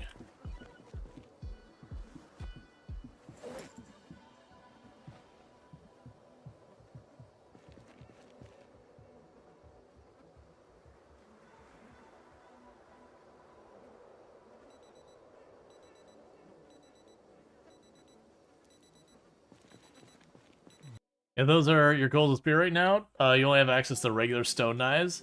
You're missing the magazine to actually use leather strips to wire to bind the spear. Gotcha. Yeah, I imagine the, I could see spears still being one of those things that once you get it to end game, like you've actually taken the time to learn the recipes, all that, it might end up still being the strong meta one. It's just, instead of having, you know, a little bit of lead-in to get going on it, it's going to have like a mountain of lead-in to get going on it. That said, I still don't care for spears. Like, I accept spears historically have been very strong, but I just never enjoyed the durability of them. Yeah, that's what I was thinking, because it's going to be like pretty gated kind of thing. That you have to like the rate magazines and a lot of leveling up. Yeah, I mean, we still have the problem when it comes to the crafting of them, is where we have to use the, like, there's only a couple of things you can use. You can't just use a tree branch anymore. So instead of, like, what we used to be able to do, which is you chop down a tree, you get your 4 logs, you'd split those 4 logs into 3 planks each, giving you 12 planks, and then you use those planks to make spears and get 12 spears out of a tree. You get, like, the tree, you knock it over, you get the sapling, you get your spear, singular. So I do think the availability of spears is still going to be way lower than it used to be. So regardless of the arts of it, oh well, I did say it wasn't going to last as long.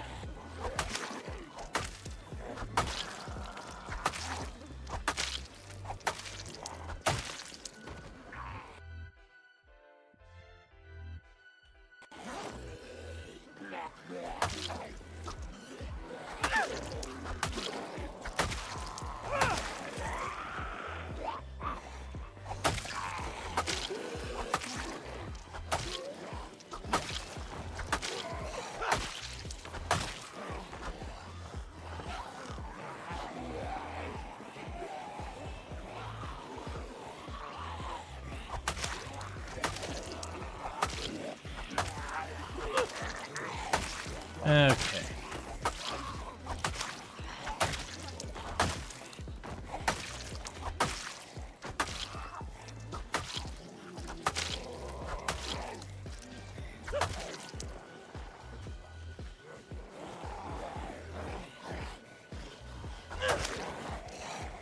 Alright, well, yeah, I probably should have made a bunch of noise on this road. That's fine, we're making the noise now.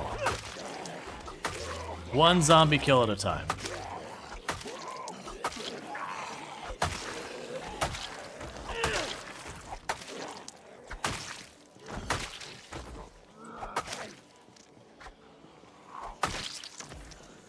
Okay.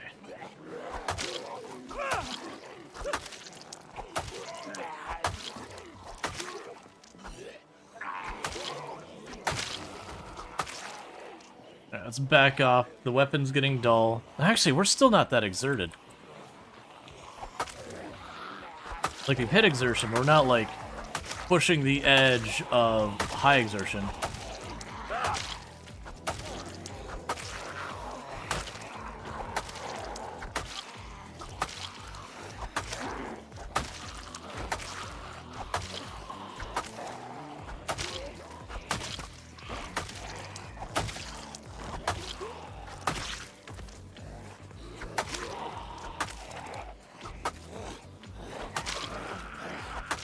Okay, there's the muscle strain starting to get out of control.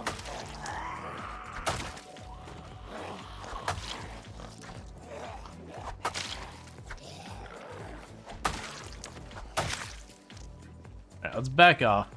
Now we're starting to push things. Do you make noise every time you hit them? You do make a little bit of noise every time you hit them. And hey, hello, sweetie. How's it going? Can I get a shout out for the hello, sweetie? But the big thing is every once in a while now your character will like do a big yell or like yeah every once in a while when they swing, and it's basically a shout. Let me go ahead and do that real quick so we can go boom, shout out. And shout out for the hello sweetie who has recently been playing, according to this, Beacon Pines, Phasmophobia, and IRL. What's up? How goes the Project Zomboid tonight? It has been a very productive night. We've got our generators hooked up, we've got gas, we've got the bull driver there. We are having a real good day in Project Zomboid today. That said, we are still struggling to take the resort, but we have been slamming our head against it. Easily killed probably 1,000 something zombies tonight, I'd guess. So that's pretty solid.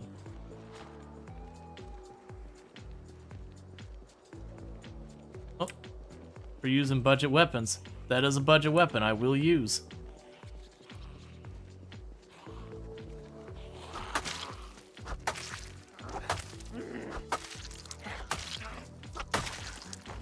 Cool. Let's back up even more. Because we need to rest for a minute. I need to sharpen this, actually, how... Yeah, we definitely need to sharpen that meat cleaver. It's got a lot of condition left in it, and it's really dull. This is a pretty good spot, nice and open for me to see.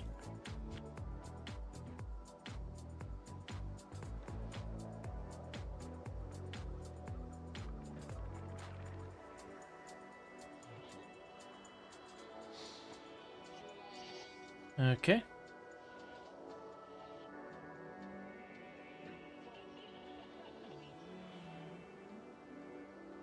And we'll finish our stick of butter.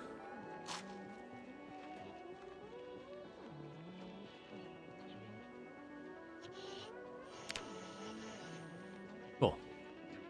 And we got our muscle strain away. Okay, so we got that all sorted out. That'll be fine.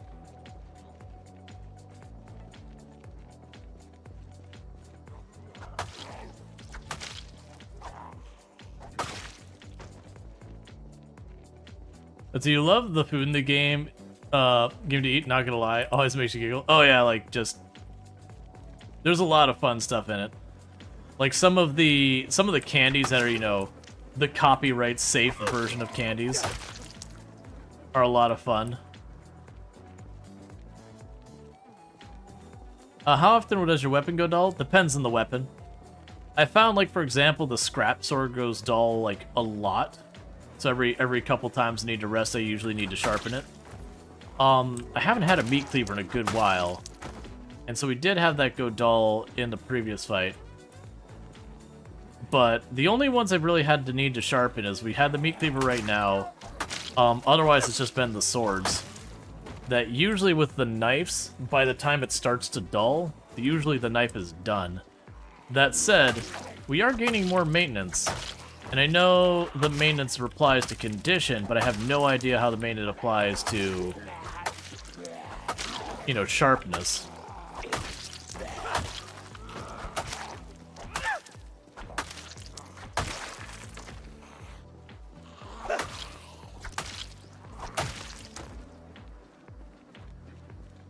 Alright, let's back up. So you play Build 42 yourself? Yeah, it's good.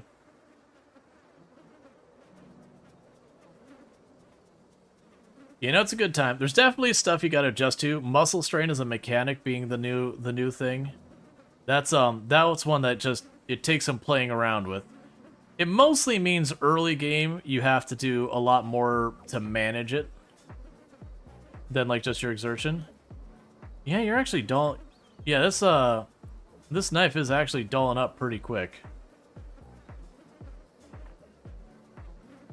But it's actually not that big of an issue I'm finding when it comes to needing to sharpen it, because most of the time I need to back off anyways for muscle strain or whatever. And if I take the time to sharpen the knife, that's usually enough to get rid of the muscle strain. Yeah, no, I was surprised. I'm curious if it is a thing that like you guarantee get a little bit of dullness every other time, or how it rolls behind the scenes. And like, does maintenance apply to it? Does it not?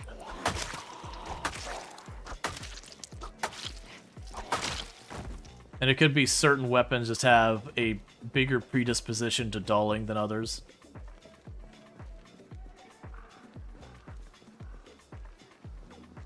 The number of bodies on this road are getting dense enough that I'm getting more nervous about going up and down them, because it'd be very easy to lose zombies in the visual noise. Yes, you're still maximum sharpness.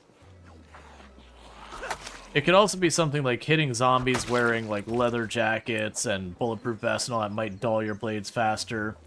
Accidentally hitting it where it hits a tree might dull up much faster. Oh yeah, the condition is like, for those who don't know, so like that's maximum sharpness I can get right now, because my condition is at half. The sharpness can only get to half as well. But yeah, so I'm wondering if like, if I'm catching a tree or whatever, if it just dulls it up real fast. We'll see. I'm sure people will figure out like the min-maxy ways to deal with that. And I could think of the very lazy ways to deal with it.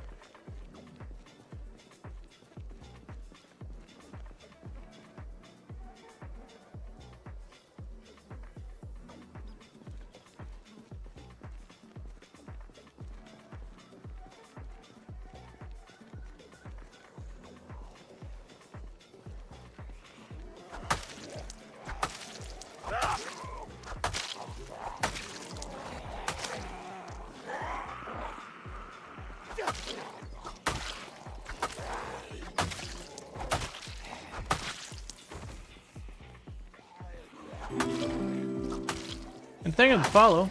Welcome to the stream. Still doing fine. Still knocking them down. Still taking names. Alright. So the reason our knife is going now is, if you notice, I got both the worn and the dull tag. It's because the condition's down. So it's not that it's gotten dull in itself, it's that like literally the meat cleaver is just getting damaged. So pretty soon it will break.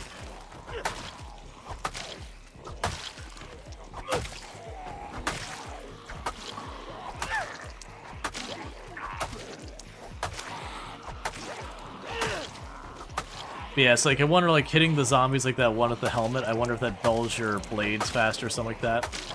I don't know if it's that sophisticated behind there. It's a new mechanic, so we gotta do a lot of testing on it still. And I'm sure someone is.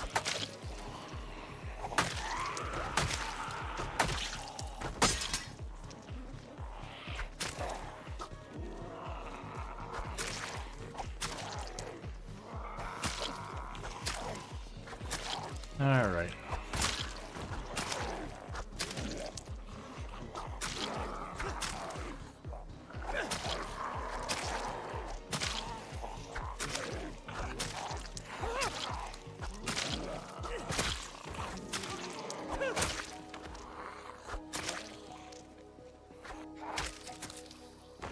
Cool, so you can drop that off.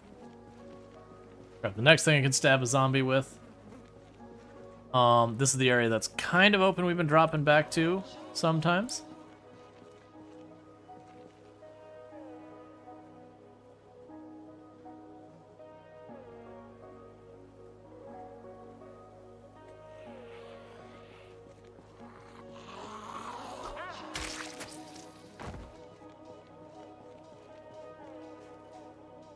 Let's back up more, because I know there was a zombie up there we probably alerted.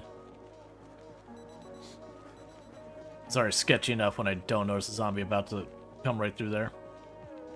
Alright, let's eat another half stick of butter.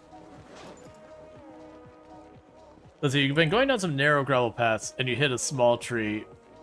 Imagine it's laughing at you. Yeah. Those dirt roads and all that, once you, like, especially if you get past those early months in the game, those get, like, really tenuous.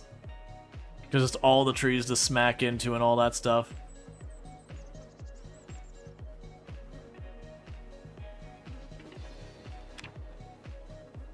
Okay. Let's pop back in here. Another round. This is going to be the one we get kind of the least forward momentum out of because we're digging to the real rubbish weapons right now.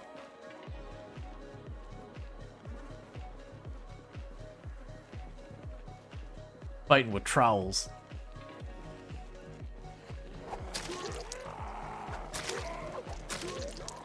So I do think after the next helicopter, I'm grabbing the pickaxe we got back at the place we've been stockpiling our stuff. I think we grab all that. We're gonna go out, smash a whole bunch of the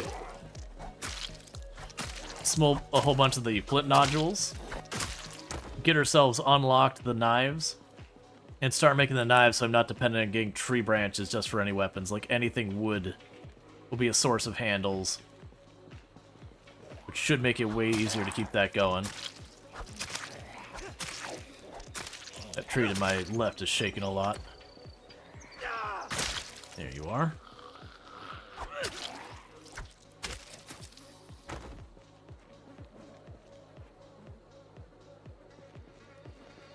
Okay.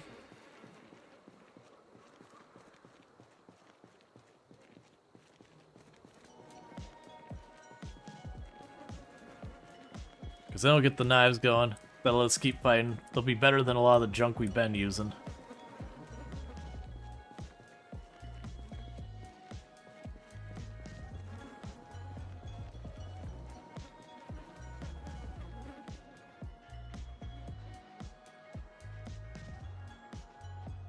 Yeah, that is way quieter in that parking lot, chat. See if we can get a better angle on it. Yeah, that is real quiet in there now, chat. That's not even a rally group over there. Just a bunch of stragglers. I don't think we're getting into this in-game day, though. Unfortunately, got a decent number out here.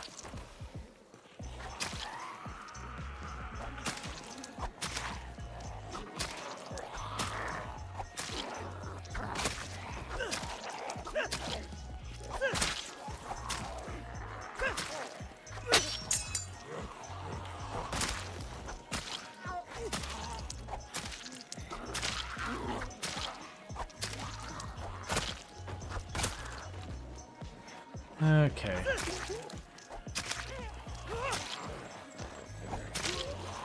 We also didn't have our character get a good sleep for some reason last night. Not sure too what it was about. But instead of getting like a full rest, we actually woke up to our alarm despite going to sleep at around the same time, so not sure what that was about. It's not like we're particularly more tired than normal or something, so either way. Some nights you just don't sleep as well, I guess.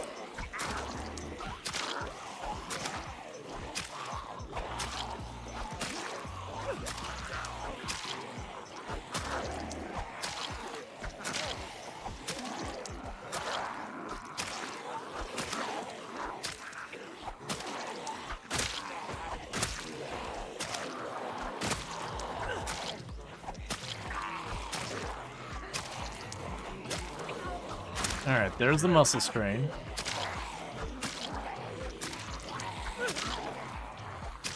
I have to retreat from this fight.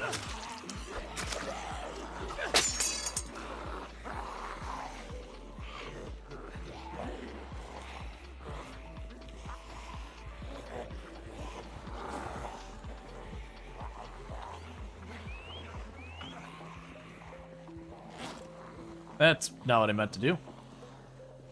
Okay. Because we're getting ready to be sleepy, we're pretty exerted. Our muscle strain is through the roof. So we're gonna back off to the gas station again. Really kind of hoping against hope that we get this helicopter soon.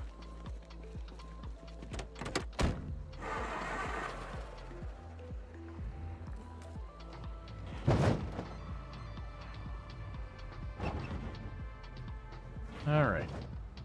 Have our snack of a stick of butter. On the ride home after a hard day's work. Sometimes just gotta nom a little bit more butter.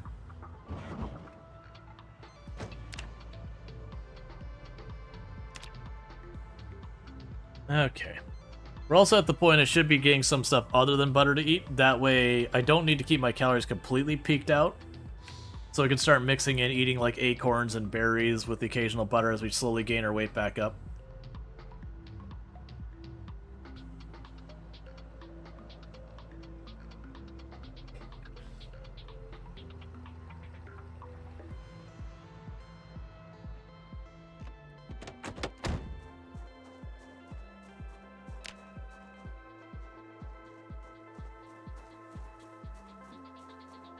Okay.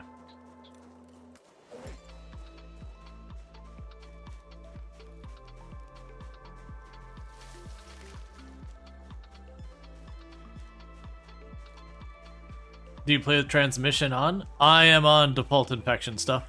I haven't changed anything related to that.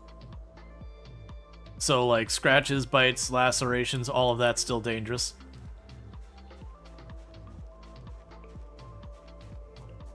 Basically, other than like the zombie random stuff, it's like Apocalypse but harder. The zombie random stuff, that gets to be more subjective. Is it harder? Is it not harder? Yes, but no, but yes.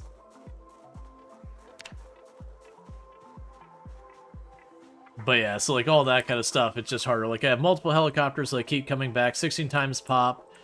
These zombies are not randomized because I find the slow zombies with pinpoint hearing absolutely obnoxious. The random toughness is not an interesting mechanic to me. So we've got those all set back to just the normal. Yeah, we're not going to find anything this late. That's fine. Popping in here. You don't like the eagle eye zombies? Yeah, I think it's if you want to do a challenge run with them, I think it's actually a really fun challenge run. I've done pinpoint hearing only zombies before, which can be a very sweaty try-hard thing. I think it's really weird that they turned that on by default, which to their credit, I think they said they weren't sure if it was a good idea or whatever. But you know, it's worth testing. Maybe people would have liked it, maybe not. I personally do feel like it was kind of one of those things that like maybe not. Not for like just default Apocalypse or whatever. I see that as kind of like sprinters. It's a fun thing for a challenge run if you want something weird and difficult or whatever. But not on its own. So yeah, so another day with 100-something kills. Yeah, so we've been killing just zombies left and right this whole time. Alright. So with that said, chat, it is getting to be well after the time I normally wrap up, because I normally wrap up 4 a.m. my time, and it's like 4:30, and I am getting tired. And it is one of those things in Project Zomboid that if you want your character to live, when you get tired, you stop playing. So with all that said, if you have enjoyed tonight's content and you're not already following the channel, don't forget to drop a follow. That way you can find your way back here in the future. But don't go anywhere, because we are going to raid out if you are watching over on YouTube. Don't forget to do the subscribing and liking and all those kind of things, because I can't host out until I have enough people subscribing. So I'm going to be abruptly ending the stream for you, YouTube. And for those over here on Twitch, don't go anywhere, because I'm going to go ahead and put up my ending stream screen and see who we can find to drop ourselves a little raid on. Usually we've been having some pretty good choices.